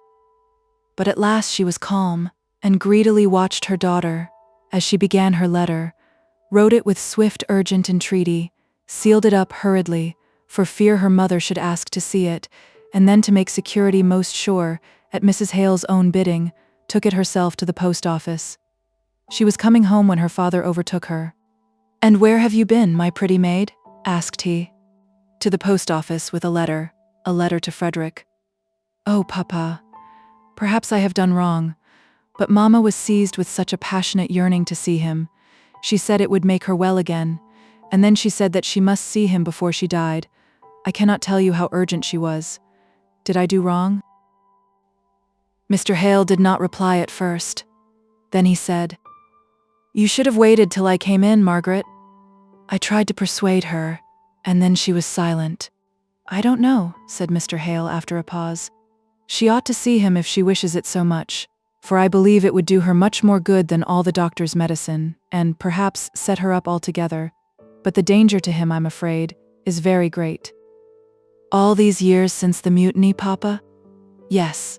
It is necessary, of course, for government to take very stringent measures for the repression of offenses against authority, more particularly in the Navy, where a commanding officer needs to be surrounded in his men's eyes with a vivid consciousness of all the power there is at home to back him and take up his cause and avenge any injuries offered to him if need be. Ah, it's no matter to them how far their authorities have tyrannized, galled hasty tempers to madness, or, if that can be any excuse afterwards, it is never allowed for in the first instance. They spare no expense. They send out ships. They scour the seas to lay hold of the offenders. The lapse of years does not wash out the memory of the offense. It is a fresh and vivid crime on the Admiralty books till it is blotted out by blood. Oh, Papa, what have I done? And yet it seemed so right at the time. I'm sure Frederick himself would run the risk. So he would, so he should. Nay, Margaret, I'm glad it is done, though I durst not have done it myself. I'm thankful it is as it is. I should have hesitated till, perhaps, it might have been too late to do any good. Dear Margaret, you have done what is right about it, and the end is beyond our control." It was all very well, but her father's account of the relentless manner in which mutinies were punished made Margaret shiver and creep. If she had decoyed her brother home to blot out the memory of his error by his blood, she saw her father's anxiety lap deeper than the source of his latter cheering words. She took his arm and walked home pensively and wearily by his side. Chapter 26. Mother and Son. "I have found that holy place of rest, still changeless, Mrs. Hemans." When Mr. Thornton had left the house that morning, he was almost blinded by his baffled passion. He was as dizzy as if Margaret, instead of looking and speaking and moving like a tender, graceful woman, had been a sturdy fishwife and given him a sound blow with her fists. He had positive bodily pain, a violent headache, and a throbbing, intermittent pulse. He could not bear the noise, the garish light, the continued rumble and movement of the street. He called himself a fool for suffering so, and yet he could not, at the moment, recollect the cause of his suffering, and whether it was adequate to the consequences it had produced. It would have been a relief to him if he could have sat down and cried on a doorstep by a little child who was raging and storming, through his passionate tears, at some injury he had received. He said to himself that he hated Margaret, but a wild, sharp sensation of love cleft his dull, thunderous feeling like lightning, even as he shaped the words expressive of hatred. His greatest comfort was in hugging his torment and in feeling, as he had indeed said to her, that though she might despise him, contemn him, treat him with her proud sovereign indifference, he did not change one whit. She could not make him change. He loved her, and would love her, and defy her, and this miserable bodily pain. He stood still for a moment, to make this resolution firm and clear. There was an omnibus passing, going into the country. The conductor thought he was wishing for a place and stopped near the pavement. It was too much trouble to apologize and explain, so he mounted upon it and was borne away past long rows of houses, then past detached villas with trim gardens, till they came to real country hedgerows, and by to a small country town. Then everybody got down, and so did Mr. Thornton, and because they walked away he did so too. He went into the fields, walking briskly, because the sharp motion relieved his mind. He could remember all about it now, the pitiful figure he must have cut, the absurd way in which he had gone and done the very thing he had so often agreed with himself in thinking would be the most foolish thing in the world, and had met with exactly the consequences which, in these wise moods, he had always foretold were certain to follow, if he ever did make such a fool of himself. Was he bewitched by those beautiful eyes, that soft, half-open, sighing mouth which lay so close upon his shoulder only yesterday? He could not even shake off the recollection that she had been there, that her arms had been round him, once, if never again. He only caught glimpses of her. He did not understand her altogether. At one time she was so brave, and at another so timid, now so tender, and then so haughty and regal proud, and then he thought over every time he had ever seen her once again, by way of finally forgetting her. He saw her in every dress, in every mood, and did not know which became her best. Even this morning, how magnificent she had looked, her eyes flashing out upon him at the idea that, because she had shared his danger yesterday, she had cared for him the least. If Mr. Thornton was a fool in the morning, as he assured himself at least 20 times he was, he did not grow much wiser in the afternoon. All that he gained for his sixpenny omnibus ride was a more vivid conviction that there never was, never could be, anyone like Margaret, that she did not love him and never would, but that she, no, nor the whole world should never hinder him from loving her. And so he returned to the little marketplace, and remounted the omnibus to return to Milton. It was late in the afternoon when he was set down, near his warehouse. The accustomed places brought back the accustomed habits and trains of thought. He knew how much he had to do, more than his usual work, owing to the commotion of the day before. He had to see his brother magistrates. He had to complete the arrangements, only half made in the morning, for the comfort and safety of his newly imported Irish hands. He had to secure them from all chance of communication with the discontented workpeople of Milton. Last of all, he had to go home and encounter his mother. Mrs. Thornton had sat in the dining room all day, every moment expecting the news of her son's acceptance by Miss Hale. She had braced herself up many and many a time, at some sudden noise in the house, had caught up the half-dropped work, and begun to ply her needle diligently, though through dimmed spectacles, and with an unsteady hand. And many times had the door opened, and some indifferent person entered on some insignificant errand. Then her rigid face unstiffened from its gray frost-bound expression, and the features dropped into the relaxed look of despondency, so unusual to their sternness. She wrenched herself away from the contemplation of all the dreary changes that would be brought about to herself by her son's marriage. She forced her thoughts into the accustomed household grooves. The newly married couple-to-be would need fresh household stocks of linen, and Mrs. Thornton had clothes basket upon clothes basket, full of tablecloths and napkins, brought in, and began to reckon up the store. There was some confusion between what was hers, and consequently marked GHT, for George and Hannah Thornton, and what was her son's, bought with his money, marked with his initials. Some of those marked GHT were Dutch damask of the old kind, exquisitely fine. None were like them now. Mrs. Thornton stood looking at them long. They had been her pride when she was first married. Then she knit her brows, and pinched and compressed her lips tight, and carefully unpicked the GH. She went so far as to search for the turkey-red marking thread to put in the new initials, but it was all used, and she had no heart to send for any more just yet. So she looked fixedly at vacancy, a series of visions passing before her, in all of which her son was the principal, the sole object, her son, her pride, her property. Still he did not come.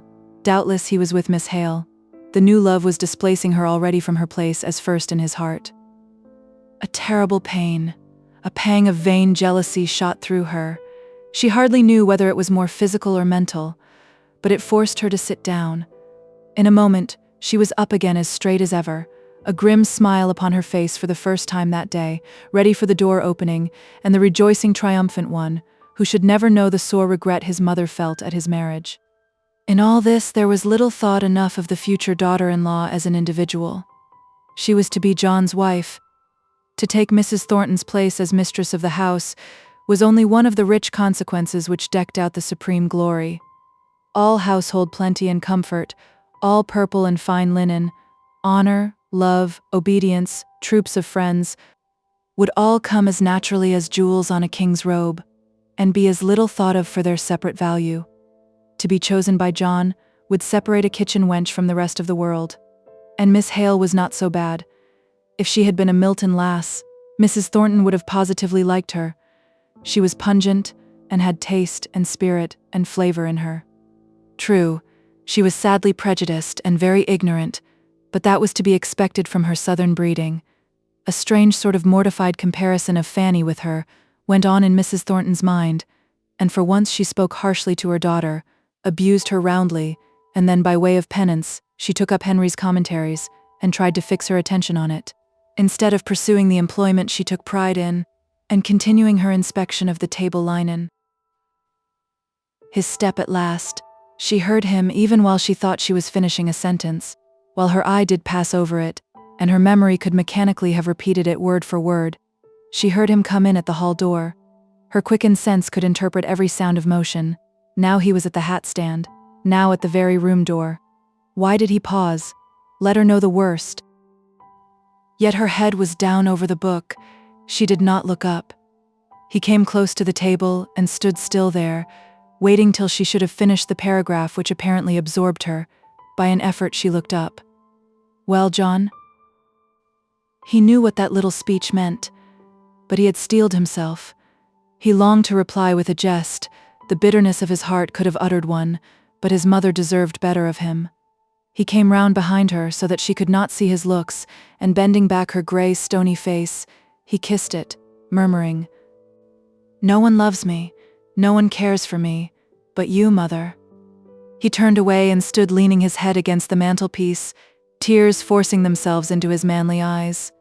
She stood up. She tottered. For the first time in her life, the strong woman tottered. She put her hands on his shoulders. She was a tall woman. She looked into his face. She made him look at her. "Mother's love is given by God, John. It holds fast forever and ever. A girl's love is like a puff of smoke. It changes with every wind, and she would not have you, my own lad, would not she?" She set her teeth. She showed them like a dog for the whole length of her mouth. He shook his head. "I am not fit for her, Mother. I knew I was not." She ground out words between her closed teeth. He could not hear what she said, but the look in her eyes interpreted it to be a curse, if not as coarsely worded, as fell in intent as ever was uttered. And yet her heart leapt up light, to know he was her own again. "Mother," said he hurriedly, "I cannot hear a word against her. Spare me, spare me. I am very weak in my sore heart. I love her yet. I love her more than ever. And I hate her," said Mrs. Thornton, in a low, fierce voice. "I tried not to hate her when she stood between you and me, because, I said to myself, she will make him happy, and I would give my heart's blood to do that. But now, I hate her for your misery's sake. Yes, John, it's no use hiding up your aching heart from me. I am the mother that bore you, and your sorrow is my agony, and if you don't hate her, I do. Then, Mother, you make me love her more. She is unjustly treated by you, and I must make the balance even. But why do we talk of love or hatred? She does not care for me, and that is enough, too much. Let us never name the subject again. It is the only thing you can do for me in the matter. Let us never name her. With all my heart. I only wish that she and all belonging to her were swept back to the place they came from." He stood still, gazing into the fire for a minute or two longer. Her dry, dim eyes filled with unwanted tears as she looked at him, but she seemed just as grim and quiet as usual when he next spoke.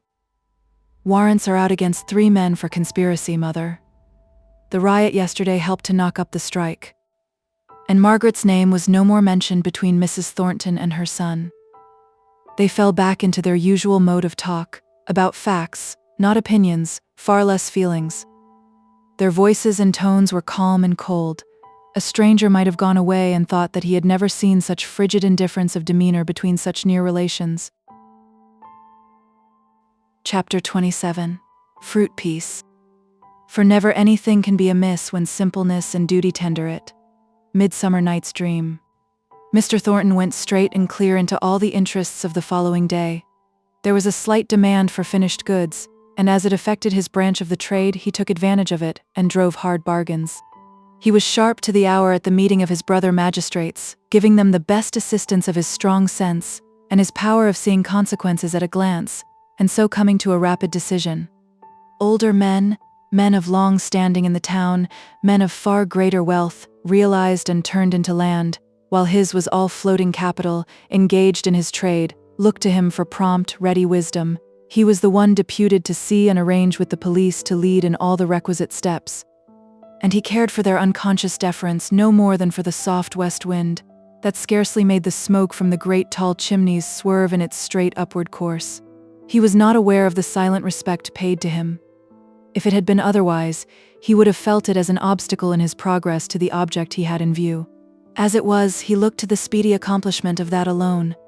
It was his mother's greedy ears that sucked in, from the womenkind of these magistrates and wealthy men, how highly Mr. This or Mr. That thought of Mr. Thornton, that if he had not been there, things would have gone on very differently. Very badly indeed. He swept off his business right and left that day. It seemed as though his deep mortification of yesterday, and the stunned, purposeless course of the hours afterwards, had cleared away all the mists from his intellect. He felt his power and reveled in it. He could almost defy his heart. If he had known it, he could have sang the song of the miller who lived by the river Dee. I care for nobody. Nobody cares for me. The evidence against Boucher and other ringleaders of the riot was taken before him. That against the 3 others, for conspiracy, failed, but he sternly charged the police to be on the watch, for the swift right arm of the law should be in readiness to strike, as soon as they could prove a fault. And then he left the hot, reeking room in the borough court, and went out into the fresher, but still sultry street. It seemed as though he gave way all at once. He was so languid that he could not control his thoughts. They would wander to her. They would bring back the scene, not of his repulse and rejection the day before, but the looks, the actions of the day before that. He went along the crowded streets mechanically, winding in and out among the people, but never seeing them, almost sick with longing for that 1/2 hour, that one brief space of time when she clung to him, and her heart beat against his to come once again. Why, Mr. Thornton? You're cutting me very coolly, I must say. And how is Mrs. Thornton? Brave weather this. We doctors don't like it, I can tell you. I beg your pardon, Dr. Donaldson. I really didn't see you. My mother's quite well, thank you. It is a fine day and good for the harvest, I hope. If the wheat is well got in, we shall have a brisk trade next year, whatever you doctors have. Aye. Each man for himself. Your bad weather and your bad times are my good ones. When trade is bad, there's more undermining of health and preparation for death going on among you Milton men than you're aware of. Not with me, doctor. I'm made of iron. The news of the very worst bad debt I ever had never made my pulse vary. This strike, which affects me more than anyone else in Milton, more than Hamper, never comes near my appetite. You must go elsewhere for a patient, doctor. By the way, you've recommended me a good patient, poor lady. Not to go on talking in this heartless way, I seriously believe that Mrs. Hale, that lady in Crampton you know, hasn't many weeks to live. I never had any hope of cure, as I think I told you, but I've been seeing her today, and I think very badly of her. Mr. Thornton was silent. The vaunted steadiness of pulse failed him for an instant. Can I do anything, doctor? He asked in an altered voice. You know, you would see that money is not very plentiful. Are there any comforts or dainties she ought to have? No, replied the doctor, shaking his head. She craves for fruit. She has a constant fever on her, but jargonelle pears will do as well as anything, and there are quantities of them in the market. You will tell me if there is anything I can do, I'm sure, replied Mr. Thornton. I rely upon you. Oh, never fear. I'll not spare your purse. I know it's deep enough. I wish you'd give me a carte blanche for all my patients and all their wants. But Mr. Thornton had no general benevolence, no universal philanthropy. Few even would have given him credit for strong affections. But he went straight to the first fruit shop in Milton and chose out the bunch of purple grapes with the most delicate bloom upon them, the richest colored peaches, the freshest vine leaves. They were packed into a basket, and the shopman awaited the answer to his inquiry. "Where shall we send them to, sir?" There was no reply. "To Marlborough Mills, I suppose, sir?" "No," Mr. Thornton said. "Give the basket to me. I'll take it." It took up both his hands to carry it, and he had to pass through the busiest part of the town for feminine shopping. Many a young lady of his acquaintance turned to look after him, and thought it strange to see him occupied just like a porter or an errand boy. He was thinking, "I will not be daunted from doing as I choose by the thought of her. I like to take this fruit to the poor mother, and it is simply right that I should. She shall never scorn me out of doing what I please. A pretty joke indeed if for fear of a haughty girl, I failed in doing a kindness to a man I liked. I do it for Mr. Hale. I do it in defiance of her." He went at an unusual pace and was soon at Crampton. He went upstairs 2 steps at a time and entered the drawing room before Dixon could announce him, his face flushed, his eyes shining with kindly earnestness. Mrs. Hale lay on the sofa, heated with fever. Mr. Hale was reading aloud. Margaret was working on a low stool by her mother's side. Her heart fluttered, if his did not at this interview. But he took no notice of her, hardly of Mr. Hale himself.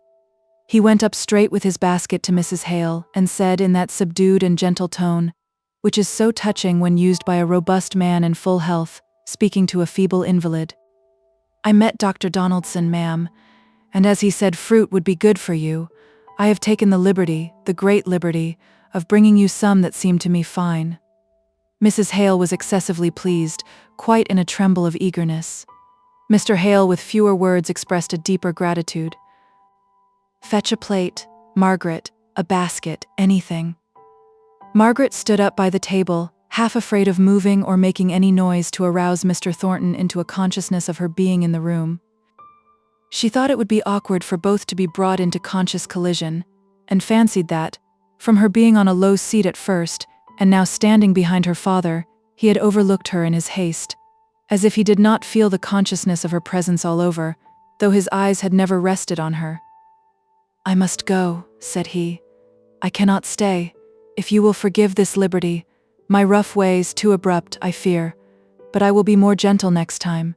You will allow me the pleasure of bringing you some fruit again, if I should see any that is tempting. Good afternoon, Mr. Hale. Goodbye, ma'am."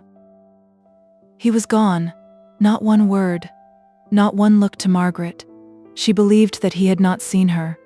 She went for a plate in silence and lifted the fruit out tenderly, with the points of her delicate taper fingers.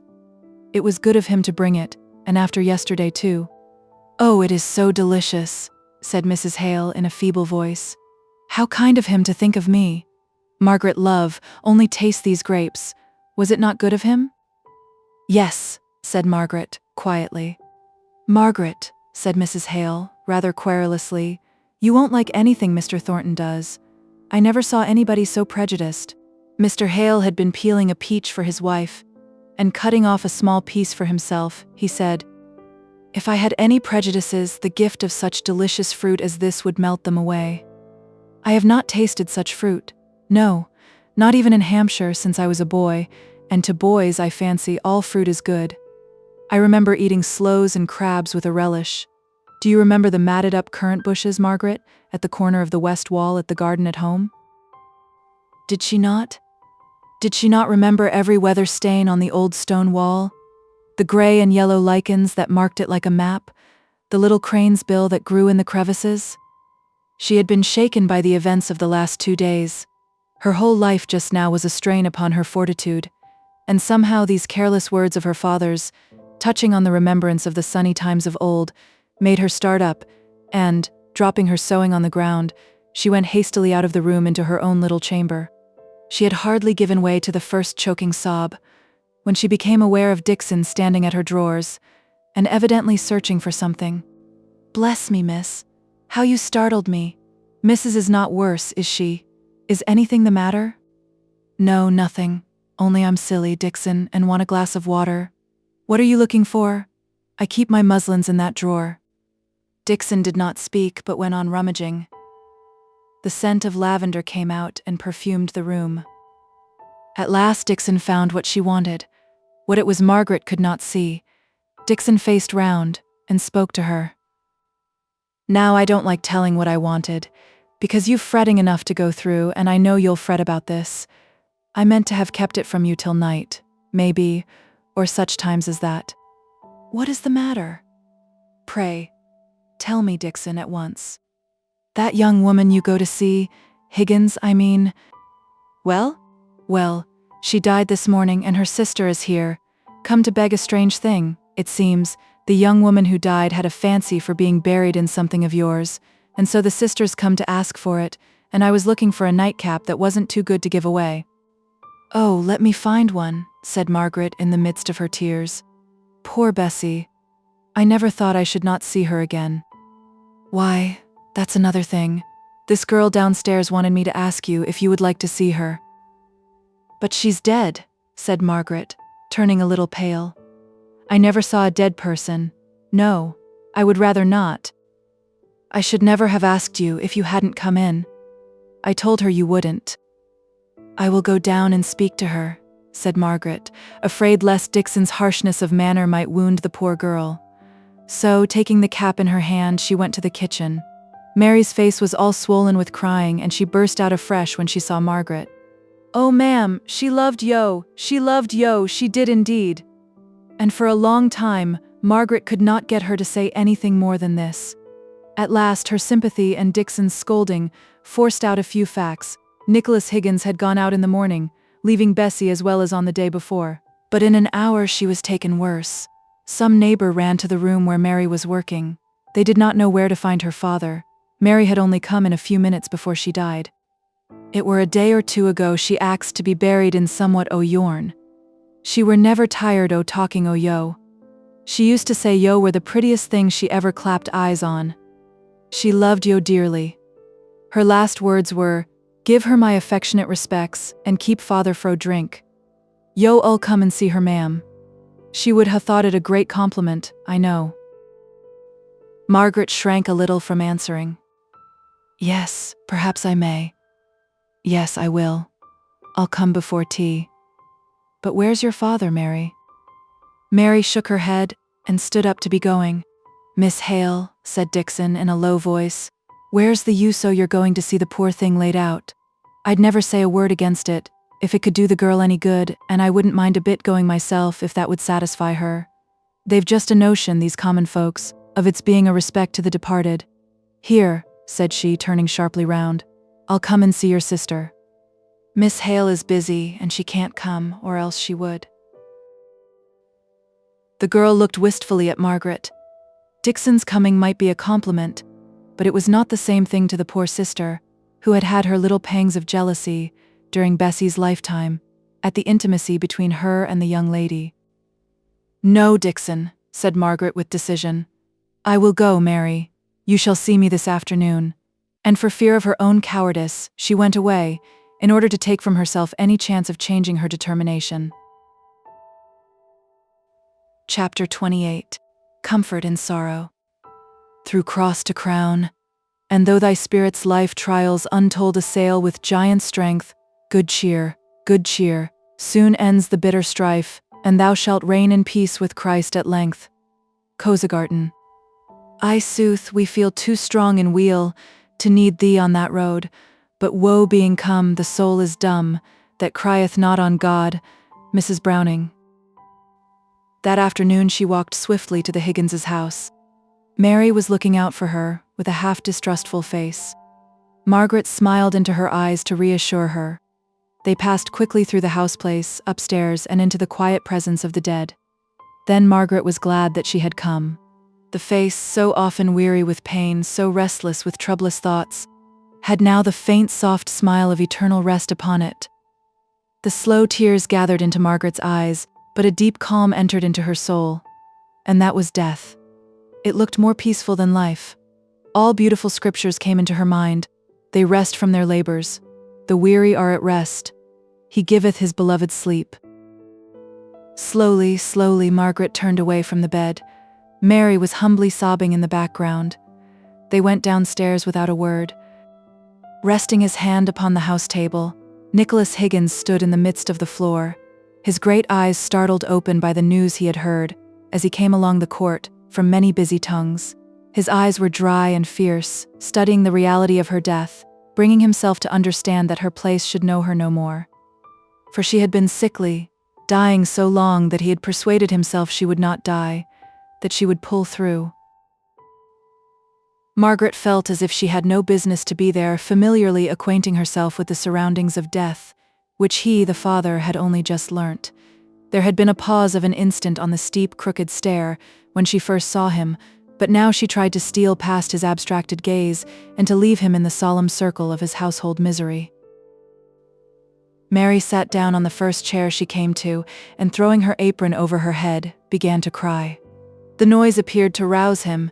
He took sudden hold of Margaret's arm and held her till he could gather words to speak. His throat seemed dry. They came up thick and choked and hoarse.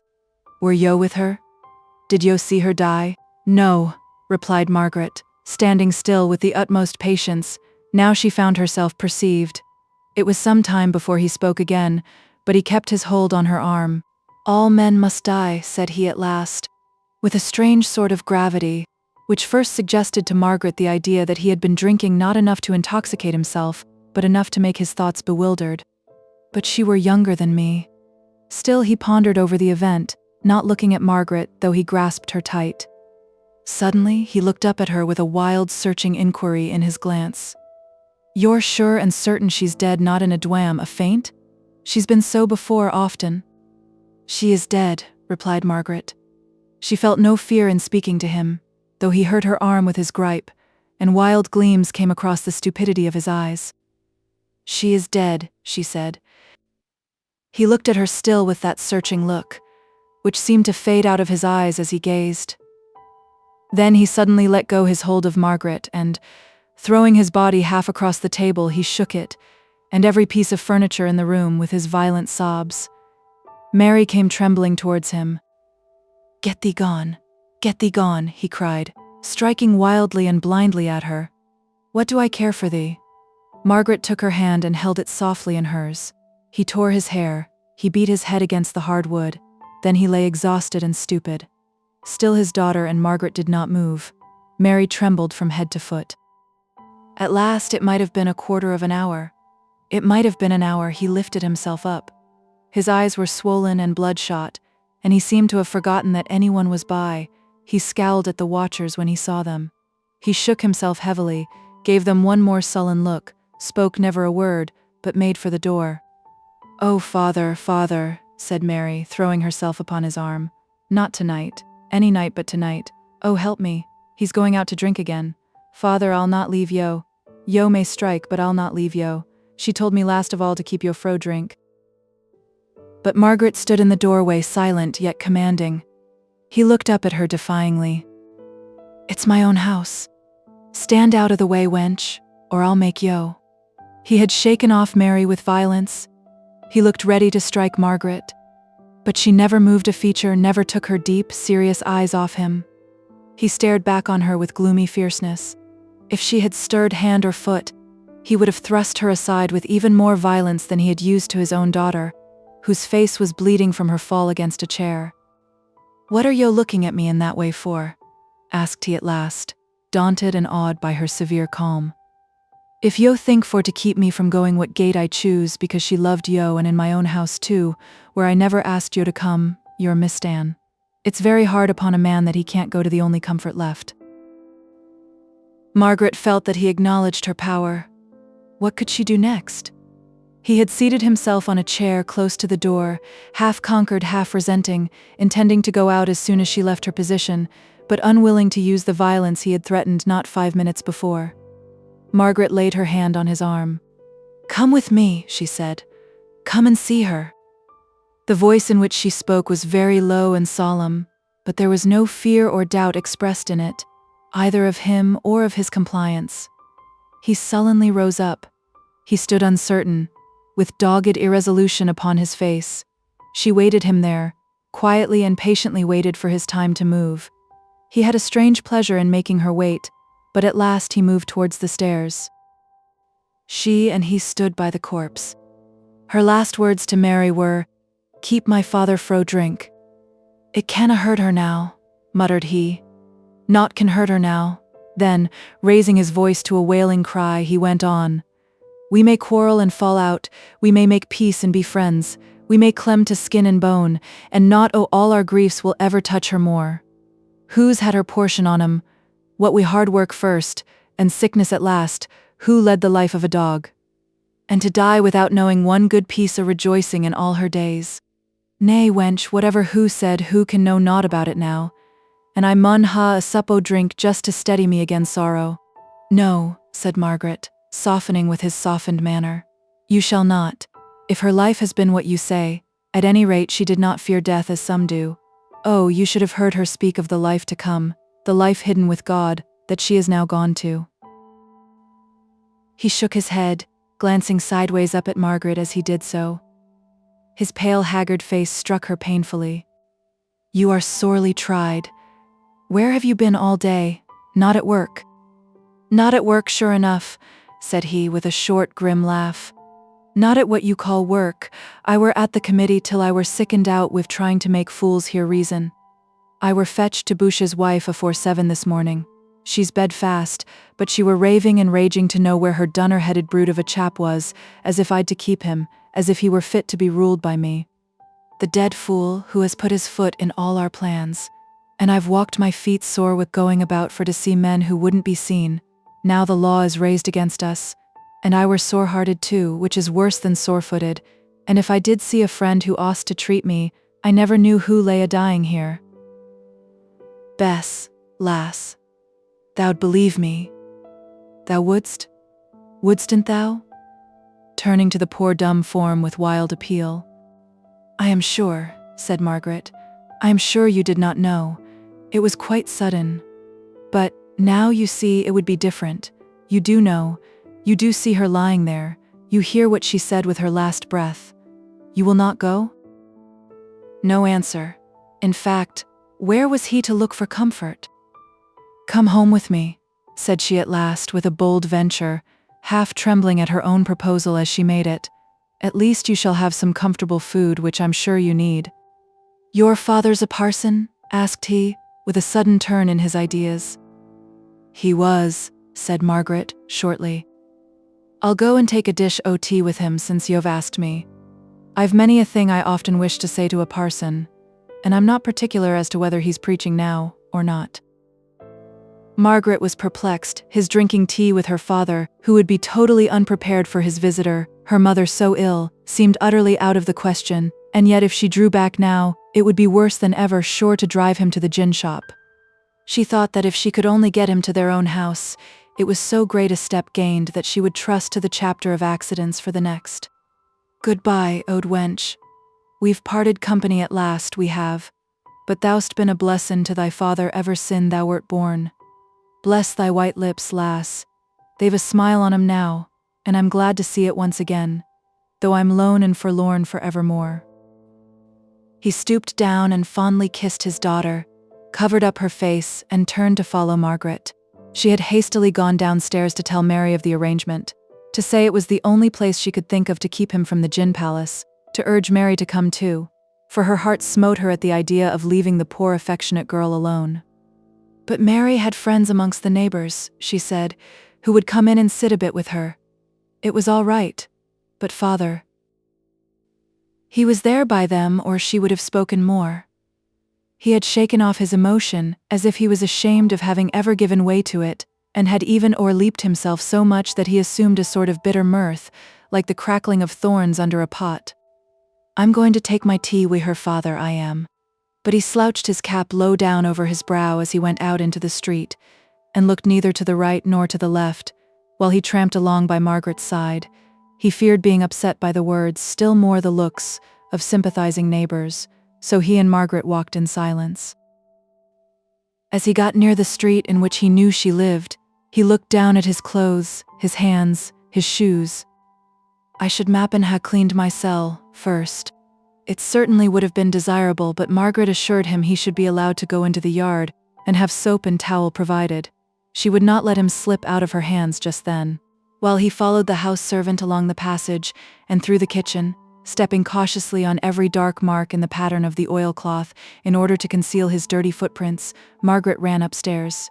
She met Dixon on the landing. "How is Mama? Where is Papa?"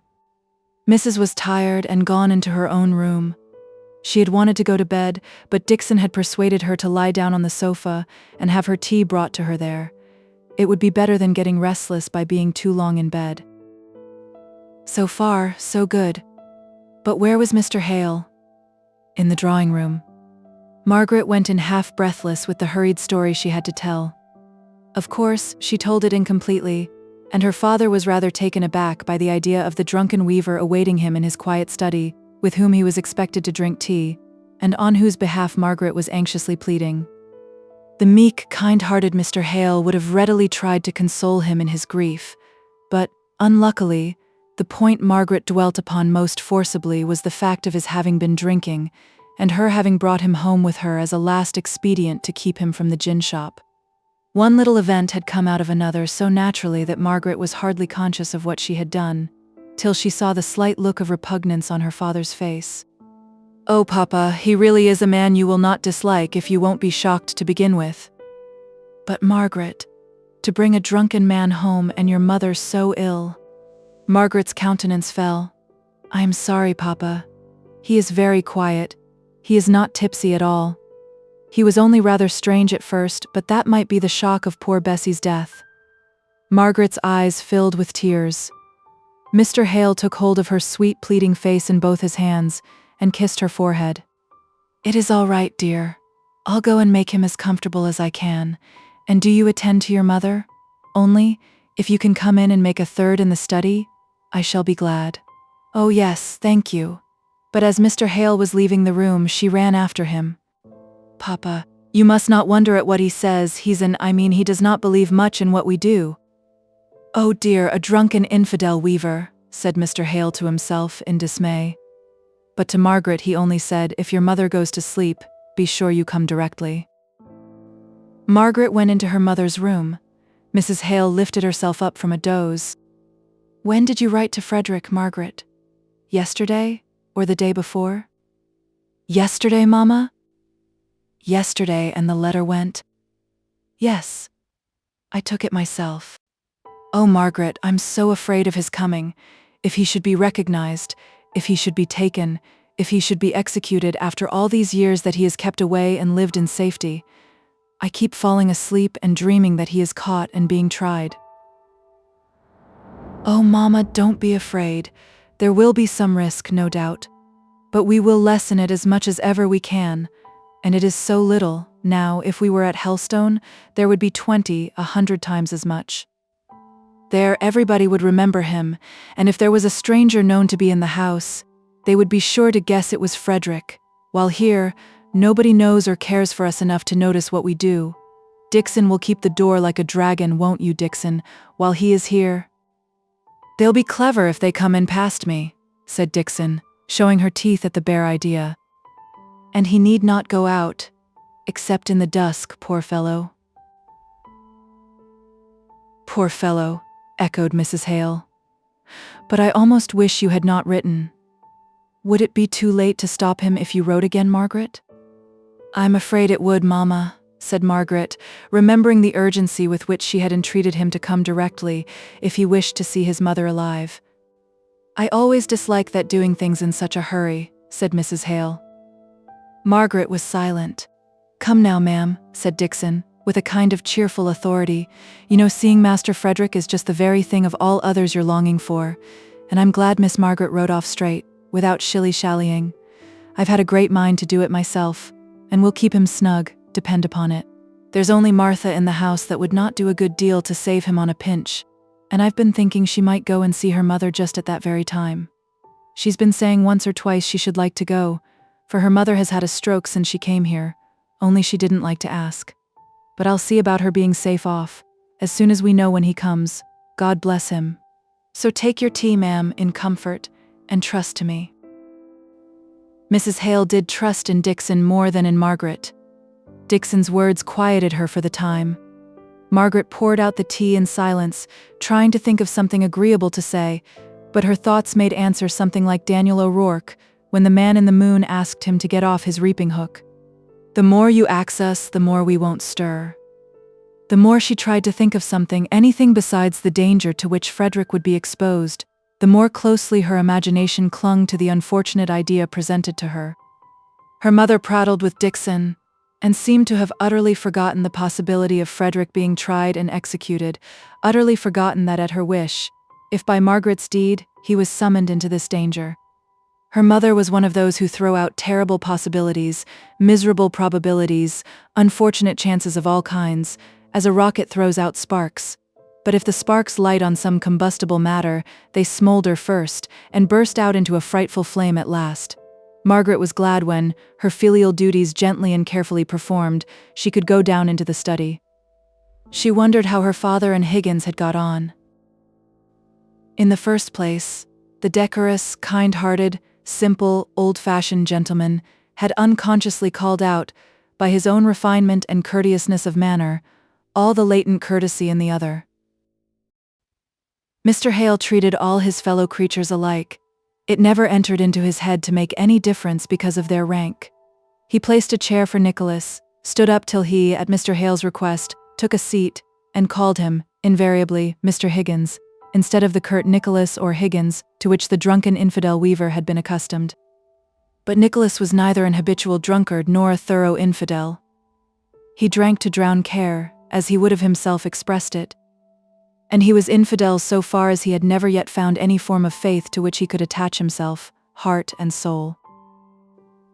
Margaret was a little surprised and very much pleased when she found her father and Higgins in earnest conversation, each speaking with gentle politeness to the other, however their opinions might clash.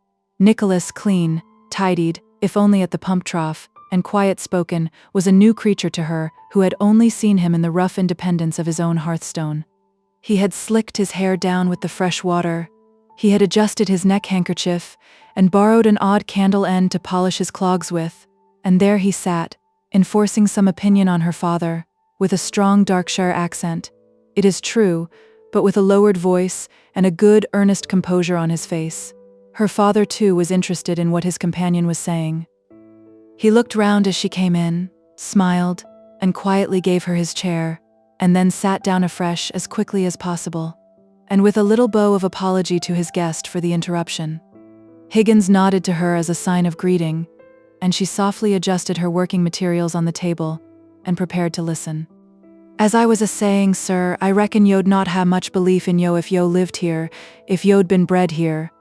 I ax your pardon if I use wrong words, but what I mean by belief just now is a thinking on sayings and maxims and promises made by folk yo never saw, about the things and the life yo never saw, nor no one else. Now yo say these are true things and true sayings and a true life. I just say, where's the proof? There's many and many a one wiser and scores better learned than I am around me, folk who've had time to think on these things, while my time has had to be gi'n up to getting my bread.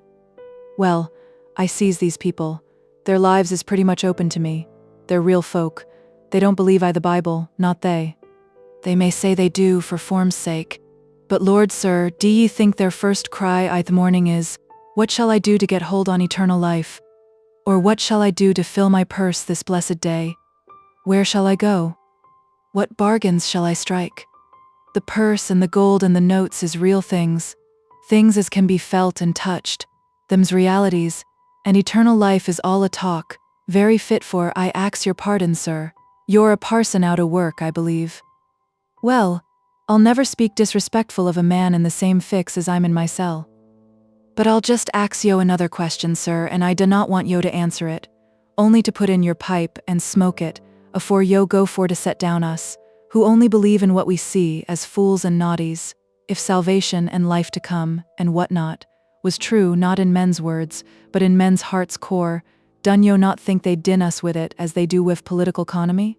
They're mighty anxious to come round us with that piece o' wisdom. But t'other would be a greater convarsion if it were true. But the masters have nothing to do with your religion. All that they are connected with you in is trade, so they think, and all that it concerns them, therefore, to rectify your opinions in is the science of trade. I'm glad, sir, said Higgins with a curious wink of his eye, that yo put in so they think. I'd ha thought yo a hypocrite. I'm afeard if yo hadn't, for all you're a parson, or rather because you're a parson. Yo see, if yo'd spoken o' religion as a thing that, if it was true, it didn't concern all men to press on all men's attention, above everything else in this varsal earth, I should ha thought yo a knave for to be a parson, and I'd rather think yo a fool than a knave. No offense, I hope, sir. None at all.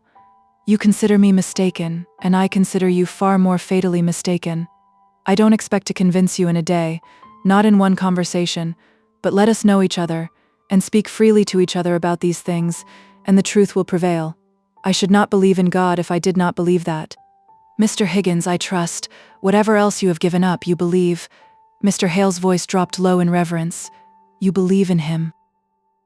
Nicholas Higgins suddenly stood straight, stiff up. Margaret started to her feet, for she thought by the working of his face he was going into convulsions. Mr. Hale looked at her dismayed. At last Higgins found words. Man, I could fell yo to the ground for tempting me. Whatten business have you to try me with your doubts? Think o' her lying there after the life who's led, and think then how yo'd deny me the one sole comfort left, that there is a God and that he set her life. I do not believe she'll ever live again, said he, sitting down and drearily going on as if to the unsympathizing fire. I do not believe in any other life than this, in which she dreed such trouble, and had such never-ending care, and I cannot bear to think it were all a set o' chances, that might have been altered with a breath o' wind. There's many a time when I've thought I didn't believe in God, but I've never put it fair out before me in words, as many men do. I may ha' laughed at those who did, to brave it out like, but I have looked round at after, to see if he heard me, if so be there was a he. But today, when I'm left desolate, I will not listen to your questions and your doubts. There's but one thing steady and quiet I all this reeling world, and, reason or no reason, I'll cling to that. It's a very well for happy folk. Margaret touched his arm very softly. She had not spoken before, nor had he heard her rise. Nicholas, we do not want to reason, you misunderstand my father. We do not reason, we believe, and so do you. It is the one sole comfort in such times. He turned round and caught her hand. Aye, it is, brushing away the tears with the back of his hand. But yo know, she's lying dead at home, and I'm welly dazed with sorrow, and at times I hardly know what I'm saying. It's as if speeches folk ha' made, clever and smart things as I've thought at the time, come up now my heart's welly brossin'. Strikes failed as well, done yo know that, miss? I were coming home to ask her, like a beggar as I am, for a bit o' comfort I that trouble. And I were knocked down by one who telled me she were dead, just dead. That were all, but that were enough for me. Mr. Hale blew his nose and got up to snuff the candles in order to conceal his emotion. He's not an infidel, Margaret. How could you say so? Muttered he reproachfully. I've a good mind to read him the 14th chapter of Job. Not yet, Papa, I think. Perhaps not at all. Let us ask him about the strike, and give him all the sympathy he needs, and hope to have from poor Bessie. So they questioned and listened. The workmen's calculations were based, like too many of the masters, on false premises. They reckoned on their fellow men as if they possessed the calculable powers of machines, no more, no less, no allowance for human passions getting the better of reason, as in the case of Boucher and the rioters, and believing that the representations of their injuries would have the same effect on strangers far away, as the injuries, fancied or real, had upon themselves. They were consequently surprised and indignant at the poor Irish, who had allowed themselves to be imported and brought over to take their places. This indignation was tempered in some degree by contempt for them Irishers, and by pleasure at the idea of the bungling way in which they would set to work, and perplex their new masters with their ignorance and stupidity, strange exaggerated stories of which were already spreading through the town. But the most cruel cut of all was that of the Milton workmen, who had defied and disobeyed the commands of the Union to keep the peace, whatever came, who had originated discord in the camp, and spread the panic of the law being arrayed against them. And so the strike is at an end, said Margaret. Aye, miss, It's save as save can. The actory doors will need open wide tomorrow to let in all who'll be axing for work, if it's only just to show they'd naught to do with a measure, which if we'd been made o' that right stuff would ha' brought wages up to a point they'd not been at this 10 year. You'll get work, shan't you? Asked Margaret. You're a famous workman, are not you? Hamper'll let me work at his mill when he cuts off his right hand, not before and not after, said Nicholas, quietly. Margaret was silenced and sad. About the wages, said Mr. Hale. You'll not be offended, but I think you make some sad mistakes. I should like to read you some remarks in a book I have. He got up and went to his bookshelves. Yo needn't trouble yourselves, sir, said Nicholas. Their book stuff goes in at one ear and out at t'other. I can make naught on't. Afore Hamper and me had this split. The overlooker telled him I were stirring up the men to ask for higher wages, and Hamper met me one day in the yard. He'd a thin book I his hand, and says he, Higgins, I'm told you're one o' those damned fools that think you can get higher wages for asking for 'em, aye, and keep 'em up too, when you've forced 'em up. Now, I'll give you a chance and try if you've any sense in yo. Here's a book written by a friend o' mine, and if yo'll read it, yo'll see how wages find their own level, without either masters or men having aught to do with them, except the men cut their own throats with striking, like the confounded noodles they are. Well now, sir, I put it to yo, being a parson, and having been in th' preaching line, and having had to try and bring folk o'er to what yo thought was a right way o' thinking, did yo begin by calling 'em fools and such like, or didn't yo rather give 'em such kind words at first, to make 'em ready for to listen and be convinced, if they could? And in your preaching did yo stop every now and then, and say half to them and half to yoursel? But you're such a pack o' fools, that I've a strong notion it's no use my trying to put sense into yo. I were not i'th best state, I'll own, for taking in what Hamper's friend had to say. I were so vexed at the way it were put to me, but I thought, come, I'll see what these chaps has got to say, and try if it's them or me as is the noodle. So I took the book and tugged at it, but, Lord bless yo, it went on about capital and labor and capital, till it fair sent me off to sleep. I near could rightly fix on my mind which was which, and it spoke on 'em as if they was vartues or vices, and what I wanted for to know were the rights o' men, whether they were rich or poor, so be they only were men. But for all that, said Mr. Hale, and granting to the full the offensiveness, the folly, the unchristianness of Mr. Hamper's way of speaking to you and recommending his friend's book, yet if it told you what he said it did, that wages find their own level, and that the most successful strike can only force them up for a moment, to sink in far greater proportion afterwards. In consequence of that very strike, the book would have told you the truth. Well, sir, said Higgins rather doggedly, it might or it might not. There's two opinions go to settling that point. But suppose it was truth double strong. It were no truth to me if I couldna take it in. I dare say there's great truth in yon Latin book on your shelves, but it's gibberish and not truth to me, unless I know the meaning o' the words.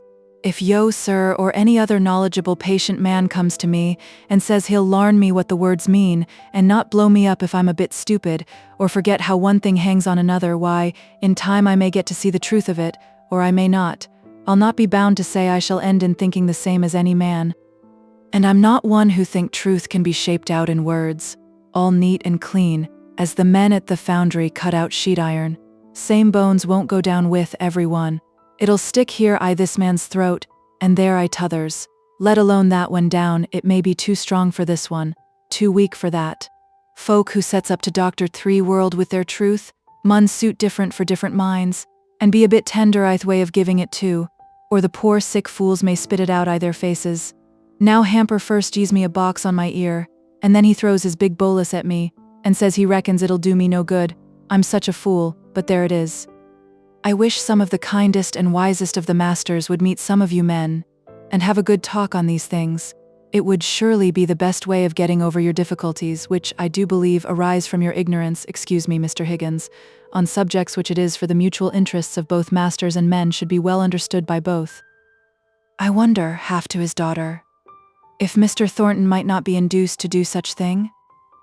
Remember, Papa, said she in a very low voice, what he said one day about governments, you know? She was unwilling to make any clearer allusion to the conversation they had held on the mode of governing work people, by giving men intelligence enough to rule themselves, or by a wise despotism on the part of the master, for she saw that Higgins had caught Mr. Thornton's name. If not the whole of the speech, indeed, he began to speak of him. Thornton. He's the chap as rode off at once for these Irishers, and led to the riot that ruined the strike. Even Hamper, with all his bullying, would ha' waited a while. But it's a word and a blow wi' Thornton.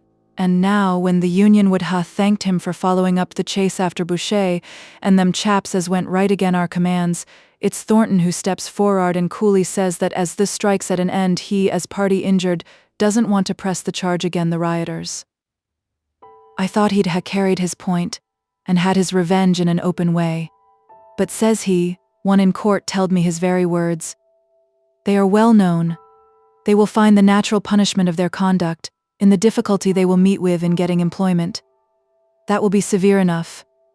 I only wish they'd cotched Boucher, and had him up before Hamper. I see th' ood tiger setting on him. Would he ha' let him off? Not he. Mr. Thornton was right, said Margaret. You are angry against Boucher, Nicholas, or else you would be the first to see that where the natural punishment would be severe enough for the offense, any farther punishment would be something like revenge. My daughter is no great friend of Mr. Thornton's, said Mr. Hale, smiling at Margaret, while she, as red as any carnation, began to work with double diligence. But I believe what she says is the truth. I like him for it. Well, sir, this strike has been a weary bit o' business to me, and yo'll not wonder if I'm a bit put out with seeing it fail, just for a few men who would na suffer in silence, and aoed out, brave and firm. You forget, said Margaret. I don't know much of Boucher, but the only time I saw him it was not his own sufferings he spoke of, but those of his sick wife, his little children. True, but he were not made of iron himsel. He'd ha' cried out for his own sorrows next. He were not one to bear. How came he into the Union? Asked Margaret innocently. You don't seem to have much respect for him, nor gained much good from having him in. Higgins's brow clouded. He was silent for a minute or two. Then he said, shortly enough, It's not for me to speak o' the Union. What they does, them that is of a trade mun hang together. And if they're not willing to take their chance along with rest, the Union has ways and means. Mr. Hale saw that Higgins was vexed at the turn the conversation had taken, and was silent. Not so Margaret, though she saw Higgins's feeling as clearly as he did. By instinct she felt that if he could but be brought to express himself in plain words, something clear would be gained on which to argue for the right and the just. And what are the Union's ways and means? He looked up at her, as if on the point of dogged resistance to her wish for information. But her calm face, fixed on his patient and trustful, compelled him to answer. Well, if a man doesn't belong to the Union, them as works next looms as orders not to speak to him if he's sorry or ill it's o' the same. He's out o' bounds, he's none o' us, he comes among us, he works among us, but he's none o' us. I some places them's find who speaks to him. Yo try that, miss. Try living a year or two among them as looks away if yo look at 'em. Try working within 2 yards o' crowds o' men, who yo know, have a grinding grudge at yo in their hearts, to whom if yo say you're glad, not an eye brightens, nor a lip moves, to whom if your heart's heavy, yo can never say naught, because they'll ne'er take notice on your sighs or sad looks, and a man's no man who'll groan out loud 'bout folk asking him what's the matter. Just yo try that, miss. 10 hours for 300 days, and you'll know a bit what the Union is. Why, said Margaret, what tyranny this is. Nay, Higgins, I don't care one straw for your anger. I know you can't be angry with me if you would, and I must tell you the truth, that I never read in all the history I have read of a more slow, lingering torture than this, and you belong to the Union, and you talk of the tyranny of the masters. Nay, said Higgins, yo may say what yo like. The dead stand between yo and every angry word o' mine. Do you think I forget who's lying there, and how who loved yo, and it's the masters as has made us sin, if the Union is a sin? Not this generation maybe, but their fathers. Their fathers ground our fathers to the very dust, ground us to powder, parson. I reckon I've heard my mother read out a text. The fathers have eaten sour grapes, and 2 children's teeth are set on edge. It's so with them. In those days of sore oppression the Unions began. It were a necessity. It's a necessity now, according to me.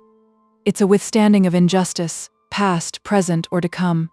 It may be like war, along we it come crimes, but I think it were a greater crime to let it alone. Our only chance is binding men together in one common interest, and if some are cowards and some are fools, they mun come along and join the great march, whose only strength is in numbers. Oh, said Mr. Hale, sighing, your union in itself would be beautiful, glorious. It would be Christianity itself, if it were but for an end which affected the good of all, instead of that of merely one class as opposed to another. I reckon it's time for me to be going, sir, said Higgins, as the clock struck 10. Home? Said Margaret very softly. He understood her and took her offered hand. Home, miss. Yo may trust me, though I am one oath union. I do trust you most thoroughly, Nicholas. Stay, said Mr. Hale, hurrying to the bookshelves. Mr. Higgins, I'm sure you'll join us in family prayer? Higgins looked at Margaret doubtfully. Her grave, sweet eyes met his. There was no compulsion, only deep interest in them. He did not speak, but he kept his place. Margaret, the churchwoman, her father, the dissenter, Higgins, the infidel, knelt down together. It did them no harm. Continued in the next part.